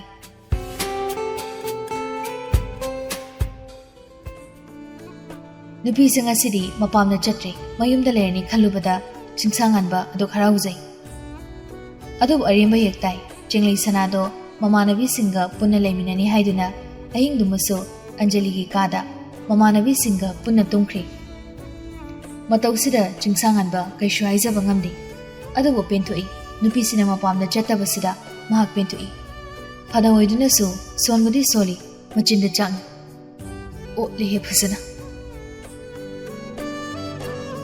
ꯅꯣꯡꯗꯣꯜ ꯊꯛꯇ ꯊꯣꯛꯂꯤꯕ ꯃꯇꯤꯛ ꯃꯉꯥꯜ ꯂꯩꯔꯕ ꯀꯣꯔꯧꯍꯟꯕ ꯃꯍꯥꯛꯁꯨ ꯇꯥꯏꯕꯪ ꯄꯨꯡꯕꯗ ꯃꯥꯒꯤ ꯃꯁꯛ ꯃꯉꯥꯜ ꯌꯦꯜꯂꯤ ꯇꯔꯪꯕ ꯑꯌꯨꯛꯅꯤ ꯂꯨꯆꯤꯡꯕ ꯑꯃꯗꯤ ꯂꯩꯁꯦꯝꯕꯤꯒꯤ ꯄꯨꯟꯁꯤꯒꯤ ꯑꯅꯧꯕ ꯈꯣꯡꯊꯥꯡ ꯑꯃ ꯊꯥꯡꯖꯤꯟꯕ ꯍꯧꯒꯗꯕ ꯌꯥꯏꯐꯔꯕ ꯅꯨꯃꯤꯠꯅꯤ ꯅꯣꯡꯉꯥꯟꯕꯗꯒꯤ ꯃꯌꯥꯝꯗꯣ ꯄꯣꯊꯥꯅꯗꯦ ꯃꯥꯒꯤ ꯃꯊꯧ ꯇꯧꯅꯩ ꯂꯨꯍꯣꯡꯕ ꯅꯨꯃꯤꯠ ꯑꯣꯏꯕꯅꯁꯨ ꯀꯥ ꯍꯦꯟꯅ ꯆꯤꯟꯕꯅꯤ ꯄꯤꯛꯇꯛꯅ ꯍꯣꯡꯒꯗꯕ ꯂꯨꯍꯣꯡꯕ ꯅꯠꯇꯦ ꯁꯪꯒ ꯆꯥꯎꯕꯅ ꯄꯤꯛꯄ ꯌꯥꯔꯣꯏꯗꯧꯔꯤ ꯂꯨꯍꯣꯡꯕꯁꯨ ꯏꯃꯨꯡ ꯃꯅꯨꯡꯒꯤ ꯁꯪꯒ ꯈꯛ ꯅꯠꯇꯅ ꯂꯨꯆꯤꯡꯕꯁꯨ ꯅꯍꯥ ꯑꯣꯏꯅ ꯃꯃꯤꯡ ꯂꯩꯔꯕ ꯊꯤꯀꯥꯗꯥꯔꯅꯤ ꯑꯗꯨꯅ MLA ꯃꯟꯇ꯭ꯔꯤ ꯑꯆꯧ ꯑꯁꯥꯡ ꯀꯌꯥꯒ ꯁꯪꯒ ꯇꯧꯕꯅ ꯂꯨꯍꯣꯡꯕꯗꯣ ꯄꯤꯛꯁꯟꯕ ꯌꯥꯗ꯭ꯔꯤ ꯅꯨꯄꯤꯔꯣꯝꯒꯤꯁꯨ ꯃꯉꯥꯏ ꯀꯩꯅꯥ ꯑꯣꯏꯔꯤꯕꯤ ꯂꯩꯁꯦꯝꯕꯤ ꯃꯁꯥꯃꯛ ꯗꯣꯛꯇꯔꯅꯤ ꯑꯗꯨꯅ ꯑꯄꯤꯛꯄ ꯂꯨꯍꯣꯡꯕ ꯑꯃ ꯑꯣꯏꯗꯕꯅꯤ ꯇꯧꯕꯇꯕꯨ ꯆꯥꯎꯅ ꯂꯨꯍꯣꯡꯂꯦ ꯍꯥꯏꯗꯨꯅ ꯙꯨꯝꯙꯥꯝꯗ ꯍꯣꯡꯒꯗꯕ ꯅꯠꯇꯦ ꯌꯥꯝꯅ ꯑꯔꯦꯝꯕ ꯃꯑꯣꯡꯗ ꯆꯥꯎꯅ ꯍꯣꯡꯒꯗꯧꯔꯤꯕꯅꯤ ꯄꯨꯡꯗꯤ ꯑꯁꯨꯝ ꯍꯧꯖꯤꯟꯈꯤꯕꯅ ꯂꯨꯆꯤꯡꯕꯁꯨ ꯃꯥꯒꯤ ꯄꯨꯟꯁꯤ ꯈꯣꯡꯂꯣꯏ ꯑꯣꯏꯒꯗꯧꯔꯤꯕ ꯑꯁꯤꯕꯨ ꯂꯧꯕ ꯆꯠꯈ꯭ꯔꯦ ꯂꯩꯁꯥꯕꯤ ꯃꯧ ꯅꯍꯥꯁꯤꯡꯗꯨꯅ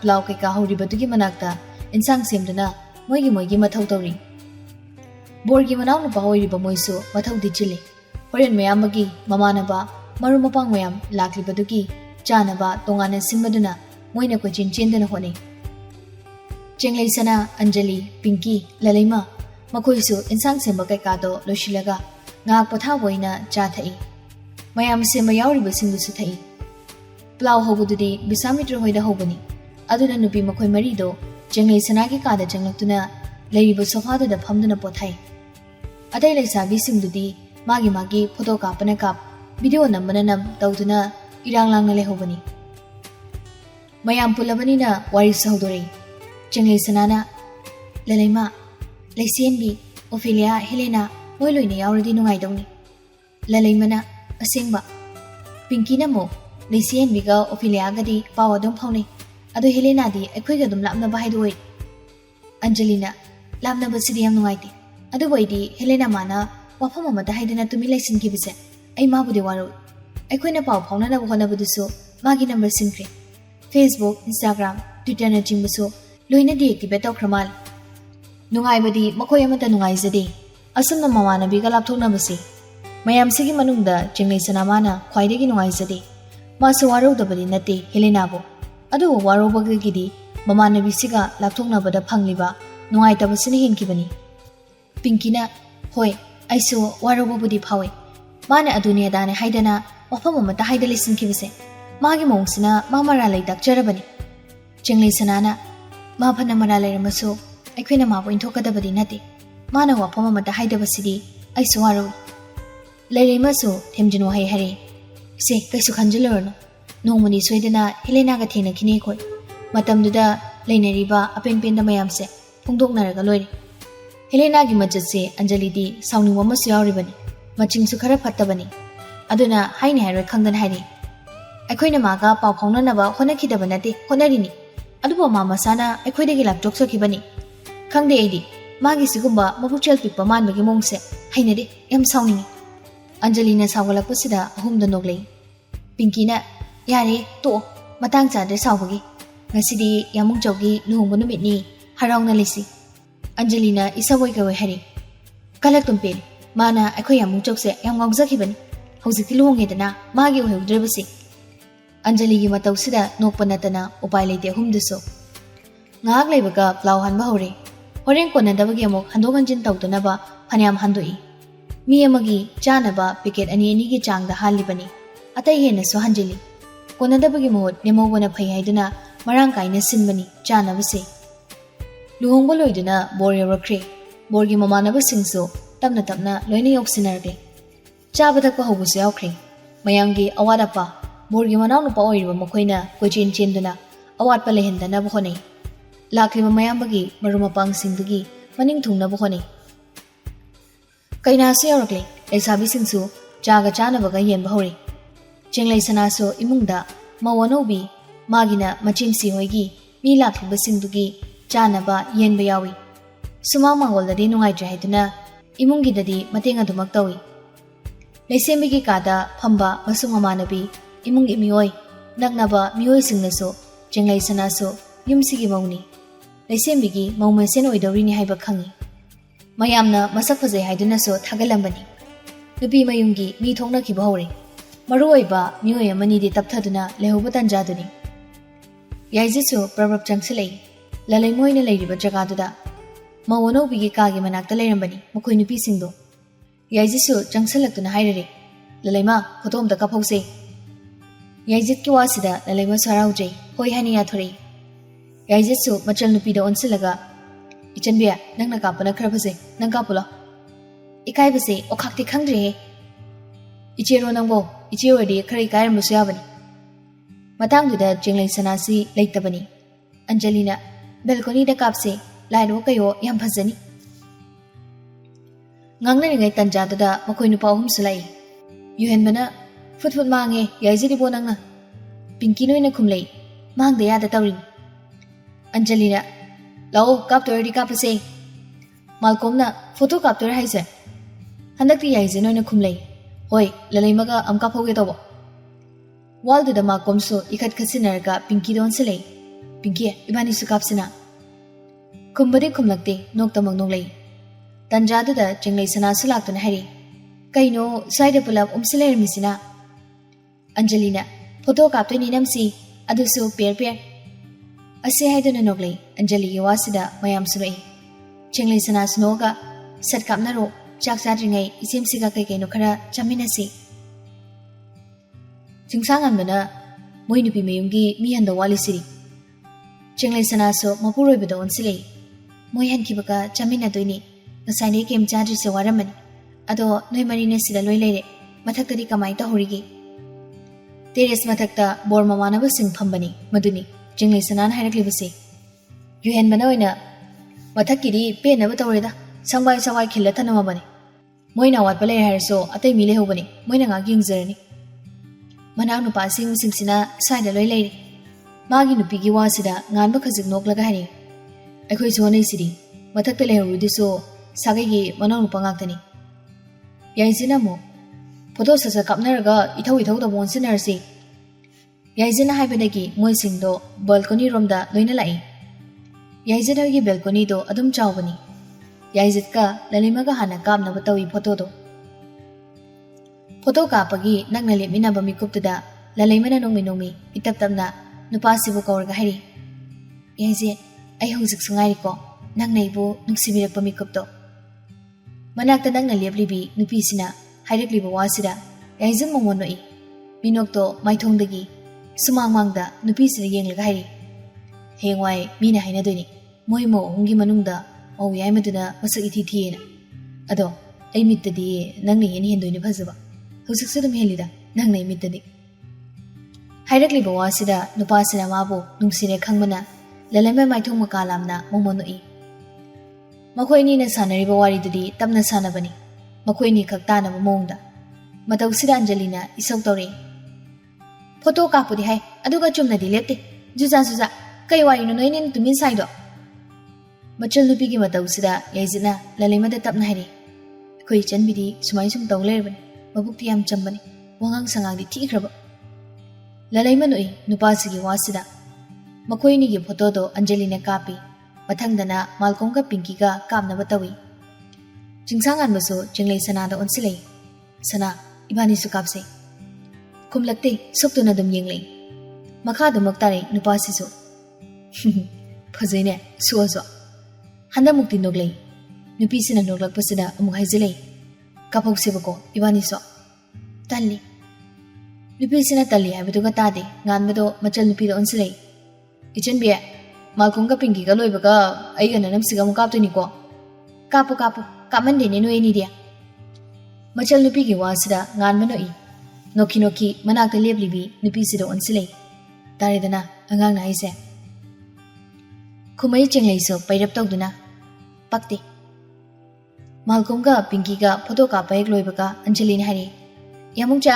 ꯏꯅꯝꯁꯤ ꯂꯥꯎ ꯀꯥꯞꯄꯤꯔꯒꯦ ꯂꯥꯎꯅꯦ ꯁꯅꯥ ꯀꯥꯞꯄꯨꯔꯁꯨ ꯂꯥꯎ ꯆꯤꯡꯂꯩꯁꯨ ꯇꯜꯂꯤ ꯈꯣꯠꯂꯤ ꯍꯥꯏꯗꯅ ꯃꯈꯥ ꯇꯥꯗ꯭ꯔꯦ ꯑꯗꯨꯃꯛ ꯀꯥꯞꯃꯤꯟꯅꯔꯦ ꯐꯣꯇꯣꯗꯣ ꯇꯟꯕꯒꯤꯗꯤ ꯇꯟꯕ ꯅꯠꯇꯦ ꯅꯨꯄꯥꯁꯤꯒꯤ ꯃꯥꯡꯗ ꯇꯟꯁꯤꯟꯅꯔꯤꯕꯅꯤ ꯍꯦꯛ ꯍꯥꯏꯔꯛꯄꯒ ꯍꯣꯏ ꯍꯥꯏꯅ ꯌꯥꯊꯣꯛꯇꯕꯅꯤ ꯃꯌꯥꯝꯒꯤ ꯀꯨꯝꯍꯩꯁꯤ ꯌꯦꯡꯂꯒ ꯍꯥꯏꯔꯛꯏ ꯌꯨꯍꯦꯟꯕꯅ ꯅꯨꯡꯉꯥꯏꯔꯤꯅꯦ ꯀꯨꯝꯍꯩꯁꯤ ꯌꯦꯡꯕ ꯅꯨꯡꯁꯤꯅꯗ꯭ꯔꯁꯨ ꯀꯣꯏꯅꯗ꯭ꯔꯁꯨ ꯖꯨꯔꯥ ꯐꯣꯇꯣ ꯄꯪꯀꯥꯞ ꯀꯥꯞꯃꯤꯟꯅꯩꯌꯦꯕ ꯃꯥꯜꯀꯣꯝꯅ ꯇꯥꯞ ꯑꯣꯛꯇꯨꯅ ꯈꯨꯝꯂꯩ ꯑꯩꯈꯣꯏꯒꯤꯗꯤ ꯊꯃꯣꯏ ꯌꯥꯅꯖꯕꯒꯤ ꯀꯥꯞꯃꯤꯟꯅꯕꯅꯤꯅꯦ ꯄꯤꯡꯀꯤꯗ ꯑꯃꯨꯛ ꯑꯣꯟꯁꯤꯜꯂꯛꯏ ꯅꯠꯇ꯭ꯔ ꯄꯤꯡꯀꯤ ꯃꯁꯛꯁꯤꯒ ꯌꯥꯏꯖꯤꯅ ꯑꯩꯈꯣꯏꯒꯤꯁꯨ ꯅꯨꯡꯁꯤꯅꯕꯒ ꯀꯣꯏꯅꯕꯒ ꯆꯞ ꯃꯥꯟꯅꯔꯦꯀꯣ ꯂꯂꯩꯃꯁꯨ ꯅꯣꯡꯃꯤ ꯑꯌꯥꯏꯖꯤꯗ ꯑꯣꯟꯁꯤꯟꯗꯨꯅ ꯍꯥꯏꯔꯤ ꯑꯗꯨꯗꯤ ꯌꯥꯏꯖꯤꯠ ꯏꯕꯥꯅꯤ ꯀꯣꯏꯅꯔꯦ ꯅꯨꯡꯁꯤꯅꯔꯦ ꯍꯥꯏꯅ ꯂꯧꯔꯒꯦꯀꯣ ꯑꯩ ꯌꯥꯏꯖꯤꯠꯁꯨ ꯏꯔꯥꯡ ꯄꯨꯕ ꯃꯤꯅꯣꯛꯀ ꯅꯣꯛꯈꯥꯏꯔꯒ ꯍꯥꯏꯔꯤ ꯀꯩꯅꯣ ꯑꯩꯁꯤꯕꯣ ꯂꯧꯗ꯭ꯔꯤꯕꯣ ꯍꯧꯖꯤꯛꯐꯥꯎ ꯑꯅꯤꯁꯤꯒꯤ ꯃꯇꯧꯁꯤꯗ ꯃꯌꯥꯝꯗꯣ ꯋꯥ ꯂꯥꯎꯅ ꯅꯣꯛꯏ ꯀꯟꯅ ꯅꯣꯛꯂꯤꯉꯩ ꯄꯤꯡꯀꯤꯅ ꯃꯥꯜꯀꯣꯝꯗ ꯑꯣꯟꯁꯤꯟꯗꯨꯅ ꯑꯃꯨꯛ ꯍꯥꯏꯔꯤ ꯃꯤꯒꯤꯗꯤ ꯀꯣꯏꯅꯈ꯭ꯔꯦ ꯍꯦꯟꯅ ꯅꯣꯛꯈ꯭ꯔꯦ ꯃꯌꯥꯝꯗꯣ ꯄꯤꯡꯀꯤꯒꯤ ꯋꯥꯁꯤꯗ ꯌꯨꯍꯦꯟꯕꯁꯨ ꯊꯤꯛ ꯅꯣꯛꯂꯒ ꯀꯃꯥꯏ ꯉꯥꯡꯅꯅꯤ ꯑꯩꯗꯤ ꯅꯣꯏꯁꯦ ꯑꯇꯩ ꯉꯥꯡꯅ ꯉꯝꯗ꯭ꯔꯤꯉꯩꯗ ꯆꯤꯡꯁꯥꯡꯉꯥꯟꯕꯁꯨ ꯑꯃꯨꯛ ꯌꯥꯎꯁꯤꯜꯂꯛꯏ ꯅꯨꯡꯁꯤꯅꯔꯁꯨ ꯅꯨꯡꯁꯤꯅꯗ꯭ꯔꯁꯨ ꯑꯩꯈꯣꯏ ꯏꯇꯩ ꯏꯅꯥꯎ ꯑꯣꯏꯔꯕꯅꯤꯅ ꯀꯥꯞꯆꯕꯅꯤ ꯐꯣꯇꯣꯗꯣ ꯑꯟꯖꯂꯤꯅ ꯇꯁꯦꯡꯅꯅꯦ ꯑꯩ ꯌꯥꯝ ꯋꯥꯔꯦ ꯅꯣꯏ ꯃꯌꯥꯝ ꯃꯔꯛꯁꯤꯗ ꯂꯩꯕ ꯌꯨꯍꯦꯟꯕꯁꯨ ꯌꯥꯎꯁꯜꯂꯛꯏ ꯅꯪꯗ ꯅꯠꯇꯦ ꯏꯆꯟꯕꯤ ꯑꯩꯁꯨ ꯋꯥꯔꯤꯕꯅꯤ ꯑꯗꯣ ꯃꯌꯥꯝ ꯃꯃꯥꯡꯁꯤꯗ ꯌꯥꯝ ꯐꯖꯗ꯭ꯔꯦ ꯏꯕꯥꯅꯤꯁꯨ ꯐꯣꯇꯣ ꯑꯃꯨꯛ ꯀꯥꯞꯁꯤꯗꯅ ꯑꯟꯖꯂꯤꯁꯨ ꯑꯗꯨꯃꯛ ꯌꯥꯊꯣꯔꯛꯏ ꯍꯣꯏꯅꯦ ꯃꯣꯏꯅ ꯖꯨꯔꯥ ꯀꯥꯞꯄꯒ ꯏꯃꯥꯅꯤ ꯇꯣꯉꯥꯟ ꯇꯥꯍꯧ ꯌꯥꯕ꯭ꯔꯣ ꯑꯁꯤ ꯍꯥꯏꯔꯒ ꯃꯅꯝꯁꯤꯗ ꯑꯣꯟꯁꯤꯜꯂꯛꯏ ꯏꯅꯝꯁꯤ ꯅꯪꯅ ꯀꯥꯞꯄꯤꯔꯛꯑꯣ ꯍꯣꯏ ꯀꯥꯞꯄꯤꯔꯛꯀꯦ ꯆꯤꯡꯁꯥꯡꯉꯥꯟꯕꯁꯨ ꯌꯨꯍꯦꯟꯕꯒꯤ ꯃꯅꯥꯛꯇ ꯆꯪꯁꯤꯜꯂꯛꯇꯨꯅ ꯉꯨꯔꯨꯡ ꯉꯪꯗꯨꯅ ꯍꯥꯏꯔꯤ ꯑꯣꯏꯖ ꯑꯣꯏꯊꯛꯇꯤ ꯈꯪꯈ꯭ꯔꯕ ꯍꯥꯏ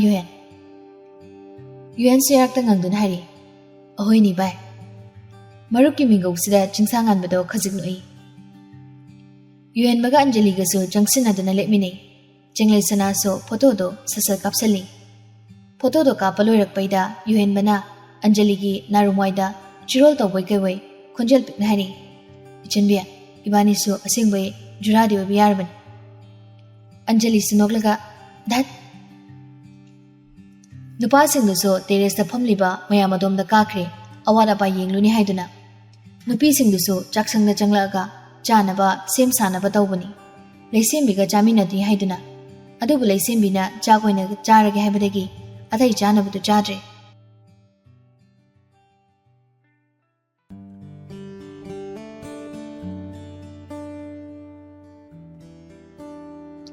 ꯂꯨꯍꯣꯡꯕ ꯂꯥꯛꯅꯔꯝꯕ ꯃꯤꯑꯣꯏꯁꯤꯡ ꯂꯣꯏꯅ ꯍꯟꯅꯈ꯭ꯔꯦ ꯏꯃꯨꯡ ꯃꯅꯨꯡ ꯈꯛ ꯉꯥꯏꯍꯧꯔꯦ ꯆꯥꯛ ꯏꯁꯤꯡ ꯇꯣꯛꯂꯕ ꯃꯇꯨꯡꯗ ꯂꯨꯈꯥꯛ ꯆꯒꯨꯝ ꯀꯣꯜ ꯂꯤꯛ ꯐꯦꯡꯕ ꯆꯥꯝꯕ ꯂꯣꯏꯅ ꯂꯣꯏꯁꯤꯜꯂꯒ imung anigi miyoi singdo tis kisorgi chauraba drawing room dada pulap phamli. Luhongba yaubagi lairiba Yuhenba, Malcolm, Pinky, Lalaima, makhoi singso mayam punna phamliba maraktuda yauri. Luchingbaga laisimigasi ahal masel hainaduna luhongbani. Ahal masel hainazarabaso luhongdringai mamangda sakhang maikhang narabani. Laisimbisu imung ani sigi ahal singdi masakadum khangbani. Adubu luchingbana ngasi luhongba numisida amung nauna kaasida lairiba mipum khudingbu magi loinabida masaktai. Laisimbe mayamse ai masakage ko. Pabung imasibudi adum khanglamani. Adubu amung take. Khumlai laisimbisu hoi amungcha. Luchingbasu phomduna lairiba ahal singdagi hana masakta ko hori. Sina pabungcha. Adegi somda phamlisina imasi. Ado idomcha so aidi imasi haina dum kawi. Manang nupa singdudo onsilaga makhatana masakta ngai. Mana inang nupa yaima mingna yaizit. Mana tombani mamingna chingsanganba. Aduga mana Malcolm mana Yuhenba. Inang nupa ni ge marupni. Moina ibu hekpukminaba mayambagum khanbani. Ahinaso irem khaki inagumni khali. Luchingbagi wasida kaasida laiba mipum khuding momon tawi. Laisembiso momon tawjai. Magi mapuroibisi adu pukchel chawba minungsi leiba afaba mini khallubada thamoido benjai. Luchingbaso majal singda mung masak taklei. Mabung singi manungda naidom yaubi ichanupini mingna Anjali.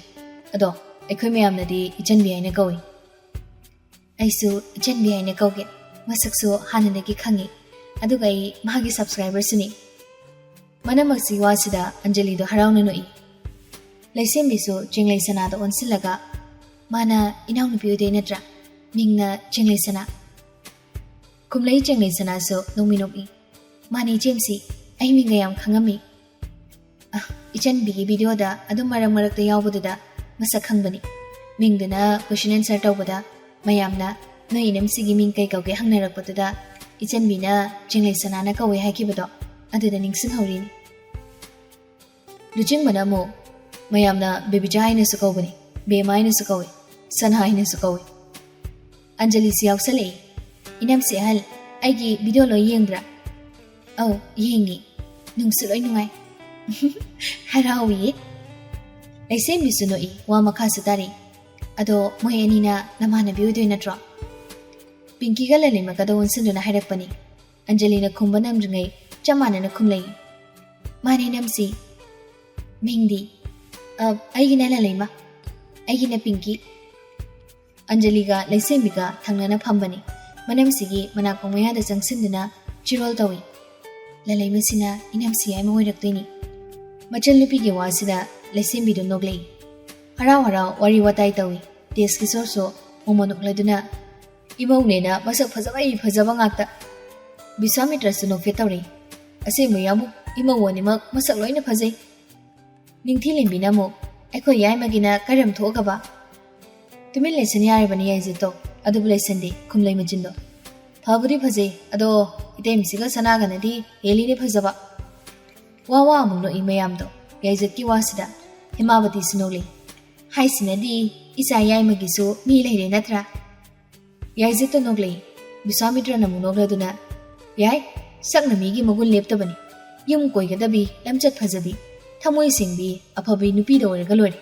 Athiba saksidi chakholakpagi matungina semdok sadokaka phajanba yare. Maduna phajabada yam sungausalun. Mapal phajaraga manungda tin chapa mayam leiribani. Gyan tabra pabungcha na hairibuse. Hoi pabungcha. Yai khaktada nate aina hairise. Malcolm Yuhenba noi ani desuni. Ani dusu samanana hoi pabungai na khumlei.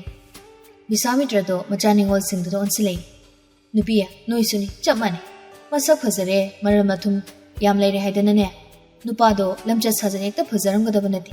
Aduna gyan tawko seldi talaga phangbani. Anjali Pinky Lalaima makhoi su khumlakpani chamanana. Wari ngak tawi. Pung thengjalakpaiduda mayamsu tumba changnakre. Luchingbana laisembibu tamna kawri. Laisembi kay hagi amungjo. Imungani sida lairiba mipung khudingse nangi hek imungi miyoina khaluko. Momonokladuna khumlei laisembisu kaino yamung chongna haidubo imungani sigi miyoi singse ꯑꯩꯒꯤ ꯍꯦꯛ ꯏꯃꯨꯡꯒꯤ ꯃꯤꯑꯣꯏꯅꯤ ꯍꯥꯏꯅ ꯈꯟꯕ ꯅꯠꯇꯦ ꯑꯩꯒꯤ ꯑꯁꯦꯡꯕ ꯏꯃꯨꯡꯒꯤ ꯃꯤꯑꯣꯏꯅꯤ ꯃꯈꯣꯏꯁꯦ ꯄꯥꯕꯨꯡꯁꯨ ꯄꯥꯕꯨꯡꯖꯥꯁꯨ ꯏꯃꯥꯁꯤ ꯑꯅꯤꯃꯛꯁꯨ ꯑꯩꯕꯨ ꯍꯦꯛ ꯄꯣꯛꯄꯤꯔꯤꯕ ꯏꯃꯥ ꯅꯤꯄꯥꯅꯤ ꯍꯥꯏꯅ ꯈꯜꯂꯤꯕꯅꯤ ꯏꯅꯥꯎꯅꯨꯄꯥꯅꯤꯁꯨ ꯏꯆꯟꯅꯨꯄꯤꯁꯨ ꯑꯩꯒꯤ ꯍꯦꯛ ꯄꯣꯛꯃꯤꯟꯅꯕꯒꯨꯝ ꯈꯜꯂꯤꯕꯅꯤ ꯌꯥꯝꯅ ꯅꯨꯡꯁꯤ ꯃꯣꯏꯒꯤ ꯃꯔꯨꯞꯁꯤꯡꯁꯨ ꯅꯨꯡꯁꯤ ꯑꯩꯗꯤ ꯏꯊꯣꯝꯇ ꯄꯣꯛꯄꯒꯤ ꯅꯥꯏꯇꯣꯝ ꯂꯩꯔꯛꯄꯅꯤ ꯑꯗꯨꯅ ꯏꯃꯨꯡꯁꯤꯗ ꯂꯩꯔꯤꯕ ꯏꯈꯥ ꯊꯥꯕ ꯃꯌꯥꯝꯁꯤ ꯎꯔꯒ ꯑꯩꯗꯤ ꯌꯥꯝꯅ ꯍꯔꯥꯎꯖꯩ ꯃꯥꯒꯤ ꯂꯣꯏꯅꯕꯤꯒꯤ ꯋꯥꯁꯤꯗ ꯊꯃꯣꯏꯗꯣ ꯑꯗꯨꯛ ꯄꯦꯟꯖꯩ ꯃꯥꯒꯤ ꯂꯣꯏꯅꯕꯤꯗ ꯑꯔꯣꯠꯄ ꯑꯃꯠꯇ ꯊꯝꯅꯤꯡꯗꯕꯅ ꯍꯥꯏꯔꯤ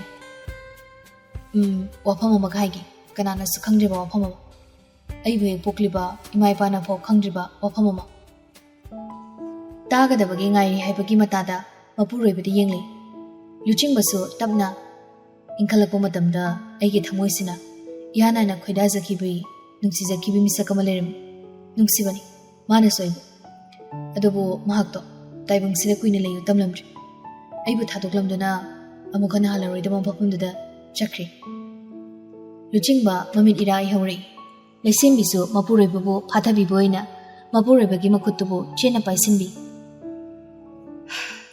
ꯃꯥꯅ ꯆꯠꯈꯤꯕ ꯃꯇꯝꯗꯣ ꯑꯩ ꯈꯥꯡꯕ ꯌꯥꯝꯅ ꯋꯥꯈꯤ ꯀꯅꯥꯗꯁꯨ ꯍꯥꯏꯗꯣꯛꯇ ꯇꯝꯊꯣꯛꯇ ꯑꯩ ꯇꯨꯃꯤꯟꯅ ꯑꯋꯥꯕꯗꯣ ꯈꯥꯡꯈꯤ ꯊꯃꯣꯏ ꯁꯦꯡꯅ ꯅꯨꯡꯁꯤꯅꯖꯕ ꯏꯕꯥꯅꯤꯕꯨ ꯇꯥꯏꯕꯪ ꯃꯄꯨꯅ ꯂꯃꯈꯥꯡꯗ ꯁꯦꯠꯅ ꯈꯥꯏꯅꯕꯤꯈꯤ ꯌꯥꯃꯨꯡꯖꯥꯎ ꯍꯧꯖꯤꯛꯇꯤ ꯌꯥꯃꯨꯡꯖꯥꯎꯒꯤꯗꯃꯛꯇ ꯑꯩ ꯂꯩꯔꯤꯁꯤꯗꯤ ꯏꯇꯦꯟ ꯇꯦꯟꯕ ꯅꯨꯄꯤꯁꯤꯒꯤ ꯋꯥꯍꯩꯁꯤ ꯇꯥꯕꯗ ꯂꯨꯆꯤꯡꯕꯁꯨ ꯄꯦꯟꯖꯔꯗꯨꯅ ꯃꯣꯃꯣꯟ ꯅꯣꯛꯂꯤ ꯋꯥꯐꯝ ꯑꯃꯒ ꯍꯥꯏꯒꯦ ꯃꯁꯤꯃꯁꯨ ꯅꯪꯅ ꯌꯥꯕꯤꯌꯨ ꯌꯥꯒꯦ ꯏꯕꯥꯅꯤꯒꯤ ꯏꯆꯥꯅꯨꯄꯤ ꯂꯩꯔꯒꯗꯤ ꯃꯤꯡꯗꯣ ꯂꯥꯏꯑꯣꯏꯈ꯭ꯔꯕꯤ ꯃꯥꯒꯤ ꯃꯤꯡꯗꯣ ꯑꯣꯏꯅ ꯊꯣꯟꯁꯤ ꯍꯣꯏ ꯍꯥꯏꯕꯒꯤ ꯃꯀꯣꯛꯇꯣ ꯅꯣꯝꯃꯛꯏ ꯀꯔꯤ ꯃꯃꯤꯡ ꯀꯧꯒꯦ ꯃꯥꯗꯣ ꯅꯨꯡꯁꯤꯕꯤ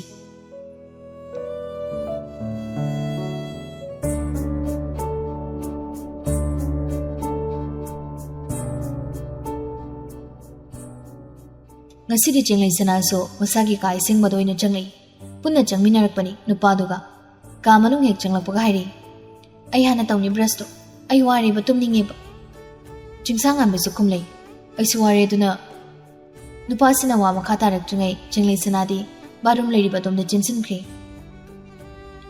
ꯅꯨꯄꯥ ꯃꯥꯅꯗꯤ ꯄꯨꯟꯅ ꯇꯧꯃꯤꯟꯅꯔꯁꯦ ꯍꯥꯏꯖꯒꯦ ꯇꯧꯕꯅꯤ ꯑꯗꯨꯕꯨ ꯅꯨꯄꯤ ꯃꯥꯅꯗꯤ ꯅꯨꯄꯥꯁꯤꯅ ꯍꯥꯟꯅ ꯇꯧꯒꯦ ꯍꯥꯏꯔꯛꯀꯗꯧ ꯃꯥꯟꯕꯅ ꯍꯣꯠꯇꯅ ꯆꯦꯟꯁꯤꯟꯈ꯭ꯔꯤꯕꯅꯤ ꯅꯨꯄꯤꯁꯤꯒꯤ ꯋꯥꯈꯜꯂꯣꯟ ꯈꯪꯕꯅ ꯉꯥꯟꯕ ꯅꯣꯛꯏ ꯅꯣꯛꯅ ꯅꯣꯛꯅ ꯃꯥꯁꯨ ꯕꯥꯠꯔꯨꯝ ꯂꯩꯔꯤꯕ ꯑꯗꯣꯝꯗ ꯆꯪꯂꯛꯏ ꯊꯣꯡ ꯂꯣꯟꯁꯤꯟꯅꯕꯅ ꯕꯥꯠꯔꯨꯝ ꯃꯅꯨꯡꯗ ꯆꯪꯂꯛꯏ ꯕ꯭ꯔꯁꯇꯣ ꯇꯨꯠꯄꯦꯁ ꯍꯥꯞꯅꯕ ꯇꯧꯔꯝꯃꯤ ꯅꯨꯄꯥꯁꯤ ꯆꯪꯂꯛꯄꯁꯤꯗ ꯆꯦꯡꯂꯩ ꯁꯅꯥ ꯈꯪꯄ꯭ꯔꯦꯛ ꯈꯪꯉꯤ ꯊꯪꯅꯕ ꯃꯤꯀꯨꯞꯇ ꯆꯪꯁꯤꯜꯂꯛꯏꯕ ꯅꯨꯄꯥꯁꯤꯕꯨ ꯃꯄꯥꯅ ꯈꯪꯉꯤ ꯏꯟꯊꯣꯔꯛꯏ ꯑꯗꯨꯝꯅ ꯇꯧꯔꯛꯀꯅꯤꯗꯤ ꯈꯪꯍꯧꯗꯕꯅ ꯅꯨꯄꯤꯁꯤꯅ ꯏꯟꯊꯣꯔꯛꯄꯗ ꯅꯨꯄꯥꯁꯤꯃꯁꯨ ꯃꯄꯥꯟ ꯌꯧꯔꯛꯏ ꯕꯥꯠꯔꯨꯝꯒꯤ ꯊꯣꯡꯗꯨꯃꯁꯨ ꯒꯝ ꯂꯥꯎꯅ ꯂꯣꯟꯁꯤꯟꯈ꯭ꯔꯦ ꯅꯨꯄꯤꯁꯤꯅ ꯏꯉꯉꯛꯏ ꯃꯇꯧꯗꯣ ꯁꯅꯥ ꯈꯨꯝꯂꯩ ꯃꯅꯨꯡꯗꯒꯤ ꯑꯩꯅ ꯍꯥꯟꯅ ꯇꯧꯅꯤ ꯕ꯭ꯔꯁꯁꯦ ꯄꯨꯟꯅ ꯇꯧꯃꯤꯟꯅꯔꯁꯦ ꯍꯥꯏꯕ ꯉꯝꯗ꯭ꯔꯦ ꯃꯇꯝꯁꯤꯁꯨ ꯊꯦꯡꯉꯦ ꯇꯨꯝꯅꯤꯡꯕꯅꯁꯨ ꯂꯣꯏꯔꯦ ꯌꯥꯁꯦ ꯄꯨꯟꯅ ꯁꯦꯡꯃꯤꯟꯅꯔꯁꯦ ꯍꯥꯏꯕꯅꯤ ꯑꯩ ꯃꯤꯒ ꯌꯥ ꯁꯦꯡꯃꯤꯟꯅꯕ ꯉꯝꯃꯣꯏ ꯍꯩꯁꯨ ꯍꯩꯅꯗꯦ ꯄꯥꯈꯨꯝꯁꯤꯗ ꯆꯤꯡꯁꯥꯡꯉꯟꯕ ꯃꯆꯤꯟꯗ ꯁꯥꯎꯅꯤꯡꯅ ꯃꯨꯔꯨꯝ ꯃꯨꯔꯨꯝ ꯁꯣꯜꯂꯤ ꯐꯔꯁꯨ ꯐꯠꯇ꯭ꯔꯁꯨ ꯑꯩꯁꯦ ꯃꯩ ꯅꯨꯄꯥꯅꯦꯕ ꯃꯤꯅꯨꯡꯁꯤ ꯈꯖꯤꯛꯇꯁꯨ ꯄꯣꯛꯇꯕ꯭ꯔꯥ ꯈꯪꯗꯦꯕ ꯋꯥꯅ ꯋꯥꯕꯅꯤ ꯇꯨꯝꯅꯤꯡꯕꯅꯤ ꯑꯩ ꯄꯦꯜꯂꯦ ꯍꯥꯏꯁꯤꯅꯤ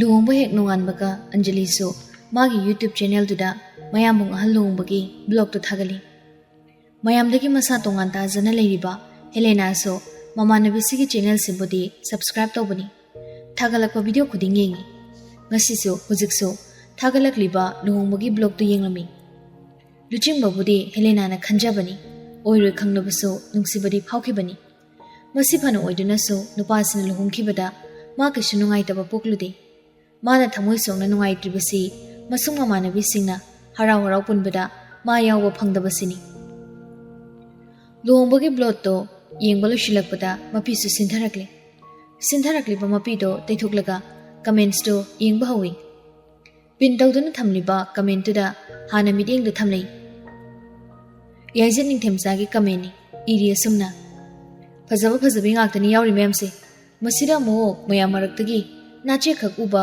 ꯑꯩꯅ ꯑꯃꯨꯛ ꯍꯦꯟꯅ ꯍꯦꯜꯂꯤꯅꯤꯗꯣ ꯐꯖꯕꯁꯦ ꯀꯃꯦꯟꯠꯇꯨꯗ ꯔꯤꯄ꯭ꯂꯥꯏ ꯀꯌꯥ ꯑꯃꯁꯨ ꯄꯤꯔꯤ ꯃꯗꯨꯁꯨ ꯆꯪꯗꯨꯅ ꯄꯥꯔꯝꯃꯤ ꯃꯈꯣꯏ ꯃꯔꯨꯞꯁꯤꯡꯗꯣ ꯑꯋꯥꯏ ꯑꯈꯨꯝ ꯇꯧꯅꯕ ꯑꯣꯏꯔꯝꯃꯤ ꯂꯣꯏꯅ ꯁꯨꯔꯦ ꯃꯗꯨꯗ ꯌꯥꯎꯔꯤꯕꯁꯤꯡꯗꯣ Helena ma khaktani chithariba khallu khalluraga mabuning nungsirakduna amuk kapthorakle Teithokraba pirangdo naunana sinthari hikik lawu makai kapi isonjari mapungningdasu Maruk kalapna bahibado hoireko aise noina laptop khibati nat ai isana laptop chaban pamda aina laptop chakiban aphabi mamagi macha amoiram labadi usisu ai noigi narakta harawni yongjaba phanglamgani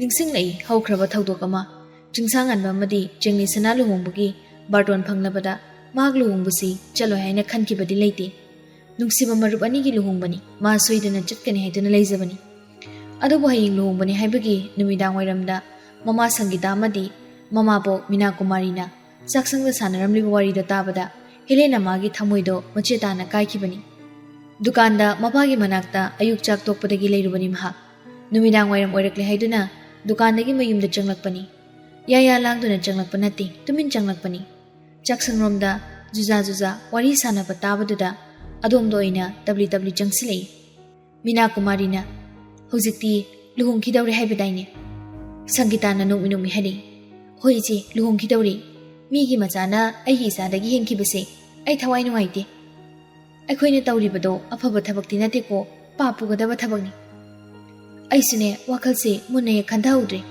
isene aikhoida nachanupiga mamanabiduga nupa macha amaga punna jangre hairakpaduda moini ichadagi maipa ko henkidawrena wakhal nungaita lerambaga aisi wakhalse ikhan khandhauda isena thokpa tawraga moibu phattanuba saraga moibu phabiro upai ma tawraga challenge haikibani aisunini ngahaktangduda wakhal khanthada nangna haibudu magek tawkre masagi sigumba thaudokta wa khara ngangjaningba koire nangna haimanbaduga kaiga aisi hitokpe ngangkidabani numituda kayade nungaikhre thokiba thaudokto ase hariga noglei mina kumari do kanana numidangda migi mungda sangwa haigi moida changlamdradi masi thokidro moisu irang pami adunadine adum awaphamda tajaba tabani laisisu nangi michangde hek changini sangita changi ichi changde haibaga yar aina propok chaklaga leiringai phajaba tanja madum pibire ini isona adubuni sangita angang singdugi kere duri manglani do madugi mo khaluragadi nungairaktine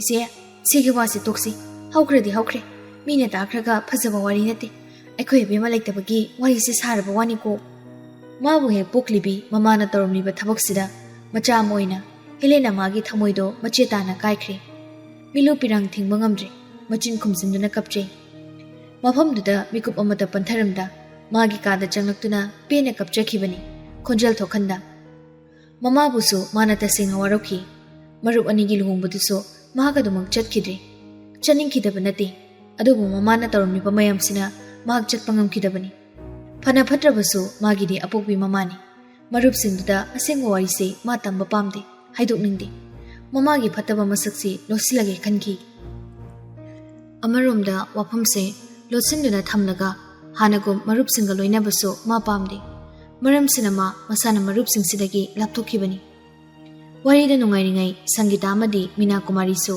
Helena lakre haiba khangkidabani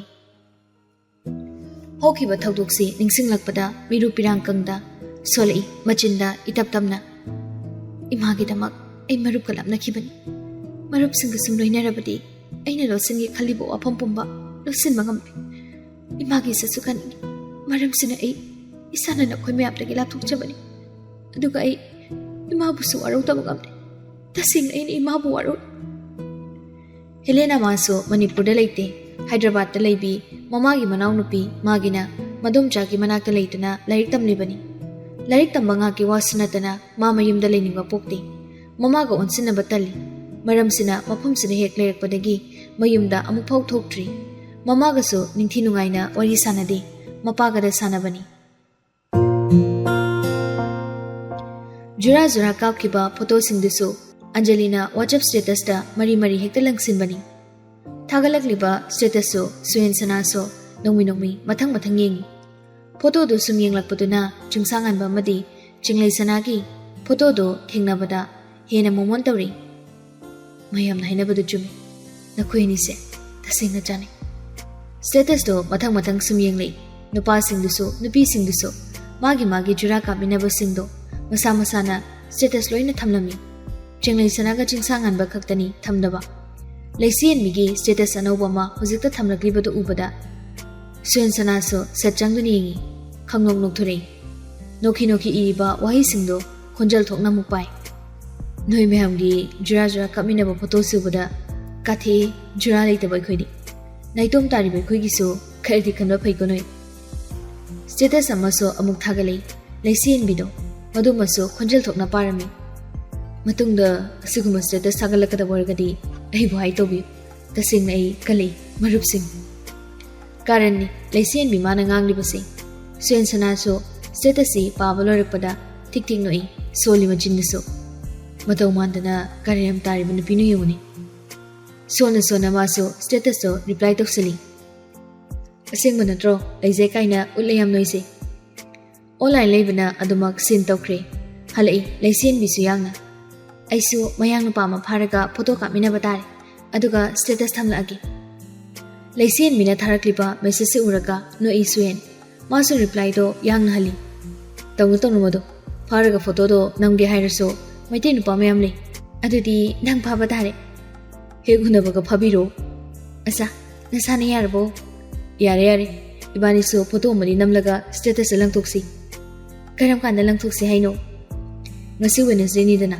Saturday da ai lage aduga Sunday da unarse koithu si som aduga Monday gi class nang napa ai hanki Mumbai dei Bangalore da na lakte ba hoi thagi do yari is phagini khaliro thagi bu natradi hanki bai flight ticket di aina kakle dana kakta bayar kolisia hoi mi kakki sensana makata na message di hanre nungmi di sulai thazada bi gataw khangpri khangni di khangri somda leisien bisu nupa sina harise phagini khandan noglibani is dakti aroibini noglam bado chaple plaka muksole asing miladi kyam harawni sor khangwon honde bit irele ta muksonjani aise magi kana hoitana laktoinoda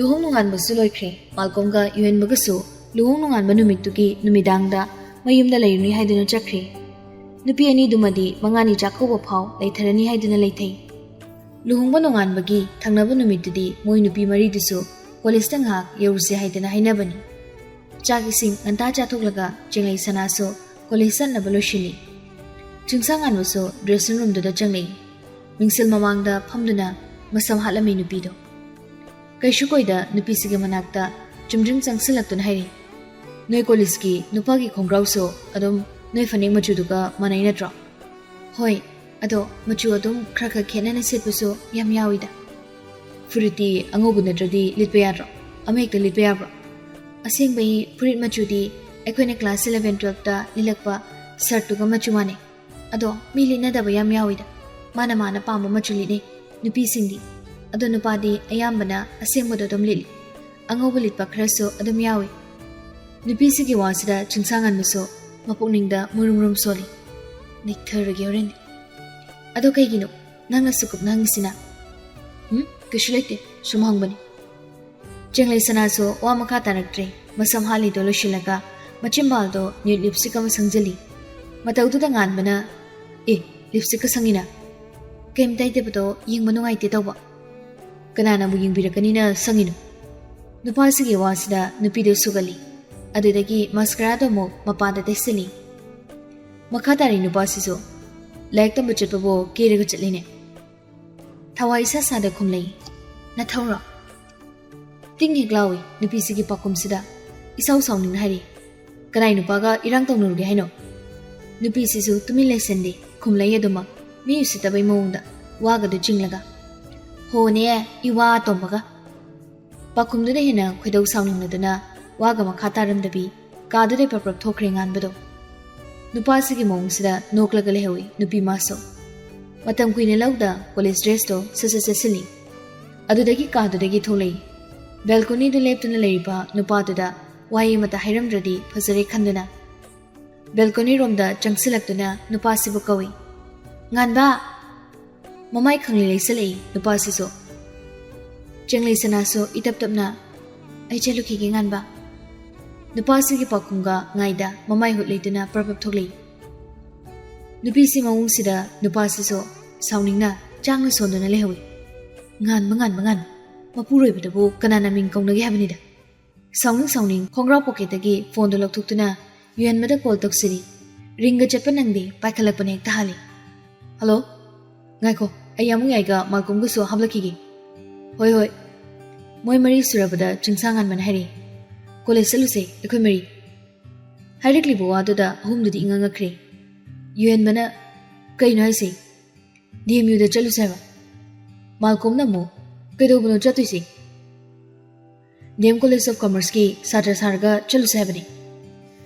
Yaiziti manang nupana hairakli bo wase kari maramgi hairakli no haiba bab taraktuna nokthori. UN mana aduga kaidorudiba. As hangkre hoiba. Chakho bloragadi aikoi so mungchangani. Changrangaisida khara koilangdana nehusi tawuni. Malcolm namu koipa mire leitadawna migi college da koirudiba. Handa mukti yaizana oina kumlei. Sana hoi aikoi chanbi hoi college sa tawriye. Aduine mana haise.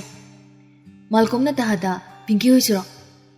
Hoi Pinky sila leimasu sida leidana moi pulap haunaraga chatni tawri. Adudi aikoi sa salusine. College da tamdaso kaishu kaidi kaino. Ngasi nongka moi college satra saduraga loire. Makoi mari do chasi haina bada yanari. Chingsangan mana college dress tu sa haikre. DMCC ki satra nupagi khongrau machu dudi nupayam bana leinaba machuni. Daw yabana makoi mari gi silayami. Furit tumadi hana 11-12 ta moina litba sartuka machu manaraso. Madudi school gi logo yawbana nungaitra haiduna lambi dagi leiraga lilasi haiduna yani. Pura mawung amani makoi kangbu siso. Nupi mari diso yumdagi thokre. Jenglei sanaga Pinky gana gari macha singa thauraga Anjali ga Leimagana maningda tongdana chatkibani. Pung phadi UN baga Malcolm gana chingsangan bo hide yorakpado. Chingsangan baga Yazid kaso geta ngaiduna leibani. Makoi mari so gari macha ani da tawraga haigalei. UN bagi di college ke purit machu daga manaba leirame haiduna lilaga lai. Atai makoi humduna Pauna Bazar dagi leiduna lisalaga college tamna gari muk thaurakli. Makoi mari na changlakpada science ki arts ki satra nupi lambi da lehobo singduna yengna hobani. Phajabagi mawung tangwanbagi yengna hobani. Piba murti duga moina thaurakliba bullet tuga sisanabani. Gari na ngamba yengbada mituptaba haibado oidabani makoidi. Piba murti phajaraga masamawu tanapani.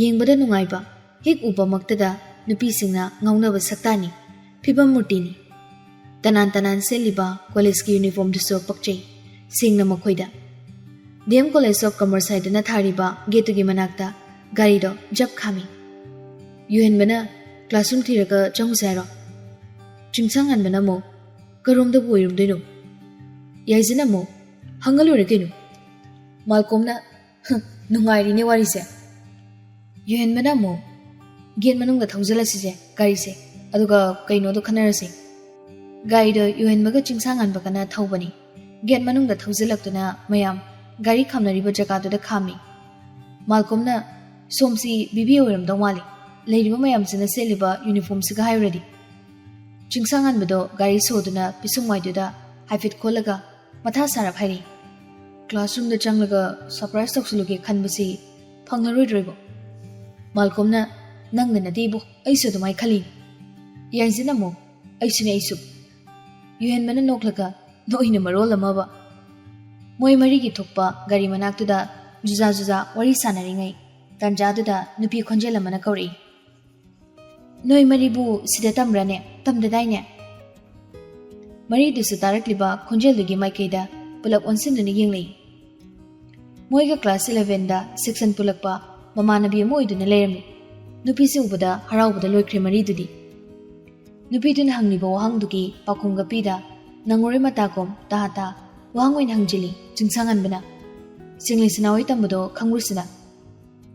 Chingsangan baga chinglay sanaga luhong leheba mamanabi sisu kangbani. Nongla duna kumlay. Kangi kadaw kangoy duno. Chinglay Anjali Pinky Lalaima moiga section puli isu.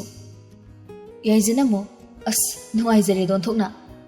ꯑꯗꯣ ꯅꯣꯏꯗꯤ ꯁꯤꯗ ꯇꯝꯁꯨ ꯇꯝꯗꯅ ꯀꯩꯗꯧꯔꯝꯃꯤꯕ? ꯌꯨꯍꯦꯟꯕꯅ ꯅꯣꯛꯈꯤ ꯅꯣꯛꯈꯤ ꯈꯨꯝꯂꯛꯏ. ꯉꯁꯤꯈꯛ ꯅꯣꯏ ꯀꯣꯂꯦꯖꯁꯤꯗ ꯇꯝꯒꯦꯅ ꯅꯣꯏ ꯀꯣꯂꯦꯖꯀꯤ ꯁꯥꯇ꯭ꯔ ꯁꯥꯔꯒ ꯂꯥꯛꯏꯅꯤ. ꯅꯨꯄꯤꯗꯨꯁꯨ ꯅꯣꯛꯏ ꯋꯥꯁꯤ ꯇꯥꯔꯒ. ꯆꯤꯡꯁꯥꯡꯍꯟꯕꯅ ꯄꯨꯟꯅ ꯆꯪꯃꯤꯟꯅꯔꯁꯦ ꯀ꯭ꯂꯥꯁꯔꯨꯝꯗ. ꯌꯥꯅꯤꯅ? ꯍꯣꯏ. ꯃꯥꯜꯀꯣꯝꯅ ꯑꯃꯨꯛ ꯑꯣꯖꯥꯅꯒ ꯃꯣꯏꯒꯤ ꯁꯥꯇ꯭ꯔ ꯅꯠꯇꯦꯅ ꯇꯥꯟꯊꯣꯔꯛꯑꯗꯤ ꯕꯦꯔꯥ ꯊꯤꯀꯥꯅꯤꯀꯣ. ꯑꯩꯗꯤꯁꯨ ꯌꯥꯎꯗꯦ ꯑꯩꯈꯣꯏꯗꯤ ꯑꯃꯨꯛ ꯆꯣꯞꯅꯗꯅ. ꯑꯁꯤ ꯍꯥꯏꯔꯒ ꯅꯣꯛꯂꯛꯏ. ꯅꯨꯄꯤꯗꯨꯁꯨ ꯅꯣꯛꯂꯗꯨꯅ ꯄꯥꯈꯠꯀꯅꯣ, ꯍꯣꯔꯦꯟ ꯃꯌꯥꯝ ꯃꯔꯛꯇ ꯐꯝꯈ꯭ꯔꯗꯤ ꯀꯔꯤꯝ ꯈꯪꯉꯣꯏꯗ. ꯑꯣ ꯑꯗꯨꯕꯨ ꯑꯣꯏꯔꯗꯤ ꯐꯩ. ꯆꯤꯡꯁꯥꯡꯍꯟꯕꯅ ꯑꯃꯨꯛ ꯑꯗꯣ ꯆꯪꯉꯁꯤꯗꯅ. ꯃꯔꯨꯞꯀꯤ ꯃꯇꯧꯁꯤꯗ ꯌꯨꯍꯦꯟꯕꯅ ꯆꯩꯔꯛꯏ. ꯉꯥꯏꯉꯝꯈꯤꯗ꯭ꯔꯦ ꯑꯣꯏ ꯀꯩꯅꯣ ꯈꯪꯗꯦ. ꯅꯨꯄꯤꯗꯨꯁꯨ ꯃꯈꯨꯠ ꯈꯨꯗꯥꯡꯗ ꯁꯤꯔꯤꯕ ꯒꯥꯔꯤꯗꯨꯗ ꯌꯦꯡꯂꯒ ꯅꯣꯡꯃꯤ ꯅꯣꯡꯃꯤ ꯑꯗꯨꯝ ꯈꯨꯝꯂꯛꯏ. ꯉꯥꯏꯈꯣ, ꯍꯧꯖꯤꯛ ꯀ꯭ꯂꯥꯁ ꯑꯃ ꯂꯣꯏꯗꯧꯔꯦ. ꯃꯗꯨ ꯂꯣꯏꯕ ꯉꯥꯏꯔꯒ ꯆꯪꯉꯁꯤ. ꯑꯩꯁꯨ ꯉꯁꯤꯗꯤ ꯊꯦꯡꯗꯣꯛꯈ꯭ꯔꯦ ꯂꯥꯛꯄ. ꯌꯥꯏꯖꯅ ꯅꯣꯛꯂꯒ ꯅꯪꯅ ꯊꯦꯡꯕꯁꯤꯅꯅꯤꯅꯦ ꯑꯩꯈꯣꯏꯗ ꯀꯥꯟꯅꯔꯤꯁꯦ. ꯄꯨꯟꯅ ꯅꯣꯛꯃꯤꯟꯅꯩ. ꯉꯥꯏꯍꯥꯛ ꯋꯥꯔꯤ ꯋꯥꯇꯥꯏ ꯇꯧꯗꯨꯅ ꯂꯩꯊꯣꯛꯏ ꯃꯈꯣꯏ ꯃꯉꯥꯗꯣ. ꯅꯨꯄꯤꯗꯨꯅ ꯅꯣꯛꯃꯤ ꯅꯣꯛꯃꯤ. ꯀꯣꯂꯦꯖꯀꯤ ꯁꯥꯇ꯭ꯔꯤ ꯅꯨꯄꯤ ꯃꯌꯥꯝꯁꯦ ꯅꯣꯏ ꯃꯔꯤ ꯎꯕꯗ ꯂꯣꯏ ꯉꯥꯎꯅꯔꯅꯤ. ꯌꯨꯍꯦꯟꯕꯁꯨ ꯀꯥꯔꯟ ꯇꯥꯁꯤꯜꯂꯛꯏ. ꯉꯥꯎꯍꯜꯂꯒ ꯊꯅꯝꯃꯒꯦꯅ ꯉꯁꯤ ꯅꯣꯡꯈꯛ ꯑꯣꯏꯔꯁꯨ ꯅꯣꯏ ꯀꯣꯂꯦꯖꯁꯤꯗ ꯂꯥꯛꯏꯅꯤ. ꯃꯥꯜꯀꯣꯝꯅ ꯑꯃꯨꯛ ꯌꯥꯔꯦꯗ ꯌꯨꯍꯦꯟ, ꯁꯛꯃꯛꯅ ꯈꯔ ꯐꯖꯕꯣꯏꯗꯤ ꯐꯩ. ꯑꯩ ꯁꯛ ꯊꯤ ꯍꯥꯏꯔꯤꯅꯤꯅꯦ ꯅꯪꯒꯤꯗꯣ. ꯃꯥꯜꯀꯣꯝꯁꯨ ꯅꯣꯛꯂꯛꯏ. ꯀ꯭ꯂꯥꯁꯁꯨ ꯂꯣꯏꯒꯗꯕ ꯃꯤꯅꯤꯠ 5ꯃꯨꯛꯇ ꯉꯥꯏꯔꯦ. ꯅꯨꯄꯤꯗꯨꯅ ꯃꯥꯡ ꯊꯥꯔꯒ ꯕꯤꯀꯣꯝ ꯔꯣꯝꯗ ꯄ꯭ꯔꯞ ꯂꯥꯛꯏ. ꯀ꯭ꯂꯥꯁꯔꯨꯝ ꯃꯅꯥꯛ ꯑꯗꯨꯋꯥꯏꯗ ꯂꯦꯞꯇꯨꯅ ꯑꯣꯖꯥꯅ ꯀ꯭ꯂꯥꯁ ꯂꯧꯔꯤꯕꯗꯣ ꯂꯣꯏꯕ ꯉꯥꯏ. ꯑꯣꯖꯥꯗꯨꯅ ꯀ꯭ꯂꯥꯁꯔꯨꯝꯗꯒꯤ ꯍꯦꯛ ꯊꯣꯛꯈꯤꯕꯒ ꯅꯨꯄꯤꯗꯣ ꯍꯥꯟꯅ ꯆꯪꯈ꯭ꯔꯦ. ꯉꯥꯏꯍꯥꯛ ꯀꯥꯟꯅꯔꯒ ꯅꯨꯄꯥ ꯃꯔꯤꯗꯣ ꯃꯔꯤ ꯀ꯭ꯂꯥꯁꯔꯨꯝꯗꯨꯗ ꯆꯪꯂꯛꯏ. ꯑꯣꯖꯥ ꯊꯣꯛꯈꯤꯕꯒꯤ ꯑꯃꯒ ꯑꯣꯟꯁꯤꯟꯅꯗꯨꯅ ꯋꯥꯔꯤ ꯁꯥꯟꯅꯕ ꯃꯇꯥꯡꯗꯨꯗꯅꯤ ꯃꯈꯣꯏꯅ ꯆꯪꯂꯛꯂꯤꯕꯗꯣ. ꯇꯥꯟ ꯆꯥꯅ ꯆꯤꯡꯂꯩ ꯁꯅꯥꯁꯨ ꯃꯃꯥꯏꯗꯨ ꯈꯖꯤꯛ ꯂꯩꯗꯨꯅ ꯊꯣꯡꯖꯤꯟꯔꯣꯝꯗ ꯌꯦꯡꯂꯛꯄꯅꯤ. ꯃꯑꯣꯡ ꯇꯥꯅ ꯐꯂꯞꯀ ꯇꯧꯔꯒ ꯆꯪꯂꯛꯂꯤꯕ ꯅꯨꯄꯥ ꯃꯔꯤꯗꯨꯕꯗ ꯃꯁꯥꯗꯣ ꯏꯈꯪ ꯈꯪꯅ ꯐꯝꯂꯝꯕꯗꯒꯤ ꯄꯨꯛ ꯍꯧꯒꯠꯂꯤ. ꯃꯥꯒꯤ ꯃꯃꯤꯠꯅ ꯁꯤꯔꯥꯟ ꯇꯨꯔꯥꯟ ꯎꯔꯤꯔꯥ ꯍꯥꯏꯗꯨꯅ ꯃꯈꯨꯠ ꯑꯅꯤ ꯇꯧꯗꯨꯅ ꯃꯃꯤꯠꯇꯣ ꯁꯨꯔꯨ ꯁꯨꯔꯨ ꯅꯣꯏꯔꯒ ꯑꯃꯨꯛ ꯌꯦꯡꯉꯤ. ꯃꯗꯨꯗꯁꯨ ꯑꯗꯨꯝ ꯎꯔꯤ ꯍꯦꯟꯅ ꯅꯛꯅ ꯃꯣꯏꯒꯤ ꯃꯅꯥꯛꯇ ꯆꯪꯁꯤꯜꯂꯛꯏ. ꯐꯝꯃꯤꯟꯅꯔꯤꯕ ꯃꯃꯥꯟꯅꯕꯤ ꯑꯍꯨꯝꯗꯨꯗꯤ ꯑꯣꯟꯁꯤꯟꯗꯨꯅ ꯋꯥꯔꯤ ꯁꯥꯟꯅꯕ ꯃꯇꯥꯡꯗꯣ ꯑꯣꯏꯈꯤꯕꯅ ꯀꯅꯥꯅ ꯀꯔꯤ ꯊꯣꯏꯗꯣꯛꯇꯦ. ꯉꯁꯤꯅ ꯑꯍꯥꯟꯕ ꯅꯠꯇꯦ. ꯃꯣꯏꯗꯤ ꯃꯤꯉꯣꯟꯗ ꯌꯦꯡꯁꯤꯟꯗꯕꯅꯤ. ꯃꯃꯤꯠ ꯆꯣꯏꯕꯤ ꯅꯨꯄꯤ ꯑꯃꯇ ꯅꯠꯇꯦ ꯃꯈꯣꯏ ꯃꯔꯤꯃꯛ. ꯉꯁꯤꯗꯕꯨ ꯇꯥꯟ ꯆꯥꯅꯔꯨꯕꯅ ꯆꯦꯡꯂꯩ ꯁꯅꯥꯁꯨ ꯋꯥꯔꯤ ꯁꯥꯟꯅꯕ ꯌꯥꯎꯔꯝꯕꯗꯒꯤ ꯃꯃꯥꯏꯗꯣ ꯈꯖꯤꯛ ꯂꯩꯊꯣꯔꯛꯄꯗ ꯎꯕꯅꯤ. ꯆꯦꯡꯂꯩ ꯁꯅꯥꯒ ꯊꯪꯅꯅ ꯐꯝꯂꯤꯕꯤ ꯄꯤꯡꯀꯤꯁꯨ ꯃꯃꯥꯟꯅꯕꯤꯁꯤꯅ ꯂꯦꯞꯈꯠꯈꯤꯕꯒꯤ ꯁꯥꯍꯨꯝ ꯐꯪꯕꯗ ꯋꯥꯔꯤ ꯁꯥꯟꯅꯔꯝꯕꯗꯒꯤ ꯈꯖꯤꯛ ꯂꯩꯊꯣꯔꯛꯇꯨꯅ ꯃꯃꯥꯟꯅꯕꯤꯁꯤꯗ ꯌꯦꯡꯂꯒ ꯍꯥꯏꯔꯛꯏ. ꯕꯦꯕꯤꯆꯥ, ꯀꯩꯗꯧꯔꯒꯦ ꯆꯞ ꯂꯦꯞꯄꯒ ꯂꯩꯔꯤꯗꯨꯅ? ꯑꯗꯨꯒꯨꯝꯂꯕ ꯇꯥꯟꯖꯥꯗꯨꯗ ꯆꯤꯡꯁꯥꯡꯍꯟꯕꯁꯨ ꯅꯣꯡꯃꯤ ꯅꯣꯡꯃꯤ ꯆꯪꯁꯤꯜꯂꯛꯇꯨꯅ ꯃꯥꯒꯤ ꯂꯣꯏꯅꯕꯤꯕꯨ ꯀꯧꯔꯛꯏ. ꯁꯅꯥ. ꯁꯅꯥ ꯍꯥꯏꯅ ꯀꯧꯔꯛꯂꯤꯕ ꯃꯤꯡꯒꯧꯁꯤꯅꯦ. ꯃꯤꯡꯁꯤꯕꯨ ꯀꯧꯔꯛꯂꯤꯕ ꯈꯣꯟꯖꯦꯜꯗꯨꯃꯛꯅꯦ. ꯄꯤꯡꯀꯤꯁꯨ ꯈꯪꯄ꯭ꯔꯦꯛ ꯈꯪꯅ ꯌꯦꯡꯈꯠꯂꯛꯏ. ꯃꯥꯗ ꯅꯠꯇꯦ, ꯑꯟꯖꯂꯤꯒ ꯂꯂꯩꯃꯒꯁꯨ ꯃꯃꯥꯏꯗꯣ ꯁꯠ ꯅꯣꯟꯈꯠꯇꯨꯅ ꯌꯦꯡꯂꯛꯏ. ꯅꯨꯄꯥ ꯃꯔꯤꯗꯨ ꯎꯕꯗ ꯃꯈꯣꯏꯁꯨ ꯏꯉꯛꯉꯛꯈ꯭ꯔꯦ. ꯃꯃꯤꯠ ꯃꯅꯥ ꯂꯥꯎꯊꯣꯛꯇꯨꯅ ꯌꯦꯡꯂꯛꯏ. ꯅꯨꯄꯤ ꯃꯔꯤꯁꯤꯅ ꯏꯉꯛꯉꯛꯄ ꯃꯤꯠꯌꯦꯡꯗ ꯌꯦꯡꯂꯛꯄꯅꯤ. ꯑꯗꯨꯕꯨ ꯅꯨꯄꯥ ꯃꯔꯤꯁꯤꯅꯗꯤ ꯃꯣꯃꯣꯟꯀ ꯅꯣꯛꯈꯥꯏꯔꯒ ꯌꯦꯡꯂꯛꯂꯤꯕꯅꯤ.